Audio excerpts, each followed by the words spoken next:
Hello everyone, welcome to another video. In this video, we're going to create this amazing e-commerce website using Reactjs and Node.js.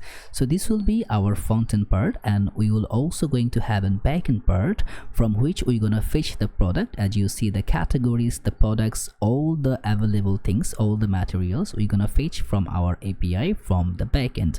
So in this project, we're gonna have two particular projects, one for the front-end or the client side, another for the backend in the admin side. So all the single products, also these details is appearing from the backend part. So let's just see how our functionality is happening, then we'll just start building. So this will be our search bar. As you see, you can search product from here, you can add product to cart, you can also add that to any of that same functionality which we're gonna have in the below. You're gonna grab this all together. As you see, you can add more products, you can delete products. So all the functionality is just perfectly aligned with that. If you click on the category section, it will take to that particular category. You can just toggle through the categories, and also from here you can initialize your purchasing. Now let's roll back to home page, and from that home page we have some more sections here. And also if you click in the shop, it will align with all the collection here, all the products, it will be available. Let's roll back to the home. You can view to your favorite section, you can add to cart from here. As you see, there's just perfectly cart functionality is appearing here, and you can delete your product from favorite. Now let's roll back to our cart. So this much a product we have here, but still we cannot be able to create this checkout as we are not logged in. And to login authentication, we are using that Firebase authentication, and also storing our data here, we are using that Firestore database, and storage, we are using that Firebase storage. And for the payments, we are using that Stripe payment. So let's go and create one successful payment. So this will be the last checkout, 1500. We will use one particular user from here. So let's just try with that user, and we will create that all functionality by which we can create the user. So I'm gonna put that my email, and also I'm gonna access my password. Let's sign in. And after signing in, we will be able to see the welcome messages. So that will be our dashboard. There is a lot of other parameter which we can entertain later. So let's roll back to our cart. We can also go from here. So now in the cart, let's just click on checkout. And by the way, you may remember my project is not running from the local host, as the frontend also and backend also. Both projects are on live, and I deployed it in Vercel. So I'm gonna do the same thing for the video which I'm making. I'm gonna create those projects, then we are going to successfully deploy with all the credential, with all the ENB credential, and we're gonna make it live. So you can, like, all those actions is happening in real time, not in localhost. So let's just create in checkout. So it will redirect me to the checkout instance page for the Stripe payment. Okay, now it's already previously my cart is saved, so I can just go through it. As you see, 1940, that will be my payable amount, and that's the 7 items is available here with the quantity, with the price. Let's just pay, and after paying, there will be several things going to be happen. My cart will be empty, the product it will save in my Firebase, and then we'll get into the order list. So as you may remember, my cart is empty, nothing is appearing here. Let's view orders, and we'll be able to see the number 3. As you see, order item 7, payment status paid by Stripe 1940. And if we roll back to our Firestore database, and we can just go through that particularly that user, because that database is designed so that we can just click the user and we can get what the orders that user have been done. As you see, that's the user. So now we can grab his orders. Order items 1, that's the last one which have been created. So let's roll back here, and as you see, okay, all the single things is just appeared here. So that's the order items, and we can just go with 1 2 3 4 5 6 7. That's the 7 items. So this is a very unique. It's just like fully functional e-commerce website. So like this kind of e-commerce website, it can be highly maintainable and you can utilize that one. You can add more functionality to go on, and I'm going to show you how easily you can cope up with all those scenarios. So to start with the project, we're gonna use that vid to create our front-end part, and we will use the Tailwind CSS to style it, and we'll use that simple Node.js functionality to create our backend part. And to initialize the project, thus I took my one of the empty directory, and here I'm gonna open my terminal. Now you need to keep in mind that the project, it will be two separate project, right? So I need to make two directory here. One should be for client and one should be for admin. In the admin, it will align all the other prospect. In the client, it will align for the other perspective. So if I put ls, as you see, admin client is available. I'm gonna just open it within my code editor. You may also do that one by just going directly in your directory, and from here you can just also open it from that code. Okay, so now from here I'm gonna take 2-3 terminal because I'm gonna run both projects from here. So that will be my initial part. That's the client, that's the admin. So let's just roll into cd client, cd, it should be client. So first I'm gonna create the client side project, then we'll go with the admin proportion. And for the client, as I said, we're gonna use that vid. So I will go with that pnpm. Either you can go with npm yarn, but I love to go with the pnpm. Just it will change the command line, other parameter it will be same. So I will put that pnpm create vid, and I will configure that within this directory, which is the client directory.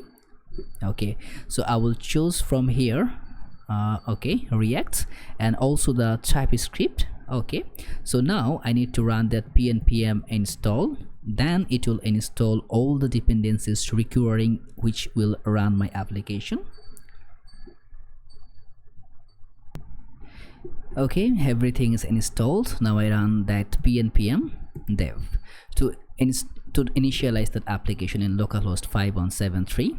So that's the first time I'm running my localhost. Remember, I used to run my application directly in my server or in my domain. So that's the localhost, that's the default parameter which I have. So right now we need to go through several setup. First thing first is that let's open my client side directory, and here we have just a simple setup of vid project. So what I'm gonna do is that in that app.tsx, I'm gonna make it bigger so you will be able to see it properly, and also I'm gonna make it smaller so both section can come aligned together and you can see whatever happening in real time. So now from here you see that empty braces, I'm gonna remove that one, and I'm gonna take a main tag here, and within that main tag I'm gonna take a p tag which going to be say e-commerce demo. Okay, so now as you see e-commerce demo is available, and I'm gonna remove all other parameter which is not necessarily required, and done. So now this is a clean project, and there is something pending, is that this app.css, I'm not requiring that, as we are going to use that Tailwind CSS by which we're gonna directly inject that index.css. So I'm gonna click all, choose all, and remove. So now that's a brand new project we have, nothing here, it's just our simple project. So in the Tailwind CSS, let's click on get started, and from here we'll choose that framework guides, and from here we will go with that vid. You can say vid white, whatever pronunciation you are dealing is okay. So as I'm using the pnpm, I'll just copy that much, and I will go to my another directory here, another terminal here. Remember, whenever you are switching the terminal, be careful just to put ls or dir just to see which directory you are in. Let's go cd into client, and here I'm gonna make that pnpm and install. So this command will install that Tailwind CSS in the dev dependencies also, and after dealing with that, I need this command which is going through that npx, giving that read write permission to my project, which will just create a simple tailwinds config.js file or ts file for my project. Okay, I think yeah, it's just a js file. So now a little bit more configuration is that in that content we will just replace those codes here. Okay, done. And one more setup is that index.css file, let's just open here and I'm gonna replace it that. So that's the overall setup. And now I'm gonna close my terminal, and again I'm gonna run that pnpm dev to rewrite, just reload again. It's not like Next.js is taking it pretty configurably, but sometimes it also very fast, but it's its own way, so don't worry about it. You can also just deal with Next.js and run this project in Next.js project. And if you want me to do it, let me know in the comments below. And again, if you're enjoying building it, please like this video and subscribe the channel. It's very hurtful that 70% of the users which is viewing right now are not subscribed. Please do subscribe, which will help me to create and build those kind of projects more and often for you. Okay, so let's roll back here. So now it's in our app.tsx. So just let's start to make things pouring up. So I'm gonna go in my source, I'm gonna take one folder which it will be UI folder, and here I'm gonna take one file which will be my header.tsx. let's put just rafce. First we're gonna create header and footer, then we're gonna inject all the pages. We're gonna just create a simple setup by which it will be pretty much faster. Okay, so now in the app.tsx I'm gonna just make that header here. Header, as you see, header is popping up. So in that header also I'm gonna go to do another portion is that which it will be footer.tsx, rafce, and the footer it will be below that properties footer.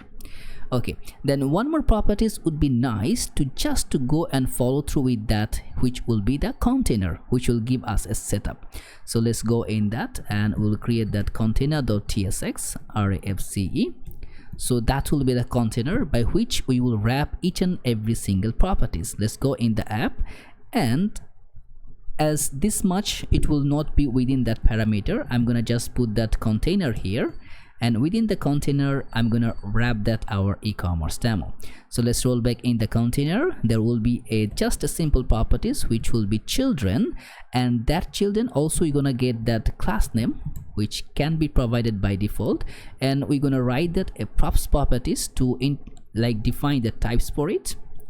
So that properties it will be interface props, and now it will be children should be react node. Okay, and for that class name, now sometimes we will provide the class name, sometimes not, so it will be just an optional properties. Okay, so now what we are missing, let's just, I believe the name was not that much properly. Oops, it will be class name. Okay,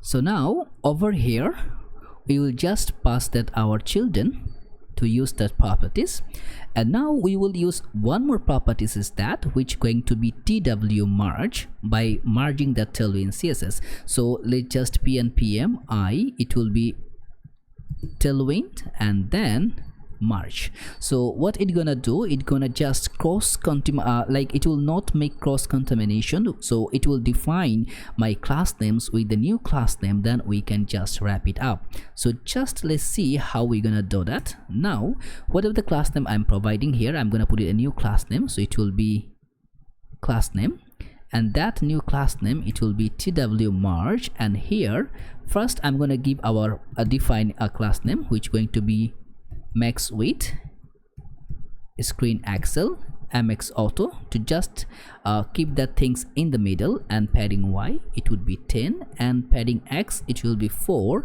and in larger screen padding x going to be 0.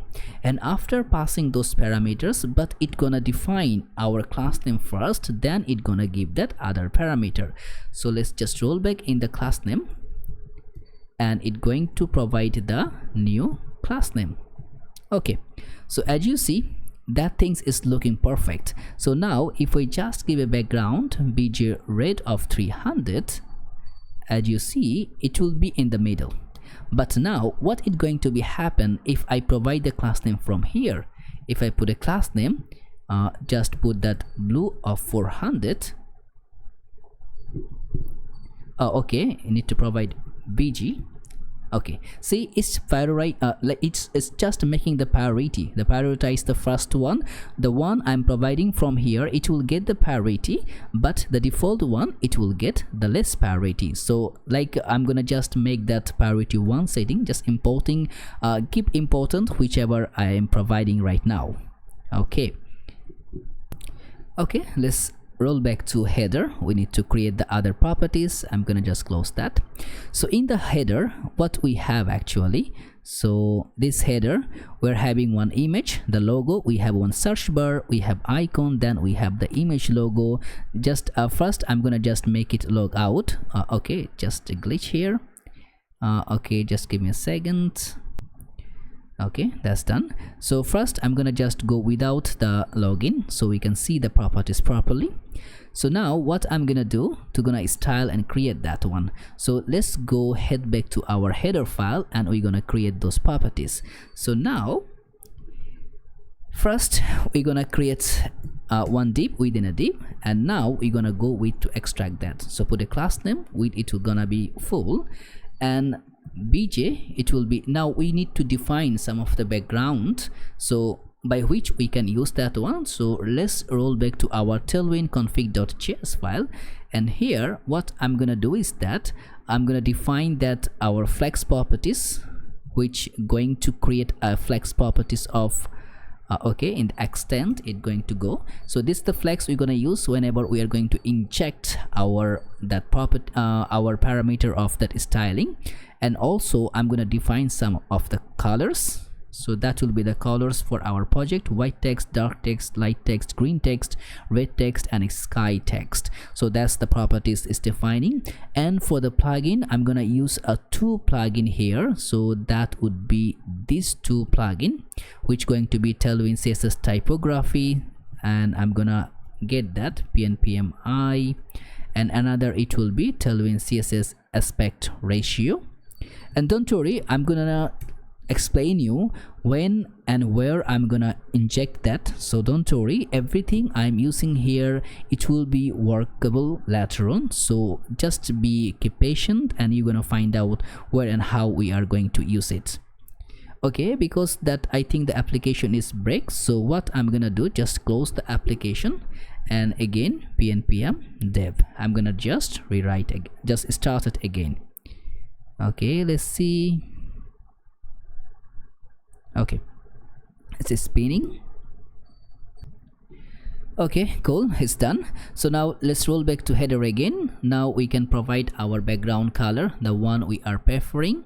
So let's just keep, it will be bj white text, means the white background, and we're gonna just yeah, that much. So now we'll get another div, and within that div we're gonna first go and grab the image properties. So in the image we're gonna have our image, and that's the image should be our logo. So what I'm gonna do, I'm gonna grab that asset properties here. So that's our asset for this project. I'm gonna remove this, and I'm gonna grab my asset properties here. And don't worry, all the properties, it will be available in the GitHub repo, which it will be linked in the description below. You can go through it, you can just grab each and everything. You see this, all the images is available here, which I'm gonna use. And I just create one index.ts file from which I'm just importing all the images, sorry, exporting all the images from a single variable, from a single file, by which I can just easily grab those errors. So now here I'm gonna use that logo. As you see, it just imported from the asset, and it will be that for logo. If I click save, you see the super gear is already available, and put a class name with going to be 44, just to make it a little bit good. Now in this parameter, put a class name which going to be max with screen axle, and mx should be auto. Oops, it will be mx auto, just to keep in the middle.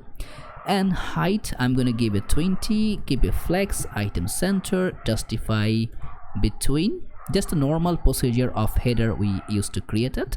Px going to be 4 and LG screen px should be 0.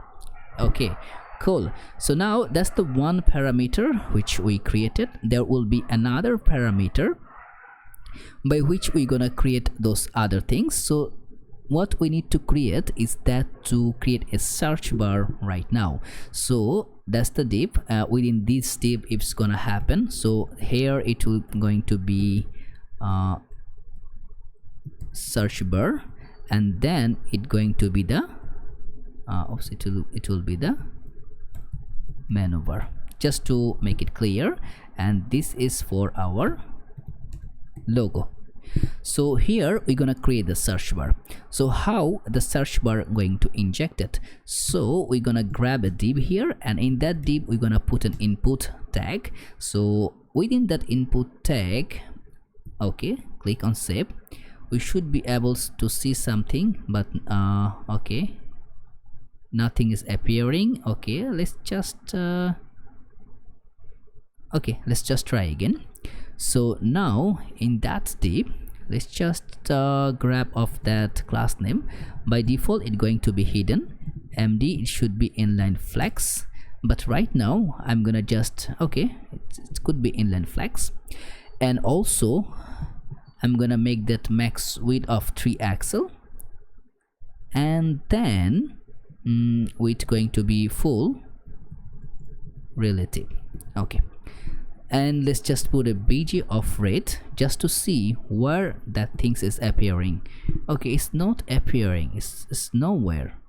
Okay, yeah, it's here. As the small devices it will not be appearing, so it just be gone. So we'll just keep in the big screen. Okay, so now I'm gonna remove the background. So first what we are going to deal with that search area. So that one, it will be a placeholder which going to be says as search products. Okay, search products, yeah, as you see that is here. Okay, I'm gonna make it a smaller case. Now let's just put some class name here, which going to be width will give a full width, and flex we're gonna provide a flex 1, which gonna grab all the properties, and rounded should be make it full. RUNDED should be rounded full, and text should be gray of 900, and text would be LG, means the larger text will appear, and placeholder text would be base, and placeholder text not the text should be tracking should be white, and also shadow should be a small shadow. Let's just see. You see, it's working. Okay, now we need to make some more properties. We will make it ring as 1, just to roll up with the ring properties, and ring should be inset within inner properties, and ring should be gray of 300. Okay, now you can see that's the ring properties. When I just go over, you see how it's appearing. Now let's just pour some of more class name here, and that could be okay, ring gray, and placeholder text should be gray of 400. Okay, fine, and placeholder font should be normal, no fancy thing. Okay, cool. And focus, whenever I'm gonna focus, okay, it should be focus. Whenever I'm gonna focus, the ring should be, I'm gonna provide a 2, or yeah, 2 I think. Focus, or by default is inset, so it will be inset always. And whenever I'm gonna focus, the ring should be dark text, and SM text should be small text, and okay, padding X should be 4. Okay, now as you see. Okay, now what we are missing is that one more properties, which should be a padding Y. So padding Y should be 2. Okay, cool. I believe ring should be 1 is good, because 2 is making more ratio. Okay, yeah, that's nice. We can also just add 2-3 dots here. Okay, that's cool. Now we should be create another one where or before creating another one, we need to also keep one more the icon, which going to be our icons, and that icon should be for the search icon. As you may remember, that's the icon should be appearing here. And for the icons, we will install that our one more package, which will be React icons. So pnpmi, it would be React icons. Okay, so that from here we're gonna grab those icons. So first we will use, I think, 2 icons. As you may remember, if I search something, you see that is appearing. So these 2 icons should be appearing here. So just roll back here. Okay, this would be coming from here. First it's going to be search outline, which we're gonna use just here. So after that input, I'm gonna use that icon, and that icon also going to be class name. Okay, it would be absolute, and then from top it will be 2.5, and also right should be 4, and then text going to be Excel. Okay, let's just see if it's appearing or not. Okay, that's appearing, but it's missing something, so that's the div. Maybe absolute, yeah, it should appear. Okay, it's appear, but it's missing that properties, which is not aligning with that. And okay, not ring. Yeah, should be right. Yes, not the ring properties, as you see. Okay, now we can do one more thing. We can just create a state here, over here, put which is going to be a search text, and set search text, and by default I'm gonna just make that use state, which is going to be empty. Now what is gonna happen whenever we're gonna create a search state, it will be just like the icon should be different. So just copy that, and whenever the search text going to be appear, then it going to provide something, otherwise it going to be provide something. And now what I'm gonna do, if it's not the search text, like if search text is available, then we're gonna just create that IO search, and we're gonna make that set search text. Is it missing all the properties? Set SEAR, or should be SEAR, yeah,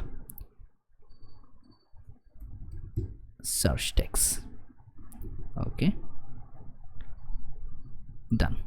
So if the search text is available, it will be create like that. If it's not available, then it will just go with a similar fashion, and whenever we click on that search, it will just go with that, make it empty. So now just create an on change event here to just go with that. I'm gonna just keep it as simple as possible for right now. Later on we're gonna create all the other parameter, so it will be e.target.value. okay, and the value should be search text. Okay, so now let's just try in real time, typing something. Okay, done. Typing something. Okay, done. So cool. Okay, done. Now one more parameter is that to create our menu bar, and how we can go with that. To eradicate the menu bar, we will just go in a simple way. You can see there is the icon for user, icon for our favorite, and icon for our cart. So these are 3 things going to be aligned together. So first let's just go and create that. So I'm gonna just get a div here, and within that div properties I'm gonna get that user right now, as it will be just go with a simple fashion, no fancy user right now available, so we'll just keep it simple. Okay, and we're gonna make that hover text. Okay, it should be with the class name, and yeah, should be with the class name. Hover text should be sky text, and let's just grab it. Duration should be 200 for that, and object. Okay, right now nothing else. Okay, you see that properties is available, means it's working. And from here we're gonna grab some properties, give a class name. We're gonna make flex. Item should be center, gap in x-axis going to be 6, and text going to be 2 pixel, because all the icons should be same parameter, as you see, text 2 pixel. Okay, cool. And now I'm not gonna give a cursor pointer because we're gonna wrap it with the link, then we can do it later on. Okay, so now or we can do that link parameter, but right now I'm gonna just create those parameters, just those users, and here I'm gonna take a div here. Within that div I'm gonna grab that star, okay, that star icon, which going to be give that, yeah, that's cool. So now later on we're gonna merge that with the link parameter, put a class name, I'm gonna make it as relative, and I'm gonna make it as also block. So that's the star, and that same properties I'm gonna popping through up. So also you can make that cursor pointer, not a big deal. Okay, I'm gonna copy that, and here I'm gonna paste that. So I have the 5 user. So now I'm gonna take one span tag, and I'm gonna keep it 0 as well here. So that will be inline flex. Okay, inline flex, item center, justify center, just keep everything in the middle as you see. Okay, that's cool, not a big deal. So bg should be red text, and text should be white text, and I'm gonna make it an absolute. From the top I'm gonna keep it 1. Let's see. Okay, not looks good. Let's keep -1 here, and I'm gonna make it some more properties here, which going to be -right should be, I'm gonna give it as 2 parameter of the right, and text I'm gonna give it a 9 pixel. Let's just make that rounded full, and also width it will be full, height should be full, let's say.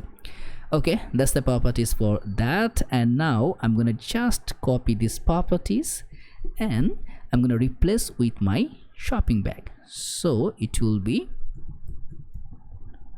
shopping bag. Okay, so now if I go in the small devices, as you see, the scrolling back is working smoothly. Okay, nice, cool. So now that's our header. So now we will just quickly roll back to our footer just to create dot instances, and after that we will create all other filler properties. Or before creating that, we can directly go to create this one also, which going to be our footer. Not footer, the below header. So let's roll back here. So that's the div we are talking about for the first parameter. Let's go in the second parameter. We just take a div here, and then we're gonna make our container to wrap it here, because we're gonna get other properties here. Okay, so now let's just go with that. First I'm gonna keep a p tag, which is going to be select category for right now, just to keep it as simple. As you see, select category is available, and now we can roll back to other parameter. So that will be 1, and then we're gonna create one, we're gonna just grab one array here, which going to give us that bottom navigation parameter. Okay, so we'll just roll back in the top and the top layer. So now here is the bottom navigation, the title, which is going to be give us home, and the shop, which is going to be take us to the product, cart, and other parameters. So let's just go here and just style and create those properties. It will be just simple as well. So first thing first, before going to that, let's just roll back in that particular top layer div, put a class name here, width going to be full, and bj should be dark text, and text by default I think the text is white text. No, the text should be white text. Okay, so now there we need to be just keep it simple. See the category that is coming from the backend. Okay, so if we just, okay, I think it's a caching issue. Okay, just hold a second, sometimes it's giving me that trouble. Okay, see the category is all are going to be fetched from the backend, so we need to start working on it. So right now I'm just gonna create it in a very simple way. So that will be my category, and also I'm gonna just grab one that chevron icon here. So it will be that far down. Okay, so this both parameter, or I'm gonna keep it here. Okay, that's it. I think it can see, can visible. Yeah, it's visible. And also I'm gonna make that flex item center. I'm gonna give a gap of 1. Okay, so now in that container we can go and keep all the alignment. So let's put a class name, padding y should be 2. Okay, because by default is 10, that's why it's getting the 10 parameter, and max width should be 4 axle, not that screen axle, and flex item center gap should be 5, and then justify between. Okay, so now let's roll back to the other parameter which going to get us that bottom navigation. So let's from here we're gonna prefer that other parameters which should be bottom navigation dot map, and we know there is the title and there is a link, so that 2 parameters we can access and use. So directly we're gonna return without injecting anything. So right now again I'm gonna just take a deep properties. Don't worry, later on we're gonna define with other properties here. I'm gonna just later on define with the link. So the key should be the title, and other properties should just keep align, and I'm gonna just take a p tag by which I'm gonna give this the title. Okay, or I can just take the p tag here, yeah, directly the p tag, so no need to keep any extra fancy. Okay, I need to wrap it for sure. What I did, okay, yeah. So okay, this thing should be removed. Okay, so now as you see I can see my all the properties here. Now what I'm gonna do is that for right now I'm not gonna take the link.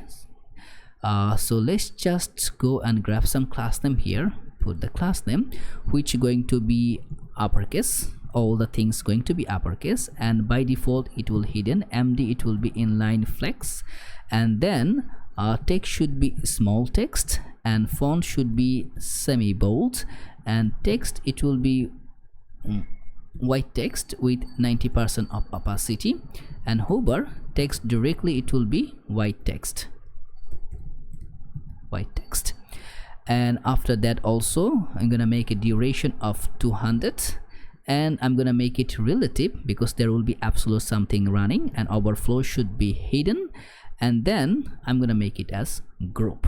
Now why I did that, in that after the title I'm gonna take a self-closing span tag, and here I'm gonna put it class name inline flex, and then width should be full and height should be 1 pixel. Okay, so you'll be able to see one line here. Let's just go with that, and bj should be white text. Okay, cool. Okay, my account, what's wrong with that? Did we miss something? Okay, what we missed that it's just giving that. Okay, it's the same. Okay, it's the same parameter, and here is working properly. Let's just see. So what's wrong here? Okay, so what we are going to do, okay, we are going to measure that error later. First we're gonna finish that, and now what we're gonna do is that we're gonna make it an absolute, and also we're gonna make it from bottom should be 0, left should be 0. Okay, it's just for that properties here, nothing fancy. Okay, now let's just make a transform, should be transform, and then I'm gonna make it translate x should be, let's just make it 105%, so it's going to appear. You cannot see it because overflow is hidden. If I just remove that, you can see it just appearing here. Okay, so let's just make it overflow hidden again. So now what I'm gonna do is that creating that animation effect, so that will be whenever I'm gonna make it in that. Okay, oops, what's wrong with me? Whenever I'm gonna make it group hover, the translation it should be in 0, and then the duration should be 300. Okay, if I now go here, as you see, okay, that's cool. Okay, Now it's just giving that with the boost. And for the select category, we will come later on. And right now what we are going to do is that to create the other properties. So what we gonna do is that let's just roll back to our main tag here in the main. Now we are going to create our particular scenario, which is going to be create the routing and other setup, because without routing we are going to be get nowhere. And for routing we will use that React router DOM. So first I'm gonna just install that properties, which will be pnpm pnpm I is React router DOM, and simply we're just going to set that up, and then we're gonna build with other parameters. So how we can set that? So everything is running from here. I'm gonna close others. So that's the main tag and that's the app. So these two is the things which is coming for right now. So now from here we are running our app within our main.tsx. So now let's just create our routing. And how we can create the routing? First let's create a layout. So it will be router layout. Okay, so that will be as simply as a function, and from here I'm going to return something. And from here to return on that particular layout, what we can do is to create a simple layout also. So that will be, I will just in the UI I will take another file which will be our layout.tsx rafce. Now in that layout we're gonna inject some of the properties. So it will be, first we're gonna grab that children, we're gonna wrap all the children here, children, which going to be react.react node. Okay, so now here inside and curly braces I'm gonna just define my header. So just okay, first it's going to be header, then I'm gonna pass that my children. Okay, and also as I think I have been created the footer, and I'm gonna inject that footer here also. So footer. So now that's my layout, and later on we're gonna create other properties, so don't worry about that, all will come with a particular fashion. So now here I'm gonna inject my layout.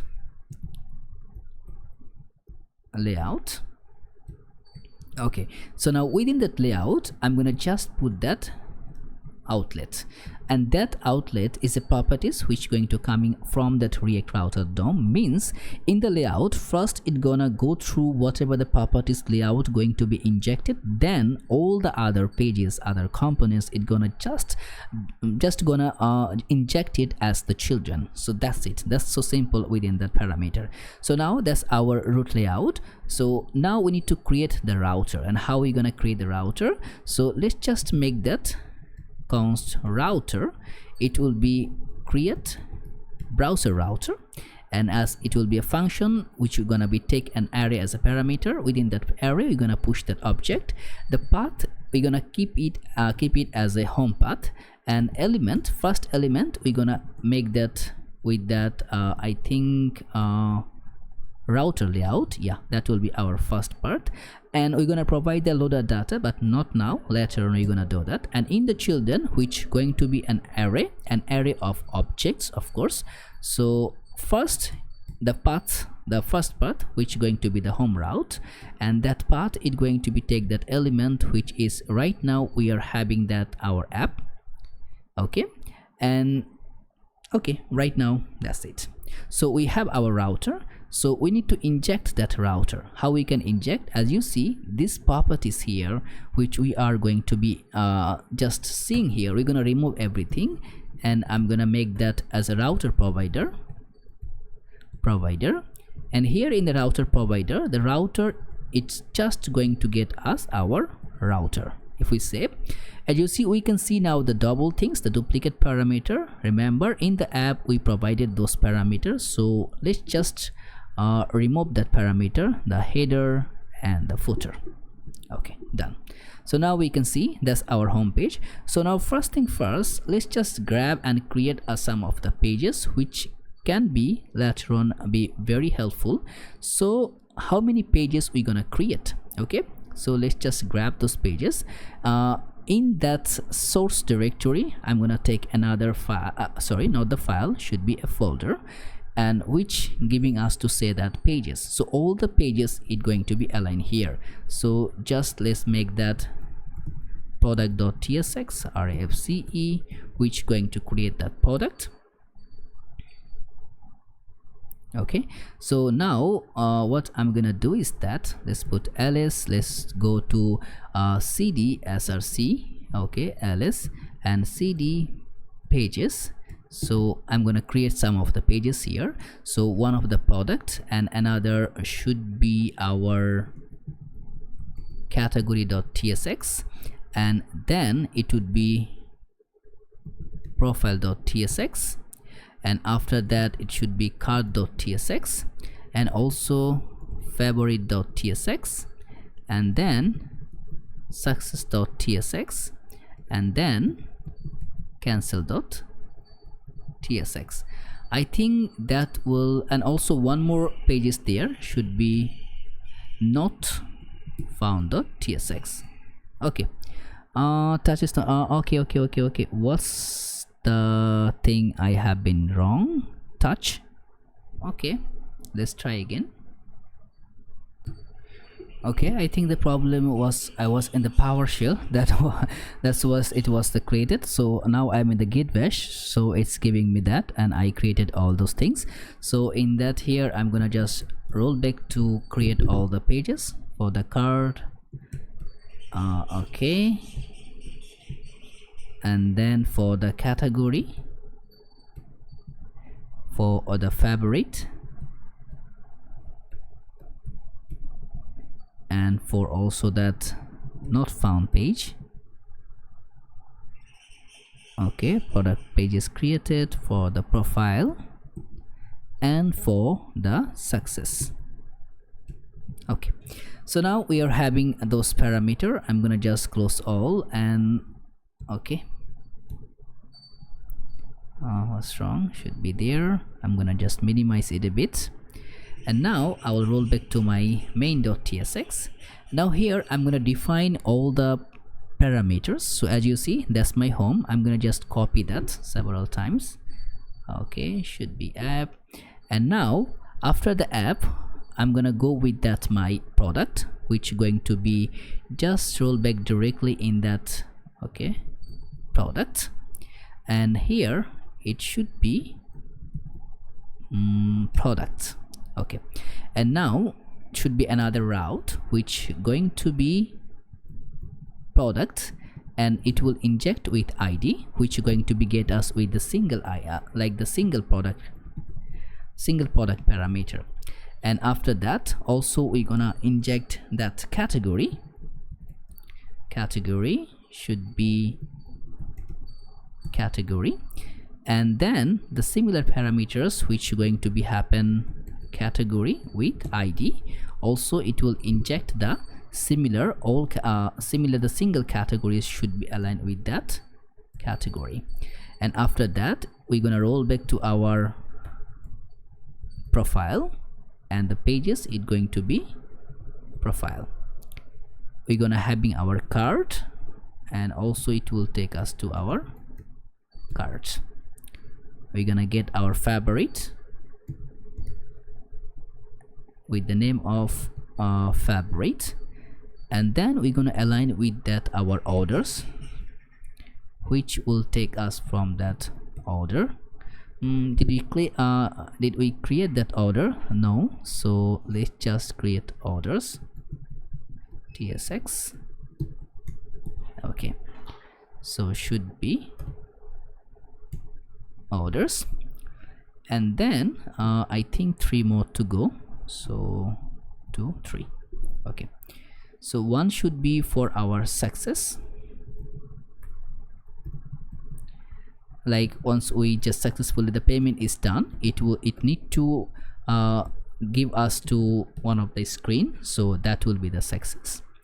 And another should be cancel, and it will be cancel.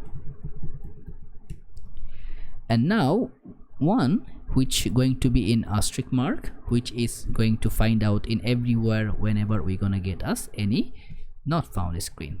Okay, like if we just go here and try something, you see it just like giving us to the page where not found is just remark. So that's the way we created all this screen. So now let's just go and build some other parameters. So we are already, I think we created our route setup and other properties. So now what we're gonna do is to create our backend part. Before injecting with that properties of the backend, let's just work a bit with the other properties where I'm gonna work with in the layout. I'm gonna inject one parameter here, which going to be I'm gonna grab this React hot toast, by which we are going to show the toaster. So I'm gonna remove that, and here cd dot let's put ls. Okay, where we are, yeah, so it will be pnpmi, which will be React hot toast. And what we are going to do is that we're gonna align that React hot toast toaster here so that we can access that from everywhere. So it will be, I think, toaster. Okay, yeah, toaster. And in the toaster we're gonna just put some of the properties by which it will inject it in nicely, we can access from everywhere. Okay, that toaster is done from here, so now we can use the toaster. And also some of the setup, we can grab the footer also here before going to further level. So let's roll back to the footer, and in the footer I'm just gonna put a class name which will be empty10. Just roll back, okay, just roll back to give us some of the room from the top. And now I'm gonna just put that container here. Okay, what's wrong? Yeah, it should be container. Okay, that container, okay, I'm gonna just grab that p tag here, which going to give us the text for those particular event. Okay, now what I'm gonna do in that container, put a class name, should be flex. And yeah, because we will also define one image here. Okay, image, and the source it gonna be image of that payment image. Okay, payment.img. okay, as you see, that two need to be aligned together. Okay, flex should be in a column, and md should be flex row, and item center gap should be 4, justify need to be between, as you see. Yeah, and also for that image, put a class name, object should be cover. Okay, cool. And now we need to also define one of the footer top parameter by which we can, if you just go roll back here, you will be able to see one of those dynamic builds. So I'm gonna just create the design very fast so you can grab it. So what I'm gonna do is that in that UI it should be footer top.tsx rfce, and footer top it will be aligned. So here I'm gonna make that as footer top. Okay, so if we go over here, you see footer top is aligned. Now what we need to do is that we're gonna create one of the parameters by which we can name it with that. So should be, I'm gonna just go with the Tailwind configuration which we have been chosen. Okay, so there is one array of incentives, the name, the image sources, and then the description. So that's the parameter we can grab and keep it here. So again I'm gonna use it, the container here, container. Okay, so within the container, okay, just hold a second. Yeah, within that container, now I'm gonna take a div, and within that div I'm gonna take another div, then another, and then h2 tag, which going to say we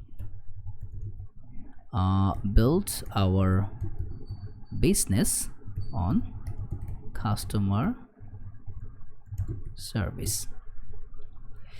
And in that layer, okay, for that container, put a class name. Py should be 0 because I'm gonna give a padding from here. Okay, should be around it.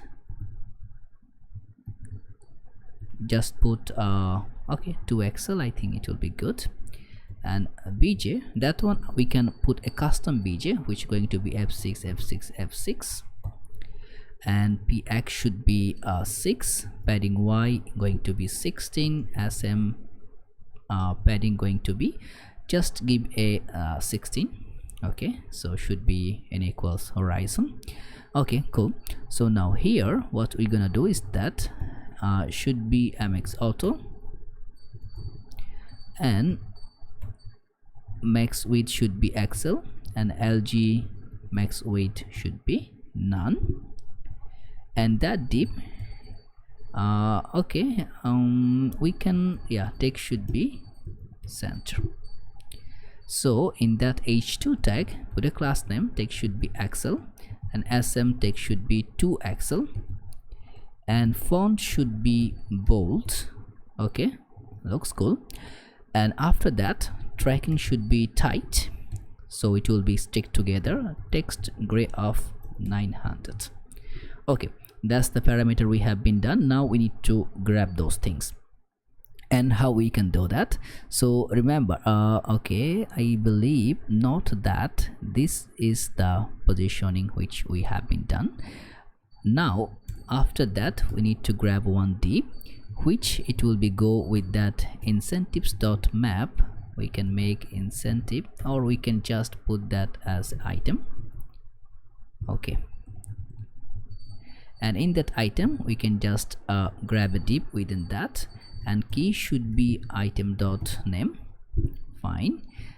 And after that we can take a div and then another div, and then I'm gonna grab that images which going to be item.image source, and here in that all tag let's just put image, and also grab the class name for it which going to be mx auto, keep in the middle, height should be 16, width should be 16. Okay, let's see, it's already here. And now what we are going to do is that in particular top layer of the div, put a class name, mx should be auto, margin top should be 12. I'm gonna make it as grid. Okay, so max width should be okay, yeah, we can, yeah, max width should be small, and then I'm gonna make it grid cost 1, and gap should be 8, and okay, sm max width none, and also lg grid cost should be 3. Okay, now it's rolling back. So in that particular layer, put a class name, text should be in the center, and then sm should be flex, sm text should be left, and lg should be block, lg text should be center. So now that's our image, and so this image we can possibly make that with the class name should be sm, it will be flex, should be sm flex, it will be shrink 0, and also we can put another property should be flex root to keep aligned with that properties. Now we can take another div, and that div we can put an h2 tag which is going to be item dot name, and then a p tag should be item dot description. Okay, and in that parameter mt should be 3 for the margin top, small margin left should be 6, and lgml should be 0. And for that each 3 tag, put a class name, text, let's just put a base, font put medium, and text would be gray of 900. And to align with the description, put a class name mt2, text should be sm, and text should be gray of 500. Okay, So within that we have been done the footer. So now it looks cool. Remember, we have some parameters: home, shop, cart, orders, so we can go with there. So if we go in the header, remember we keep that things aligned with all together. Okay, so this parameter, now we will be able to use it. So in that logo, we can wrap that logo within that link parameter, which now we can access with from the React Router DOM. So now, and here also too should be wrapping to home. So now we are now in the not found page. If we click, you see we are in the home. Let's go back to not found.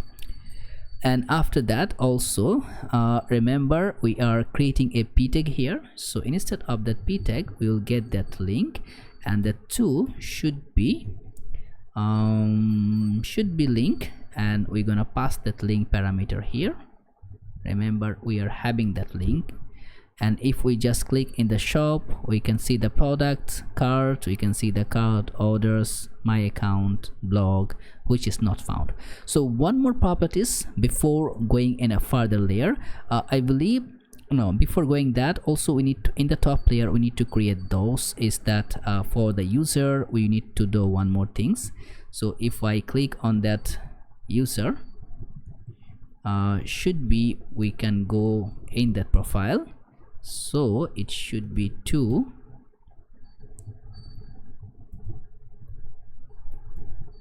profile, and also that parameter I'm gonna make that as link to favorite, and okay, it should be okay, and also this one to cart. If I click now, see we are in the favorite, we are in the card, we are in the profile. Let's click in the blog, not found. So let's just injecting that not found parameter so that it will be just be as cool. And for the not found, remember is all are the parameter of to create those scenario, how you can really evaluate that. So I'm gonna go with that my not found, and what I'm gonna do, I'm gonna dump everything here. So simply I'm gonna explain what I am creating here right now. Okay, yeah, link button. Okay, there is a link button we need to create. Okay, and where I use that link button. Okay, let's just not use that link button.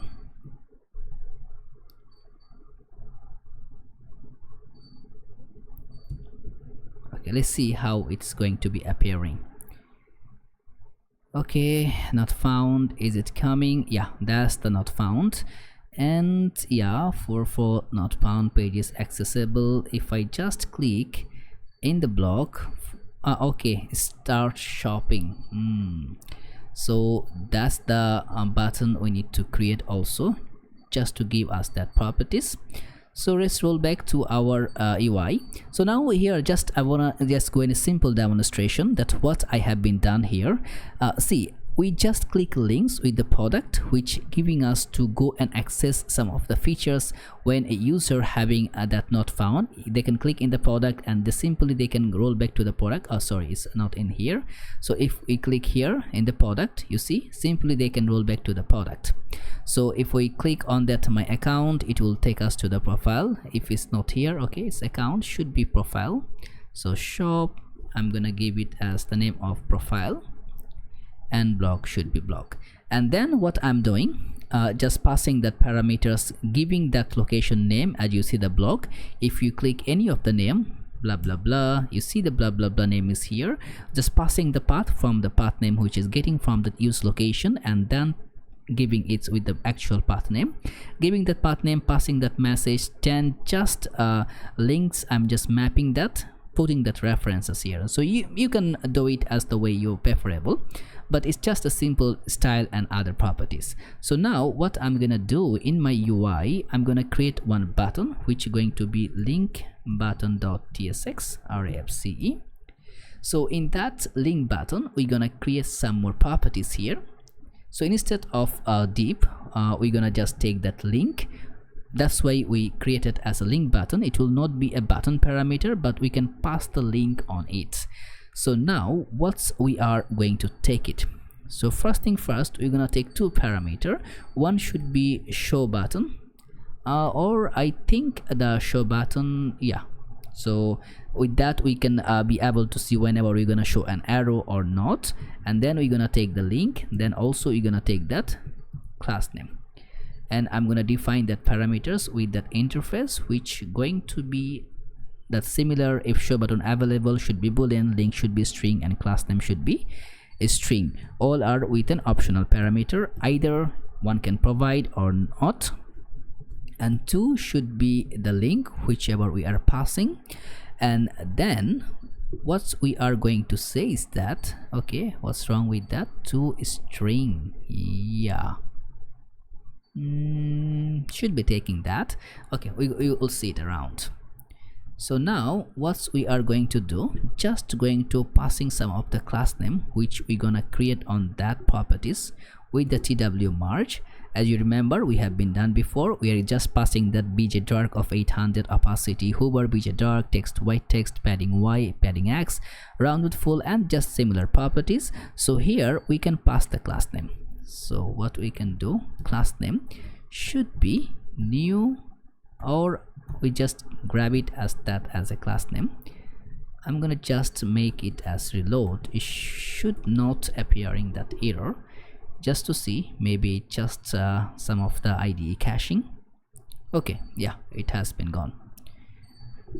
Okay, so link is link, and now we can pass one property. If a show button is available, means we need to just from that show button is coming, then and we're gonna give a far arrow left. Okay, and then we're gonna pass that start shopping, and that class name we will provide that new class name.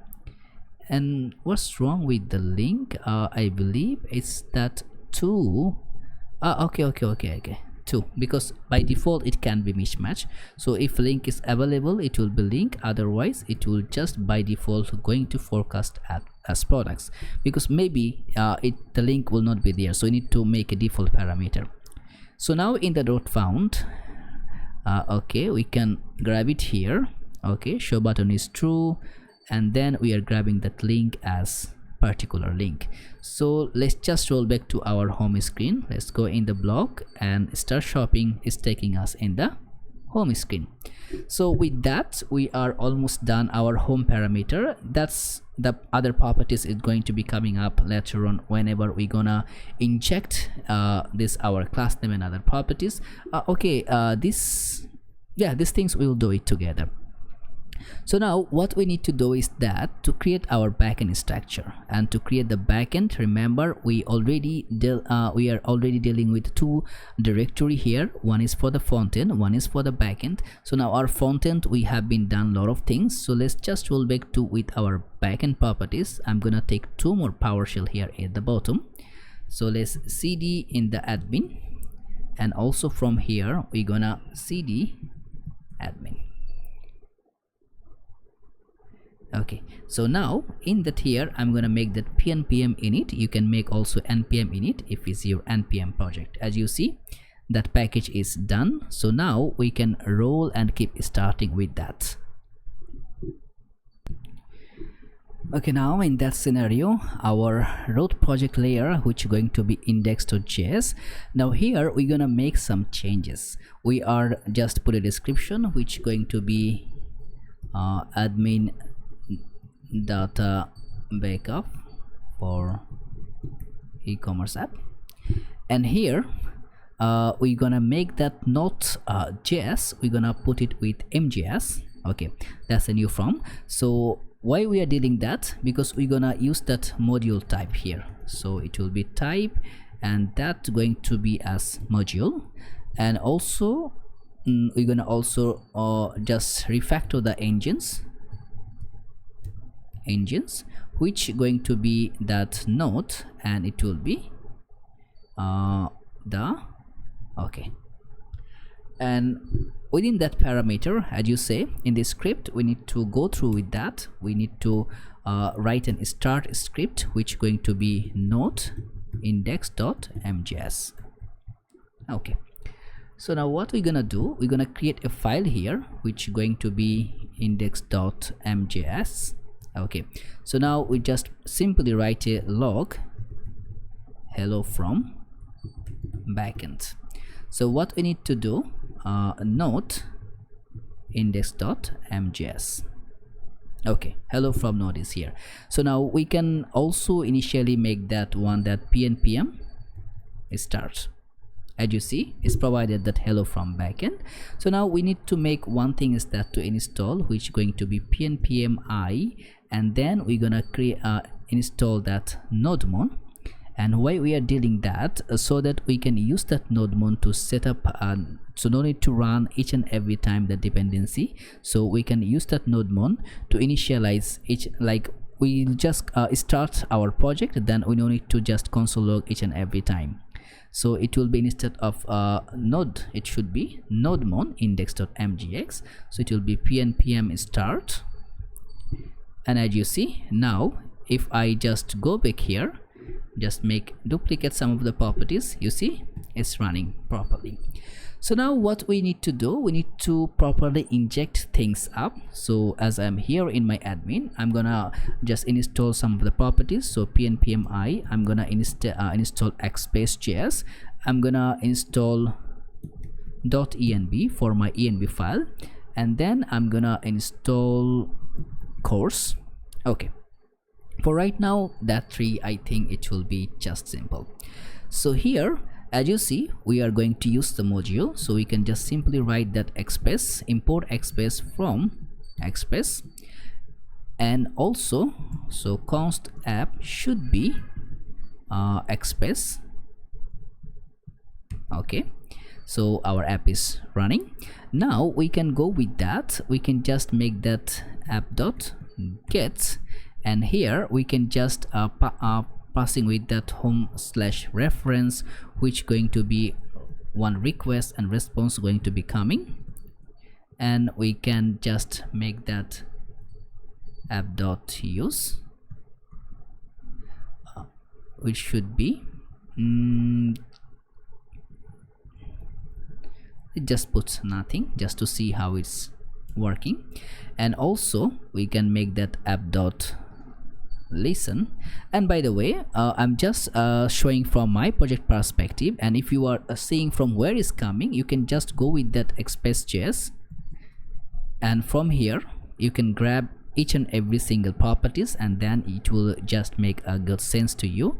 So let's just go with the hello world. And okay, first instances, I'm gonna just put that thing, just you can to understand how it's working. So instead of that 3000, I'm gonna put it 8000. So make that pnpm start. So now we will be able to see it's running or not. What's wrong with that? Okay, okay, that's the problem, because we are using the module import express from express. That's it. Okay, let's just terminate and run again. pnpm start. Okay, it's running. An example should be okay, there is an error. Let me just see where it's just giving us that. Okay, recur express, which we have been resolved. Okay, event throw error note.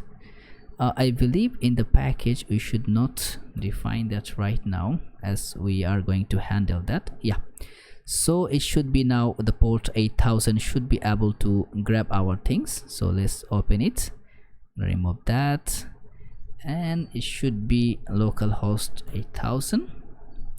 Okay, hello world is coming here. So the default parameter is done. So now we can start working on it. So first thing first, let's go in that admin properties, and we're gonna create another folder, which we're gonna make that constants. and here in the constants I'm gonna just grab one index.mjx. okay, so now what's actually having with that index.mjx? This is the properties which is going to be mainly just work on that. We have the categories listed here, then we have our all categories which is coming with id, name, image description and the base parameter. And after that we are going to having the highlights products with the products parameter. Then we're gonna having this our blocks data to create a unique block parameters. Then the main purposes of those things is the products which coming with id, name, images, then the description and that regular prices, discounted prices, quantity, rating, reviews, category, colors, brand, easy stock, overview is new underscore base. So in the link on the description, the first link, you're gonna see that GitHub link by which you're gonna find all those properties. I think both folder it will be available, and you're gonna find that data here. So we're gonna merge and create that dependency by using those products.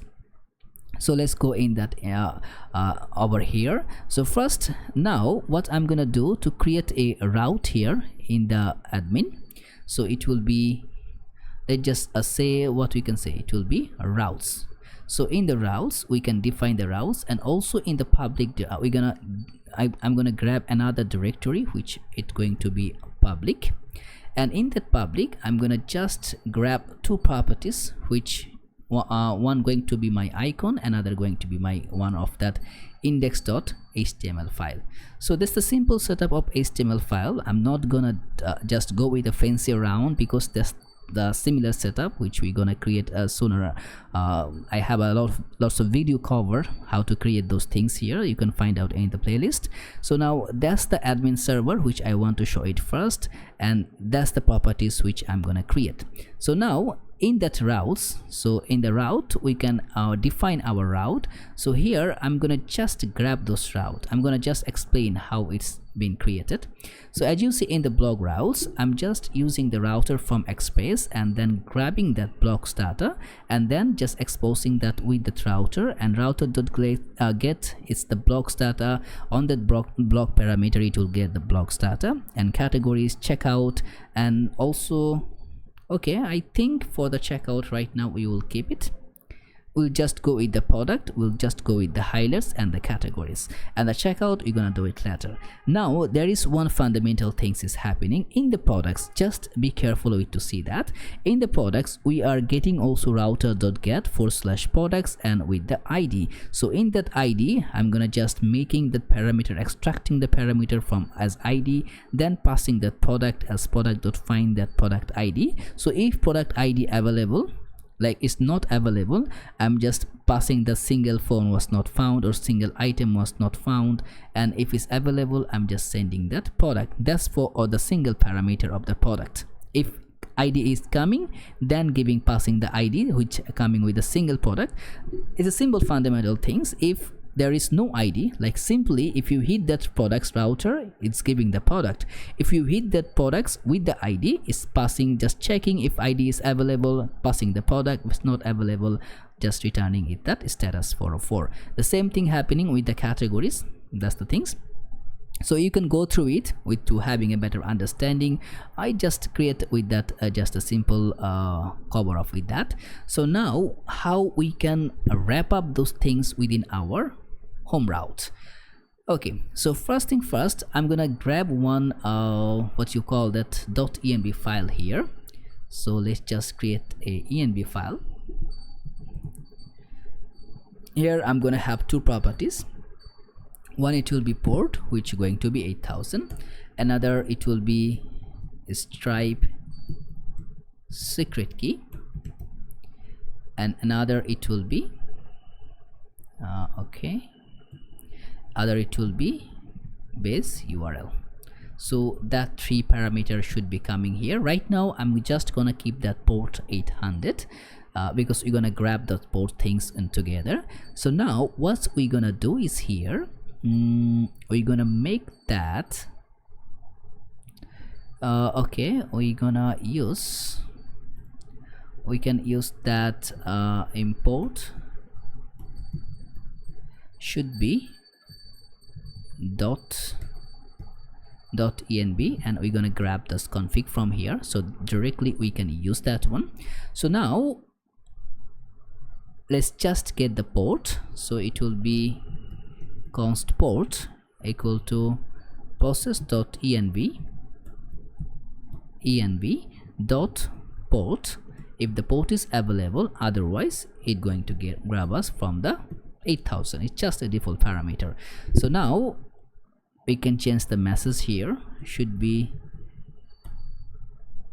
server is running on port 8000. Now if you just to check on that, how that things can be really changing, if I just grab it as 3000, you can see the message as it should be. If I just come here, yeah, port is, it cannot be running in 3000 because 3000 our server is running, so we just need to pass it with the 8000 right now. But if you just change it here, if it's 3000 is empty, it will run that with the 3000. Okay, so now we can make a several procedure with that, so which going to be I'm gonna just make that layout here. So app.use, our app's going to be used that course, okay, course compatibility things. So also did we install course here? So let's package, no, not yet. So I'm gonna grab that course here. Oh, did I'm running is 2 parameter, okay, pnpmi course.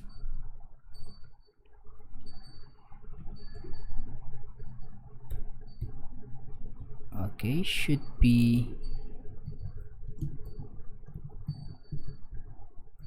course, so that should be a functional parameter. And also app.use, we should also use that express.json, so you're gonna get the JSON format data. And now we're gonna just port through with the 2 parameter, should be we're gonna give that a file name, should be, it will be a file, just grab it, file URL path, I think so, URL path, and that one going to be inject that import dot meta dot URL. And of course we need to import that, should be import URL file URL path, I believe, yeah, from URL. Okay, and another property for the directory name should be directory name, and also it's going to come with that path dot dir name. Then now we're gonna pass that file name. So now we have our directory name. Now we can go and coming just passing that with a good fashion. So what I'm gonna do right now is that if we roll back to our localhost 8000, right now is 8000 is running. So okay, is it running? Okay, for that parameter it should be messing around. So let's just npm starts again. What is saying? URL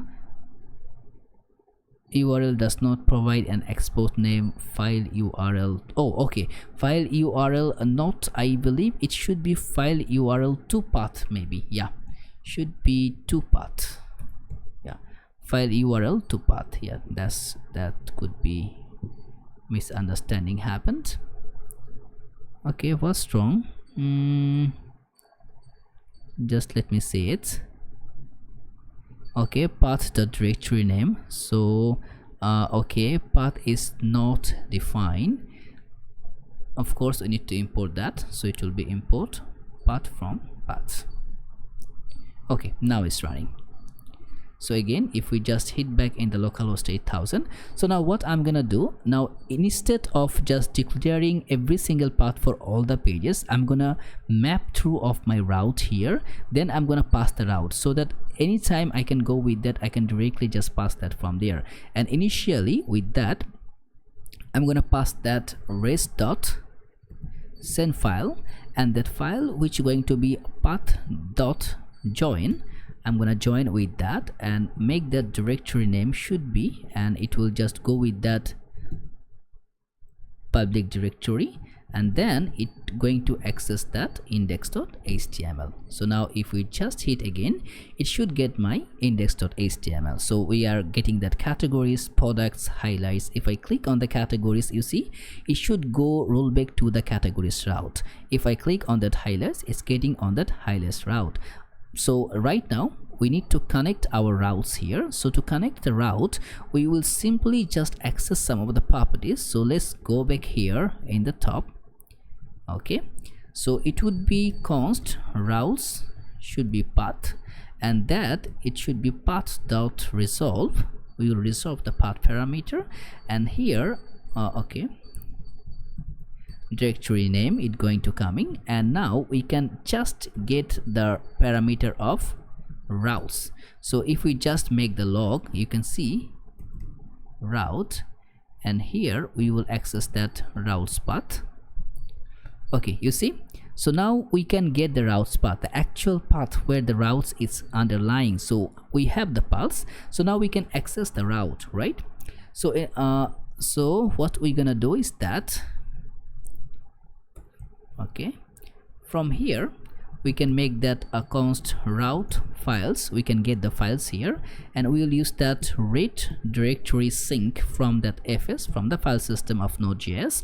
We're gonna access that, and we're gonna give that routes path so we can access the path parameter. Okay, so now if we just make log with that, so it will be route files. We can access the files, as you see, the blog.mjs, categories.mjs, highlights.mjs, products.mjs. so these files now we can access. So what we can do here now, map through it and pass that as a single route. So we can map through that and pass every single file as a route parameter, so that we can easily access those parameters and make our initialize our route setup.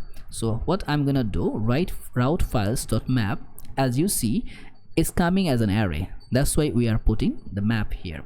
So route files.map, it should be an asynchronous way, because we're gonna grab this file and we're gonna get it as the file. Okay, then we're gonna return something. So it will be const routes, it just module, and it will await. And then we're gonna import. What we're gonna import is that we're gonna go with the backtick, and we're gonna go in that, see, we can access the routes, right? And from that route we can just access the file name, because that's the extension name we get, and that's the route, that's the extension of that file, and that's the full parameter of routes. So now as we are having that, we can just make that app.use. We can use that. So first it's gonna go in the /home, then it's gonna make a route module dot default. Okay, so now let's go and grab the things up within categories. You see the categories is available. If I go with that 1002, okay, nothing match. 1002, it should match over here. Okay, anyway, I put the products. Let's just check with the products. That's the things we are needing here. So with the ID of 2002, okay, we are having a product. So right now our every single fundamental items is working. So our backend is now kick started. So we can go and access the backend properties in the frontend part, where we can go and grab to create those properties. So okay, okay, so first we can create that, then we can create other properties also, like all other parameters we will start. And to create that one, let's roll back to, I will close everything from here, minimize a bit here just to see side by side. Okay, first we're gonna grab things up. So let's go here and we start.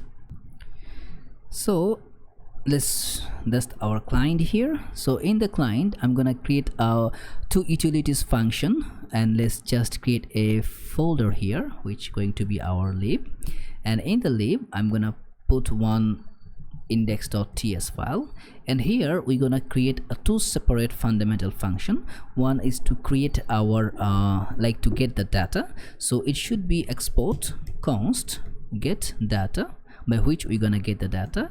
And of course, as we are going to access to the server, it should be an asynchronous function. And here we're gonna just giving that endpoint here, and after providing the endpoint we're gonna grab the data and pass it here. So let's just put a try catch.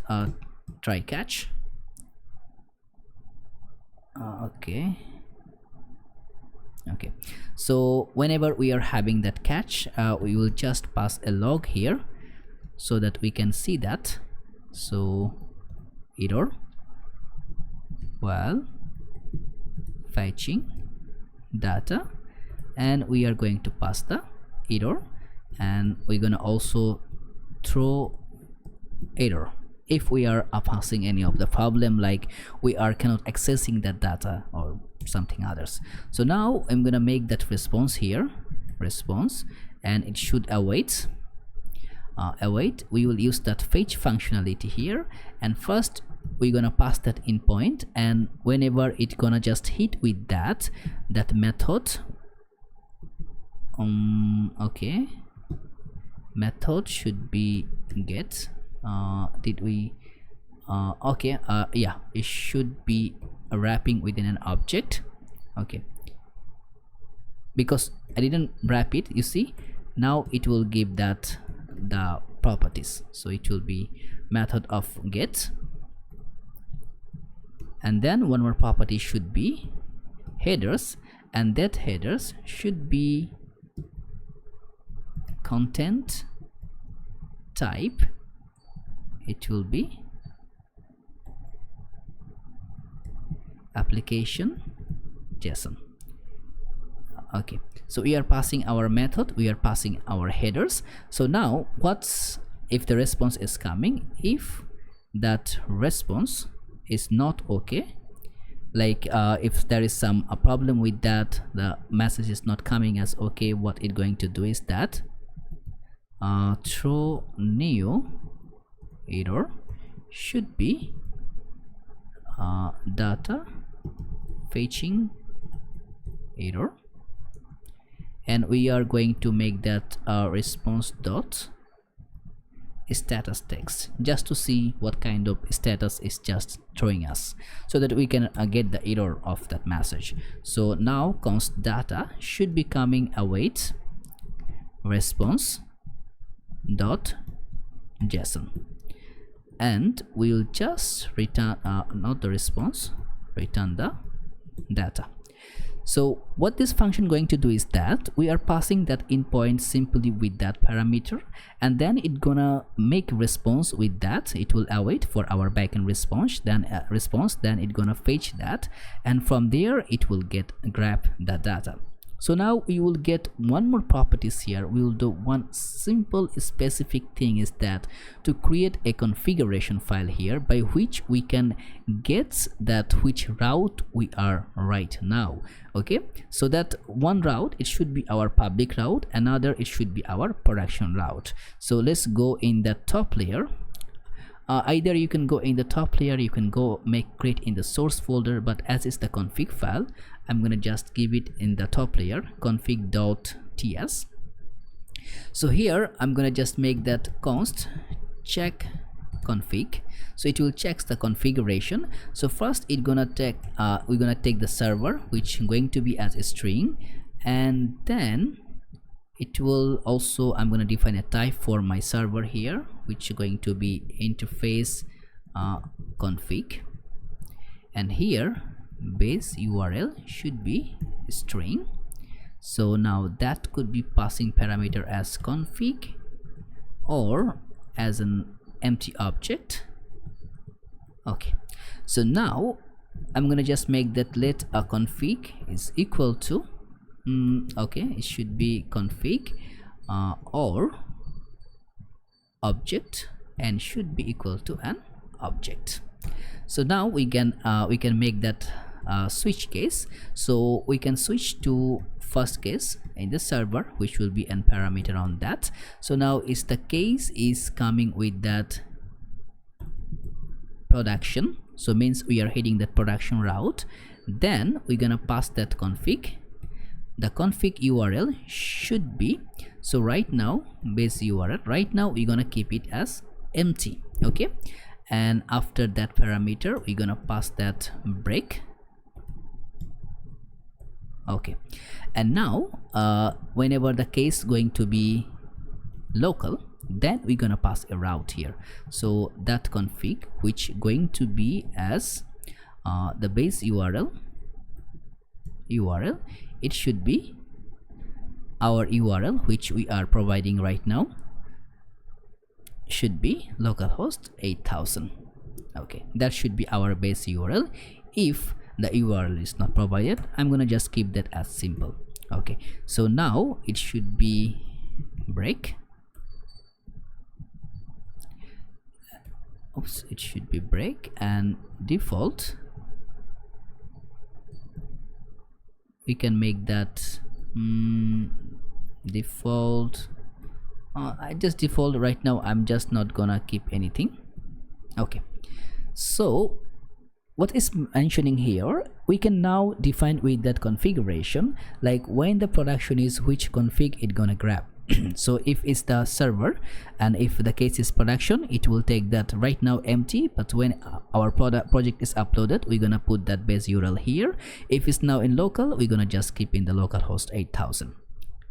And now let's put that export const select server, which going to be right now I'm just gonna pass as local, and export const config equal to check config, which I'm gonna pass that select server, and it should be the parameter as config. So now from here what it's going to do is that okay, what's wrong with that? A function whose declare type neither is undefined. Okay, that possibly be happening because we didn't return anything. So we need to return our configuration, the config we generated here. So now with that server or the local, we can get from the config, we can get our server here. So let's roll back to our index here where we're gonna make that things done. So in that not index, should be we roll back to our header where we are going to grab those things. So now let's just come over here, and also I'm gonna make our inspector here, as we are going to just to go and define some parameters here. So first thing first, let's just grab those things here. So after here we're gonna make that a const should be categories. It should be categories, or what else? I believe it should be, yeah, we are showing the categories here, so it should be categories here. Okay, categories, set categories, use state by default should be empty. So now we are going to get the data, so it will be okay, use effects. So now we're gonna just roll it here. Whenever data is changing, that should be a dependency. So now okay, so not with that data. Oops, I just misspelled with any other parameters. Okay, so now what we are going to grab it here, just const fetch data should be a sync function should be running here. And now const endpoint should be, let's just grab from there config.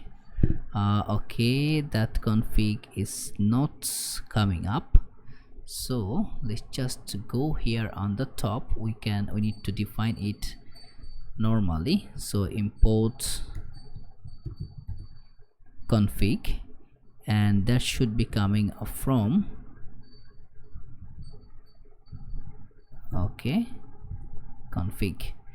I think, yeah, that should be the config. Why this configuration is not okay? That's exporting here, that should work, but why is not giving that configuration?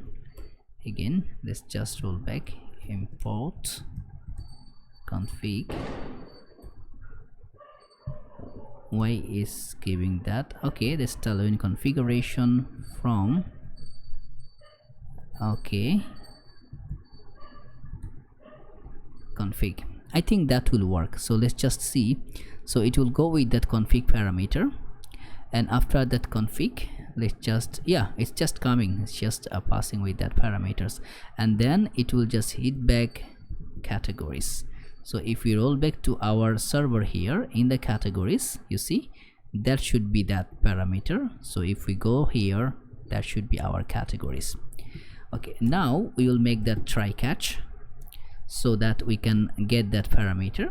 So whenever we are having that catching with that, either way it will define with that parameter also. You can just put that also. So it will be console.error, which going to say as error fetching data, and now we're gonna passing our error. So in the try functionality, we can make that const data should be await get data, and now we can pass that in point. Now if we just make a log here, just passing that data as data.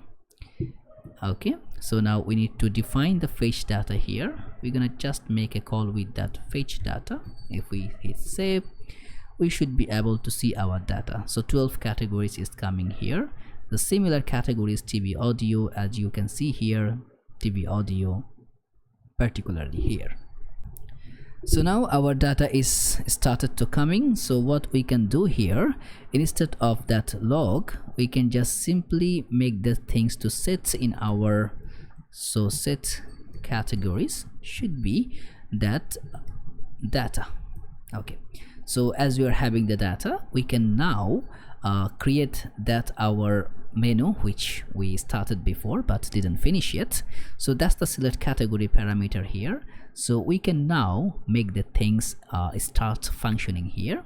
So how we can do that? So after the container, so let's just grab those things. I'm gonna pass one menu. We're going to use that headless UI, so that's the parameters going to passing from there. So what I'm gonna do, I'm gonna grab the properties which I'm gonna use from them. So it will be okay,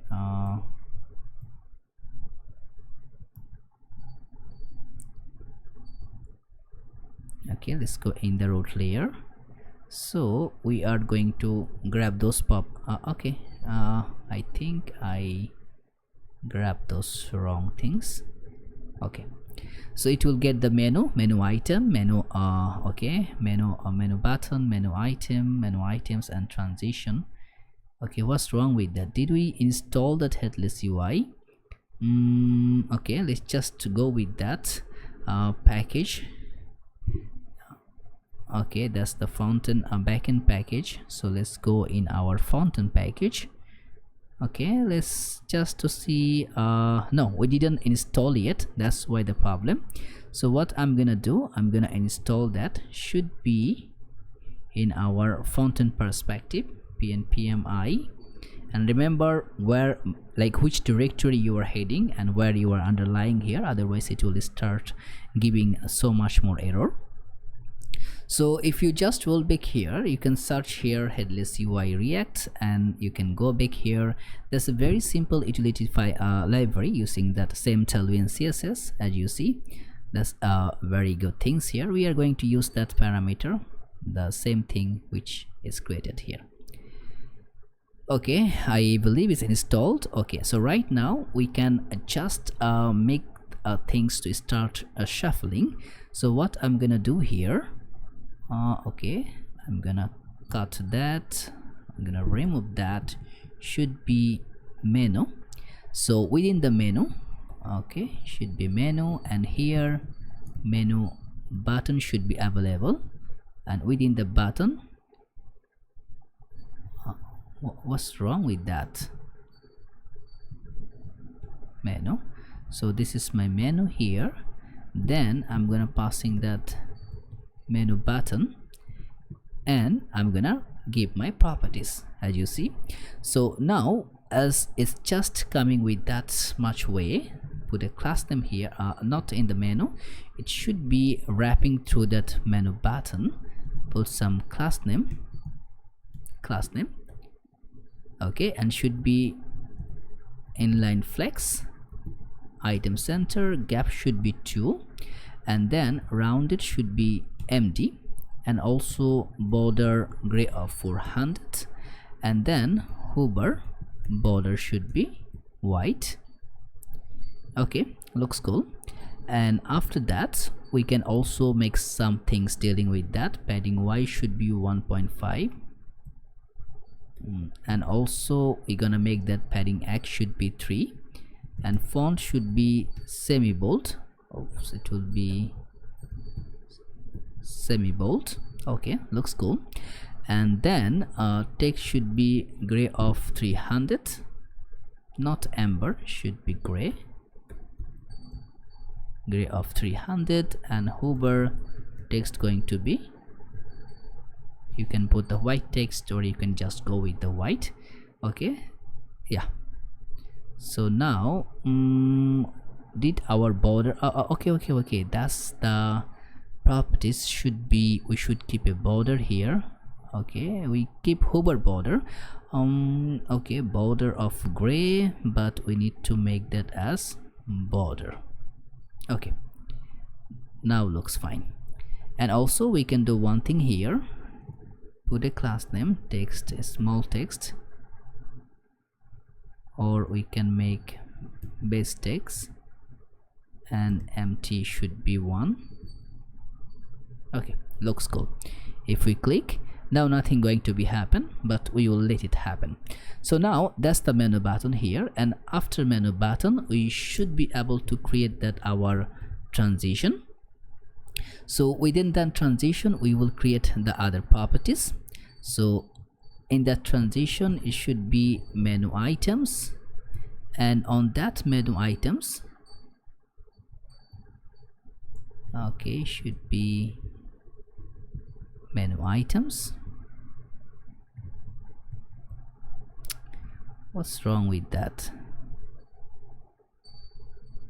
Okay, so that will be the within the menu items, and within menu items we're gonna just make that categories. We can just map to that categories, so it will be categories.map, and here we can pass that item. So now we will return something which going to be also menu item.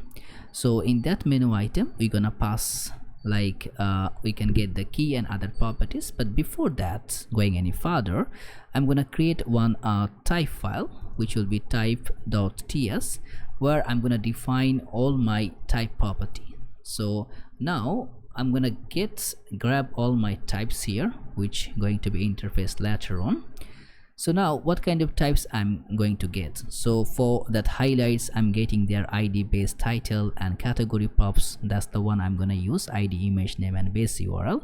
And then that will be our product posts, and that will be our blog props, and that will be the user types, and that will be the order types. So all things I'm gonna explain a bit by bit later on once you're gonna import. But right now in our category we have one ID, we have image name, base, and description. So that's the one I'm gonna create right now. So in the item, what we can say is that it should be category props.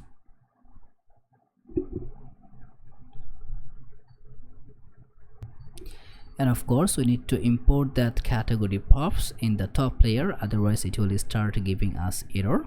So let's just roll here and let's create that. Import category props should be from we can just roll back to type. Okay, so there from here we can grab our category properties. So now we can access those things and make that beautiful design layout by which we're gonna show that. So if we make that key parameter should be item dot. So if it's everything working, you see the base, description, image we can see. So that will be our title, and here we can pass a link property.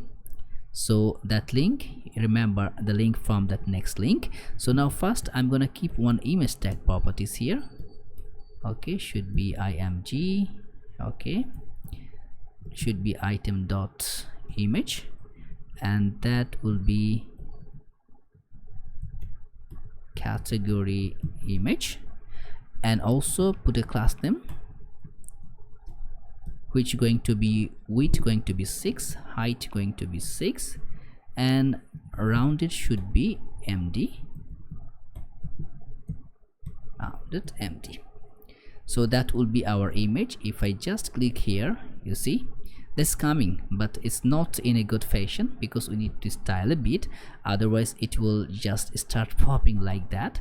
So what we're gonna do here, in the transition I'm gonna give some of the properties, but don't worry, we're gonna go in bit by bit. So we're gonna pass that 2 for it, so it will just roll back to us with that category, and then it gonna pass us with that item dot base. So with that we can roll back to our particular category layer.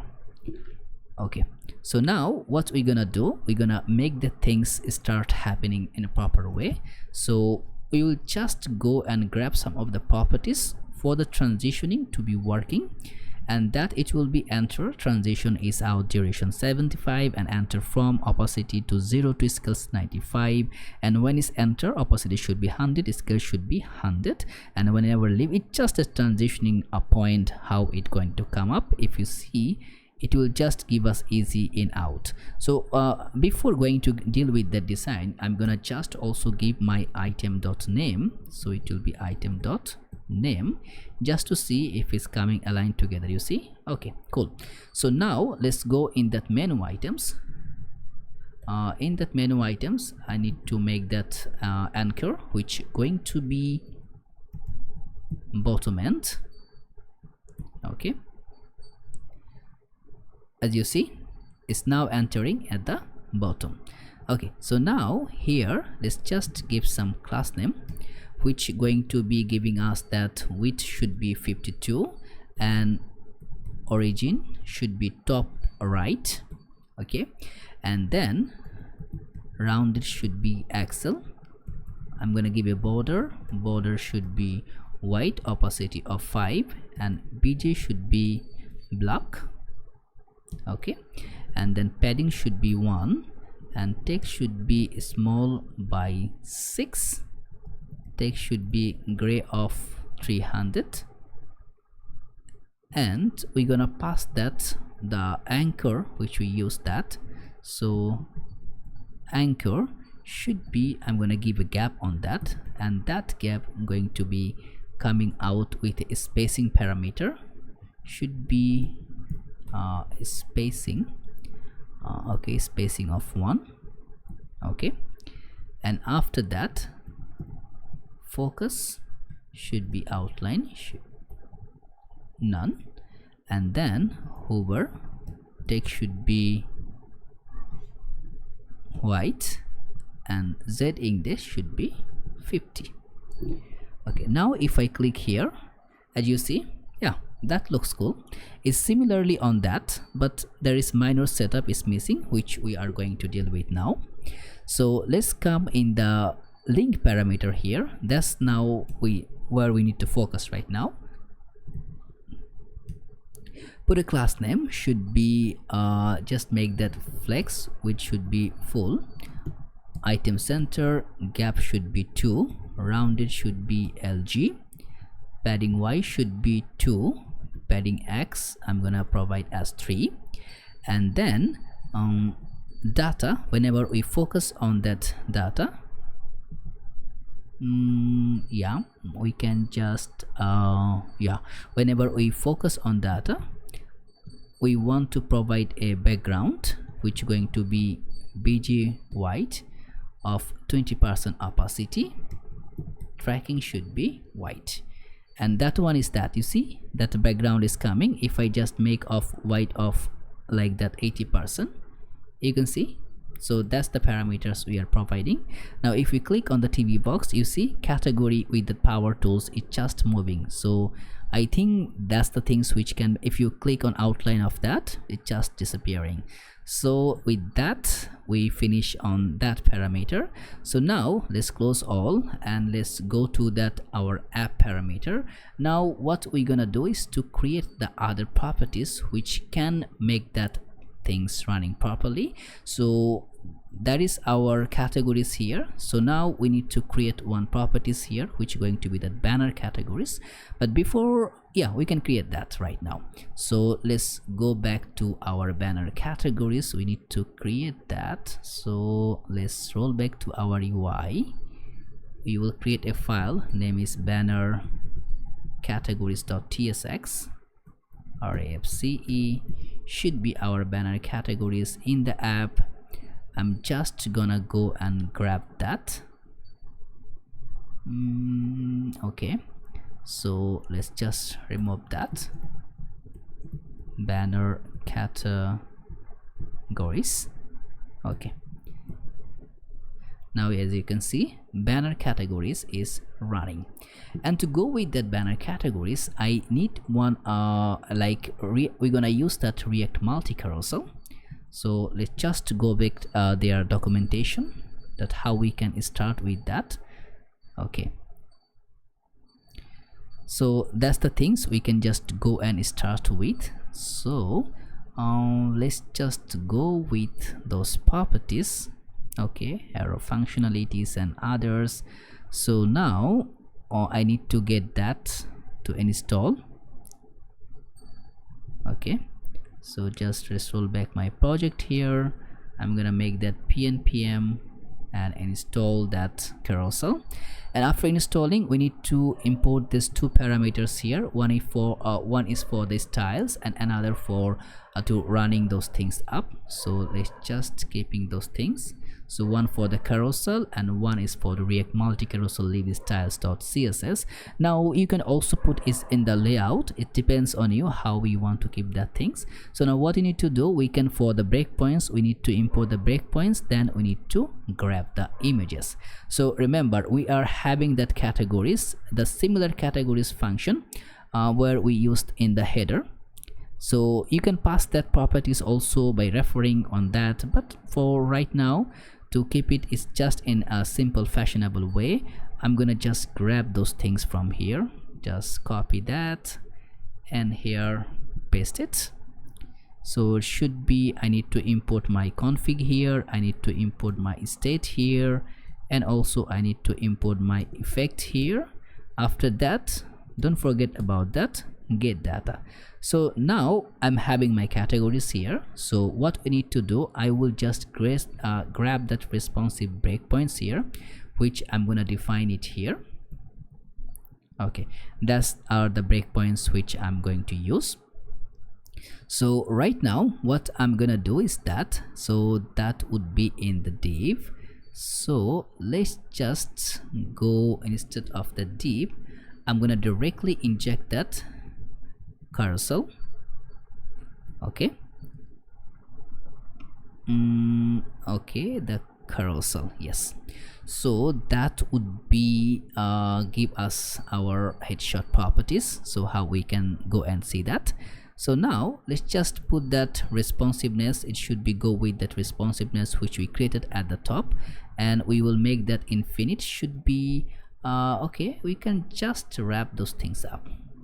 It's just a simple properties here. So what we are doing is that we are passing that carousel properties as the simple things which you can just go in the documentation, passing that responsiveness, then getting those speedy things up to run this application. That's it, nothing fancy. So now if we go back here, okay, undefined length, okay, we understand. So we need to provide that length, so we can make that categories dot map. So we can get with the item which will get with that category props, and then we can just return on that link parameter. We need to import the link from React Router DOM, and then we will grab things of that called image, which going to be item.image and should be category image, and then it should wrapping that too as with the backtick, go with that category, and after that should be item dot base. Okay, that looks okay. Now also need to pass the key, should be key item dot id. Okay, what's the parameter we are messing around here? I think everything is cool. Yeah, as you see, that's now start popping, but not so good. So we need to make some styling, and those variation is coming actually from the caching of we created here. So don't worry about it. Oh no, so it's the default variation. So we need to create from here like that. Okay, we'll create it. So now that's the image, and also the image will go with some of the class name and other properties, otherwise it will not look so fancy. So let's just go in that image, put a class name should be flex, item center, gap in x should be 2, and padding should be 1. Let's just make that border. Oh, oops, it should not be here, it should be in that our link properties. Okay, should be border. And also, okay, first make that image a bit smaller, put a class name, and that width should be 10, and height should be 10, and then font okay, should be rounded, should be full, and object should be cover. Okay, image is coming in proper way. And then we also need to make here as a border, should be border of gray of 100, and margin right should be 1, and flex we're gonna give flex 1, around it should be MD, and then hover border should be sky text, and then hover shadow should be LG. Okay, giving a shadow off here, you see. Now we need to provide another properties which going to be coming as a p tag, or you can just directly passing that item dot name. But the problem is, if we directly pass, we cannot inject the style on it. Yes, we need to provide the global layer, but it's better to just create that and grab it from here, put the class name, text should be SM, font should be semi-bold. Okay, that's working fine. Now we need to design with the two parameters. So what I'm gonna do is that in that UI I need to make two arrow which are going to be custom right arrow dot tsx rafce should be that right arrow, and another one should be custom left arrow dot tsx. So now in that right arrow we can define the properties here. So right now what I'm gonna do, just grab those things clearly here, and I'm gonna explain what we did. It's gonna inject the function as on click, I'm getting it as any, and then returning that on click whatever the click event is provided from that the carousel we use, from the carousel of that React multi carousel. And then we are just passing the class name and area label, and we are getting one arrow right text. That's simple, nothing this is nothing that much. And also for that arrow right, it will be the simple sorry, it should be arrow left. From this arrow left also simple parameter, just positioning with the left should be 0, and as you see should be somewhere left 0 to 5. Yeah, we are just keeping that positioning as in a way. Okay, so the left should be in the left side, which left 0, right should be in the right side, which should be in 0. So now how we can inject it here? To inject that one, we can just go over here, we can make that custom right arrow, should be custom right arrow, and then it gonna make that custom right arrow. Why okay, suggestion is coming here, custom left arrow should be also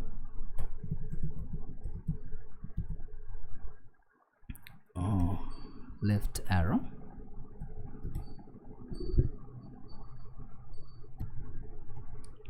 Okay, so if it's working in a good manner, we should be able to see that arrow properties. Okay, now see, cool. Okay, also you can go here and if you click on headphone, it's getting us to our categories properties. So now that things is working properly, and I believe it is pretty good in a functional way. Okay, so now what we can do, we can roll back to our app. We can just close others. Oh, sorry, we can just open the app again. Now here, what if we just make it small? You see, it's also functioning. You can just make it style a bit way so it can be looks more functional. Okay, so now we need to create our home banner. So in the UI, create another file which going to be create that as homebanner.tsx. So that home banner, it should be an static generated home banner. We will just keep it simple as it possible. Should be home banner, and we need to import that one from UI home banner. So as you see, home banner is appearing here. So in the home banner, we will keep everything within that container. Okay, now what we are going to inject here, so in the home banner, we will create a div here. So within that div, I'm gonna take an image properties. So in that image, it will take the image of home banner, which we are having that, and it will be just named as home banner, and we're gonna make that properties in a proper way. So put a class name which should be full, and height should be full, and object should be cover, and rounded should be empty. As you see, that's the image we are having right now. Okay, why it's just shadowing? Yeah, so that's the properties. Also it will align with that. Okay, looks good. So now let's go in the container, put a class name should be relative, and py as right now is 10. I'm gonna make it as 5, and then again, so I'm gonna make it overflow should be hidden, nothing go out beyond on that. So let's just go and we're gonna make it as right now. Okay, we're gonna make it as, put a class name relative, and I'm gonna make it as, or just to keep it simple way, as you're gonna see, I'm gonna just going to give a shadow effect here. So we're gonna make that as a self-closing div here. Put a class name which should be full, height should be full. I'm gonna make it as absolute. From the top should be 0, left should be 0, bj should be black. As you see, totally black. I'm gonna give a 10% opacity. Now we are having that little shadow effect. Okay, so after that, I'm gonna take another div, and here I'm gonna take an h2 tag which going to say as mi air purifier. Okay, and after that I'm gonna take another p tag which going to say the new tech gift you are wishing for right here. And also after that, I'm gonna get a link button. Remember, we created a link button which we can pass an arrow, otherwise we can just go with the properties here, and also we can provide the class name and other things. So we can put a class name which is going to be width 44, and flex item center, justify center, bj should be white text or white, text should be dark text, and hover. Or what we can do is here right now, I'm gonna just remove all the properties. Let's see how okay, let's see how it's functioning. Okay, there should be the closing div which I'm missing. Okay, as you see, that's the way it's functioning right now. So just to eliminate from there, we just need to pass some of the class name here. That's the one I'm doing. Okay, so now as you see, that's the functioning parameters is happening. So white, and then the other parameters. So right now it's here, we need to create it in the absolute position. So let's grab it, class name absolute, and inset should be 0. Okay, flex, and should be flex in column, and then justify center, and padding X should be 10. Okay, cool, it's here. Now for that h2 tag, we're gonna just make it style on a way. For that h2 tag, put a class name. Text should be Excel, and whenever is MD, text should be 4 Excel, and also LG, text should be 6 Excel, and after that text should be white text.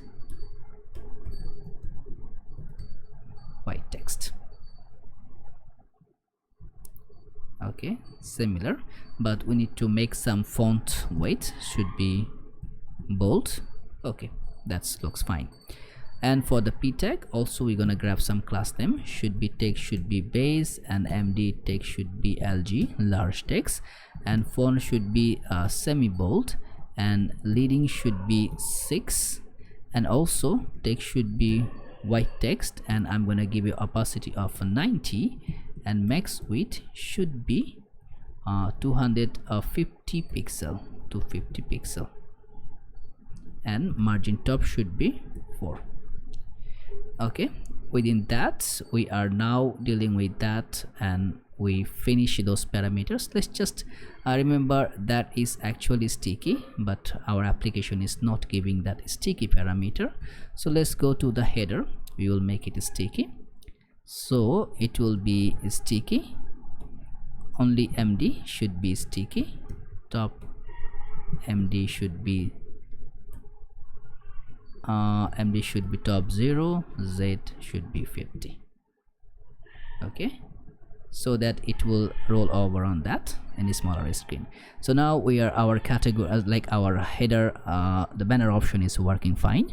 So after that we need to create those new deals parameter, and which we're gonna just inject in a good way. So let's just roll back here. So let's go and create that highlights UI. So it will be highlights.tsx, and we're gonna import it in app.js as well. So it will be highlights. Okay, so that's the thing, it's going to be appearing here. If you see in the smaller screen, it's gonna be in a 1, but in the medium and other upper level, it's going to be as a single. So now that's our highlights. So now let's going to be incorporate with that. So here the similar fashion, it's going to be as container. So need to import the container, and I believe as is the okay. So now here we need to get our highlights data. So first let's roll back to our admin. If you click on that highlights, you can see that highlights data with the background color, base, and the other properties. So let's just go and create one state. So it will be highlights data set highlights data, and we're gonna provide that user state as an empty array. Okay, so now we're gonna grab our data. So use effect as well as, and then we're gonna pass the similar fashion, remember, which the way we used to do it. So you can just grab those functionality of that categories. You can just need to change that router parameter. That's it, nothing else. So we need to import that get data, and also need to get that config. Okay, so what we are passing here in the endpoint is going to grab that highlights, and whenever it's getting the data, it's gonna pass that in that set highlights data. So now we have that highlights data available. We can just map to it. So it should be highlights data dot map, and should be item, and that item should be highlights. Okay, it should not be that highlights type. And we need to return, and what we're gonna return, we are just going to return a div from here. Okay, So in the div, let's just put that key should be item.id. okay, and then we're gonna put a class name which going to be relative, and height going to be 60, and also rounded should be LG, shadow should be MD, and also cursor should be pointer, overflow should be hidden. I'm gonna make it as group. Okay, so now right now you can see there is nothing available that much. So in the container I'm gonna make it as grid, and I'm gonna make it as grid calls of 1 by default. MD should be grid calls of 2, and whenever it's LG screen, grid calls should be 3. And also I'm gonna give a gap between of 8. Okay, looks cool. And now we are going to go through and some of the other properties. I'm gonna go and create a div here. Okay, now within the div I will not keep anything, or I can just go and create a self-closing div, as it will be just a simple div. So put a class name, and here I'm gonna go and grab through to keep the positioning here. So it should be absolute, inset should be 0, bj should be okay, we can give a background. Yeah, background should be cover, and background should be center, and then rounded should be LG. Transition should be translate. Okay, transition transform duration should be 300, and group hover scale should be 110. So now what we are trying to create is that these effects, once you're hovering, you see that image is just getting in the top layer. So that's the one we are going to create. So now here we're gonna put that style over here. So on the style we're gonna maintain of that background image. Okay, image, and that image should be, we need to pass an URL. So the URL should be coming from there. Okay, should be item.image.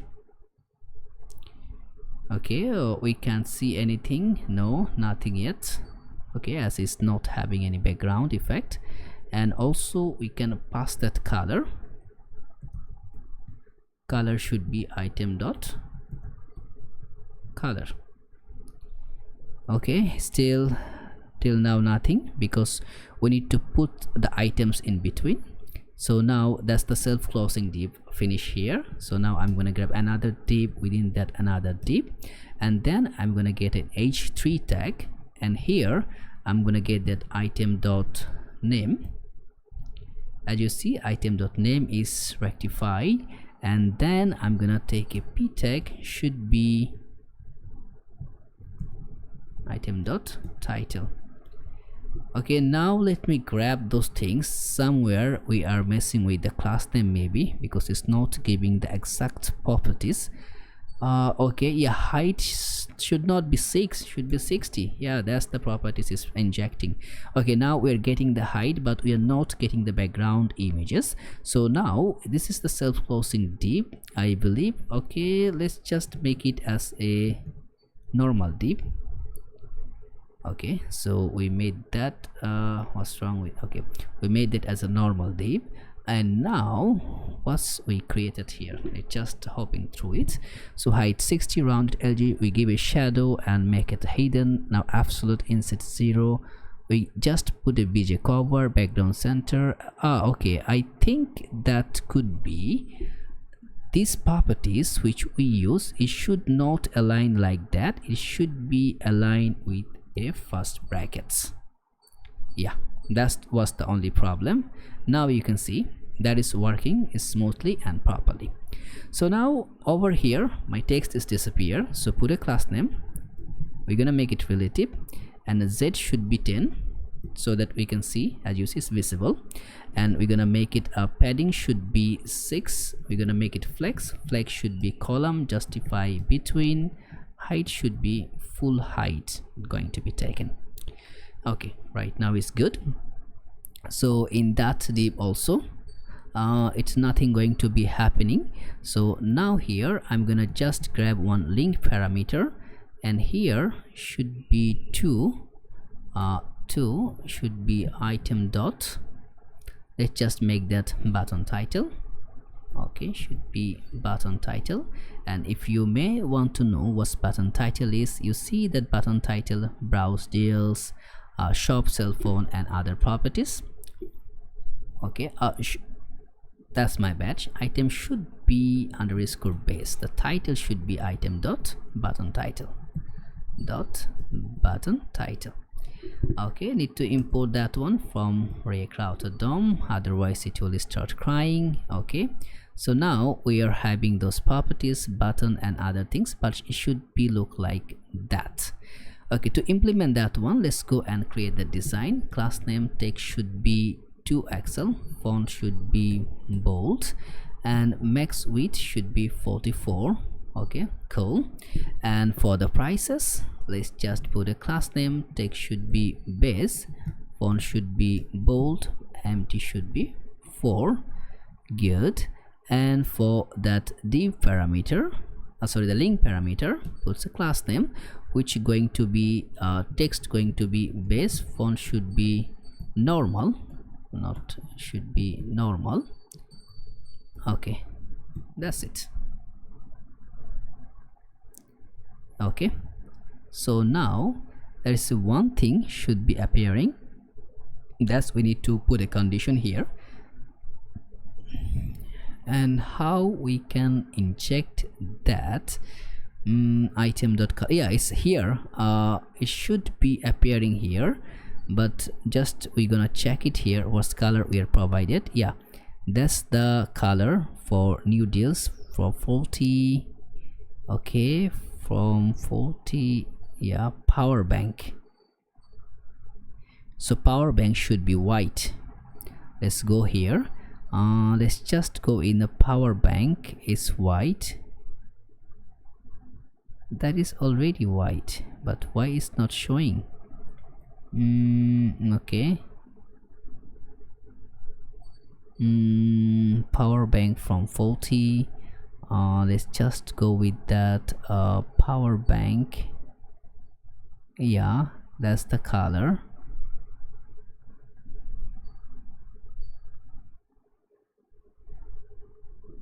What's wrong with that? Let's just go in the constant here in that admin so that we can figure out. So that is our highest product. So red FF should be cell phone and product sub cell phone. Okay, what's wrong with that? I think I didn't put this style yet. Yeah, that should be within that div, remember. So we need to put that item color. Yeah, that only then it can take that particular color. By default it's getting the black. So let's just put that style where we can make that as a color, which going to be item dot color. Okay, what's wrong with that? Oh, sorry. I just I am actually in a wrong place where I'm creating that. So it should not be happen from here, should be happening from here. So that's the div where all the text is underlying. So it should be scoop around from here. So now, yeah, now you can see that's perfect. If you go in the shop, we can see the product and is look fine. So this is done. Now we can go with that, coming up with that product categories and other parameter which we can create. So right now as we are here, so I believe it should, we can just go with the popular categories and the products and other things. So we'll go one by one. And right now we can do one more thing, is that just to go with that particular index.html file for here. So that would be here, and we can rewrite our properties. So it should be e-commerce solutions. As you see, the title is just changed from here, and also we can provide our href for the image, which is going to be fabiicon.ico.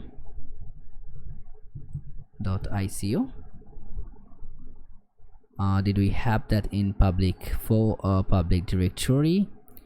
No, it's nothing here. So what I'm gonna do is that I'm gonna grab that properties from my previous project. Okay, and I'm gonna keep it here. Okay, so it should be fabicon.ico. So now if I go and see,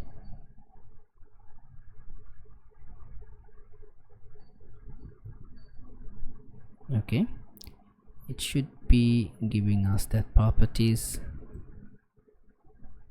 Okay, just give it a bit of time, it will just start showing later on. So now we created those portions, so let's just go and create the category portions, as we are having that categories already, so we can just make the things to be done. So let's go here and click one more file, which is going to be categories.tsx, and we're gonna wrap that categories in our app. And after the highlights, it should be categories. Okay, so now in the categories we can go with several label, but right now what we're gonna do is to inject as within the container. So now within the container, remember we are passing that categories in the header, so we can just grab those categories from there. So I'm gonna copy that and pass those categories. So let's just import all the properties, that is state, okay, and the config, also that get data required.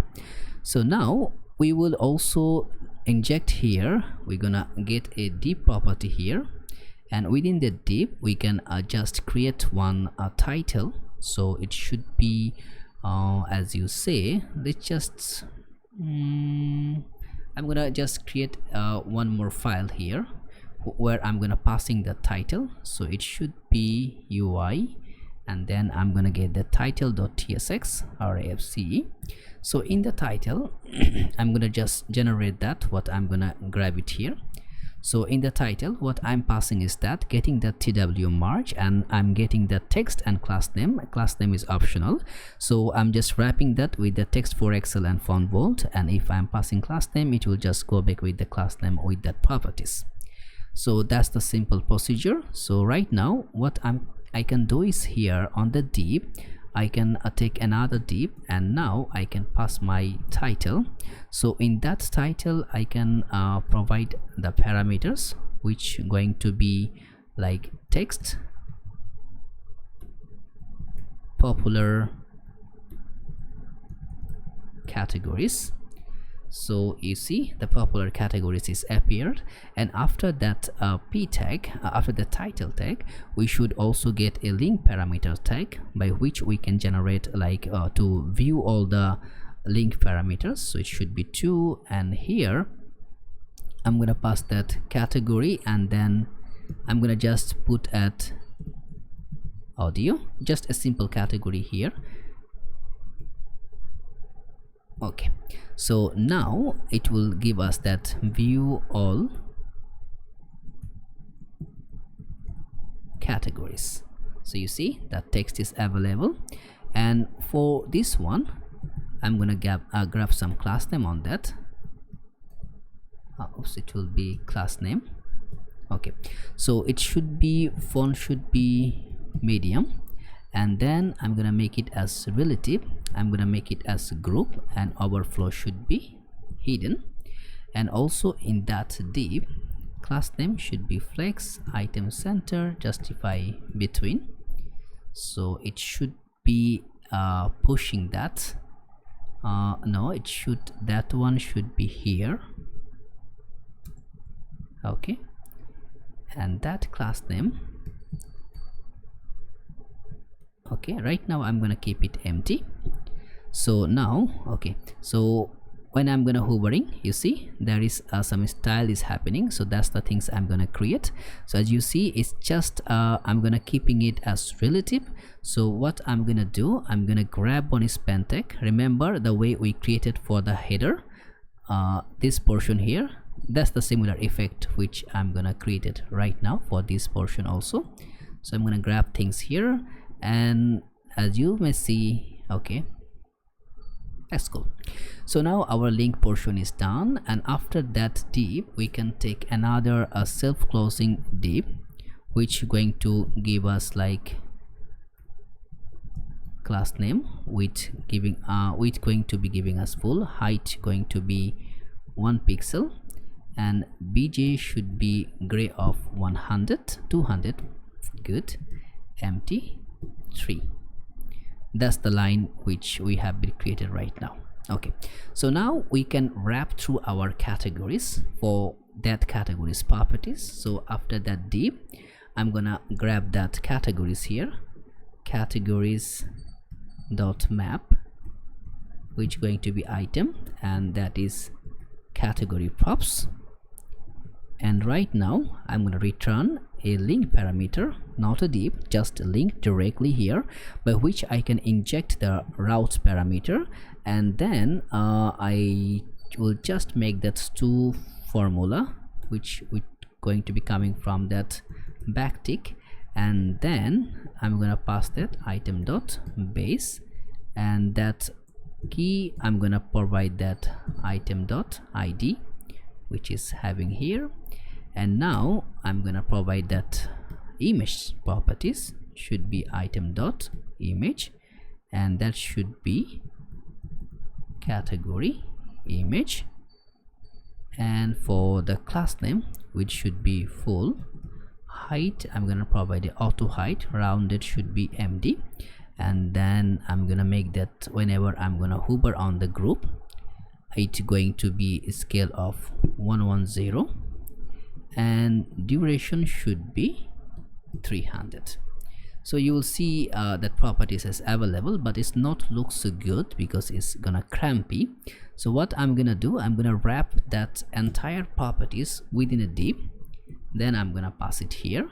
So now put a class name, I'm gonna make it as grid call should be 1, or by default I'm gonna keep it 3 md, grid call should be 4, and lg grid call should be 6, and I'm gonna give a gap between of 7. Okay, that's cool. What we are missing, the name parameter. So now in the link I'm gonna provide some class name, should be that class name, and then width should be full, height should be auto. I'm gonna make it relative, I'm gonna make it as a group, and I'm gonna make it overflow hidden, so that if I hover, as you see, it's giving that pump up. So after that image, let's just make a div here, and within div take a p tag. Okay, that p tag going to cover that item dot name. Okay, that's the name properties. So here class name should be absolute, and bottom should be as well as 3, and then which should be full, and text should be center align. Okay, cool. And then we're gonna go with a p tag, put a class name, text should be sm, md text should be base, and font should be bold. And we can do one more properties here. In the top align here, put a class name, mb should be 10.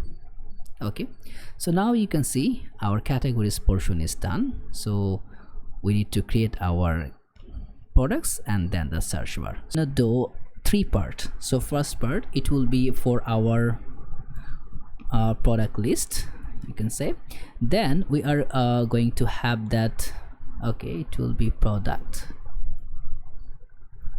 Okay, Then after the product list, we are going to get through that one of another portion is it should be discounted banner, and the last part it will be blog section. So after finishing those section, maybe we're gonna go deep down to create other properties, and to go initialize that one in that UI, I'm gonna take a file which going to be that product list and .tsx. So let's just create our snippet function arrayfce. So now I'm having my product list, so let's go in that app.tsx. so I'm gonna just import that product list here. Okay, product list. Oops, it should be product. Sorry, product list. Okay, so now we should be able to see our list here. That list is already there, so let's just go start working on it. And to implement each and every single part, instead of the div, I'm gonna wrap it within my container. It will be container.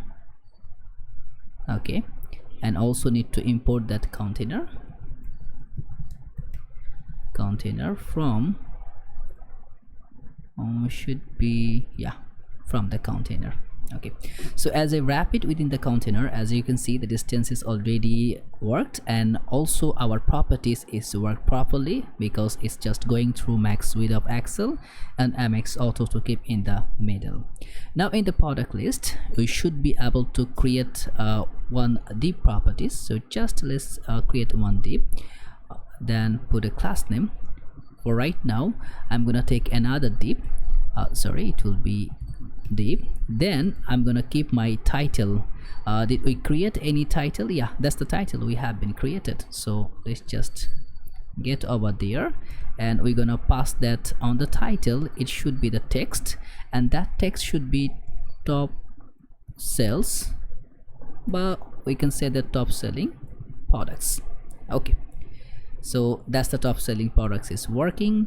And also we can do one more properties, that below that we can put a link parameter which we need to import from that React router DOM, as we use the wait for creating that.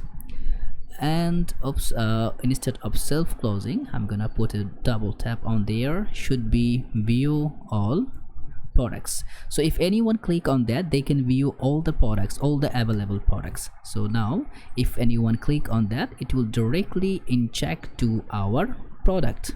Why I'm spelling the name? Product, and also it should be here products. Okay, so now this is coming all together, so we need to just a bit of work with that. Let's just put class name should be flex and item center justify between. As you see, it's separated together. Now after that div, I'm gonna just grab another div properties. I'm gonna make it as a self-closing div. I'm gonna put a class name, and that class name, it will be width going to be full, height going to be 1 pixel. You can put also that hr, that line parameter, that will also work with the fine, and 200, and margin top should be 3. Okay, as you see, there is a line between there. If I click on the products, you see it's getting us somewhere in the product.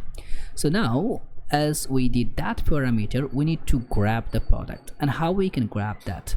So let's just go and create another functionality. As you see, that's the div. So I'm gonna keep margin bottom of 10 so that we can initialize another properties, and here we're going to create that pagination. Okay, so that pagination, it should be applicable for to create the pagination and also make other properties. So what I'm gonna do is that I'm gonna just create another file which will be pagination.tsx. Now here we're gonna do the trick. So I'm gonna get that pagination here. Okay, pagination, and also need to import pagination from pagination.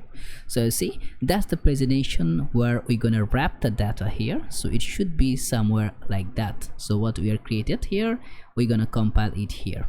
Okay, so now how we can make it. So let's just go in the pagination, and remember we need to get all single products here, right? So if we go back to our category, not in the category, in the header where we have been just got that category, remember we used that category from there. So what we can do is that we can grab those category and then we can use it here. In that way we can make that happen. So just let's get that categories, and we can also go with our localhost 8000 where our backend is running, our API is running. If I click on the product, you see all products data is available right now here. So what I'm gonna do, I'm gonna just get all of this code from here, just copy, and here in that product list in the pagination I'm gonna paste it here.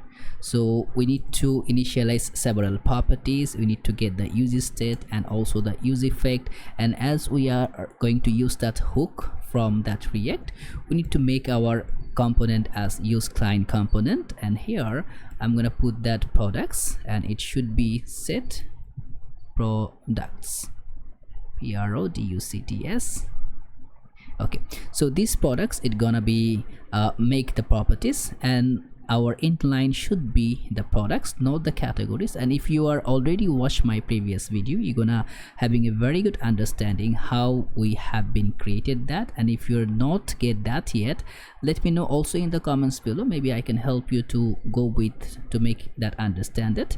And also in future I'm gonna merge all of the playlist, all because it will be all that video part, whatever part is created, maybe 3 or 4 parts, it will be there, all part it will be merged in a playlist, so you can get one by one in the down. And also I'm gonna link all the video links wherever I finish that, so from there you can just grab it. So now we'll be able to get the product. So let's just log the products if we can see that. So it will be log and should be products, and we're gonna get our products here. So let's just go in our client side. I'm gonna just inspect here in the console. Let's see if we are good to go. We should be able to see our product. You see we have 25 products. So that's the similar things we have here. We have 25 products, but we can toggle through the pages. Every single page I'm giving 15 products. So if I just click, as you see the next 10 products is loaded, so 25 of 25. So that's the similar pattern we are going to follow, and we're gonna make it happen there. And to just do that, I'm gonna use one library which is I'm just loving to go with that simplicity, and it's really very easy to implement. Which one is that? React Pagination. If we just click on it again, what I really want you to do, go and read whatever the documentation they are providing, how they are building and how the building blocks is working. So if you are visiting here, you're gonna have a very good idea to how you can entertain yourself with those code and how you can learn much in a much better way. But to work with me, I will let you describe whatever the way I'm preferring and how the method I'm implementing. But even though after doing that, please come here and read whatever the packages or third-party libraries I'm using. Try to read documentation from here, okay, whichever is available. So let's go here, and as I'm using in the PowerShell, if I put ls, it should be showing I'm in the root. So I'm gonna go in the client, because as I'm gonna install that one in a client side. And by the way, today's all the work it will be only in the client side. So pnpmi should be React Paginate. So after installing, how we are going to dealing with it, so let's just go. We are now having our products here. So as we are having the products, we can go with that. Okay, what's wrong with that? Implicitly any type. Okay, any type. Okay, for right now, okay, we will give that one later. For right now, just keep it the same way. So now what we can do is that we can go with our pagination and items properties. So we have our products here, and also we're gonna pass a variable, so it should be const, and then we're gonna pass that items per page should be 15. Okay, So that is our per page item. I'm gonna just remove that. Right now it's not needing that one. So what we are going to do, we are just going to do some several tricks over here. I'm gonna make it bigger so you can see it properly. So right now I'm gonna just define some of the properties which I am actually getting from here. As you remember, the website I have been there for the React Paginate, so that's the one I'm just getting from there. I'm gonna just hopping that everything, and I'm gonna popping, I'll just keep it below here, okay, to keep just going simple. Now here what's actually is doing, it's just creating that set item offset and item start when the item is starting, and the current items, it should be that our products, as I'm not using the items, so also it should be the products. And again, why I'm saying you that, try to read the documentation, which can make a lot of sense there. So also it should be, as is coming with that item, should be products length. So that's the parameter it's giving. So what actually is doing, it's giving you from which item it is started, and also the current items parameter, and the page count, like how many pages is. As you see, total products dot length, I have 25 products, so it gonna, with the length, it will multiply whatever the item per page I define here. So that's the similar things, simple things they are doing, and you can just, you go to see all the event, but I will not go with that. I'm just setting that item offset and item start. So let's hit save. And now what we need to do is that we need to go with some of the parameters here in that div. I'm gonna just remove as a div, not gonna use it. Here I'm gonna take one parameter of items, which we're gonna create it, and in the item we're gonna pass that current item should be as current items. So now that's the, what you say, that's the component we need to create at the top layer. So top of that we're gonna create that. So in that here we're gonna make that const items, and here we're gonna take that current items, and after that we're gonna define our function. So now in that current items we can actually go and get some of the properties. So what we are going to go define the type here. So interface, it should be that type properties we are going to define. So it will be items props, and that items props is going to make that current items. It should be that product props, the array of product props. And if you are not familiar with the array of product props, you can just roll back to the types we have. You can just pass here the product props, the product value we are described here, whatever the properties we are having here with the product, that's all you can find it here. So now also we need to define another properties which should be interface, because within that what kind of value you're gonna have. So it will be one for that pagination props, also we need to provide that. So in that pagination props, the items, for right now I'm gonna just define it, keep it like that. If we need, then we're gonna use it.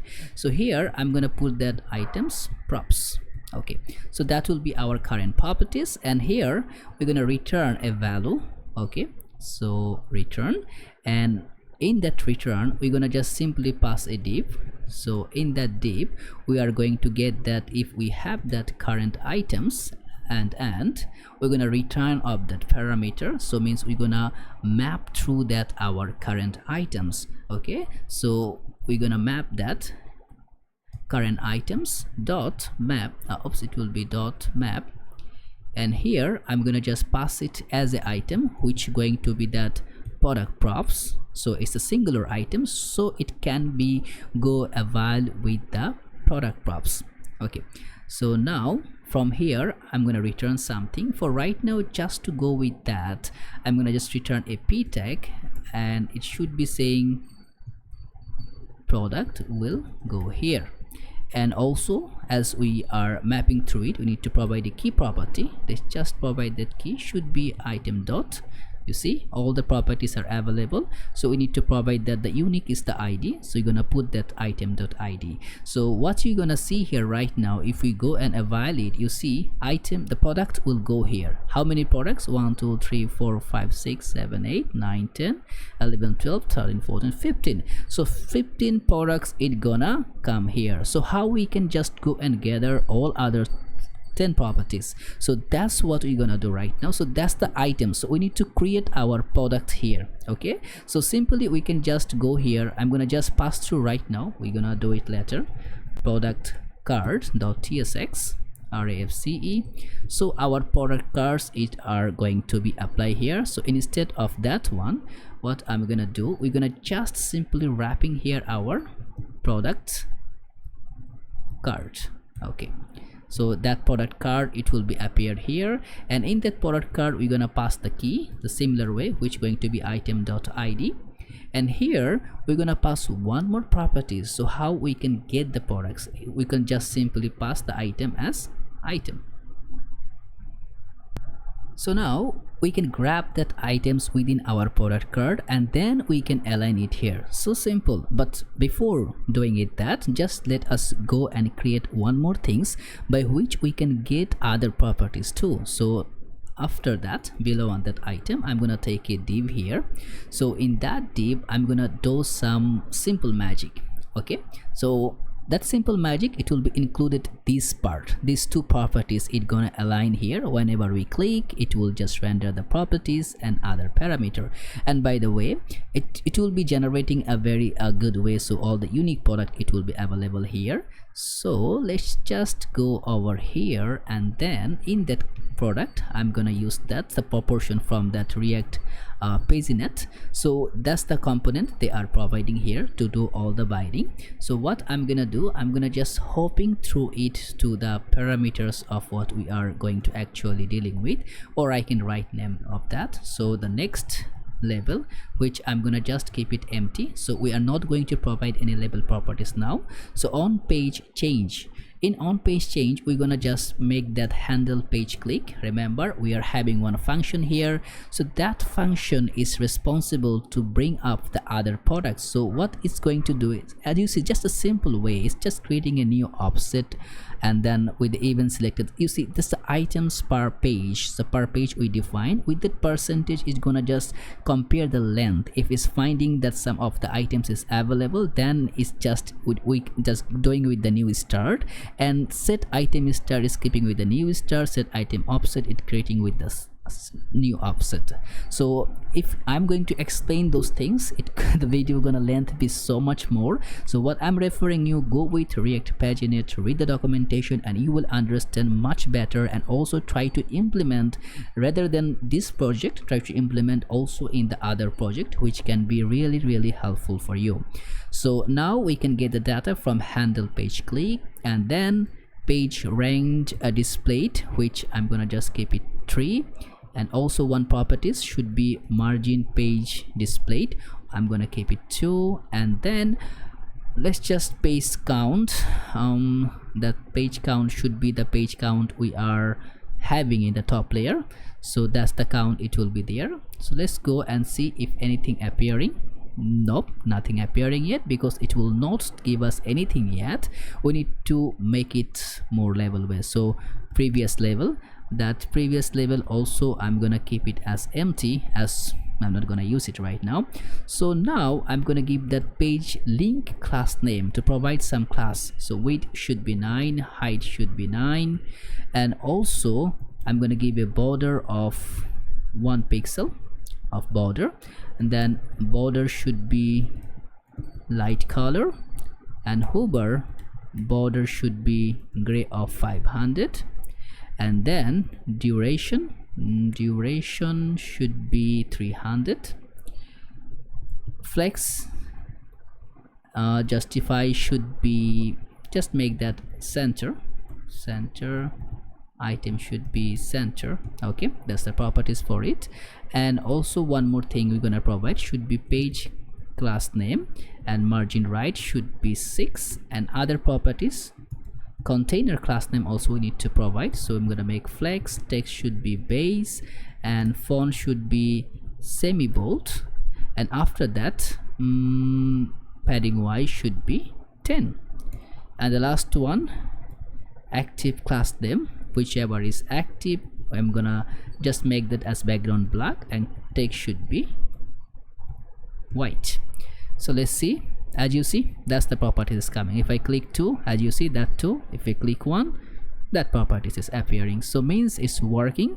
And we are going to get one more properties, should be just taking a p tag from where I'm gonna show the product lens. So it should be products from, remember now we are going to use that item start. So now I can see from which item start to, now we are going with that math.min, so we can get the mean value. So int offset and then item, not the item, remember we use that product, so item is coming by default, so I'm gonna just get that product dot length from there, and that's it. So after that off, and then we also need to pass item, not the item, oops, it should be product dot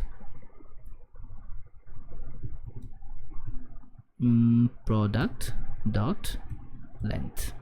Okay, so now as you see, products from 1 to 15, if I click products 16 to 25 of 25, so we can get the altogether value which is available here.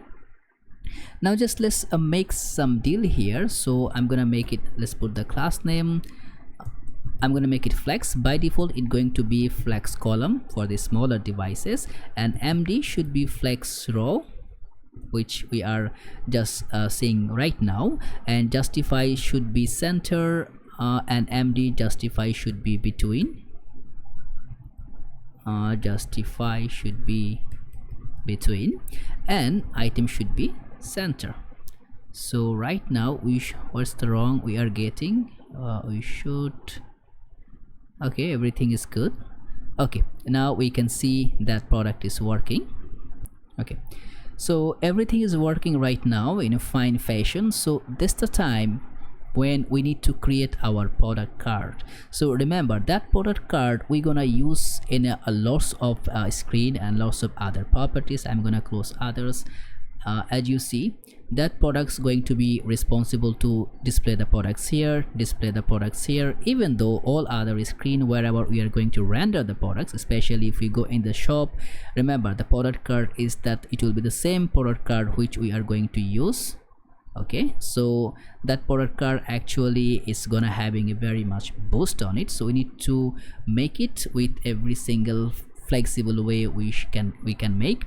So let's just go and create that product card. Error is coming from the item, never meant for that. So let's go in that product card, and here first we need to define two parameter. One parameter, it should be let's just go here, and it should be like, first we need to get the item, and in that product card we can define, so we can just define that parameter. So we will go with that, should be interface, and we're gonna just define of that properties, so it should be props, and the items which we are having now should be product props. Okay, so that would be the item as a single item. We just need to pass that props here, and as we did that, as you may see right now in that pagination error here is been done. So also I'm going to remove as we are not using right now.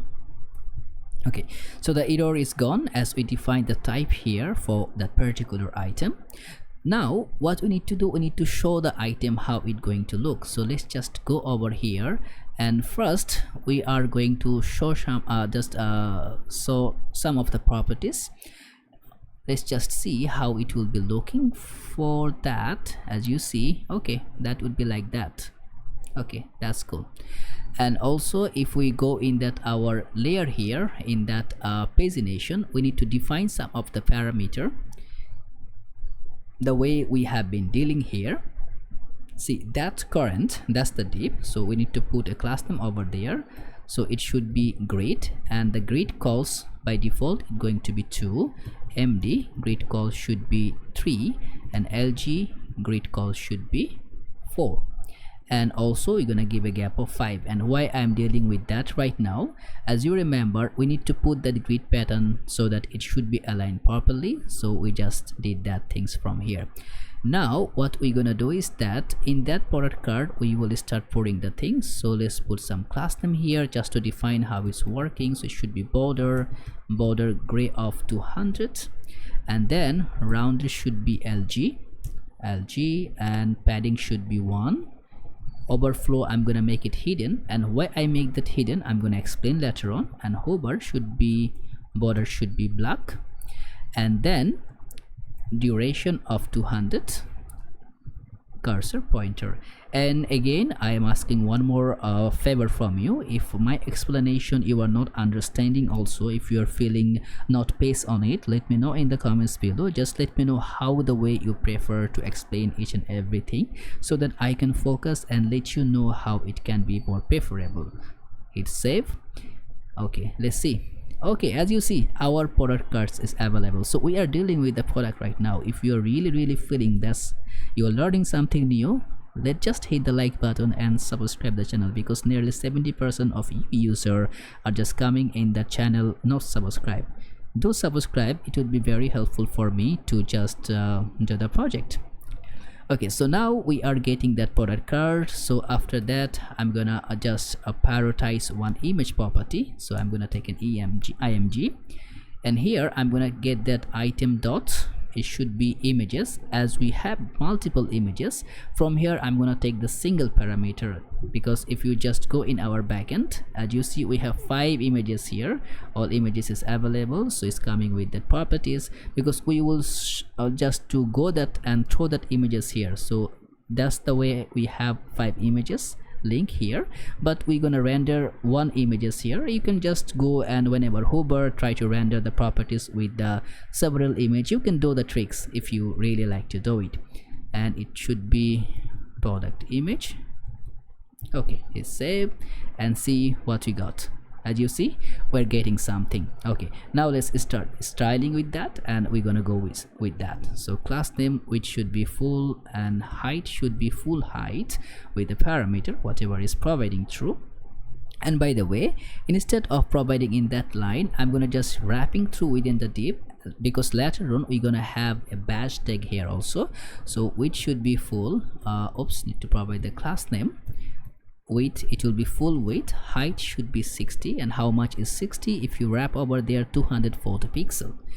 And also I'm gonna make it relative, as well as something going to be absolute there. Padding should be 2, and I'm gonna make it as group. So let's save. As you see, not looking so nice, but we're gonna make it looks nice. Now it should be rounded MD, so medium rounded. Object should be cover, not contain, cover, and group. So whenever we're gonna hover on the group, so it should be group hover,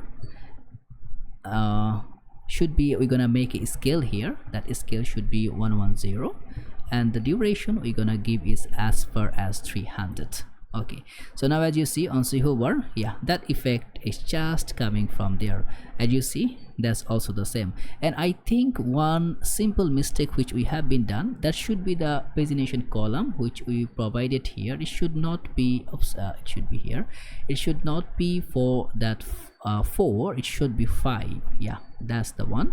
That's why it's coming of 4 together. Okay, so now we need to do some other properties. I'm gonna take one span tag here, so it should be that span. Okay, in that span tag I'm gonna just write that save, and I'm gonna take one of the properties which should be okay, it should be that the one which we are using. We need to get that as percentage, otherwise we can't use it. So we're gonna get the percentage from here. We're gonna destructure the percentage, so it should be const percentage equal to, it should be from there, that item dot regular price. So whatever the regular price we are providing, then item dot that the price which have the discounted price. Now we should divide with the parameter to get the margin value, should be divide by that regular price, and after dividing we need to multiply with the 100. With that we are getting that percentage. So if we are just passing that percentage here, percentage, you can see there is a very big percentage, but I'm gonna just make it as to fixed, and I'm gonna just wrap it within 0, so no more other properties should be aligned with here. And outside of it I'm gonna pass the percentage side. So as you see, we can save 25%, 16%. Don't worry, we're gonna make it looks much more better. So put a class name, and it should be, I'm gonna give a background of black, and then text should be sky text. Sky text, okay. And I'm gonna make it absolute. From left it should be 0, from right should be 0. Width, I'm gonna give a 16 of width, and text should be extra small. Text, I'm gonna make it in center, and then padding Y, so the padding vertically 1, and rounded should be MD. And after that, font should be semi bold. Inline, I'm gonna make it inline block, and Z index should be 10, so it will be upper of the image, as you see. Okay, cool.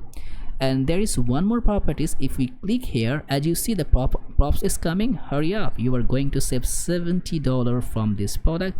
Got it, thanks. So as you see, each and every click you get the idea how much you are saving. So you don't need to calculate here, you don't need to minus from here what is 11% of it, how much the money he's going to save. You can just show it here. We're gonna create also, but before creating it, we're gonna create the all other properties. So let's go below here.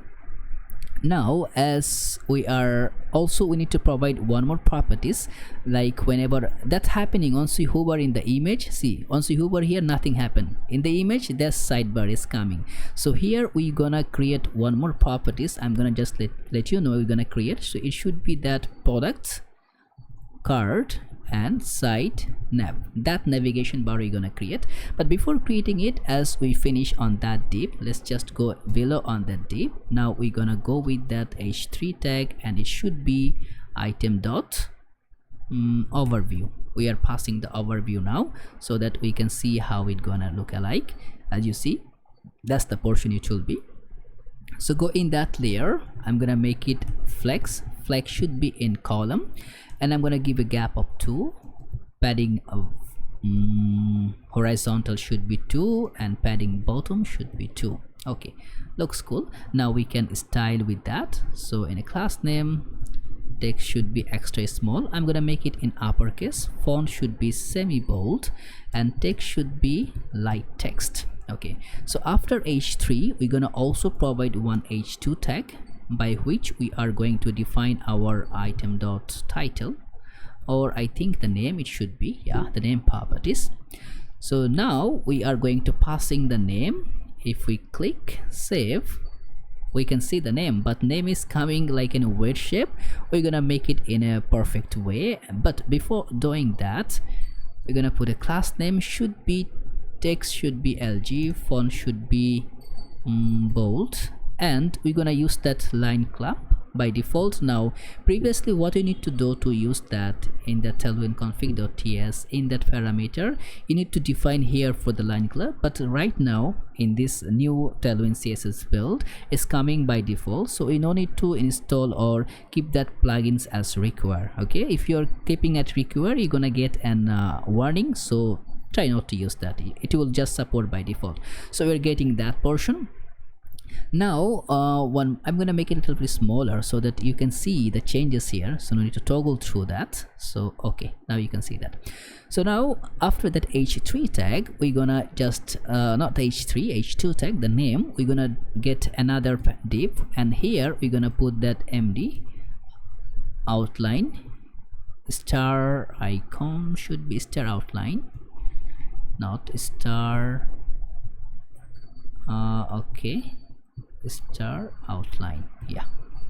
So that's the icon we are going to provide, and for that icon you can use the way you prefer, but we're gonna keep it as simple to just to show the variance. So put a class name, text should be the base text, and text okay, text should be light text, and then flex item should be center. And why I did that, because we are going to keep it as 5.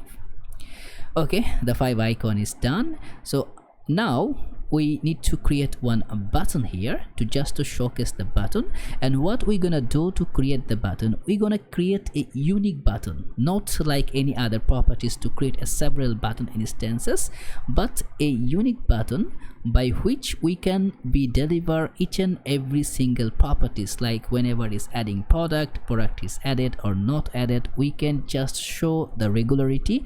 As you see, the button I use here is also the button I use here, is also the button I use here. So everywhere I use one single button by which it's giving, like whenever I just keep the button as a use client and all the functionality within one single component by which I can manage it so peacefully. Like if I need to change any condition, if I need to change any style, I'm just gonna passing it. The rest is just simple, I'm just keeping it. Okay, so now let's just create that button. So what I'm gonna give a name of that, it should be add to cart button.tsx rfce. So now we will just define that button here. So after that div, so in the product cart, so it should be okay, that's the div. Now here we're gonna provide that add to cart btn. Okay, so if we go back here, that add to cart button should be aligned here.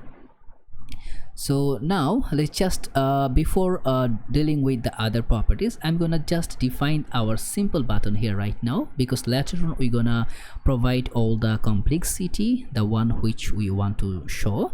So what we're gonna do, instead of the div, I'm gonna just give a name of that. What we can say, because we need to also provide the style. Okay, for right now I'm gonna just prefer it as a button, put a class name, and here it should be bj of, we're gonna give a custom bj, should be f7. Okay, that will be the custom bj. I'm gonna make it uppercase. Is it working? Yeah, it's working. Uppercase. Text should be extra small and padding y should be 3. Okay, looks cool. And then text should be center, and then rounded should be full rounded, font should be semi bold, and hover bj should be black.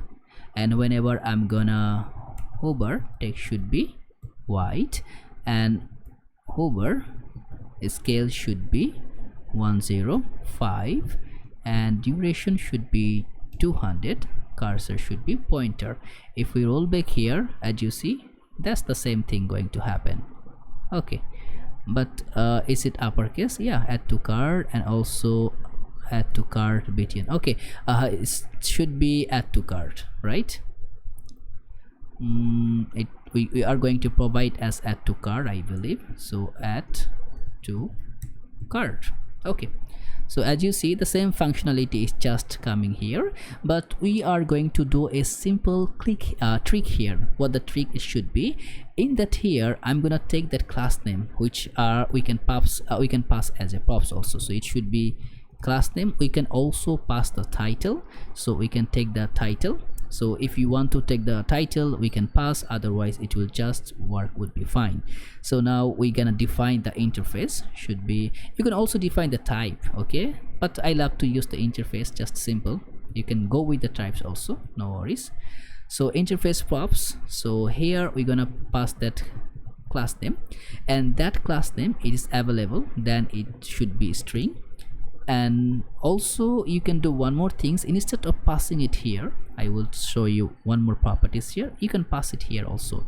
So if we put that class name, if it's available, it should be coming as a string. As you see, it's working. And also we can go with another properties, if it's title available, then it's going to also get with the string. Okay, should be aligned with the string. So we have the item, we have the class name, but what's wrong here? Okay, yeah, class name, what we did wrong?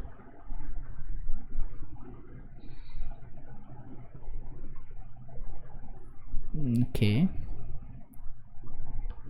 let me just see again. So that's the function element, all distracted elements are unused. Okay, we're gonna use it. Okay, so what we're gonna do it here, in that return positioning we can define a class name. So it will be new class name, and that new class name we can define here. So it should be twmerge, and then we're gonna pass all the class name which we are delegating here.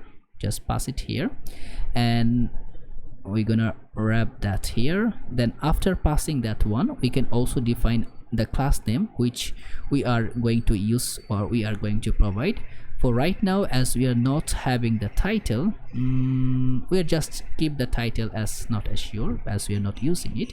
So as you see, the button is not any style, so in that class name we can just pass that new class name.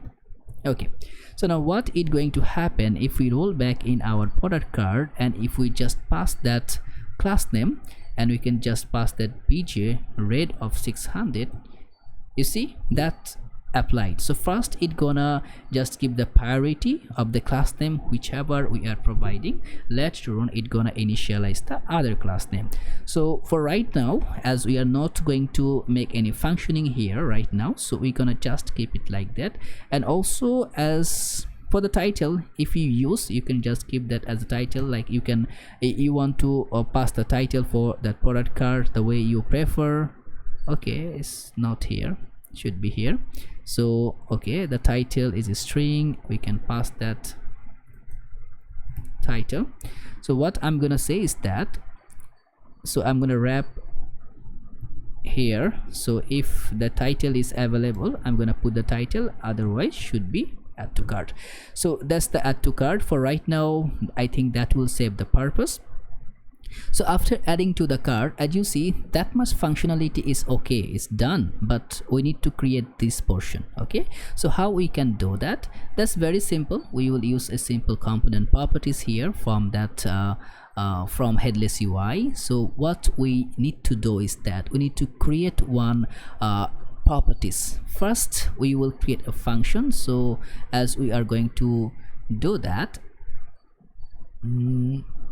how we can make that happen, so we should be able to see it. Okay, so we're gonna define one state. So it should be, by the way, there should nothing for use client, or because I just mess around when I was saying add to cart button because of the client properties. No, this is not the Next.js project. Okay, so there is no advantage of use client or use server. Okay, so it's just go in a simple way. So now what we need to do is that we will just put we're gonna just make one properties which going to say const open, and also it gonna say open set, or you can just it should be set is open. So these properties we can use. Also the name of that should be is open. So with that we're gonna keep that our toggle. So right now just make it as true, just to see how it going to be happen. So as it's showing it going to be true, so we will also define one function, should be const open, and that open going to define one parameter which going to be that like set is open should be true once is saying open, and I'm gonna just copy that property, and it should be that close, and that set is open should be false. Just a simple two parameter. And how and when it going to work? So as you see in this span here, we're gonna create it here. So on click, whenever is open, so whenever we click it will be open properties. So if I click here, the open should be true and false. If I just inspect for right now, as you may see, if I just make it as false right now is true, so I'm gonna make it false, and I'm gonna log the properties of is open, save as is false. If I click, you see the true. First is 15 are false, but if I click one, is showing that particular one. So now we can start working on that. So whenever it's open, we need to see the value properties, and what we're gonna what we're gonna showing the user. As you said, that div, below that div I'm gonna get a transition, so it will be transition, and that transition need to import from headless UI. And if you just look at the packages which we have in the client sector, you can see the headless UI React is already installed here, and all the properties installed whichever we are using. So if we need in future, we're gonna install also. So if you're up and running with different part of the videos, just follow through the packages which we are having. So now it should be the transition, and within the transition I need to pass when the transition going to be seen. So it should be available as a div, should be as a div, it will work. And also it going to get the class name, should be the class name would be I'm gonna make it as relative, and also z going to be 10 showing the middle, and focus should be outline should be none. And also one more properties on close, and whenever we're gonna just make it close, so it should be on close. Why is not getting that property? So it should be on okay, it should not be that one. So like how actually we can make that properties happen. So it will when it gonna show, that's the we can say. So it will show when is open is available. So whenever is open available, that particular thing going to be appear. So now we're gonna take a dialog, so it will be dialog, and also it need to import from that headless UI. And in the dialog I'm gonna take a div, and within that div parameter I'm gonna take that transition child. So should be transition child, yes, transition child. So now for right now, also in the transition child I'm gonna take that dialog, so it should be dialog panel. Okay, and after the dialog panel we're gonna pass that dialog title, so it will define the title properties. Okay, so keep it like that. Later other properties I'm gonna define later on. So in that dialog box, or in that transition child box, that should be okay, so that will be the dialog. So that dialog as you see, that's the properties which we use. So it should be the class name properties. I think that is for not for the transition, it should be for the dialog. So I'm gonna just make it appear, yeah, appear. So it will appear, yes, it appear should be true. And now that property is for this one, and also the on close. So we can define an on close event. So whenever we make that on close, it should be, I think we make the function name as close, yeah, close. So now that dialog will appear. So now in that div, let's just give some of the properties. So I think it should be one div, it will not rather hop that all. So I will define it within two of that particular div. So in the first div I'm going to define some of the parameter, put a class name which going to be fixed, and in set should be 0, and also z should be 10, z index, and width should be screen, so it will hopping through all over the screen, and overflow y should be auto. That's the parameter is coming from that headless UI, the way they are preferring, we're just following through. And also in that particular div, put a class name should be flex, min height should be full, and item should be center, justify should be center, padding should be 4. So that's the parameter, and I'm gonna just pass some of the class name for, not the class name, it should be the properties for transitioning child, how it will enter, how will enter from. So it will enter like is duration 300, so it's a kind of just a shadowy blink. Then enter from opacity 0 to transition scale should be 95, and enter to from 100 to transition scale should be 100%. And whenever it's gonna leaving with giving a easy in with the duration of 200, and leave from leave to just the properties how it gonna act. So that should be the dialog panel here. So in the dialog panel, they just put a class name. So in that class name, what we are going to provide is that width should be full and max width should be MD, medium width, rounded should be XL, and BJ should be black. And also I'm going to give a Z of 50, so it will be all together in the top, and like that. Let's just Z and padding should be 6. Okay, right now let's see if we can see anything here. If we click here, okay, nothing appearing. Click one more. Yeah, as you see, that blank spot is coming here. So just put just something here, so it should be hurry up. And also we're gonna put some class name over here, so that should be like text should be okay, should be class name, and that what you can say, it should work like text should be base, and within that 7 font should be, let's just put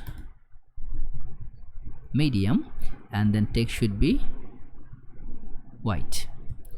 And okay, hit save. Let's see what is going to provide. And also that one we can put it as h3 tag. Okay, you see the hurry up.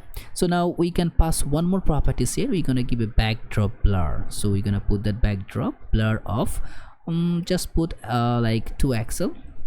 Okay, so now what it's actually going to happen, I'm gonna just reload to see it properly. You see, no, nothing giving yet. If I click, okay, no, backdrop blur. Okay, we gonna see it later on.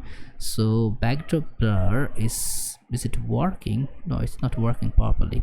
Okay, we can work with that. So now after that dialog title, so now what I'm gonna do, I'm gonna just hopping all together. That's just the simple properties, and I'm going to explain what we are passing through. So now what we deal with that, okay, we're gonna give a closing div. Okay, so now what we did here, as you see, you maybe remember here, we are passing a dialog title which is coming as a hurry up. So after that we are taking a p tag, so you are saving, then there is, okay, what we, okay, okay, so here we are passing the saving amount. So I'm gonna just keep it as simple right now, put in a comment, because we're gonna create that formatted price amount tag. Okay, so if we go back here, also the button, okay, I think that button should be coming, okay, that button should, we need to import that button, that's why it's not working, should be coming from that headless UI. Okay, so button properties is fine. So let's go back here. If we click, okay, thanks. If we click, okay, thanks. So now that's the properties. This button is also coming up from the button of that headless UI. So now I'm gonna explore just to explain what we did. So that formatted price, to showing the price variation, we're gonna create that component. But after that dialog, we are passing that p tag. You are going to save. Then we are going to give the amount, how much they are going to save, and from this product. Then just passing little bit of text. Then we're getting a div, and we're passing the button from that headless UI. Then we are just passing with that properties of the class name. That's it. And once you on click that button, we want that action to be happen, means it gonna close the dialog. So that's the same things is just doing. So now we need to work on one properties which we didn't create yet. So what I'm gonna do, let's just roll back over here in our UI. We will just create one more functionality, which is for that for methods. It should be formatted price price.tsx RAFCE. So in that formatted price, we will do some simple trick. What is going to happen, we're gonna just inject whatever the value we are going to get, and then we're gonna just merge it with that local string, that localization. So we can put it as a USD, then we can put it also as pound or any of the value which is available. So first we're gonna take the parameter from that amount. So with that amount we can work with that. So if the amount is available, it would be obviously a number. Now here we can define the parameter.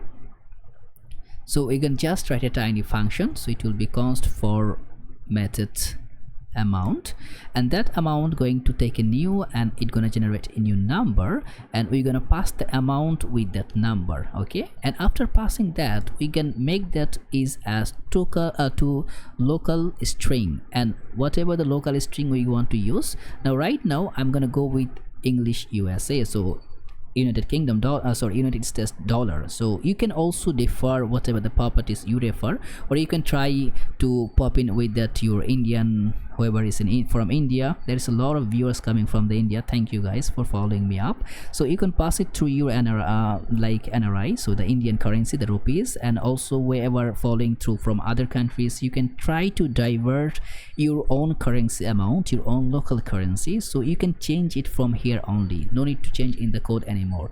So now let's go in the currency, which going to be first I need to define the style, which going to be as currency, and then I'm gonna pass the currency, and that currency going to be defined as USD, and then I'm gonna just minimum fraction of digit, which I'm going to take two of the digit, and over here instead of the div I'm gonna take just a simple span tag, and here I'm gonna passing through my formatted amount. So that formatted amount it going to be work with now. So as you see, okay, it's a misspell, should be amount. I'm gonna just replace that with here. Okay, so now we are having our amount. So let's roll back to the product card where we are just previously waiting to create that. Okay, so if I just uncomment it and import it from that formatted price, as you see what we did, item.regular price minus item.discounted price. So the regular price is the price which is not discounted, and the discounted price the price which is currently discounted. So if I 12% save, you see you are going to save $80 from this product. So got it, thanks. So you can put as many messages as you want, as the way you prefer. If I minimize, as you see, it's going somewhere with responsiveness. Okay, so cool. So now one more properties which we're gonna deal with, that whenever we are hovering on that, remember it's going to be appearing. So that's the thing we are going to create. If you click outside of that, it's also disappearing. Okay, now what we need to do is that to create the other properties, which is for did we comment it somewhere? I think we commented it somewhere. Yes, product card site nav. So that's the component we are going to create. So it should be product card sitenav.tsx. Oh, what I did here, product card arena. Okay, RAFCE. Okay, so that product card site nav should be applicable here. So it will be product card site nav. Okay, so right now it will be a massacre here. As you see, it's just aligned with that particular layer. So now from that particular thing we need to make it in a proper fashion which can be perfectly aligned. So how we can do that? So let's go here in that product card site nav. I'm gonna close it. Now we are going to dealing with that.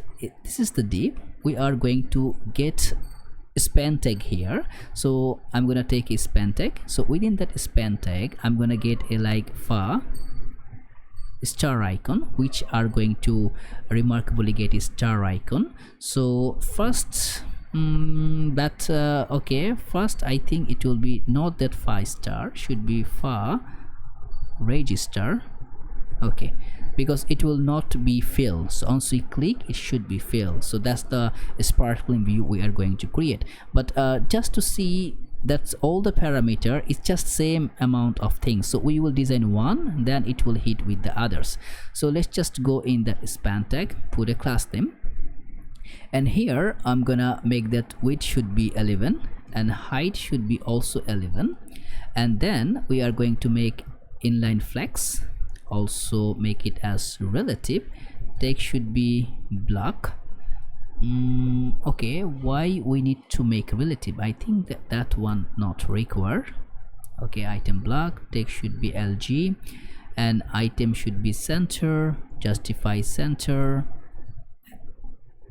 Okay, justify center, and then rounded, I'm gonna make it full rounded, and whenever I hover, text should be white, and whenever I hover, bj should be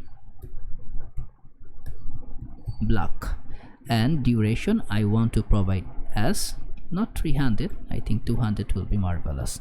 So as you see, if I hover, it's getting somewhere with that. So that's the properties which we are going to create. So right now I'm gonna just go over here in that positioning, giving an absolute right should be 1. Okay, and also I'm gonna make it top as 1. So you see it's coming on the top layer, and then I'm gonna make it also flex going to be in the column. Gap should be 1, and right now keep it as simple on that, because later on we're gonna do other tricks. So I'm gonna just get 3 of that portion. Okay, now you see the 3 icon, I just need to change the icon. So 1, it will be for my low arrow left right, and another should be our eye. Okay, so that's the 3 icon we are having. So now what we're gonna do, there is one more properties here. Once we click, as you see, once is added, getting that, if it's removed, it will go that. So we will create that functionality, but first we're gonna implement the design how it can be created. So now in the div, we need to go to create the other properties. So what I'm gonna do, I'm gonna make a transition, should be transition, and that transition it's gonna affect here. So right now I'm gonna make translate x should be 12, and whenever I'm gonna make in group hover, translate x should be 0, duration of 300. Remember from where we're getting the group, as you may see in here, we keep that tag as a group tag. So if right now you see that's nowhere, if I hover, okay, that's cool, design is done. So there is one more properties which we are not using right now, I believe is here. So I'm gonna right now keep it not requiring, not require right now.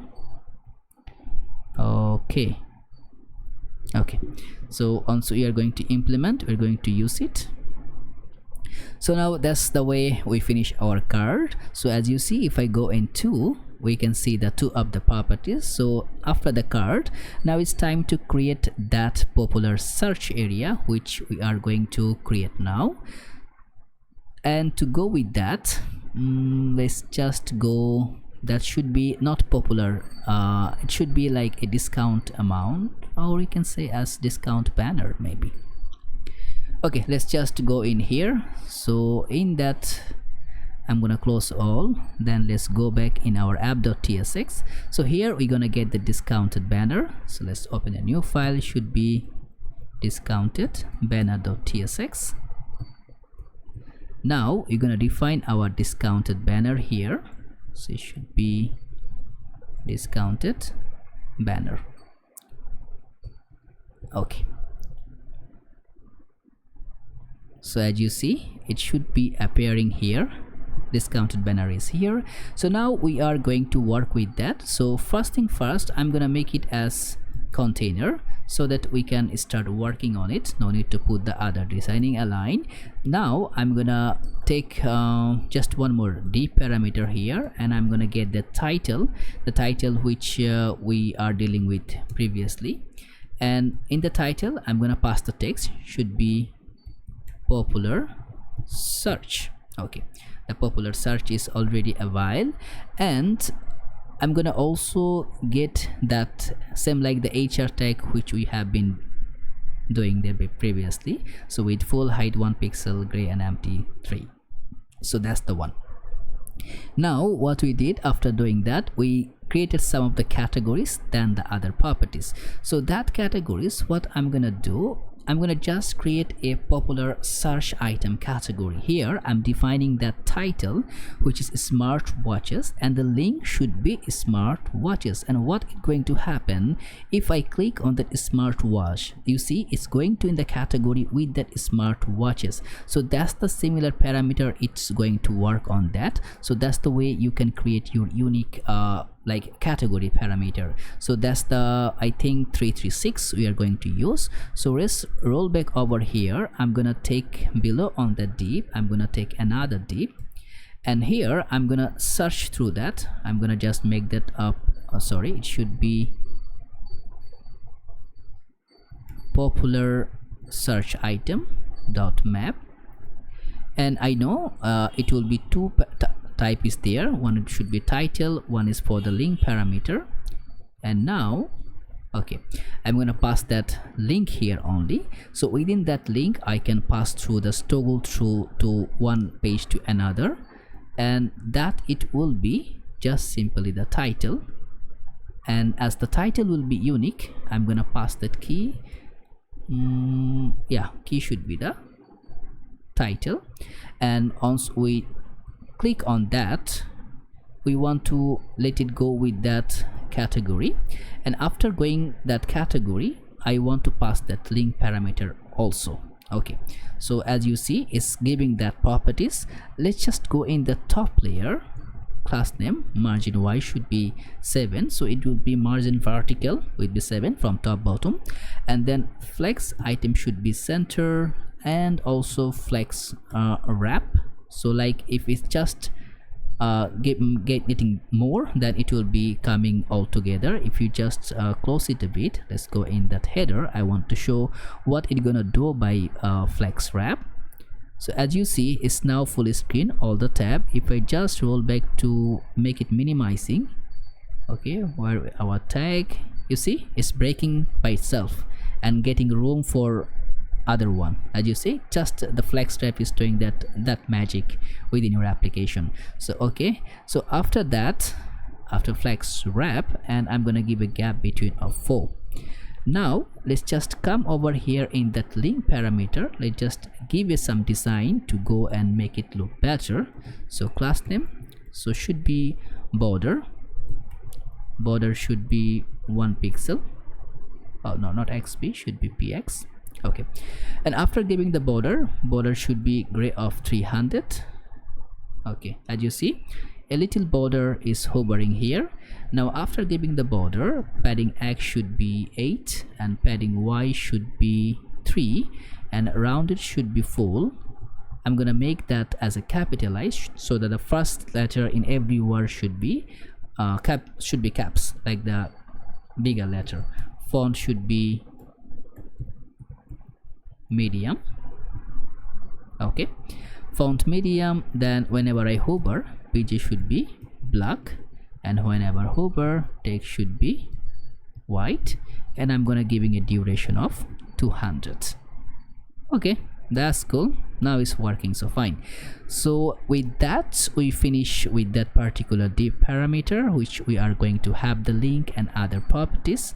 So that's the div we have been done, that's the div we have been done. So let's go and take another div. So within that div, we're gonna create some of the other properties, which going to be, let's just define the class name on that so that you can understand in a perfect way. Which should be full, padding y should be 5 by default, md padding y should be 0, my should be 12 to give you room, and bj it should be f6 f6 f6. Okay, we need to also keep that hash. Okay, and rounded should be lg. After that, flex item center and justify between overflow hidden. So right now you will not be seeing anything. So if I just remove that padding y properties, you see there is a background available. So that's the properties which we are likely to create right now. So I'm gonna keep simple with that.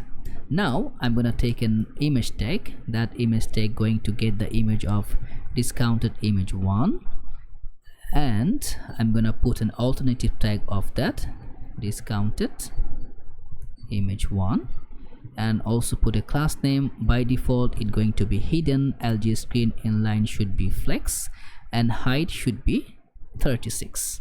So let's roll over. You see our first image already appeared. So after that image, I'm gonna take another div. Within that div, I'm gonna take one more div, and h2 it should be written Sony headphone. Okay, so now as you see that too, but before finishing that, I'm gonna define one more image here so that we will be seeing it very perfect way. So it should be img, and there I'm gonna say discounted image 2. Okay, and here also discounted image 2. Put a class name. By default hidden LG inline flex, height should be 36. So see, two images. If I go in a smaller screen, okay, right now you can see, but if I go a smaller screen, it's just disappear, only the text is available. Okay, so that's what we are going to create. Okay, cool. Okay, so now we need to define that parameter of the text. So let's go here in that div. We're gonna style other properties. So after that Sony, we're gonna pass a link here, which going to define that discount 20%. Now if we click on the discount, you see it's getting us to that our product screen, which are going with the discounted amount. So that's what we are going to create here also. So now it should be aligned with that to our product. And of course let's put some class name. Should be border should be red of 600, and padding X should be 4, padding Y should be 2, text should be Excel, MD text should be 3 Excel, text should be red of 600. Okay, and rounded should be full. Okay, let's go. You see that text working. So now we need to also work with that h2 tag, but right now I will work with that particular div here altogether. So it should be flex item center, and then justify center. Gap in X should be 3, and text should be by default Excel. MD text should be 4 Excel, and then font should be bold. Cool, it's working. Now after that div, we can just generate one p tag. So below that div, getting a p tag. So now we just gonna pass a simple parameter, which is going to say you are out to play or stepping out to make. Okay, so on that p tag, let's just define some of the class name for it. Put a class name. Should be text should be small text, and text should be gray of 600, and font should be medium. Okay, that's cool. What else we are missing? Okay, I think that's much. And also one more properties we need to provide, which is going to be, or we can do it here instead of dealing with that. We can just put a class name. Put a flex should be column, and I'm going to give a flex 1, so it will take the room first, and gap should be 1, and item should be center. Okay, everything in the middle. So below that we need to provide that brands we distribute, so we're gonna create those portion. So this is the div which we finish the top layer. So after that div, we're gonna create that portion. So let's just grab that div. So now here we're gonna put a p tag, which is going to say brands we distribute. Okay, as you see. Okay, cool. So just keep a caps p. Class name margin top should be 7, and here in that p tag class name, it should be font should be bold, and also text should be 2 Excel. Okay, now we need to define that portion of, okay, we can do it. So here we need to define that images. So what I'm gonna do is that I'm gonna provide a simple div here. Within that div, I'm gonna provide one div, then one of the image parameters. So it should be brand1, which actually is lying over in the tag. So it will be brand1, and class name, which should be 36, height should be auto, and let's just put of whenever I'm gonna group on hover, opacity should be 50, so it will just 50% will be visible. Duration should be 200. So that's the one. You see the brand is available. So now on that layer of the div, put a class name. I'm gonna make a grid calls of 2 by default, and then md grid calls of 4, and after like when we're reaching that lg, oops, it should be grid calls of 6, and then margin top should be 7, so it's coming in the middle. Now here put a class name. I'm gonna pass a border, and then border right should be 0, and border gray should be 300. Flex item center, justify center, padding x should be 6, and padding y should be, just make it 2, and cursor should be pointer, and I'm gonna make it as group. So as you see, if I hover, okay, so as you see here, that border 1, it should be not there. Then I'm gonna also make some other border properties. So that's the simple parameter on that.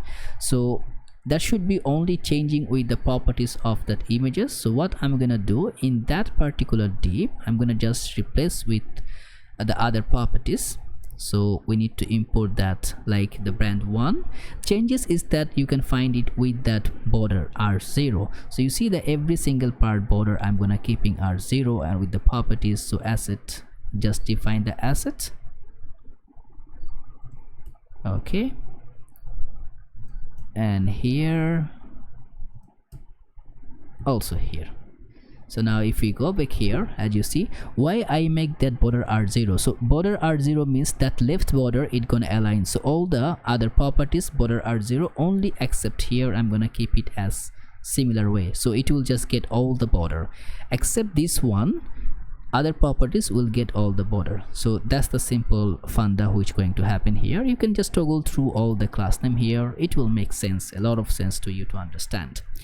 Okay, so with that, our discounted banner portion is done. So one more things which we need to do is to create that blog properties. So we're gonna go and create another more UI, which going to be blog.tsx.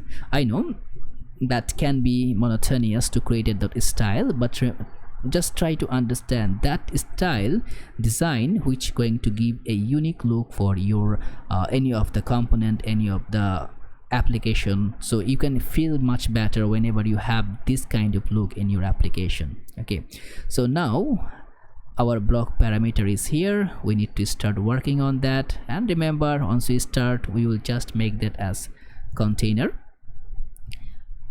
Once we did that, half of our problems are solved. So now we need to pass that our title should be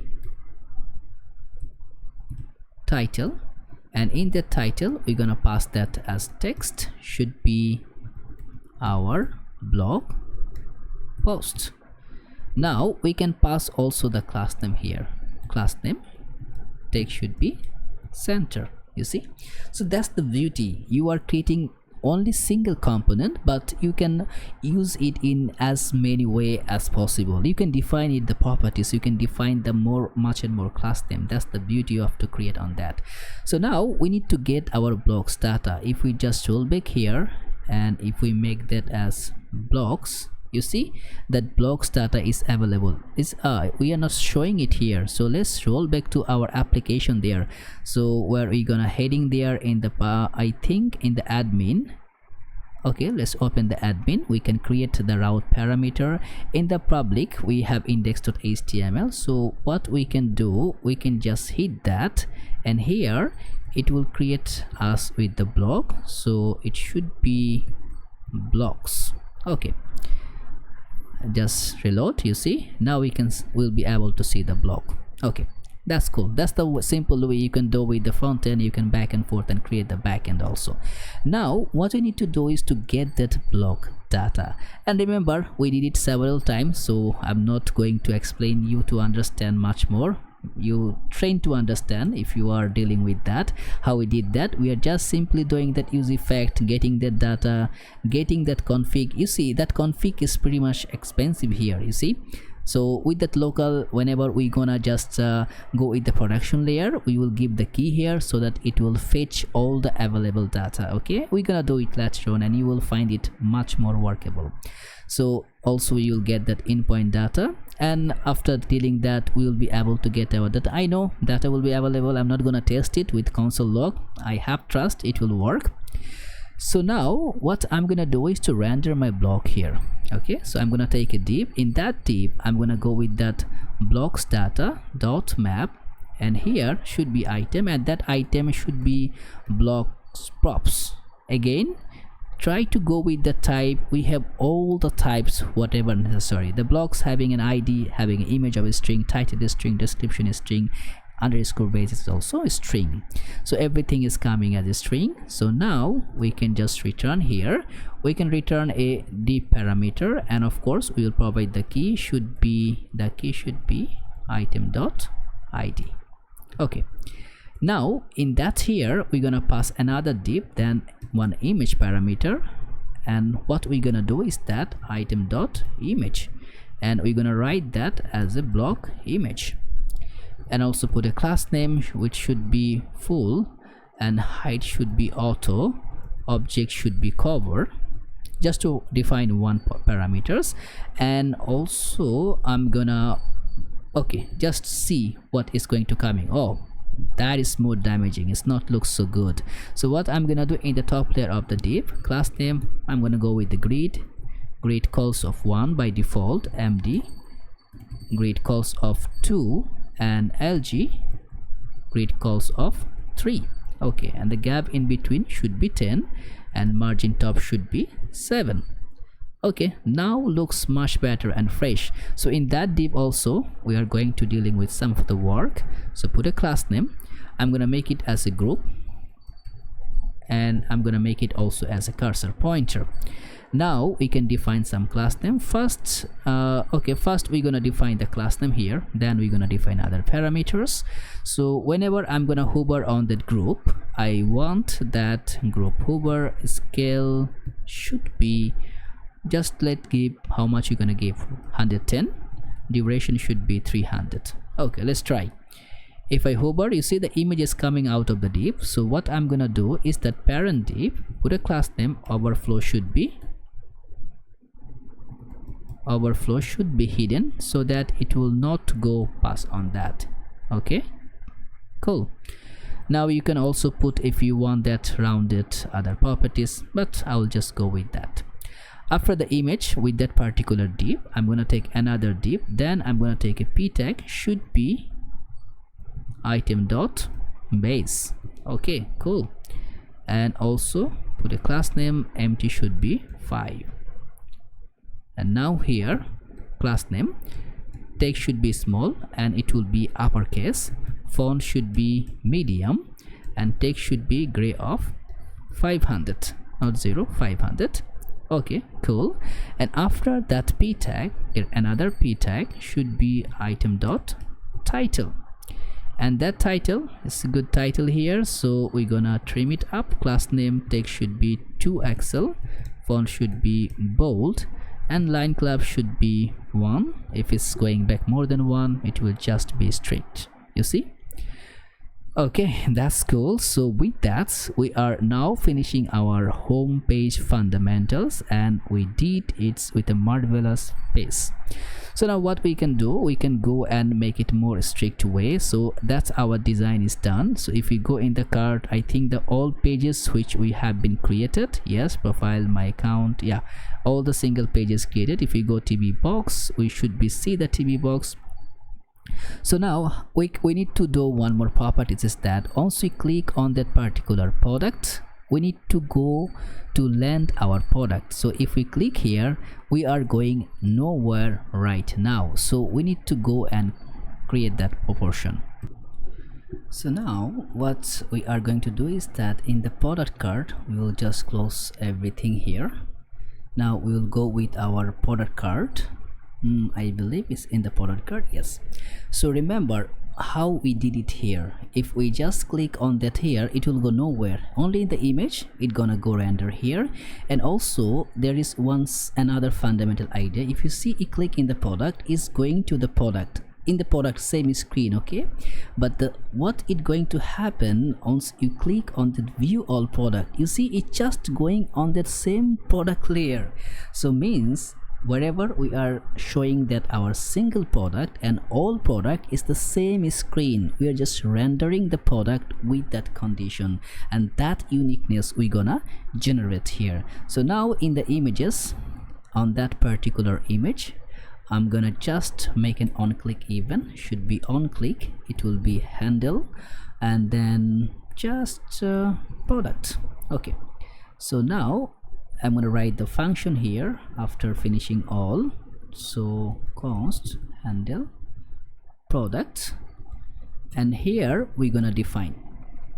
So before defining here, we're gonna needing one more portioning here which we need to import. So we're gonna make const navigation. It should be coming from use I think use navigation, use navigate, or yeah, use navigate from that React router DOM. Let's see, yeah, React router DOM.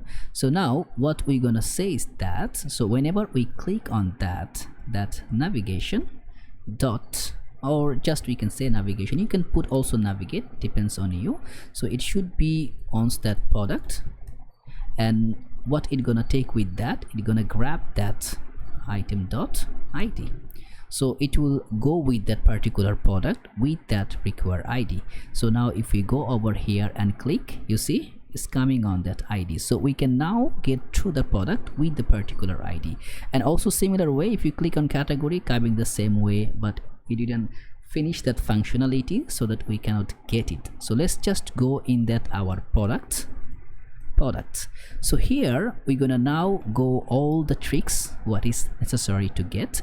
First we're gonna go through to get it whatever the things we are needing. First we're gonna define that endpoint, but before going that we need to grab the id. From where? So we can just get that id from that, or you can just make that what you call say params. You can say pa params. We can just make that use params. Don't forget to import it from React router DOM. So I'm just gonna open the inspector, getting the console. Okay, from where I'm getting the error. Okay, nowhere. Just go in the home page. Error, no. Okay, I think nothing that. Okay, so now if I just make that log,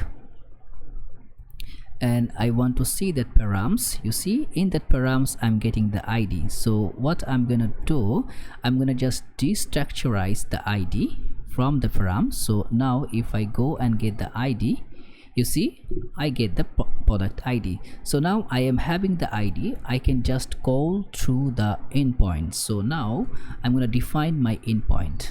Okay, endpoint of endpoint. So that endpoint, how I want to define, if I have the id means I'm gonna heading somewhere, if I don't have the id I'm gonna heading somewhere. So what it going to be, first with the backtick I'm gonna define that if I'm having the id, first I need to check the config. Okay, so it will go also not the confirm, it will config. First it gonna go and hit the configuration, and it will get me the base URL, and after base URL it will go to /products, and then it's going to get me through that id. And why is going to do it, you see the admin server, if you click the products without the id, it's giving my all product, but if I have one particular id, it's giving me with that simple product. And if you have no sorry, it should be, and if it's the id is not match, it will return nothing. Okay, why yeah, it will return nothing, so you'll get nothing. So now that's the similar proportion. If I am having the ID, I'm gonna go with the products with ID. If I doesn't have the ID, what I'm gonna do, I'm gonna just simply go and grab all the available products I have, so that if I have the ID, I will get the single product. If I don't have the ID, I will get all products. So now that should be one of the very interesting things should be here. I need to define that variable here, so it should be const, and I'm going to define my product data. That should be set product data, and that one for that my of that first parameter use state, and that age state should be that product props. Okay, product props either can be product props or null, I believe. Yeah, or null, and in use state it can be provided as null. Okay, so that would be the first parameter. Why that product props is not coming, so import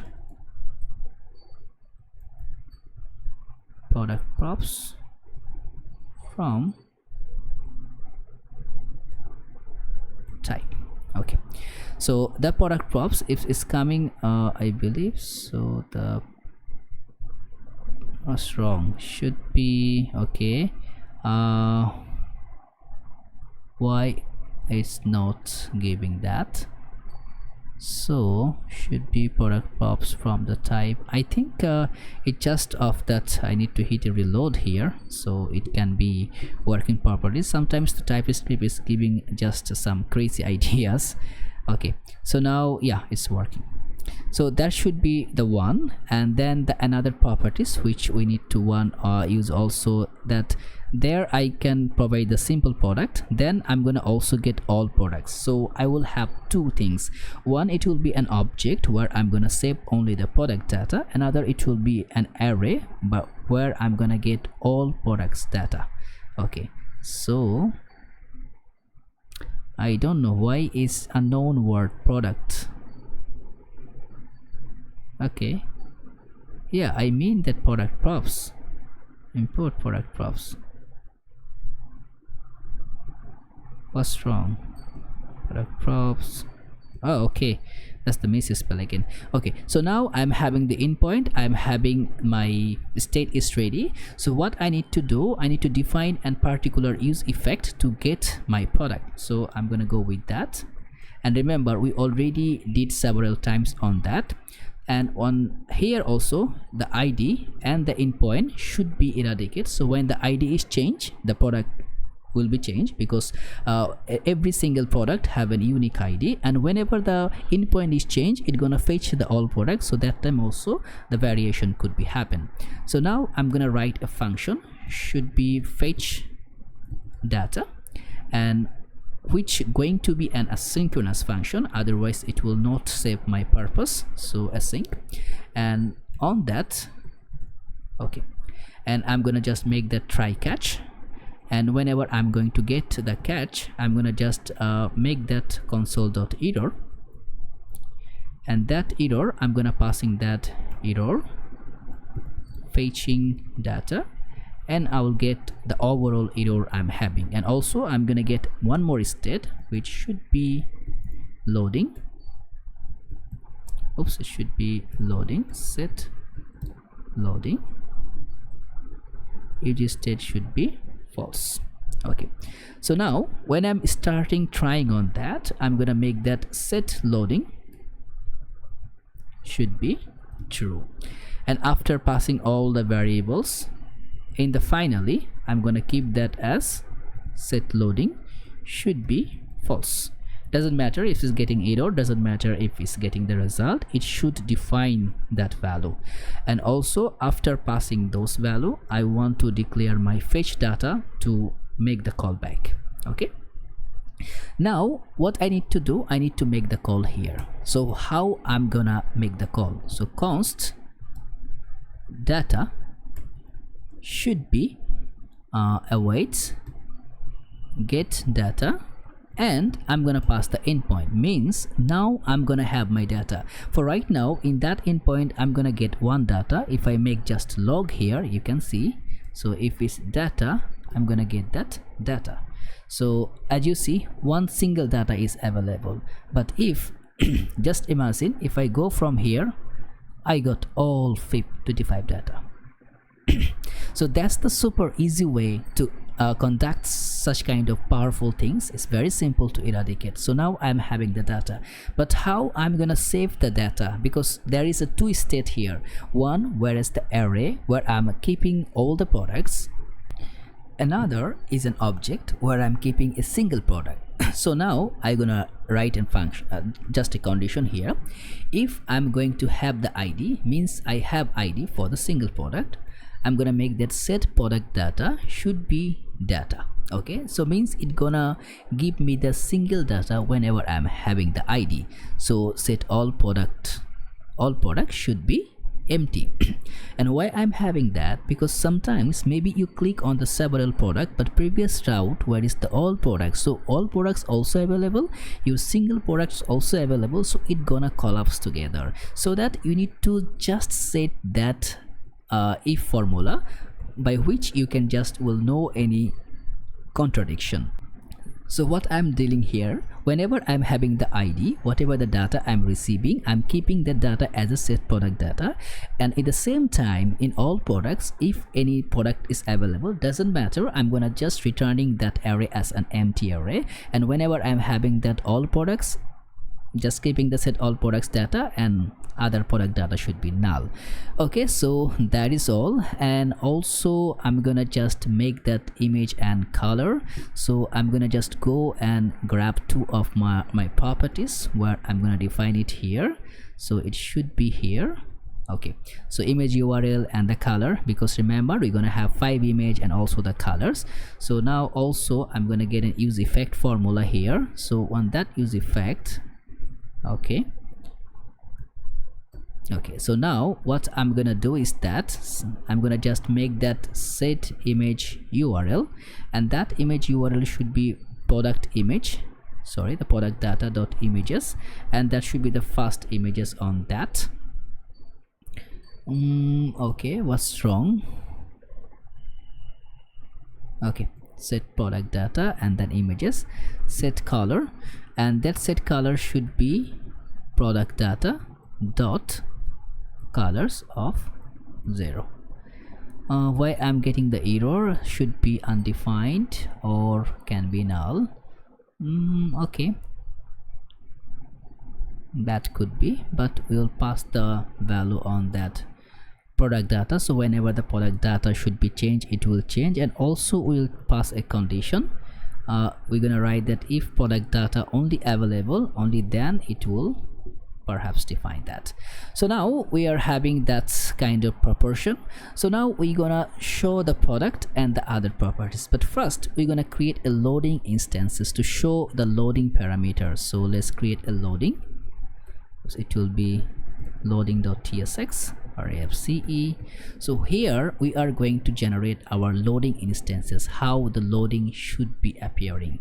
So what I'm gonna do is that I'm gonna just define that. It's just a simple loading parameter. I'm gonna explain what we did. And first things, you need to get that React loader spinner to installed. So I'm gonna just be sure which directory you are here, pnpmi React loader spinner.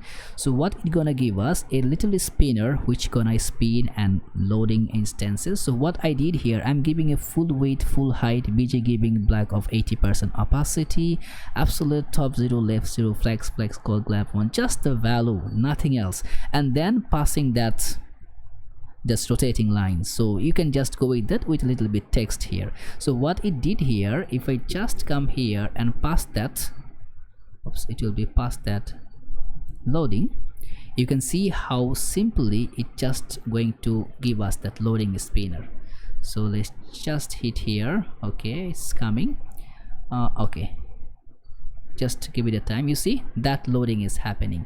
So now when this loading parameter should be adaptable, Okay, so when it gonna be loading started, so whenever we are having that loading proportion, so whenever I'm having that loading, it gonna say us to show the loading, otherwise it gonna generate that container. Okay, so whenever we are going to show the loading, remember loading when it going to start, whenever we are going to get the data. Okay, that time.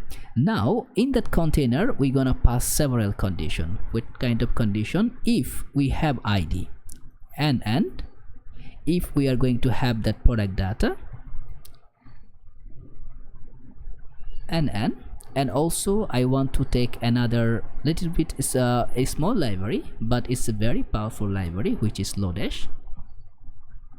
I think that would be maybe I just let me get the name. Lodash, yes, that one.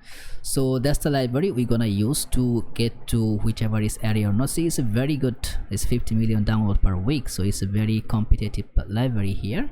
So first I'm gonna get that library, then I'm gonna use its functionality. So I'm gonna just make that pnpmi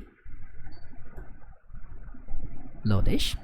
And what we are going to check, we are going to just grab a function from there by which we can check if the array is available. Okay, so you can just also put array.length, doesn't matter, it will be simple way on that also. So we're gonna get that it should be okay, what's wrong with that? Okay, first we're gonna import that properties from there, so it should be okay, get it here. Okay, import from Lodash. Okay, after importing, I think now we can go and work with that. So here we're gonna define that is empty, so it should be dot is, why is not coming, what's wrong with that? It's not, it's install or not. Let's just go in the top. Oh, I think the type definition we need to also define here, as it's a very old library, so we need to define that type definition. But it's a very powerful and very helpful, just giving us so much tiny function here, which can be really helpful when you are dealing with a big chunk of data. Okay, now I think the error should be disappear, and here is empty. What is empty should be, is empty should be our all products. So now what we are doing here, that should be giving something, that should be giving something, right? Like if I just pass a div here and pass that single product, and also pass a div here which going to say all products. Okay, so now you're gonna just see it in a very fashionable way. Let's just go in our app. As you see, all products. Why is all products? If I go back from the view products, all products, but if I just simply go with a single product, you see, single product. So now we are having the product variation, so now we can create all the possibility how we want to show the product. So first thing first, let's just go with the single product. We will create the single velocity on it. So put a div here. I'm gonna okay, so that will be our first div. So I'm gonna enclose with two more div from here. So one should be for the image property and another should be that other properties. So what we are going to do is that, okay, we are going to, yeah, that properties. Okay, let's just start on that. So on that particular div, I'm gonna take another div. Then on that div, I'm gonna take one more div. So here I'm gonna wrap with that product data, I think product data dot images. So I'm gonna images through, I'm gonna map through that images, and here I'm gonna pass that as item, and I'm gonna take one parameter of image parameter should be item, and alternative tag also should be image. Just give an image, give a key tag which also going to be that item. Okay, so now what's we gonna see? You see, we are getting 5 images here. So that is one division where we're gonna get the images, and after that also we're gonna get one more div should be appearing here, I believe. Okay, that's the div to define that images. So let's just put class name flex start should be that one.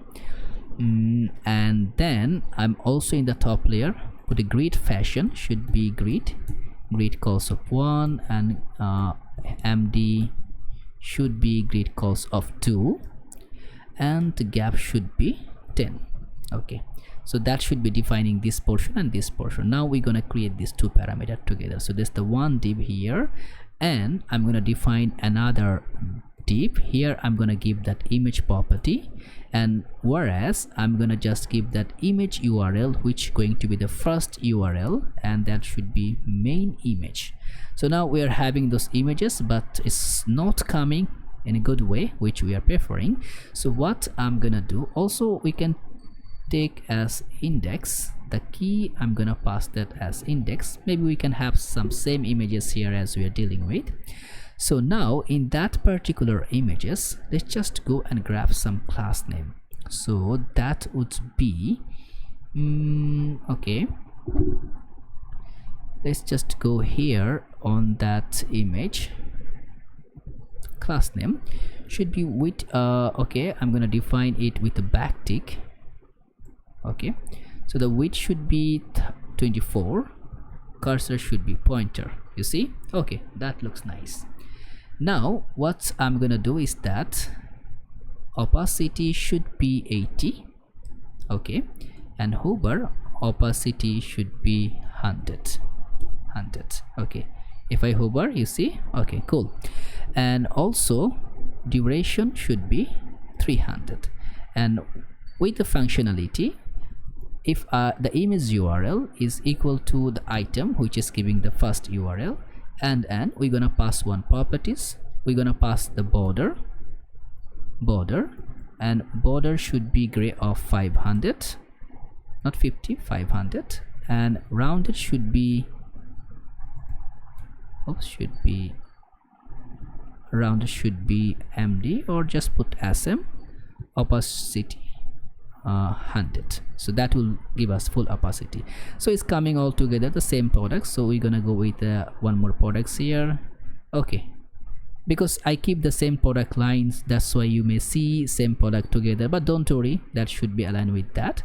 So now also we will gonna return several things. So on click, whenever we're gonna click on that image, we're gonna set that image should be that image URL. So I'm gonna pass that as item. Should be item. So what's gonna happen if I click, you see the image is changing. Now you can keep the motion, you can keep so many graphics the way you prefer, but I think that's just saving my purpose of the day. So that's my image tag is done here. So that what we can say, that's the div is finished. So after that div, I'm gonna take another div, and here I'm gonna pass the other properties, which going to say just to give an h2, and which going to be item dot sorry, oops, it should be not item, product data. Yeah, product data dot name. So it would be my product name. So in that div, put a class name flex should be column, and gap should be 4. Okay, and also that 2 should be class name, text should be 3XL, font should be bold. Okay, cool. And after passing that, let's just put another things, which should be let's just put a div, and then we're gonna go with some price tag parameter. As you see, that's the price tag we're gonna create. So how we can do is that just to create price tag. Okay, so we're gonna create that UI. Okay, should be admin should be close, and here in the UI we're gonna create a new file, price tag.tsx. Okay, price tag, and we need to import that price tag here. So now you will be able to see the price tag is already rendered here, but we are not going to see anything right now. So what I'm gonna do is that I'm gonna define 3 parameters from here. First thing, I'm gonna getting the regular price, which is the product data dot regular price, getting a discounted price, which is the product data discounted price, and also getting the class name from here if is applicable. So let's go back to the price tag and we're gonna roll back through all the properties. So here what we're gonna do, we're gonna just get that regular price, we're gonna get that discounted price, we're gonna get that class name, and also we're just going to pass that as props, and in the props parameter we just pass that interface props, and here we're just going to give that regular price, which going to be if the price available should be number, and if discounted price if is available should be number, and class name if is available should be number. Okay, so the regular price, discounted price, all should be appear in a good fashion. So now in the div, what we are going to do is that put a p tag, which going to define as that formatted price, and here we are going to price that the amount should be regular price. Let's see if we can see something here, anything visible. You see 20. Okay, and also after that let's just put a p tag, should be formatted price, and here amount should be discounted price. Now you can do it all together here, right? But this component we're gonna use everywhere, here, you see, we will just define the class name the way we want. That's it. So that's why we can make it more unique to use. So that's what we are going to do it right now. So let's put a class name, and I'm gonna put it with the backtick formula, or instead of backtick I'm just directly gonna inject tw merge here. So first it's gonna make the flex and item center gap should be 2, and then I'm gonna pass that class name, whatever the class name is providing. As you see, is getting the larger Excel because I'm providing that. So now in that p tag, let's just go through it. CLASS class name should be a string. Yes. Okay, so for that p tag, put a class name line through. Okay, should be line through, and text should be gray of 500. Should be 500, and font should be medium. Cool. And for the other one, put a class should be class name, and then font should be bold, and text should be sky text. Okay, cool. So we are dealing here right now. So as we see, finish that product variable, so the price tag is done. And after that price tags, remember which we did previously for that our icon, remember that icon, and with that icon just passing that reviews data. That's it. So you can see it here. What we did, we are just passing that icons, then the review, whatever the reviews you have. That's it, simple. So now if we roll back here, so in between of that price tag we can go on that one, should be, or yeah, should be provide some of the class name on that. So that's the one div, that's the 2 div is here. Put a class name, should be flex, item should be center, justify should be between. Okay, that's cool. So after that, after this particular div, we can make one more proportion is that. So should be p tag and range I. Okay, we're gonna provide that I, then we're gonna provide that one of this span tag. Okay, should be span tag, and here we're gonna pass that product data dot review. So how many people reviews that, and after finishing that span tag we can just say people are viewing this right now. Okay, we can pass the viewable item. You see 80 people are viewing right now. So here put a class name, text should be base, and font should be semi-bold. No, should be not that. I think it should be flex item center. Yeah, okay, that's it. So flex item center, and in that I we can put a class name, and margin right we can put 1, which can be pushing through it. And for that span tag here, for the reviews, put a class name. Font should be semi-bold, mr should be 1 to push it. Okay, 80 people are viewing it. So you can just make it with localization to keep it 80 peoples, or whatever the way you preferring. You see 50 people are viewing. You can just put in local creating it more with that, how you can show it pluralize. You can use several libraries here. Just do it if you can. Now after doing that, so people are viewing, so we are going to just generate that text, nothing else. So I'm just gonna popping up because it's nothing fancy we are putting here. Okay, we need to import that formatted price. Okay, see what we are doing here, that's the simple things. So you are saving how much you are saving minus that things we did it already. So upon purchase you are going to save that much item. We did it already beforehand. So now after dealing with that p tag, we're gonna provide one div parameter, and here we're gonna just pass that color. If the color is available, then and what is going to happen, I'm gonna pass a p tag which is going to say color, and then I'm gonna pass an span tag where I'm gonna pass the color. Okay, so the color is red, and also in that span tag font should be semi-bold, capitalize. Okay, you can see the red color is available, and I want to define one style. So whatever the color is available, if you see, is the red. If we put blue, green, so that's the things we are going to create. So in that span tag also put a style. So in style we're gonna put that color as the color. You see, red is activated, the first color is red, so the red is available. So now after that's deviation of that color, we will take another div. So here we're gonna wrap that product data dot colors dot map. So we're gonna get that as, just get it as what you can say item parameter, and on that item we're gonna return a div. Yeah, let's just put a div, then okay, return a div.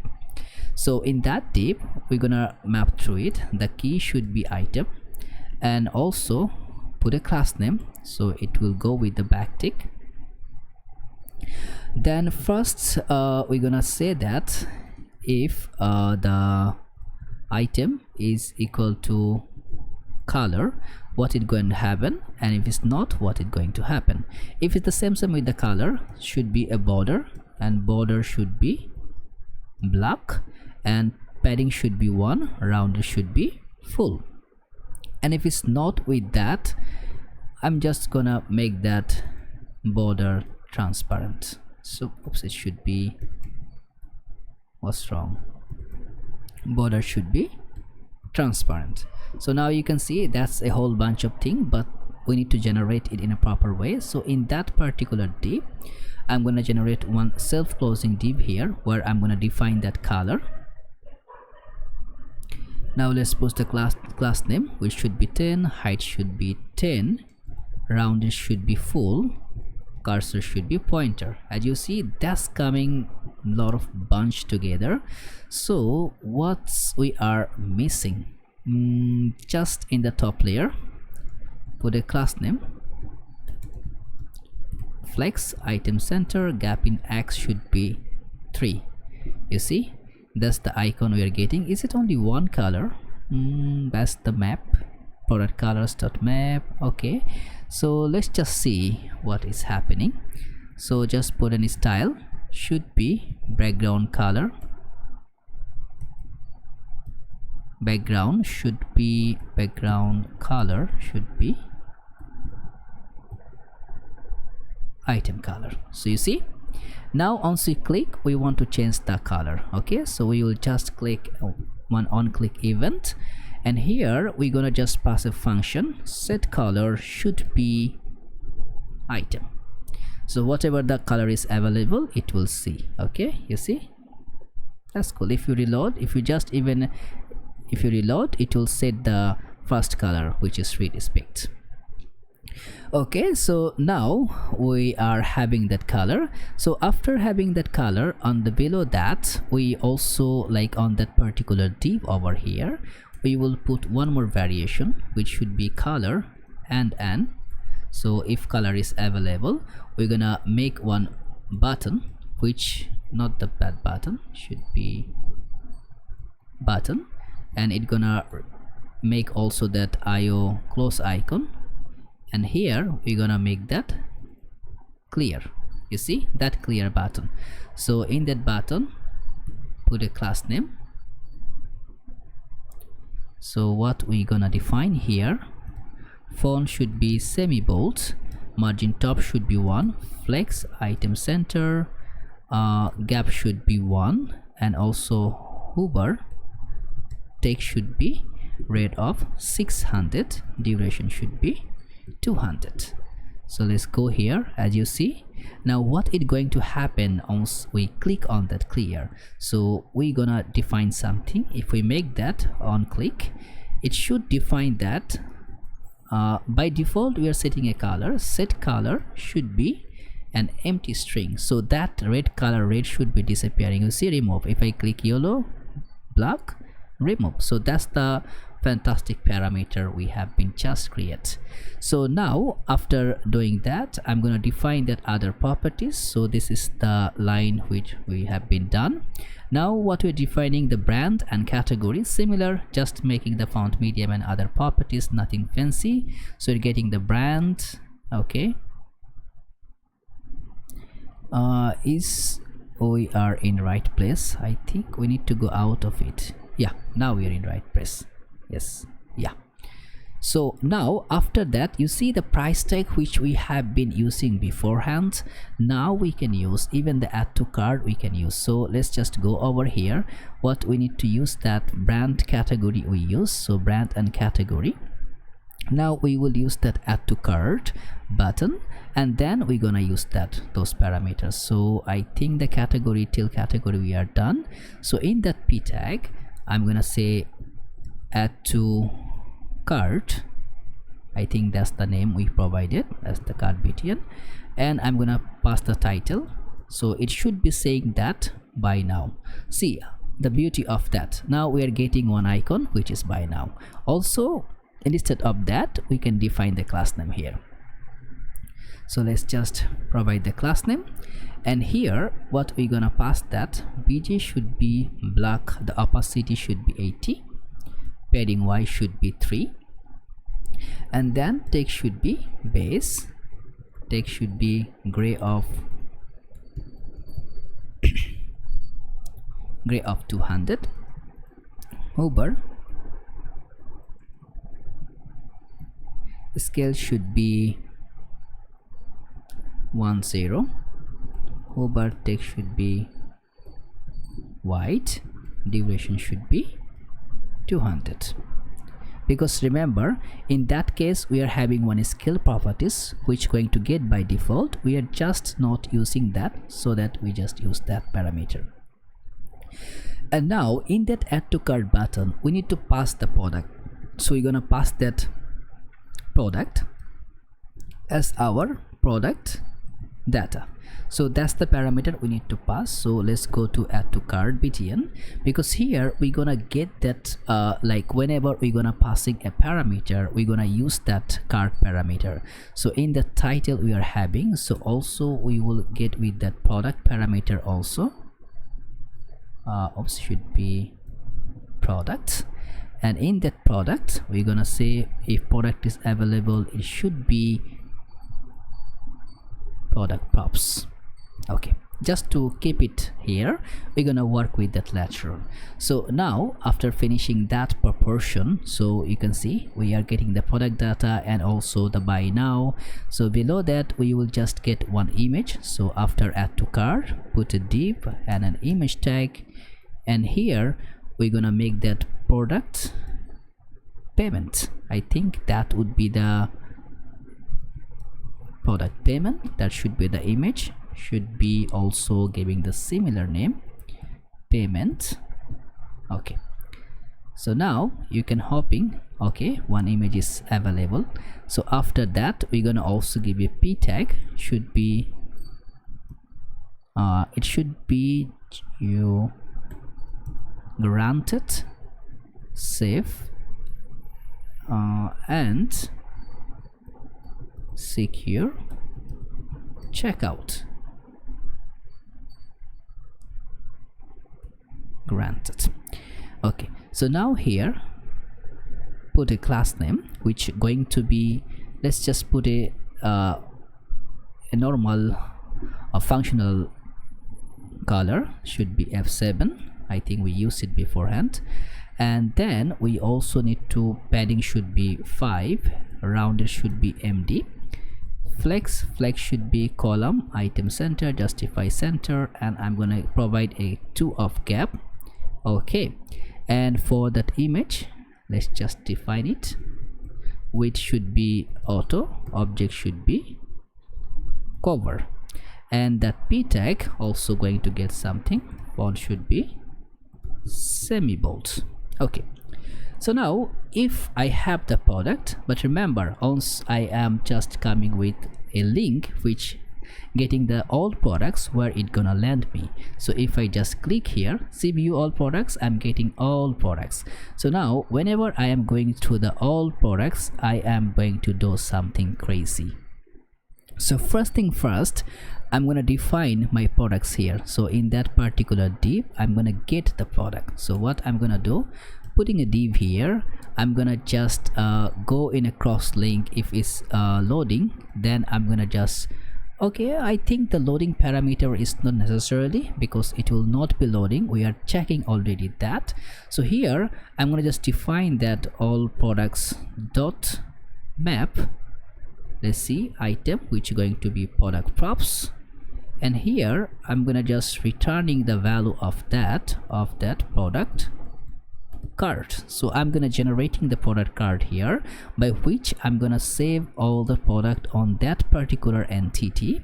Okay, also should be product card, and from here item should be item, and key should be item dot id. Now if I save, you see I have all products here, but just need to make it in a proper fashion. So for that I'm gonna just make that as grid columns of 2, and then MD grid calls of 2. Okay, just I'm gonna put that LG as though I'm getting that.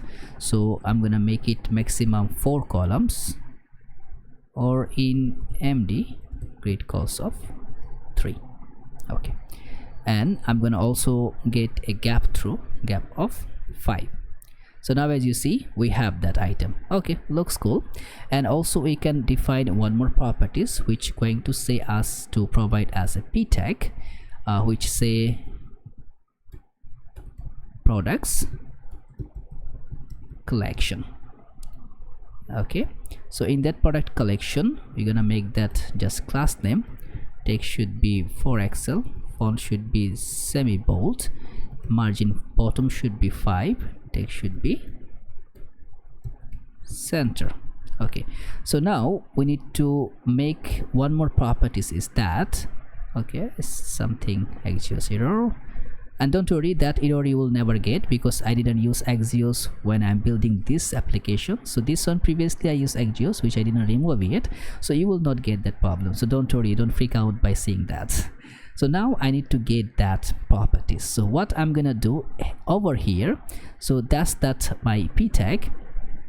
So what I'm gonna do, that div I'm gonna wrap it through another div. Okay, so in that div I'm gonna get another component, should be another UI, and that UI it should be for that category filters.tsx rfce. So here I'm gonna define my categories property. So now it should be category filters. Okay, I think so. Okay, now here what I will do, I'm gonna pass the ID. ID should be the ID, whichever ID I'm providing. So now also let's put a class name which going to be flex item start, should be item start, and gap should be 10, so that now you should be able to see that category filter property is available. So now I need to go and start working with that. So here I need to generate that ID. So first it would be ID, and ID should be what I can say, this ID, it should be a string. It can be string or can be undefined, so both parameter it can be. So now here what we are going to deal with that, again I'm just going with a shortcut way, because you may already understand what we're going to do. We're gonna pass that config, we're gonna pass that use state, we're gonna get that our use effect hook here, we're gonna get our get data, because just we are going to load these categories. Remember, we already load that categories here, so that's the same parameter we are doing here. So now we are getting the categories, we can use it here. So what we can do on that div, put a class name. By default I'm gonna make it hidden. MD should be inline flex, flex should be column properties, and gap should be 6. Okay, now after that I'm gonna give a p tag filters, which going to return, and put a class name. Text should be 3XL, font should be bold. Cool. So after passing that filter, I'm gonna pass that another div here, which going to say select categories. Okay, so on that select categories, I think did I missing some of the amount here? I think as much as I remember, I didn't miss anything, but why I can't see it in a proper way? Okay, we're giving the priorities, we're getting that categories. So okay, we will define the weight later on, so no worries about that. So what we need to do right now is that, so in that particular div, okay, let's keep the div like that. Class name should be text should be sm, we're gonna make it as uppercase, font should be semi bold, I'm gonna make it underline, underline offset should be 2, decoration should be just, I'm gonna make it 1 pixel. Okay, that's the select categories. And after that p tag, I'm gonna define one div, and here if it's loading, I'm gonna get, if it's just loading, we're gonna get the loader. If it's not loading, we're gonna get the other properties. So we're gonna do the same things which we have been dealing with that our toasting, with for that React loader. We're gonna define that loader, just getting the size of the limited, giving a width of 50. Now here, if we are having that, means we are having the data, what we are doing, we are going to do that categories, so means we are having that categories dot map, we're gonna map through the category, and the item which going to be that category props, and then I'm gonna return a link. So that link going to generate like we can toggle through with other properties. So here I'm gonna pass that like item dot name, so that's the properties we're gonna pass, and 2 it going to be on that should be category, and then it going to pass item dot base, so that's the name it going to pass, and also we need to give the key, should be item dot id. Okay, as you see our category is popping, but we need to make it looks much better. That we will do it. So now for that particular category, what I'm going to do is that So in that property, after that loading, put a class name, make it a flex should be column, gap y should be 2, and I'm going to provide the mean width of 40. So minimum width should be 40. Okay, that's cool. Now what I'm gonna do is that to make it much more fashionable, much more way is possible. So let's just go and define some of the class name here. So on that class name, I'm gonna go with a backtick. So here I'm gonna make the text should be base, not the balance, should be base. Font should be medium, text should be start, and then underline offset should be 2, and I'm gonna go with decoration, which going to be 1 pixel, and after that decoration should be transparent for right now, and hover decoration should be gray of 950, means overall dark. Hover text should be black, duration should be 200. As you see, whenever I hover, it's getting much better. And also that categories, just I'm gonna give a properties here, MB should be 2. Okay, so now what we are going to do is that let's just go with providing the text color. So here I'm gonna define one properties, which going to be is that if my item dot base is equal to dot id. So okay, I think I'm in the wrong place. Yeah, should be inside of that. Okay, if item dot base is equal to the id is available here, then it going to do something. After that it going to do something. The text should be light text. Okay, so means it's not active. You see the light text. If it's active, which going to be doing is that text should be green text, and decoration color should be also green text. Okay, right now maybe we will not be able to see, as we are not dealing with any of the categories. Once we are going to dealing with the categories, it will be popping up, so don't worry about that, don't freak out, it will come very soon. So now, because it's going to happen on that category section, because in the category also you're gonna get the same product. If you see, okay, it's just having sometimes problem. Okay, if we go in the headphones, you see headphones is chooses. If we go in the power tools, the power tools is the colors. So that's what we are going to create. So now we have our products. So in that products we can view the products and we can toggle through. If we just go in the categories, as you know, we are not seeing the categories, so let's just close each and everything from here. Let's go with that category. So in that category, now we are going to define the parameter, how it gonna render. So to do that, we are going to just go in a simple parameter. Remember the things which we have been done yet. So you see, I'm just going to destructure the ID from the use params, and then I'm going to get that set products, set loading, and now I'm just going to get my data.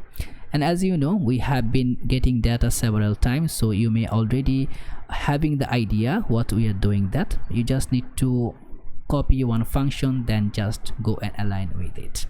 Okay, so now we are here in the category. We can now go through it. So first thing first, what we're gonna do, it's going to say if we are having a loading portion. Okay, so if we're having that loading portion, we're gonna just show that loading parameter, which we already created that component. And if we don't have any loading parameter, we will just pass that container. Okay, so that's the things we are going to work with now. And if we have the container, first I'm gonna just show you what we can do is that just put that on 1h2 tag, and we're gonna just make that as ID maybe. Okay, just put that ID just to show the name here. Okay, not that ID but that ID. Okay, as you see, we are having that ID, but we will not see that ID like that. As you see, we will show that just going to view that ID on that way. So how we can do that? So you can make that const format ID, and that ID we will take the ID which going to be coming as a string, and then we're gonna return something. Return ID dot replace.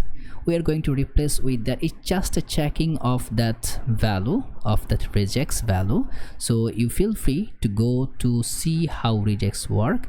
We're just going to eradicate with the regex how it going to work. So it's going to remove all that empty value, all that spaces, the dollar and other properties, and then it's gonna create an, like, if you see, it's going to map through on that our, see the TV and audio, so it's gonna go and grab that property and go align with that to create one particular line. So if I put that format ID, now you will be able to see something, and there is nothing. Okay, should be format ID. Oh, sorry, we need to pass that ID here, and we need to say ID will be available. You see, TV and audio is separated, that content. So now for that ID, should be text should be for Excel, and also text should be center, and then font should be semi-bold, and MB should be 5. You see, cool. So after that div, remember what we are going to do. We're gonna get that category, what you can say, filters. Okay, so in the category filters we need to pass one parameter which should be ID, should be ID. So you see, category filter available. And now there should be another properties which going to giving us the product, so we need to get that also. We're gonna pass a div, and in the div, remember now what we're gonna do, we're gonna pass the key parameter to get the product, so we can pass all the item. Now what we are going to do is that we already save our product here, right? So you can get the product. So what we are going to do to pass all the products property, so should be it should be product card. Okay, we can get the product card. Item should be item, and then there is a mistake, because as we did it here, we also did previously in that, we just need to get that products property. Oops, we should need to wrap it here. Okay, also we need to import that products prop, so we are getting that products. Now if you click, okay, we are having that, but not in a good way, so we will make it better. So first thing first, make some of that class name should be flex, and also item should be start, and then gap should be 10, so it will align there. Now what you need to do in that particular div, put a class name should be grid calls of 1, just put 2 MD or 1 E2. Okay, 2 MD, grid calls of 3, LG, grid calls of 4, gap should be 5. So now as you see, we are having those amazing flavor here. As you see, that category section work, so we can just fetch through each and every categories. If we click, similar things but coming in a very good ramping fashion. Go headphones available. So we are starting building, and first solution is that once we click, as you see, we are here. If we roll back there, we are not going to the top of the pages, we are just throwing us somewhere in the middle or the rest of the places, which is not look so cool. So what I'm gonna do, we're gonna create a proportion which is naming scroll restoration. So before that outline, I'm gonna call that, it will be scroll restoration, and we need to import that one from React Router DOM, and I hit the save. Now if I roll back there, doesn't matter from wherever you go there, it will always keep you in the top of the screen. If you go smartwatch, if you just roll back there, go to the shop, it will be in the top. Just go to the cart, you are on the top, come back to the shop, you are on the top. So in this simple trick, you can do that. Now one more properties is missing from here, is that creating that search. So we have a search properties. If we click, it should take us to the search screen. So that's the portion we are going to create. As you see, the product is loading so fast. There is a loader here also available. If you believe that we created that loader, but it's not giving that much effective because it's just rolling so faster. It's in our local host. But once we are going to upload in real time, which I'm having there, and by the way, if you are already knowing those issues, you can just go through that particular build section from the timeline where we're just starting the clean build. So now what we are doing here, once we click, as you see, we're calling the API then, and our API is the live API. Okay, so also our frontend and backend both end going to be deployed in the Vercel. So I'm gonna show you from the scratch how you can do that. Okay, so don't worry about it. At the end of the video, you're gonna find all the solutions, how you can cope up with that, how you can make everything in live, even from the database to your login authentication, all and every single details it gonna give to you with a very fashionable manner. So now let's head back to create our other portion, which is a for to roll back to create our search bar. And to create that, header is responsible to hold the search portion. And remember, we already created one properties by which we can get the search text, if you remember or not. So what I'm gonna do, I'm gonna just put a simple log to see if it's just working on that. I'm just let's search, and it will be I think it's name search text maybe. Okay, I'll just keep that name. Now let's go back to the inspector. Okay, not this one, should be this project, and let's go super gear homepage, and I will click on inspect.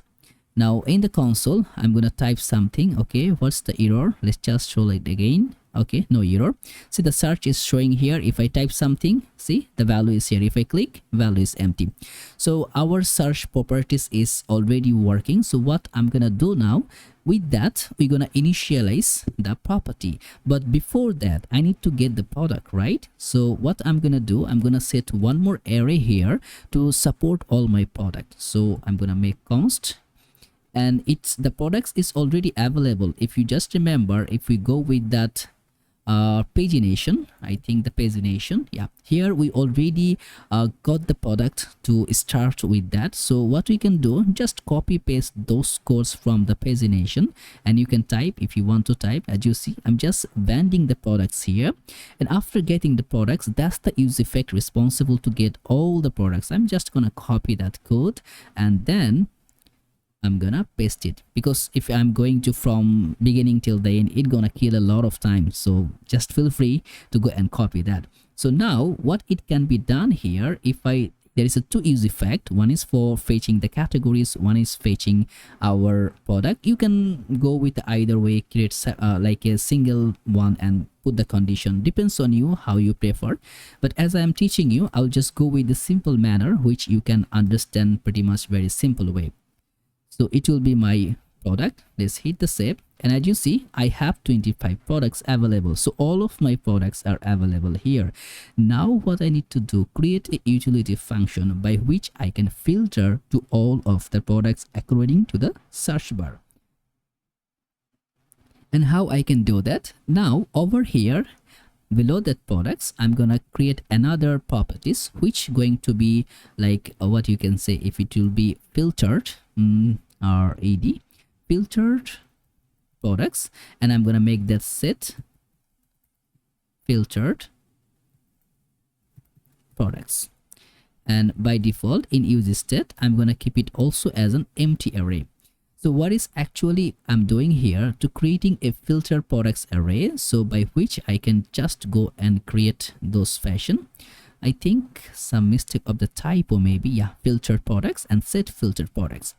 So now what I'm gonna do, as you see, I'm having use effect here. I have two separate use effect. So below here, I'm gonna get one more use effect to go and get my filter data, because it always gonna check which data is available or not. So what I'm gonna do is that just run a simple use effect. I'm gonna make much more bigger so you can see it easily, and just going to copy there.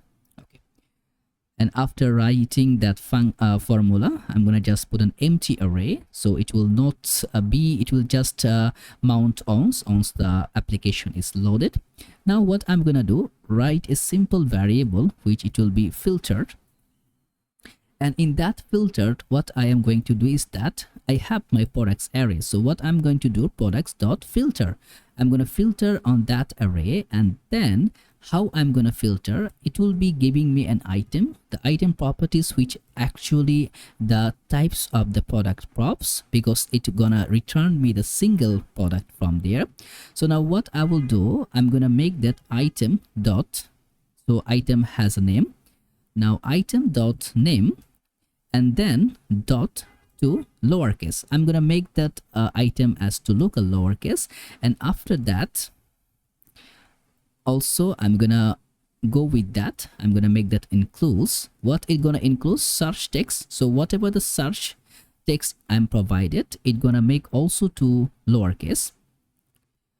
Okay, I think it should not be local lowercase, it should be to lowercase. Yeah, not local lowercase. Okay, to lowercase. So now it's also I need to pass that function which can be able to make the lowercase. So it's going to filter through my products. And how it going to filters, whenever I'm gonna search something with that text, it gonna go and just compare with the text. So whatever the products is available match with the text, it will filter, means it gonna keep those products only, a rest of the products it gonna throw away, it gonna filter that one. And also I'm gonna pass the variable here which it will be available for the search text. So whenever my search text going to be changed, it's going to be filtered. So now what I will do, I'm gonna just go and reference the log properties. So it gonna go with my that filtered, and let's just log that filter to see how it going to be appear before entering on the sense. Okay, so it's the console. Let's go here. Now in that filter I have 25 products, so all the products is available. But when I'm gonna type WAT, as you see, it's giving me 16 products, and on the name, as I'm filtering with the name, on the name it's going to be somewhere match the watch. So as you see, if I make this CH, it's always going to just check with that. If I make blah blah blah, as you see, it's not match, giving empty. If I click, it's just here.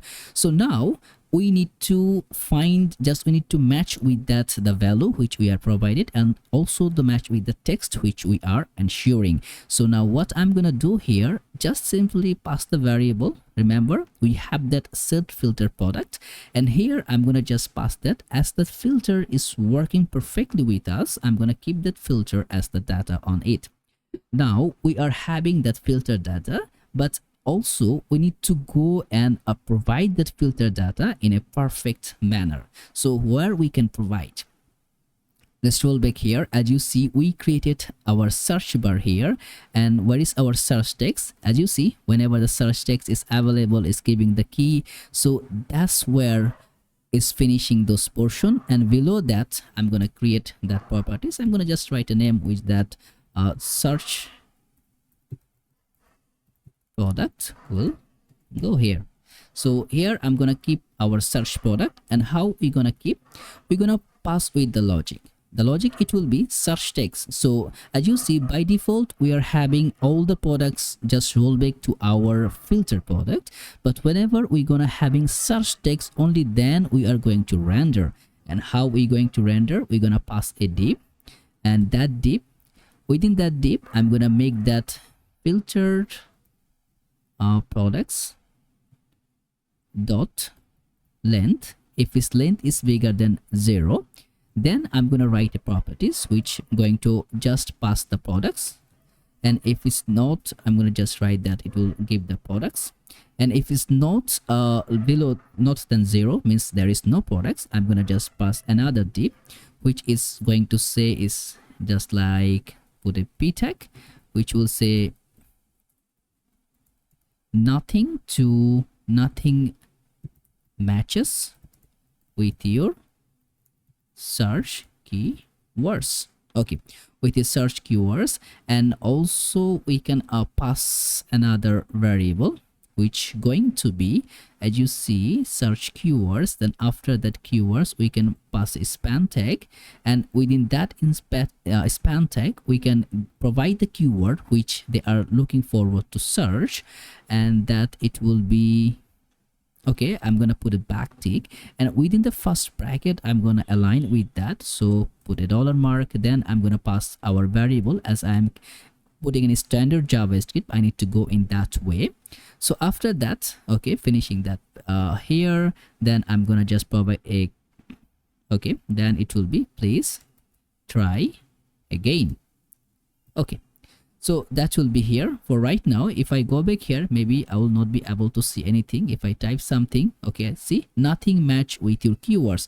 But if match, see, it's giving the products, is here, it's already available here. We just need to design on it. So on that particular layer, on the div on the top, we are going to start working on that. So in that div, with a class name, I'm gonna make it an absolute div, and from the left it's going to be 0. From the top, I'm gonna make it below 20, and width going to be full.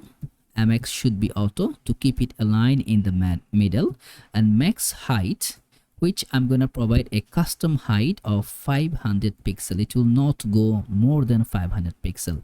Padding X going to be 10, and padding Y should be 5, and also BJ should be white background, and then Z index I'm gonna keep 20 to align with all other properties, and overflow Y should be scroll, so not auto, it should be scroll. So whenever I keep that scroll, if I roll back to our previous page, if I keep watch W, as you see, there is so many other properties available, so you can go that. And it's why you can also put a max within height here, so it will not align with that properties. So if I just go for that mobile screen, so that the text you can feel free to take as your own. So if I roll back to 100% and just go on particular layer, I will go with responsive.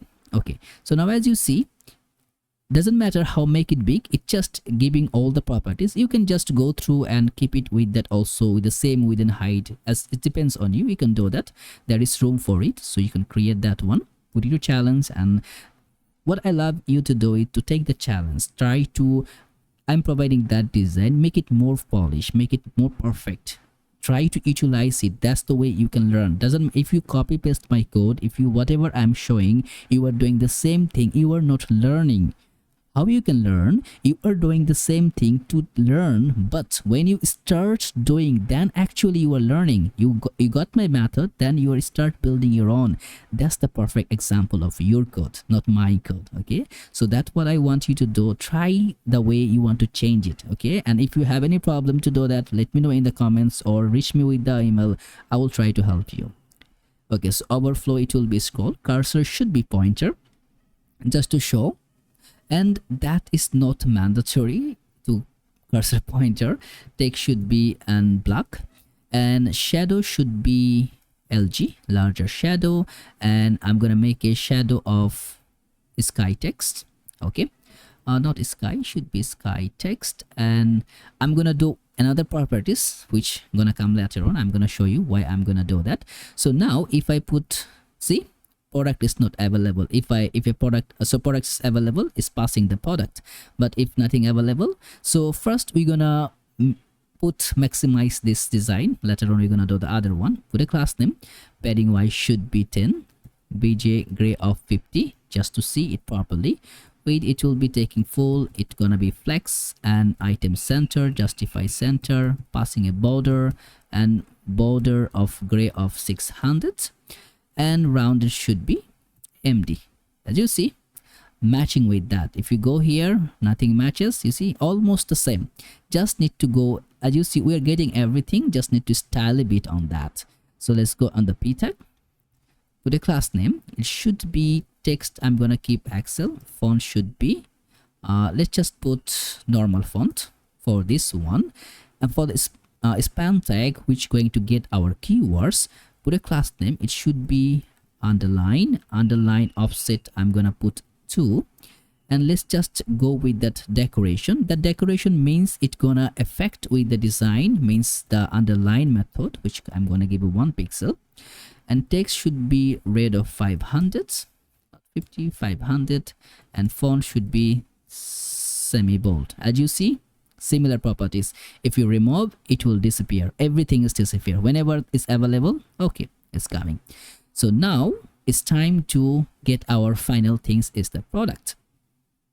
So in the product, what I'm gonna do is that I'm gonna go and check one more time if search text is available. As already I am tested here if search is available.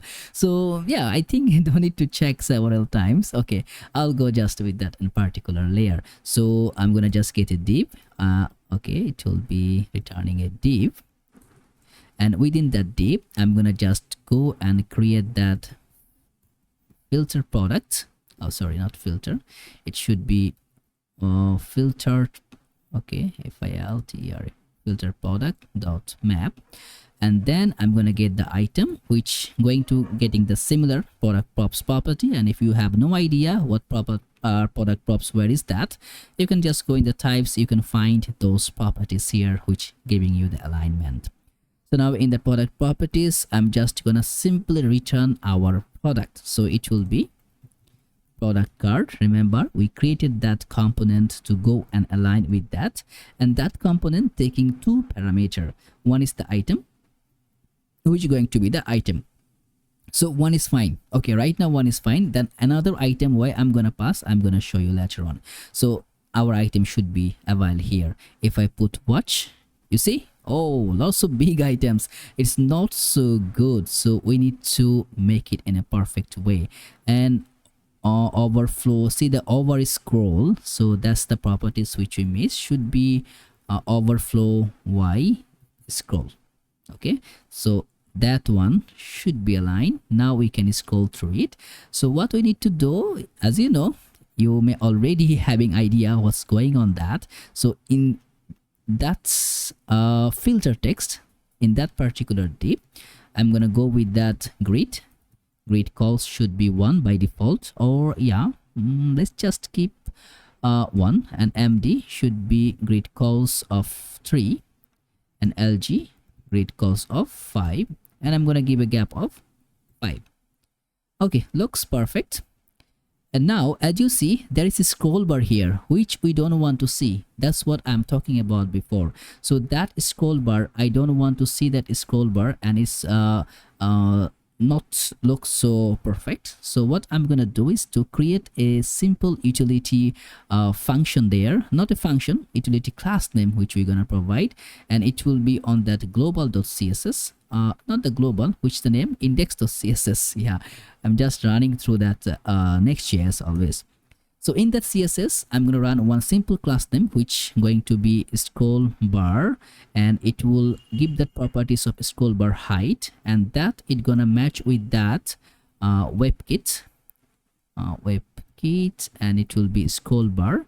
What I'm gonna do, display, it will display none. It will not show that scroll bar which is hidden. So in here on that header, on that particular layer, I'm gonna say scroll bar should be hide. As you see, you can't see any scroll bar here, so you can do it on that way. So now once we click that, what gonna do, if we click, as you see, after click it's taking us to that page, but the state is not removed. So if I just click here, if I click on that, we are already here, but we need to remove that source text once we click on that particular function. Okay, so how we can do that? So it's a simple way we can do is that passing that functionality which can be matched.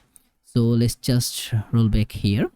So let's go back to that's the product card here, and from here, as you know, we have that one property which sets search text. If you just remember, that one is in the top. So that's the property which giving us our search text. So we can make that one empty. Okay, there is a several way you can prefer that, but either you can follow my way or you can create your own way. It depends on you. Okay, so now what I'm gonna do, just go back to my product card. Okay, so in the product card we will define that properties, and we can just align that with. So as in the product card we are here, we also need to get that properties which the set search text, and that one. Now there is one more task for you. You need to find the what you can say that you need to find the props properties on that. So that's your task, how you can find whatever the props it can gain. Okay, so just and I just giving you an homework. Okay, So now what I'm gonna do is here, as you see, we are doing the handle product. There we are creating the routing. So what I will do, just passing that if there is a set search text property is available, only then it will trigger. It just going to put that set search text as empty, so it will remove the search parameter and it gonna keep the parameter. Okay, what is that? We use that, right? So it will be if set search text available, should be that one. Yeah, it's working. So now let's roll back here. If I put W, click here, as you see, gone. If I put mobile, if I click here, it's gone. So that's the way you can just keep. And also you can keep that everything center. If it's too like, just try to manipulate. Remember where you need to work. You see the grid layer where I'm putting the grid, try to manipulate that, keep it in the center. Okay, so with that, we are finishing almost all over the design. Now what we need to do, whenever we are hitting on that add to cart, we need to keep the product saved to the cart. And also we need to create our, as you see, if we have no user, we need to create those properties to go and align with that. We can create the registration, we can create the login section. And I have another several video where I explain that one so much and a very proper way. The link, it will be in the description, by which you can learn to how to create that, but I'm going to also show you how you can create that. So let's go and start building those portion. And the first thing first, while we are going to create those properties, I'm going to go and create my setup for my store and for my database. So that could be a really helpful scenario. What I want you to do is to pay a very close attention. We have one index.ts file here. I'm going to create three more files, which is going to provide that Firebase.ts, where we're going to compile our Firebase setup. And here it will be our store.ts, where we're going to keep our store. We're going to use the Justin to create our store. And also that video, it will be the link, it will be in the description, by which you can understand how Justin work in a very good fashionable way. But rest of that also I'm going to provide in this video, don't worry about it. And also I'm going to make that one upload.ts, by which we can upload the image. Remember, we can also provide our profile photo here. If we just upload that image, it also going to get and learn truth and trigger that on that particular section. So now let's go in that Firebase console. If you just search for that Firebase console, you can find the console. Just click on the first link or the Firebase Google link here, and from there, if you already registered, means you need to register with your Google account, then you can find that your go to console button. Once you click on go to console button, you will come directly here on your dashboard. So let me click on that account go to console button, and here you will find, if you doesn't have application, it will not available. As I have one application is showing here. What I'm gonna do is to create a new project. Now I'm requesting you one more things. The credential, it will be showing to you, but don't copy and paste that, because what it's gonna do, I'm gonna delete that project after finishing that video. So don't try to copy paste that code, it will not work for you.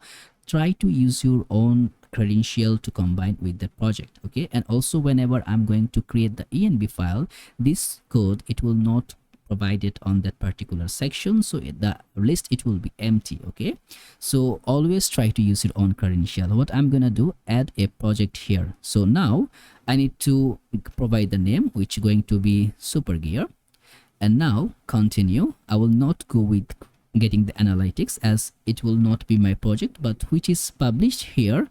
I'm having analytics here, so if you want, you can create that one.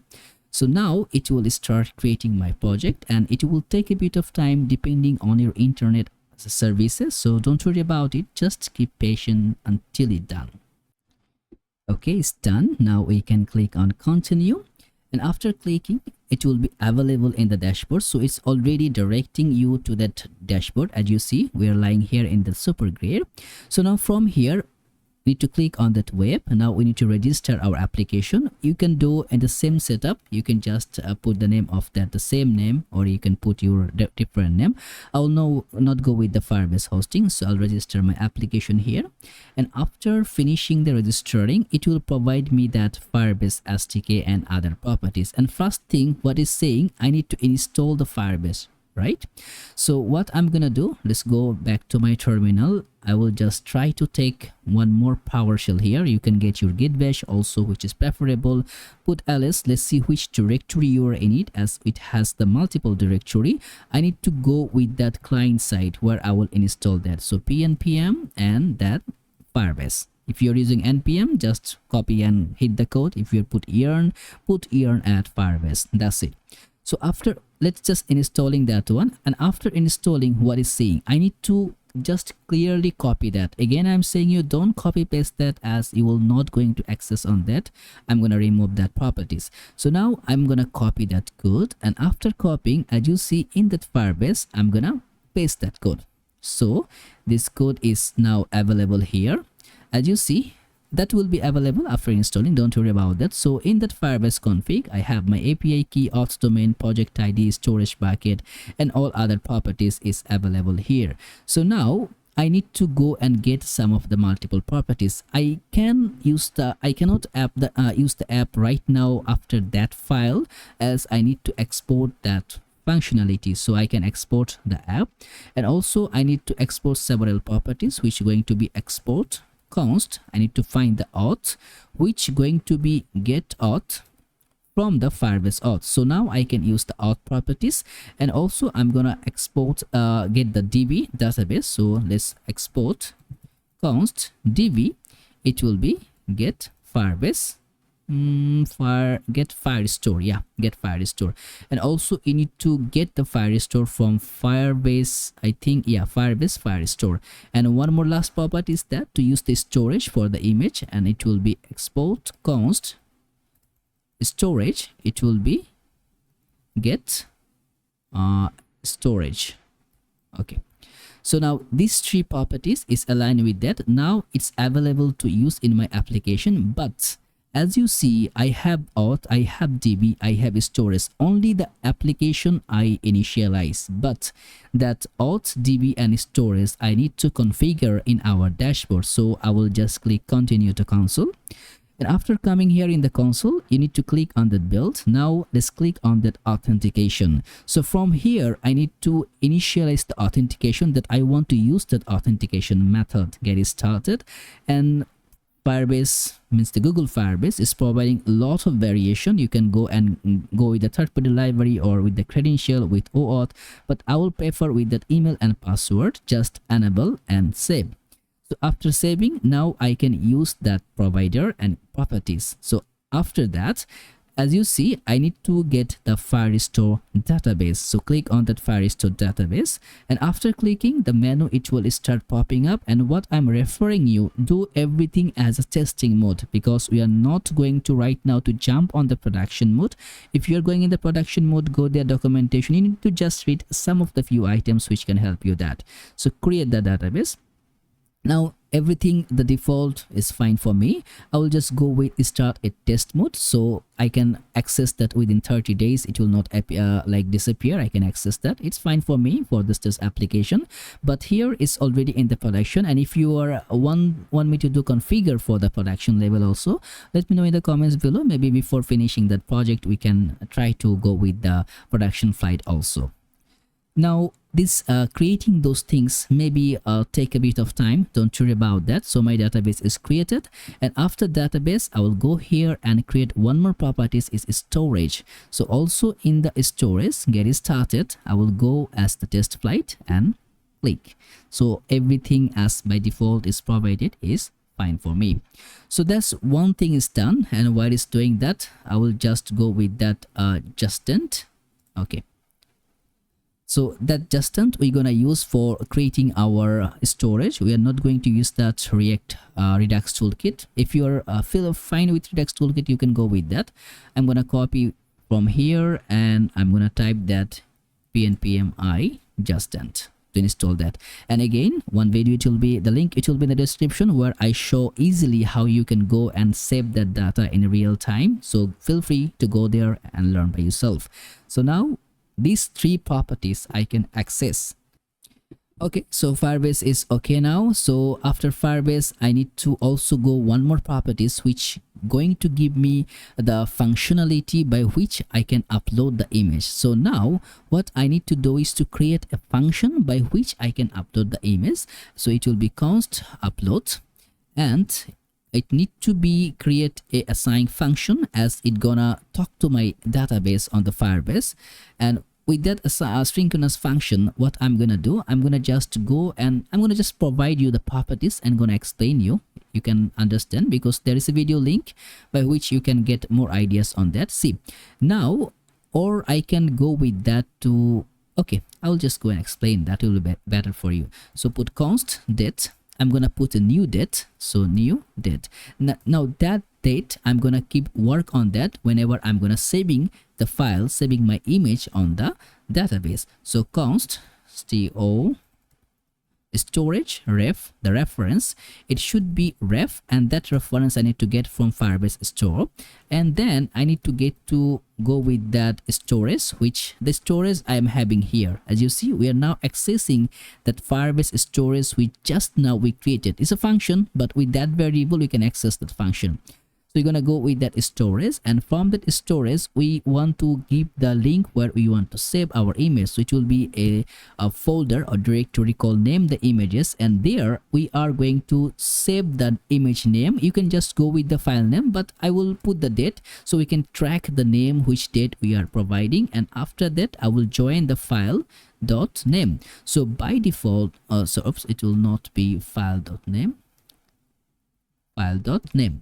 So by default we will get one file here, right, as we are getting the name. So file, I'm gonna put any file. You can just go and find whatever the what you can say, whatever the combination it can be. So now that's the way we want to save the file with that particular name. Now what I'm gonna do, const upload task, and now that upload task, so how it going to be upload, so it will be upload bytes resumable. So you need to also this the very good fine-tuning is that Firebase is providing by default the other functionality for which code you are not needing to write it, so you could get by free. Just go and just follow their scenario, and those everything is in the documentation. You just need to go with that, just to go over here, and as you see in the docs, go to docs, and you can go and search by which you can find all the properties, fundamentals, run, build, on build, how you can build.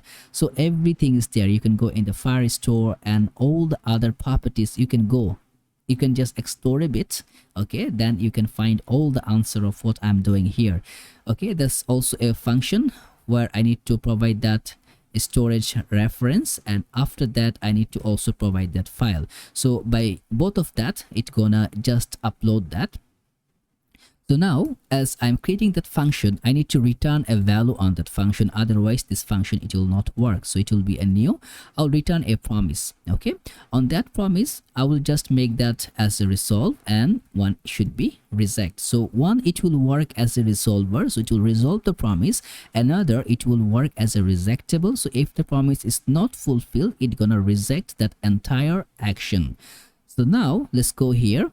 First let's go and talk, just go with that upload tax. That's the one we are going to make it. If upload tax is on, means is the stage change, then what is going to happen? If it's change, we are going to just grab the snapshot which is which has been taken.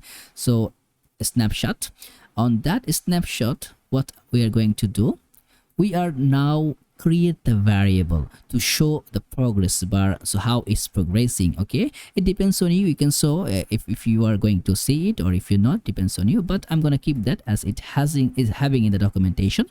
So I'm gonna just write that progress, and that progress is going to return that snapshot, snapshot dot byte transfer, how many byte is transferred, that is snapshot.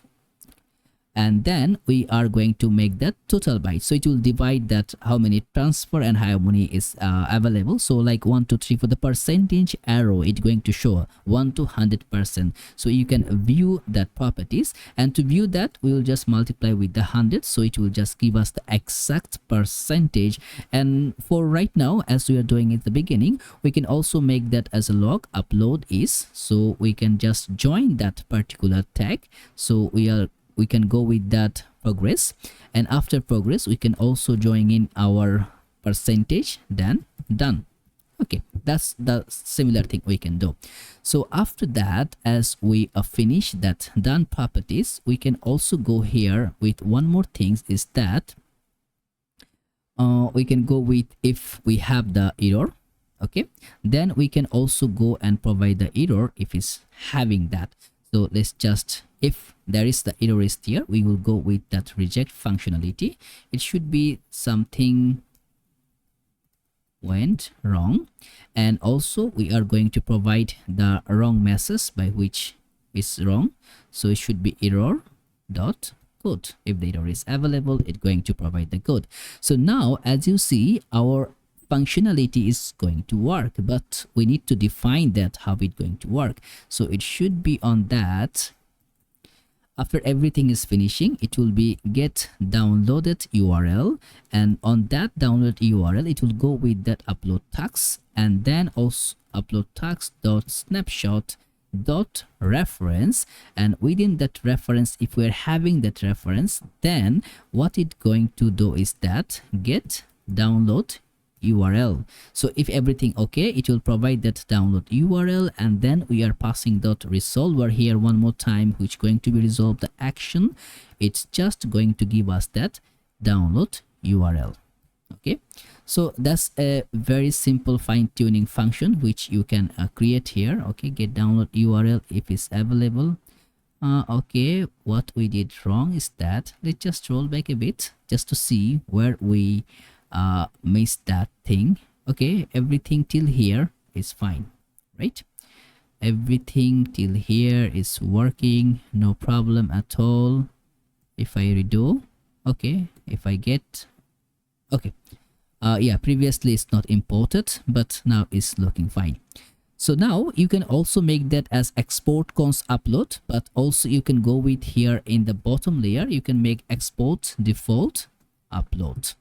Okay, both way you can write that. So now we can use that, we can access that upload to any of our functionality, and we are good to go. So now we need to set our storage, and for the storage again I will go in a very good, just a similar fashion the way we did. So our setup is ready, our functionality is ready, we are good to go with the Firebase. Now we need to prepare to good to go with our Justin. So how we can go with the Justin? Let's just go with that. We'll just go with the export const. We will provide a store in our store properties, and that store properties we are just use the create from Justin. Okay, it's not providing, it's installed. Okay, just we'll try by ourselves. We need to import that. So okay, need to be in the top layer, import create from Justin. Yeah, so we need to create the Justin. Again, what I'm saying you can find the video link in the description, by which is you can understand how you can start with the Justin, but I'm gonna show you how you can go through it in a quick view way. So now that's the function. So we need to create that function, and after that we will provide the persist. As that persist, it will be responsible to save our properties in real time, in the real state. So that's the persist we are going to define here. So it will go within the persist, then we will provide the set value, and after set value we are going to pass the functionality of our all the formula which we are going to work. Okay, so right now we are going to pass several value, which will be current user, and that current user by default it should be null. First, we'll set current user as null, but before doing that, as you see the persist is giving us one error here. We'll try to resolve that error. So that error can be going, we need to pass an object which we need to provide our storage name. So we will give the name as storage, and then we are okay, you can give the name of storage or super gear storage. And also after passing that, we need to okay, as it's just a new word, okay, you can put that. And storage, we will pass a variable of that custom storage, okay, storage. But we are not having that one till yet, but we need to create that storage here. And how we can create that? Before on that one, on top level, const custom storage, which going to be right now, let's just put an empty variable here. What we can do is here, as you see, is asking some of the things: missing following properties, type, persist, storage, unknown, get item. So we will get that get item variable here, and that get item should be taking a name which should be string, and within that string we need to pass the value properties here. And then we will make that const item which we need to access to the local storage, and dot get item. And after that we will go and get through the name, and we're going to return that item. If item is available, it will be json dot parse should be our item, and if it's no item available, it should be null. So we are now having the two properties, and also one will be set item, and other two, one is the get item we provide, and another two, it will be one is for the set item, one is for the remove item. So with that action, what we are doing, as far as you know, whenever we are using the persist, we are just acting to get our local storage here which we are having in the browser. So if you just don't know about that, if you just click on the inspect, you will be able to see on that application, as you see, index.tb, you can see the Firebase TB. Also for the cookies, you can see the variables of the cookies here, whatever the cookies we are accessing, this type cookies and other properties. So that's what we are accessing whenever we are making the persist, we are handling that one. So now here on that just end, we are getting item from here, and also we are setting item there, we are removing item from there. What the store is actually doing there. So now after that current state, we are going to get a several state which going to be is loading cart, product, favorite product. As far as you know, we have one variable for the cart, one for our showing the favorite, and another to go with to fix our user. So that's what we are going to create. So now that's the first is the initial setup which we did right now, and after initial setup we need to create the other properties. And how we gonna create? First it will be user info. Okay, so user info, and also it will be a synchronous function, okay, async. Then it will take the UID. If the UID is provided, it will take with that. So now we can handle that. So if we have that, if we don't have UID, then what it gonna say? It just going to say return, and on that return we're gonna set, if is no UID is provided, it going to set back with that current user should be current.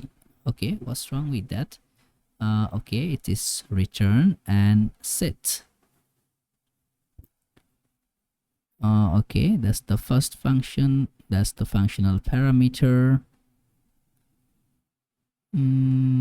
Okay, let's just go and try to go with that. So it will just make our current user to go and create with the default format, which going to be null, and also is loading which should be false, because by default we are providing is loading as true. So if it's not finding any user, it will be null. So now if it's not finding user, it will do nothing. It will not give us, it will not set the current user. It means no user, no current user. Then we will go with the other properties. Const docref, we will get the document reference. So it will, we're going to access the Firebase document, and from here we're going to access the DB from Firebase, and then we're going to search in our users table, and we're going to search with the UID. so whichever UID we are provided. So we are now having that document reference, and after getting document reference, we're gonna get that document snap.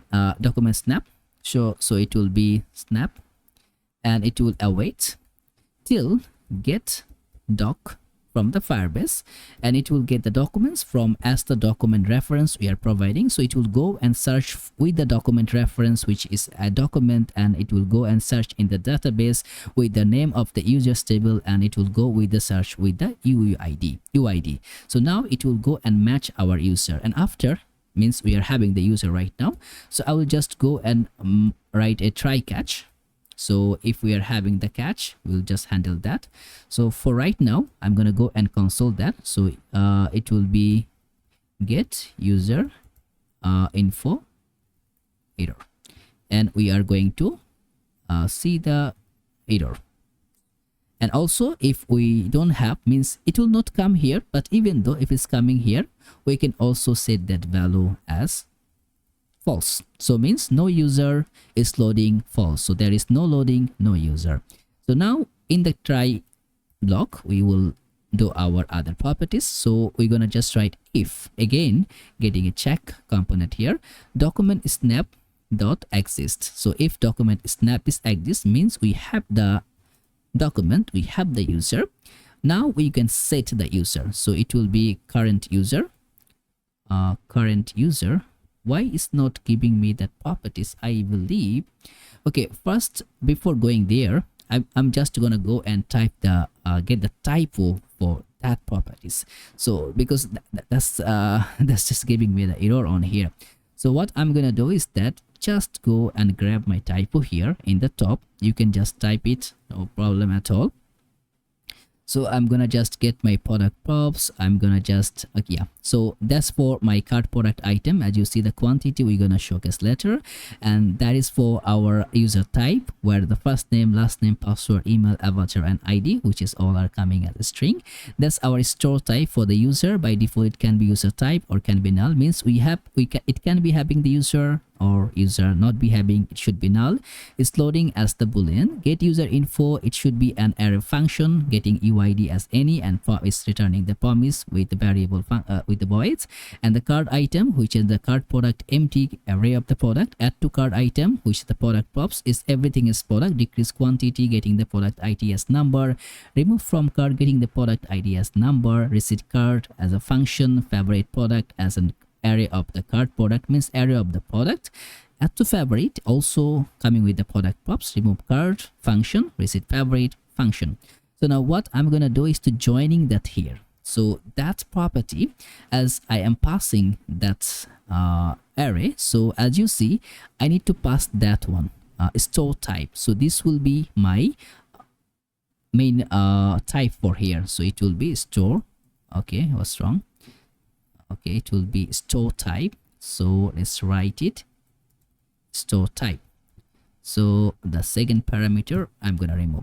So now as you see, as I type that store type was wrong. Type current null, never, product never. Okay, so it's not finding so many other properties which can be start crying. So I'm gonna just comment those properties which is not getting here. Okay, for right now it will serve the purpose. Later on we will add. Okay, so once you're adding one by one, we can go with the functioning. So now as we are having the error, having the user, so we can set the current user. As now I'm getting those things. So it will be docsnap, and then dot data. So whatever we are getting the user data, I gonna just pass that, and the user should be as a user type. Remember the type we have been provided at the top, that will be the user type. So it should be the user type here. Okay, user type. Yeah, that's the user type. First name, last name, password, email, and avatar with the ID. So that will be one, and after passing that variable, so it will be with the user type, and then the is loading should be false, means we are having the user, so our loading should be stopped. Okay, no more loading. So that is just for giving the functionality for our user, and this user when we're gonna create our other functionality, you can see now we can write another one which going to be add to cart. So pass that add to cart, and that also going to get the product, because the product it's going to be coming up here. First we're gonna test it here right now before creating the user, as it's going to be give us a lot of sense to create that. So this will be getting the product as the prop. So in add to cart we're gonna just pass the products here, then we're gonna return something. So return. So what we're gonna return, we're gonna similarly return a new promise. Okay, so okay, in that promise which going to be void, and here we will pass that resolve, and on that resolve bar we're gonna just passing those injection which going to be set and state, and state it should be store type state. Now we are going to pass the parameter. So first we're gonna check with existing product. So means whatever the product we are passing there, is it available in the cart or not. So we'll find if any existing product is available. So existing product, so existing product, it should be go and find from that state dot.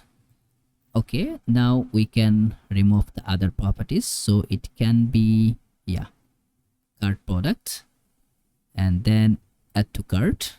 Okay, so we can go here. Now it should be go with state dot cart product, and from the cart product we're gonna find with that then we will just get a p as product.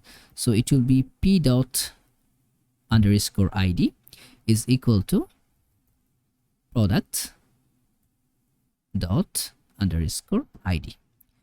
So now as you see this product is coming okay after passing. Oh, we made a mistake here. After passing we need to pass that variable here. Okay, so now what we are actually doing here, as you see we are getting that product props from there as the product. This is the product, so we are just checking with the product if this whatever we are passing with that with the promise, if we are having this product. So if we are the product we are passing here, that is already existed in the cart product or not. That's what we are checking right now. Okay, so right now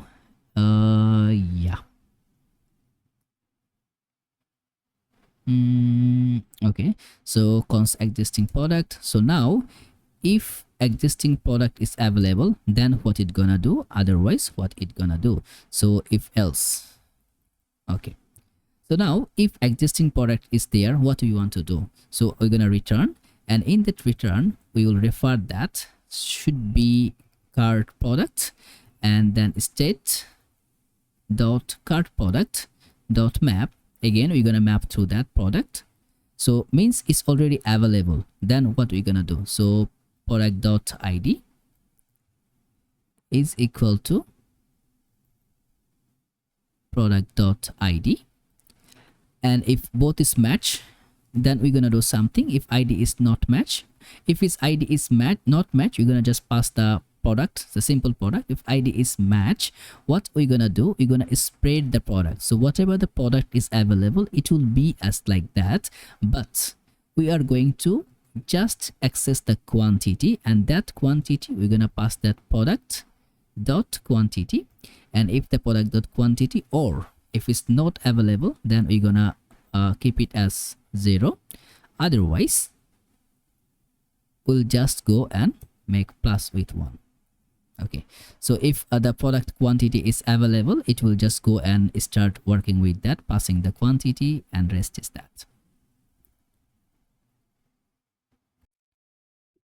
Okay, so now we did our one proportion. So after that, whenever we are going to, like, if we don't have existing product, then also we are going to return something, and that time we're gonna just return that our product. So it will be cart product, and then with that array we're gonna just get whatever the states we have right now. So state dot cart product, and then we're gonna provide our let's just use say product, and then quantity, which going to be 1. Okay, and if everything fine, we can also now call back to get that resolver. Okay, resolve. So now it will add our product in the cart. So what we can do now, creating one of the functionality by which we can say if we have that product or not. So how we can do that? Remember, okay, if we go in our home as base there, if we go back to our add to cart component, so it should be add to cart button. So here we have all other properties. As you see, we are passing the products here also. So here we can see right now, we can check all of the functionality that if it's working or not. If you remember what I told you, our add to cart functionality is dynamic. So now we can test it. Is it dynamic or not? So now what we can do, we can access the store, right? So first, whatever we write here, we have the add to cart product, and then we have also cart product. So as we keep here, cart product is empty right now. So now let's go back here and I'm gonna access our store. And how we can access is that, okay, I will just go below that. Okay, so it will be const, we will get that add to cart from there. So add to cart, and also from that cart product, and we're going to access that one from our store, and that store is just there in the Lebanon store. So now what I'm gonna do, I'm gonna pass a log here just to see if we are having that our cart product or not. So let's just say cart product and save, and from here open the inspect, and if we set up right, we should be able to see our properties. Okay, this should have a creep up in the header. Remember, or where we try in the header, let's go back in the header, and as you see here, we didn't provide the key, so key should be item dot id. Okay, just give it the time to reload because a lot of things happen now. So we have our Firebase, we have also our other properties. So just check one more time if everything is running. Yeah, it's running. Also our backend also running, so should be good to go. Okay, I will cut the inspector. Okay, it's loaded. So now let's just inspect again and see in the console. As you see, remember, you can see the cart product. So now we can now see the cart product. So what we can do here is to create the functionality. As you see, every cart, all of the product properties, we have that add to cart functionality. And if you remember previously, I have been creating a function on that, how we can access that one. If we didn't create it yet, then we can create right now. What it could be is that in that button, let's write one on-click function, which is going to be handle add to cart. So let's just pass that here, const handle add to cart, and with that functionality we can just now go and pass the product to our cart. So it will be simply passing a variable here, and as we are having that product in the top, so as you see, we're getting the product as props. So we have that product right now. So if we just try to see the product is logging or not, so just make that product, I'm gonna just just comment that. So now if we click any product, okay, right now is undefined, means we are not sending the product yet. So now let's see where we are calling that add to cart functionality. So let's go here and see. So it's calling here in the product, we have add to cart here, we are passing that product as product data, then we are passing also add to cart button here, and in the product cart also getting, okay, so now here we need to pass product. It should be whatever the properties here defined. Let's just see how we get the products here. So it's getting item. So here is product is as item, so just keep it from here. Okay, now I think, okay, was wrong, must be assigned. Okay, we're good to go. So now if we click, as you see, we're having that value. So now we can see the product, and previously that one was in the product, it was this value which can see our product. So now we are having the product. So as we are having the product, what we can do is to send that product to our store. Okay, so as you see, we have add to cart, we have cart product. So now we can access the add to cart functionality. And did we just pass the toaster here? Let's just see in that app or in the main. I think no, I think it should be in the layout. Yeah, we already passed the toaster, so we can show whatever the action is happening. So now what I'm going to say is that if I have the product, okay, only then I'm gonna run the action. So if we have the products, only then it will run. Otherwise, I'm gonna write else condition, which is going to give us toast. Import that, and I'm gonna pass an error message, which going to say is that product is should be product is undefined. So if product is not available, it's going to pass the product is undefined. Oops, I need to pass the variable as the product, otherwise full function going to collapse. So now what I'm gonna say is that add to cart functionality going to be taken action, and the product, it should be passing on that. Then I'm gonna pass one message, should be toast.success, as we are dealing with that. So coming up with the backtick, and here I'm gonna provide that our product, which the product we are provided, and we're gonna get that product.name dot, I'm gonna make it as substring, not providing more than 10 word. Okay, so now added successfully. Okay, so here I'm gonna just go and get my product card. If everything fine, it should be adding the product. So now as you see is empty, and if I click one product, you see it's added. If I click one more, you see 2, 3, 4. Click one more, you see just replacing with the quantity. And also one the fundamental things, if I reload, it will stay as I use the persist. So it's very simple to go with Justin. Again, roll back to the video where I show how you can set up Justin in a proper manner, and also the Firebase. You can go and just switch between the videos. You'll find a very good answer. So now there is one thing which I want to do is that once I click on that, remember the similar fashion we will create here. Once you click on that, you see those two activated. So these two parameters we need to work on. So now let's just go and deal with that. So what we're gonna do is that we're gonna just create a functionality to do that. So we will just get an object here. So it should be naming as, you can toggle through top and bottom, depends on you. So now here we're gonna just get existing products and set existing products. So if we have the product or not, we're gonna check it. Okay, so I will just get it below that. Or as I'm calling that, it should be in the top layer, and this class I'm gonna keep at last. Okay, so now we're going to check if we have our if we have the products or not. That's what we are going to check. So how we can check that? We will just create an use effect hook here. Okay, use effect. Also we need to provide the dependency.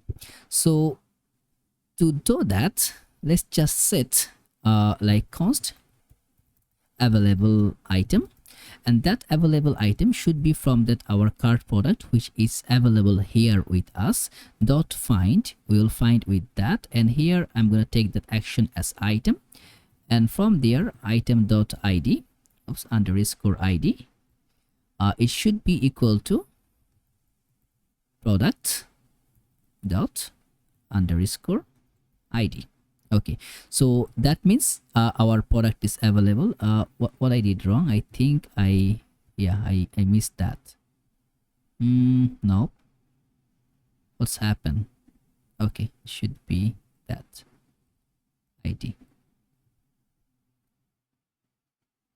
Yeah, should be that. Okay, so now that product available is here. So now I'm gonna set my available product. So it will be set existing product. So it should be as it's running with that. So it should be available product if it's available. Otherwise, it could be also be set as null. So we can now go and get our existing, like the available item, it should be the available product which is created.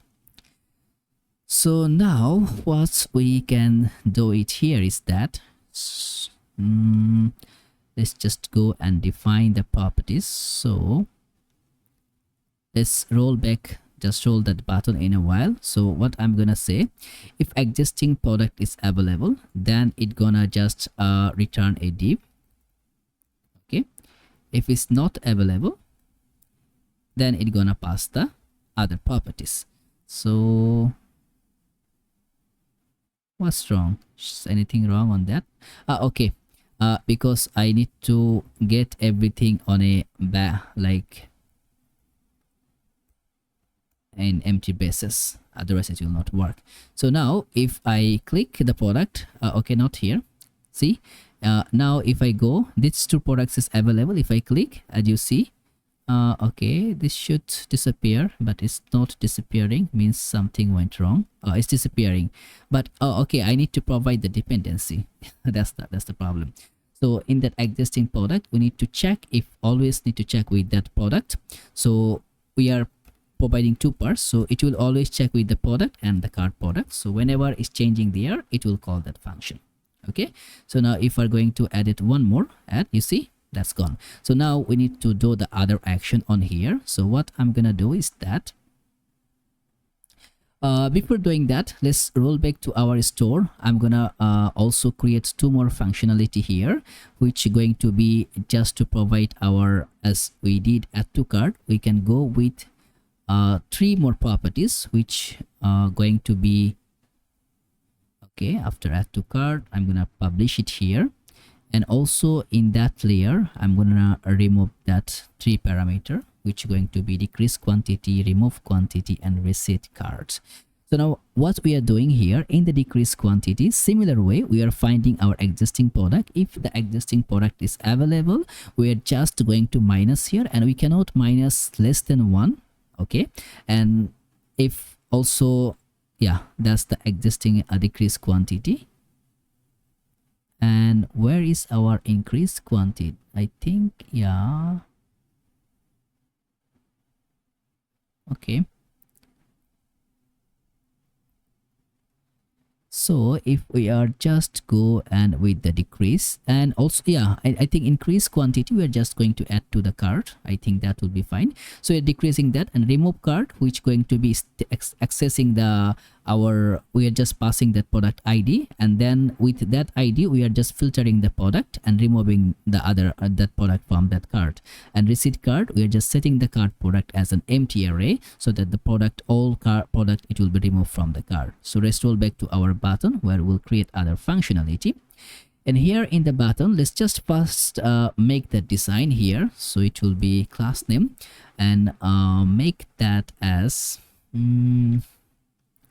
first I'm gonna make flex, and it will be a self center.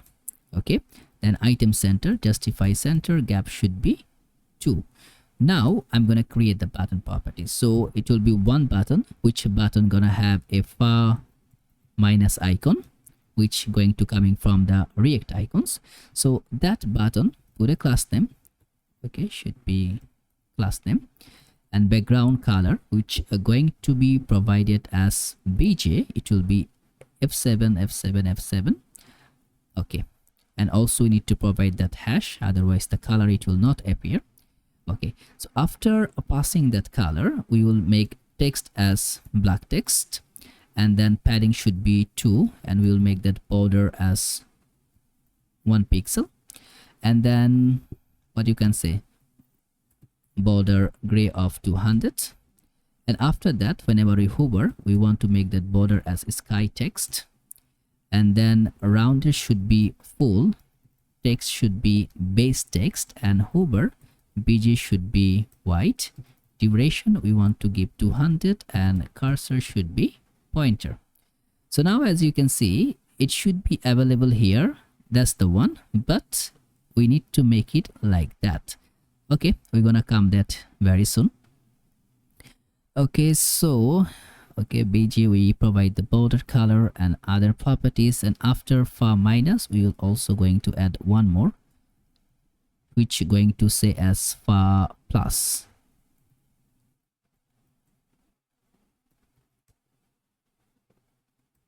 Far plus. Okay. What's wrong with that? Did we just misspell on something, or we just strict on the trap? Okay, what's wrong? Add to cart title. I think something went wrong once we did that. Okay, bubble plugin is crash. Unexpected token 57. Here is the title. Is title okay? Is the title is coming from there? Yeah, we're dealing with that. I think I misstepped something maybe. Yeah, I think so. Yeah, should be. Yeah, I think I misspelled something. Okay, I will go with that. So now I will just put a p tag here. So on that p tag, I will just go with existing product dot quantity, means whatever the quantity we are providing here. Let's roll back to here. AI is providing 3. So now what I'm gonna do, just grab that button here and I'm gonna paste it here one more time just to see. Okay, now we can say with that, I don't know what's happened to be wrong last time, so it will be far plus icon. Okay, so now we are having the icon, but I think much more aggressiveness with the icon. So we can do one more thing, is that I think we are missing any of that class name properties maybe. So let's just see if we are really missing that or not.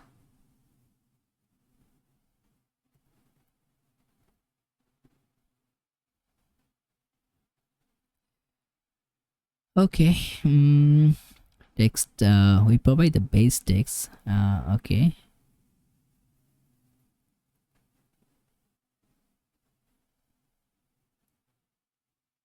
here it looks more functioning, but here it looks more tiled. But what we can do is that instead of gap 2, we can provide the gap of 5. Yeah, that looks better. And also instead of passing that icon, what we can do is that we can provide in a small one. So instead of text base, we can pass that small text. Yeah, small text is good. Okay, looks good. Small text. Yeah, so now once we click on that, we want to activate something, but before that, let's go in the p tag. Okay, as because we no need to provide that.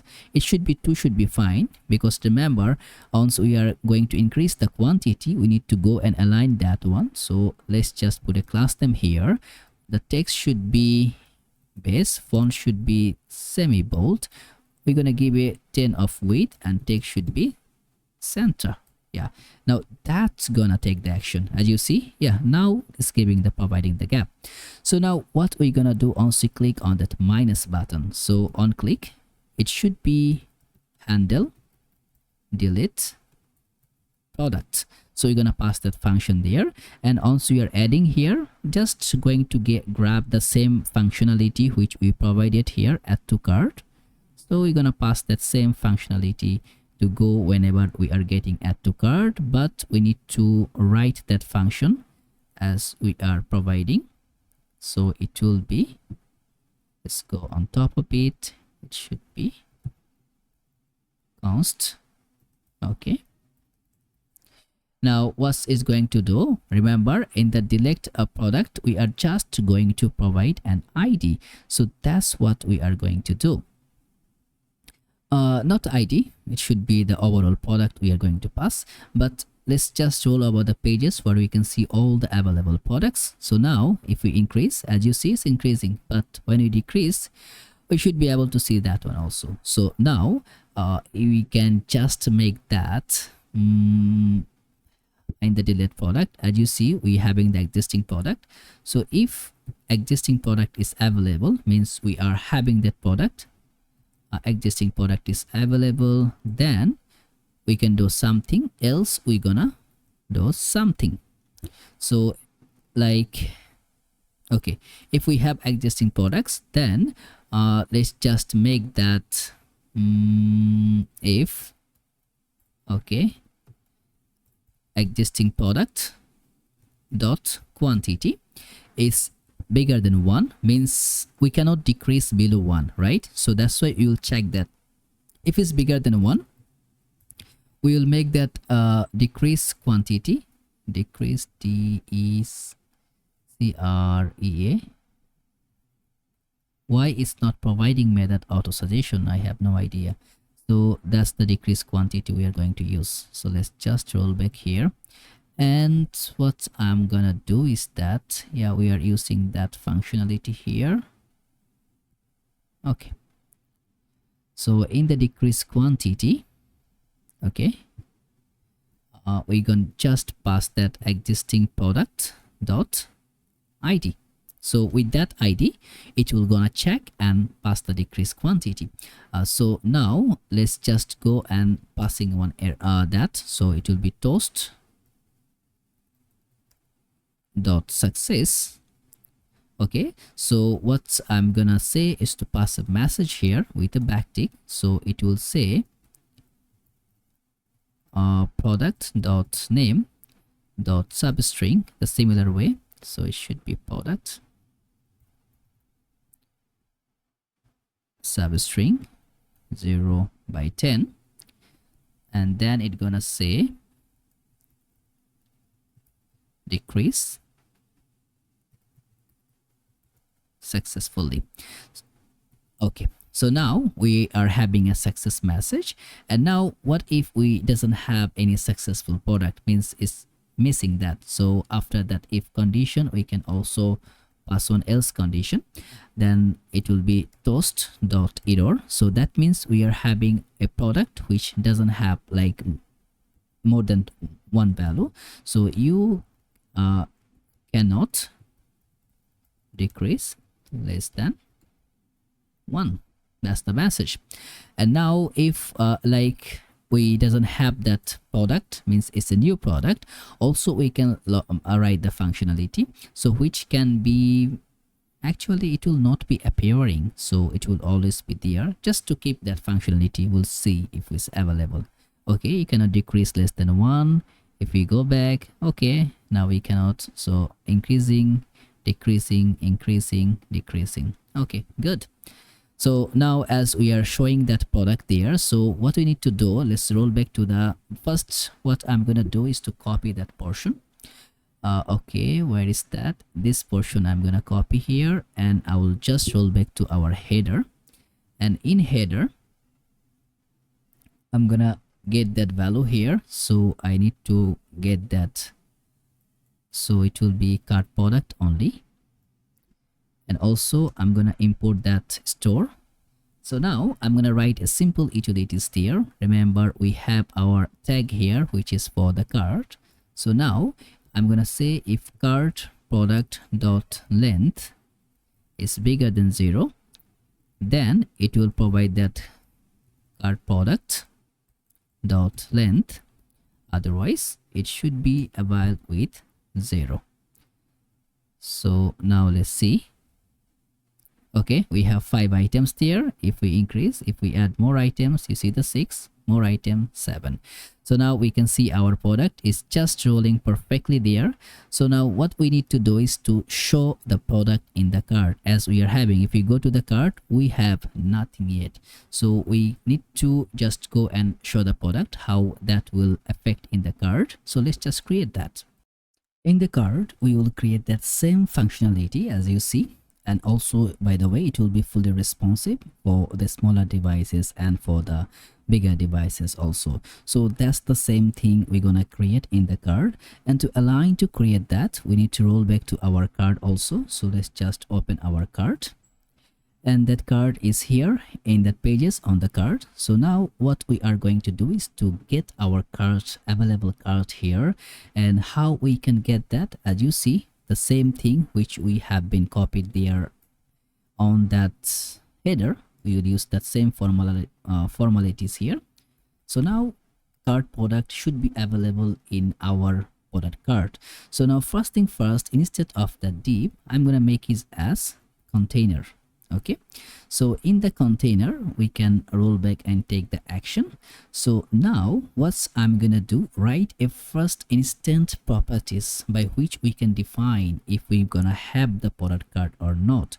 So now if we have that cart product dot length is bigger than 0, means we are going to have the product, then we're gonna pass an empty string, then I'm gonna pass one h1 tag here. It's going to say us to just to see what it's going to make the a real message, which it will be shopping cart. And like if we doesn't have that, right, so means we have nothing here. So we can also show us some messages here. So it will be seeing that like let's just write also an h1 tag, which is going to make no difference of that. It will be also shopping cart. And after passing that h1 tag, I'm going to take a p tag, which will be your cart is empty. And then I'm going to pass a lorem of 30 text, just a message which you want to prefer to put. And after that p tag, I'm going to write a button, which it will say go to shopping. Okay, we're gonna make that one independent later on, or instead of button I can just provide a link here by which we can just to roll that to our product. So right now we're gonna see that shopping cart as we are having that particular product. So now let's just style a bit here. So it will be class name. I'm going to provide a text of 3 axle, and then font, it should be bold font, and also I'm going to make it tracking should be tight to stick together from side by side. And then I'm going to make text should be gray of 900, and also SM text should be 4 axle. When it's going to like the first it will be 3 axle, whenever it's going to hitting the another screen it should be 4 axle. Also the same functionality I'm going to keep that because it will be the similar of that. So now as we are having the card, what we are going to do, as you see it will be 2 sections, one is the left, another is the right.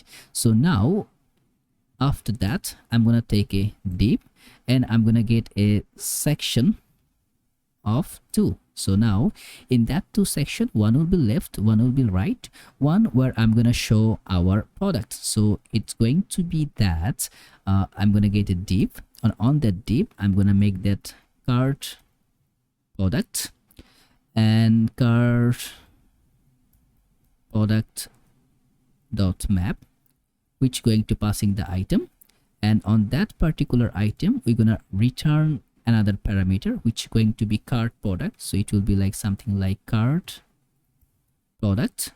So now let's create that one. So we need to create it here in that our UI. It should be .tsx. So now here we are going to define our all the available cart things and other properties. So now let's go back here and import that. And also we're gonna provide the product as the item, it would be as product, and also you're gonna give the key should be, let's just pass that as we said. We can actually meaning of that as product, depends, you can just go with that also, no worries. So it will be product dot id. So now means what we're gonna see, you see we are having cart, so that's good.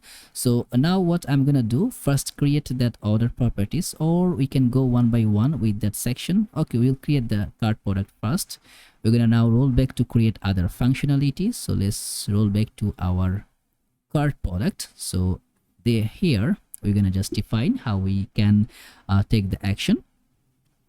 So here first we're gonna take the product, the properties as the props. You can make log if you are having any doubt on that. So product, it should be the product props, means it will just render a single properties of there. So now on the div, let's just go and put a class name on that. So the class name should be flex, padding y should be 6, and sm padding y should be 10. So here you will see the 10 of padding. That's what it's giving here also.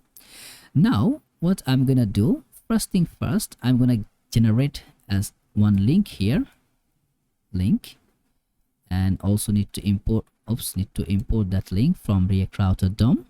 And on that link I'm going to define one image property. So it will be image, and that source it will be product.image. And as you know, we are having multiple images, so I'm gonna get the first images here.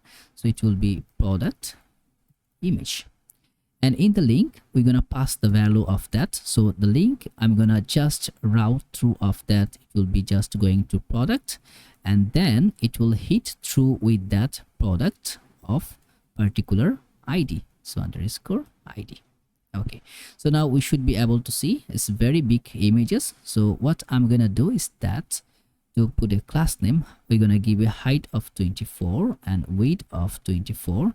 I'm gonna just minimize it so you can see it side by side what's happening, or yeah, let's just keep bigger. Okay, no worries. So width will be 24, as you see it will be aligned with that.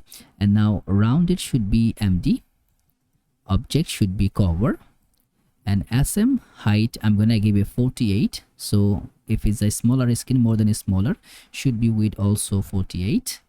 And then I'm gonna pass a border, and now here I'm gonna make with the other properties, which going to be border as sky text. Border should be, let's say, sky text, and of that opacity of 30, and hover border should be overall sky text, and I'm gonna put a duration of 300. So now as you see, once I hover on it, okay, that's the, I think the similar fashion which also it did. If we click, as you see, it's getting on that particular properties. So let's roll back, go back here, click, you see you can come back here.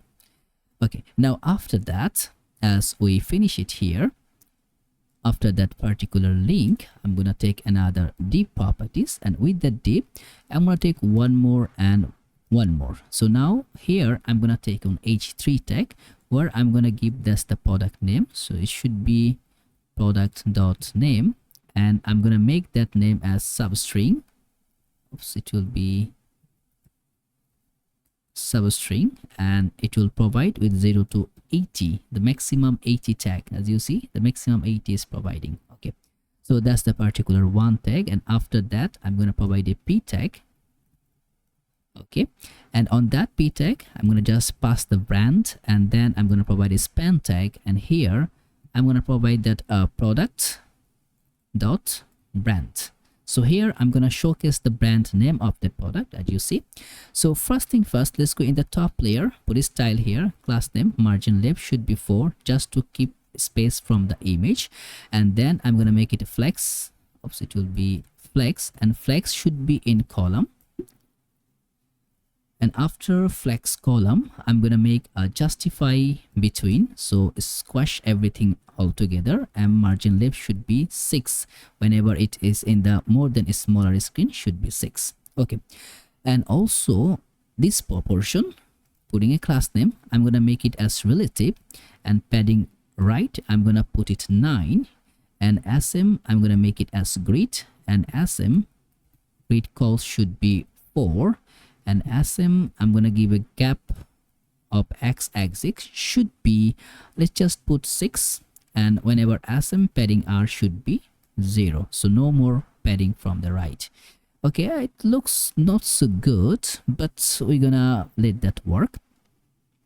Relative padding R, because yeah, we're gonna make something as absolute, so don't worry, it's gonna fix on that. Let's just put a div here. On the div it should be flex, put a class name flex. Again, it should be also a flex column, and I'm gonna give a gap of 1. Now I'm gonna provide a call span of 3, so my text should be get more space, and remember that one it will take only similar one span. So that's what we are creating. And I believe one more properties which we missed in the card is providing that I think a div which going to have that link, that circulation. So let's go in the card, and after that shopping cart I will just passing that div, as we have been created that div in a several time. Okay, well, oh, I got the wrong div. Okay, so okay, I believe it should be something. Okay, it should not be that shopping cart. Then what we are providing, shopping cart, so that's the message. Okay,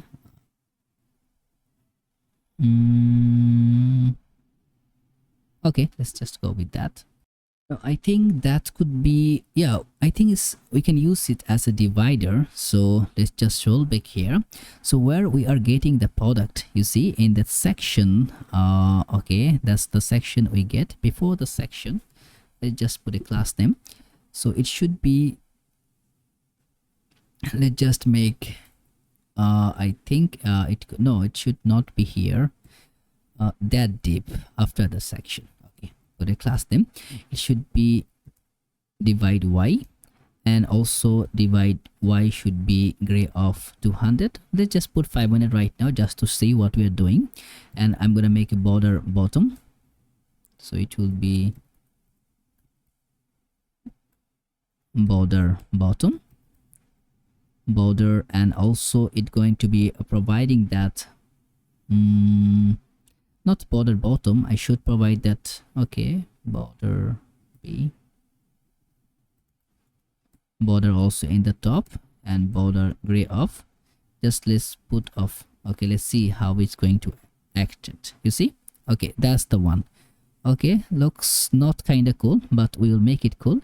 So what I'm gonna put is that provide a divider of 200, and also the other properties as 200. Okay, let's cool. And here in that below on that section, let's put some of the things which going to say is that class name, which going to be empty of 10, margin top. Okay, cool.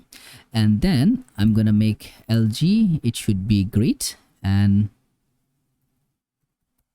LG grid call should be 12, and then LG item should be start, and LG gap x should be 12, and then Excel gap x should be 16.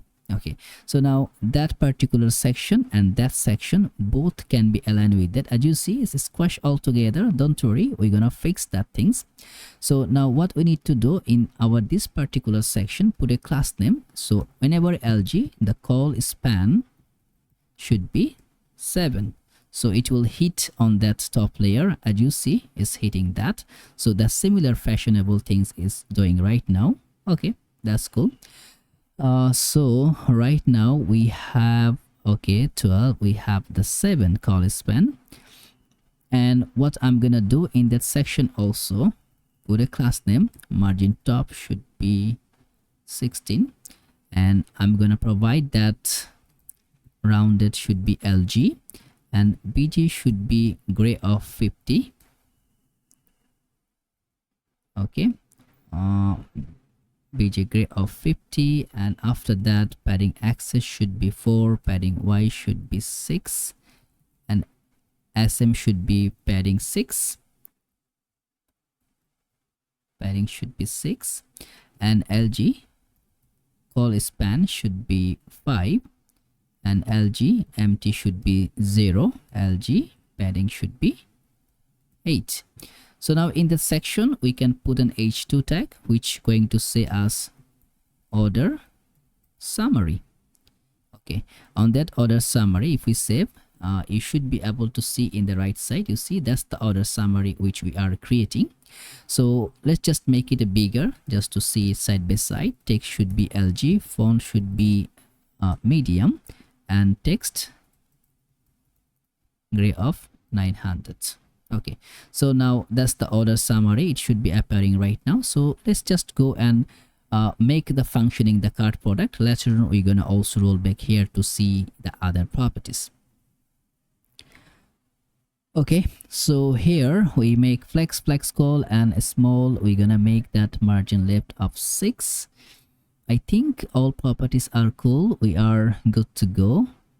Okay, SM, we make the grid properties, and then collision 4, okay, and collision 3. Okay, let's go.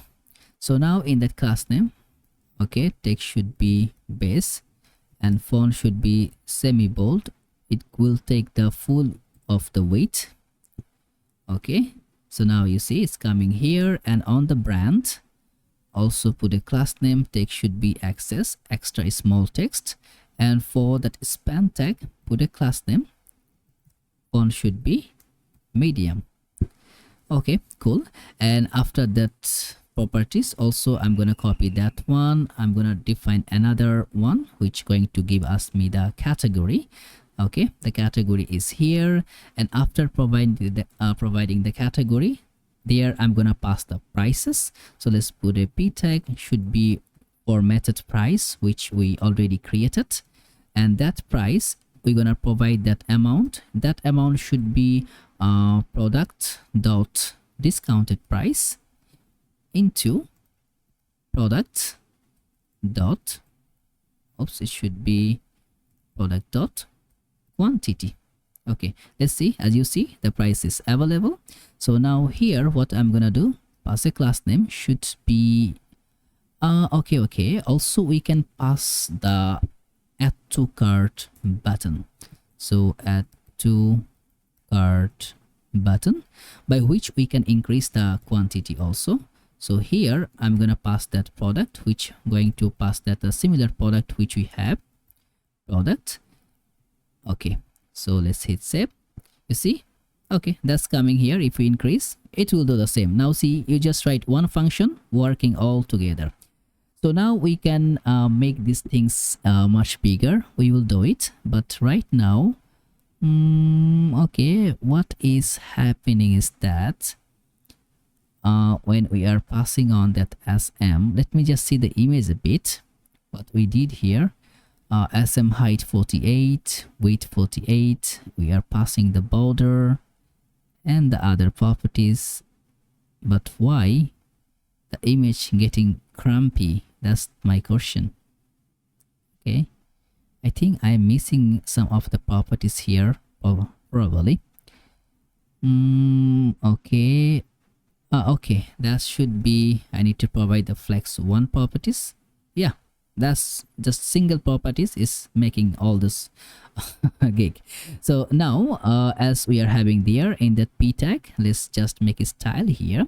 So the text should be base and font should be semi bold, just for that. Okay, cool. So now in that div, let's just go make some class name on there. That should be on that flex item center, and gap should be 6 and margin top should be 2. Okay, margin top, as it's not getting well, so let's just see how it's going to be looking.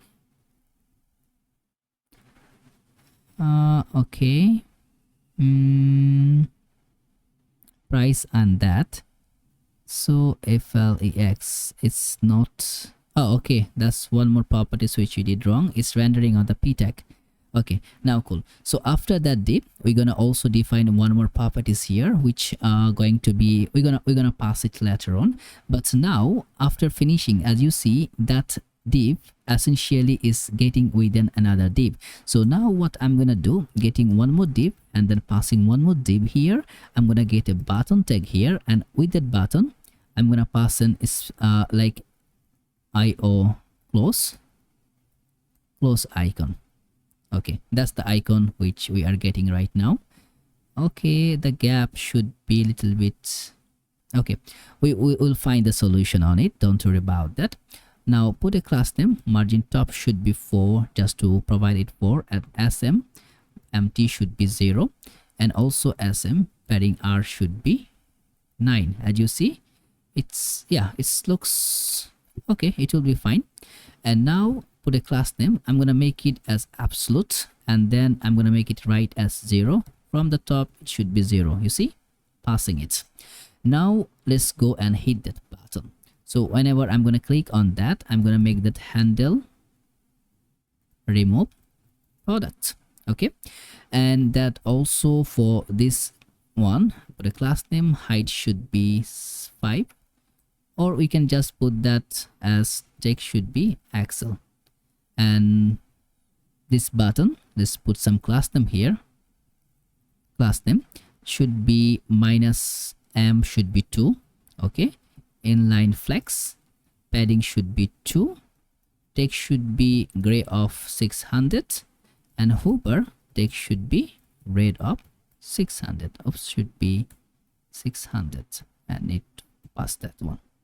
So now this one we need to define here. Let's go in the top here. We can pass that properties. So what we can do is that to say const here. Okay, so we will pass one parameter here, should be saying that const remove, and I believe it will be removed from cart, and we can access it from the store. Okay, so on that properties we will just make a simple functionality here, which we did already previously. So if the product is available, what we are going to do is that passing a toast and providing that product ID. As you may remember, in the store where we are just remove from cart, we are adding that product ID. We're taking the product ID as a props, and there from the cart product we are just filtering the cart product from there with the ID. So what it will do, it will just do the similar fashion, do the same thing. It will just remove the product from cart and passing those variables. So now let's go back here, click. As you see, it just deleted, click, deleted. As you may remember, it's watch here available, so that's watch. If we click, it's gone. But and also if we just go back and see that particular watch which we have been deleted, I believe that's the one, maybe, or whatever is that. See, not available. If we click, okay, cool. You see, now you can see all the products true. Okay, so after finishing that particular line, means we are now, we have the link and we have this parameter. So now we will get another div to pass the other properties. So in the div, let's just go with that passing a p tag. So we will pass that if product dot is stock, means stock is available, only then we're gonna pass that. Okay, what you can say, if what we are going to do is to create this portion in stock. So if stock is available, only then we're gonna just render that. So I believe instead of writing it here, I'm gonna just cut that, make it that, and here I'm gonna write it, and then getting the p tag. So it should be the p tag providing here, and it gonna return that for check icon and for cross icon. That's okay. So it will say us that let's say, okay, first we're gonna define that our check icon, it will be available here, and then we're gonna just define, let's put a span tag, which going to say us that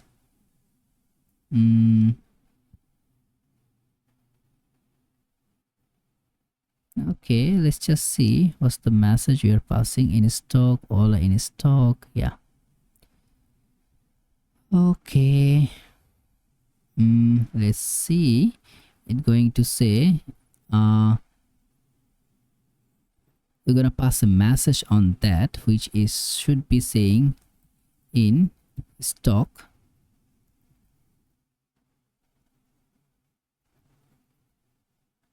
ships in 3 to 4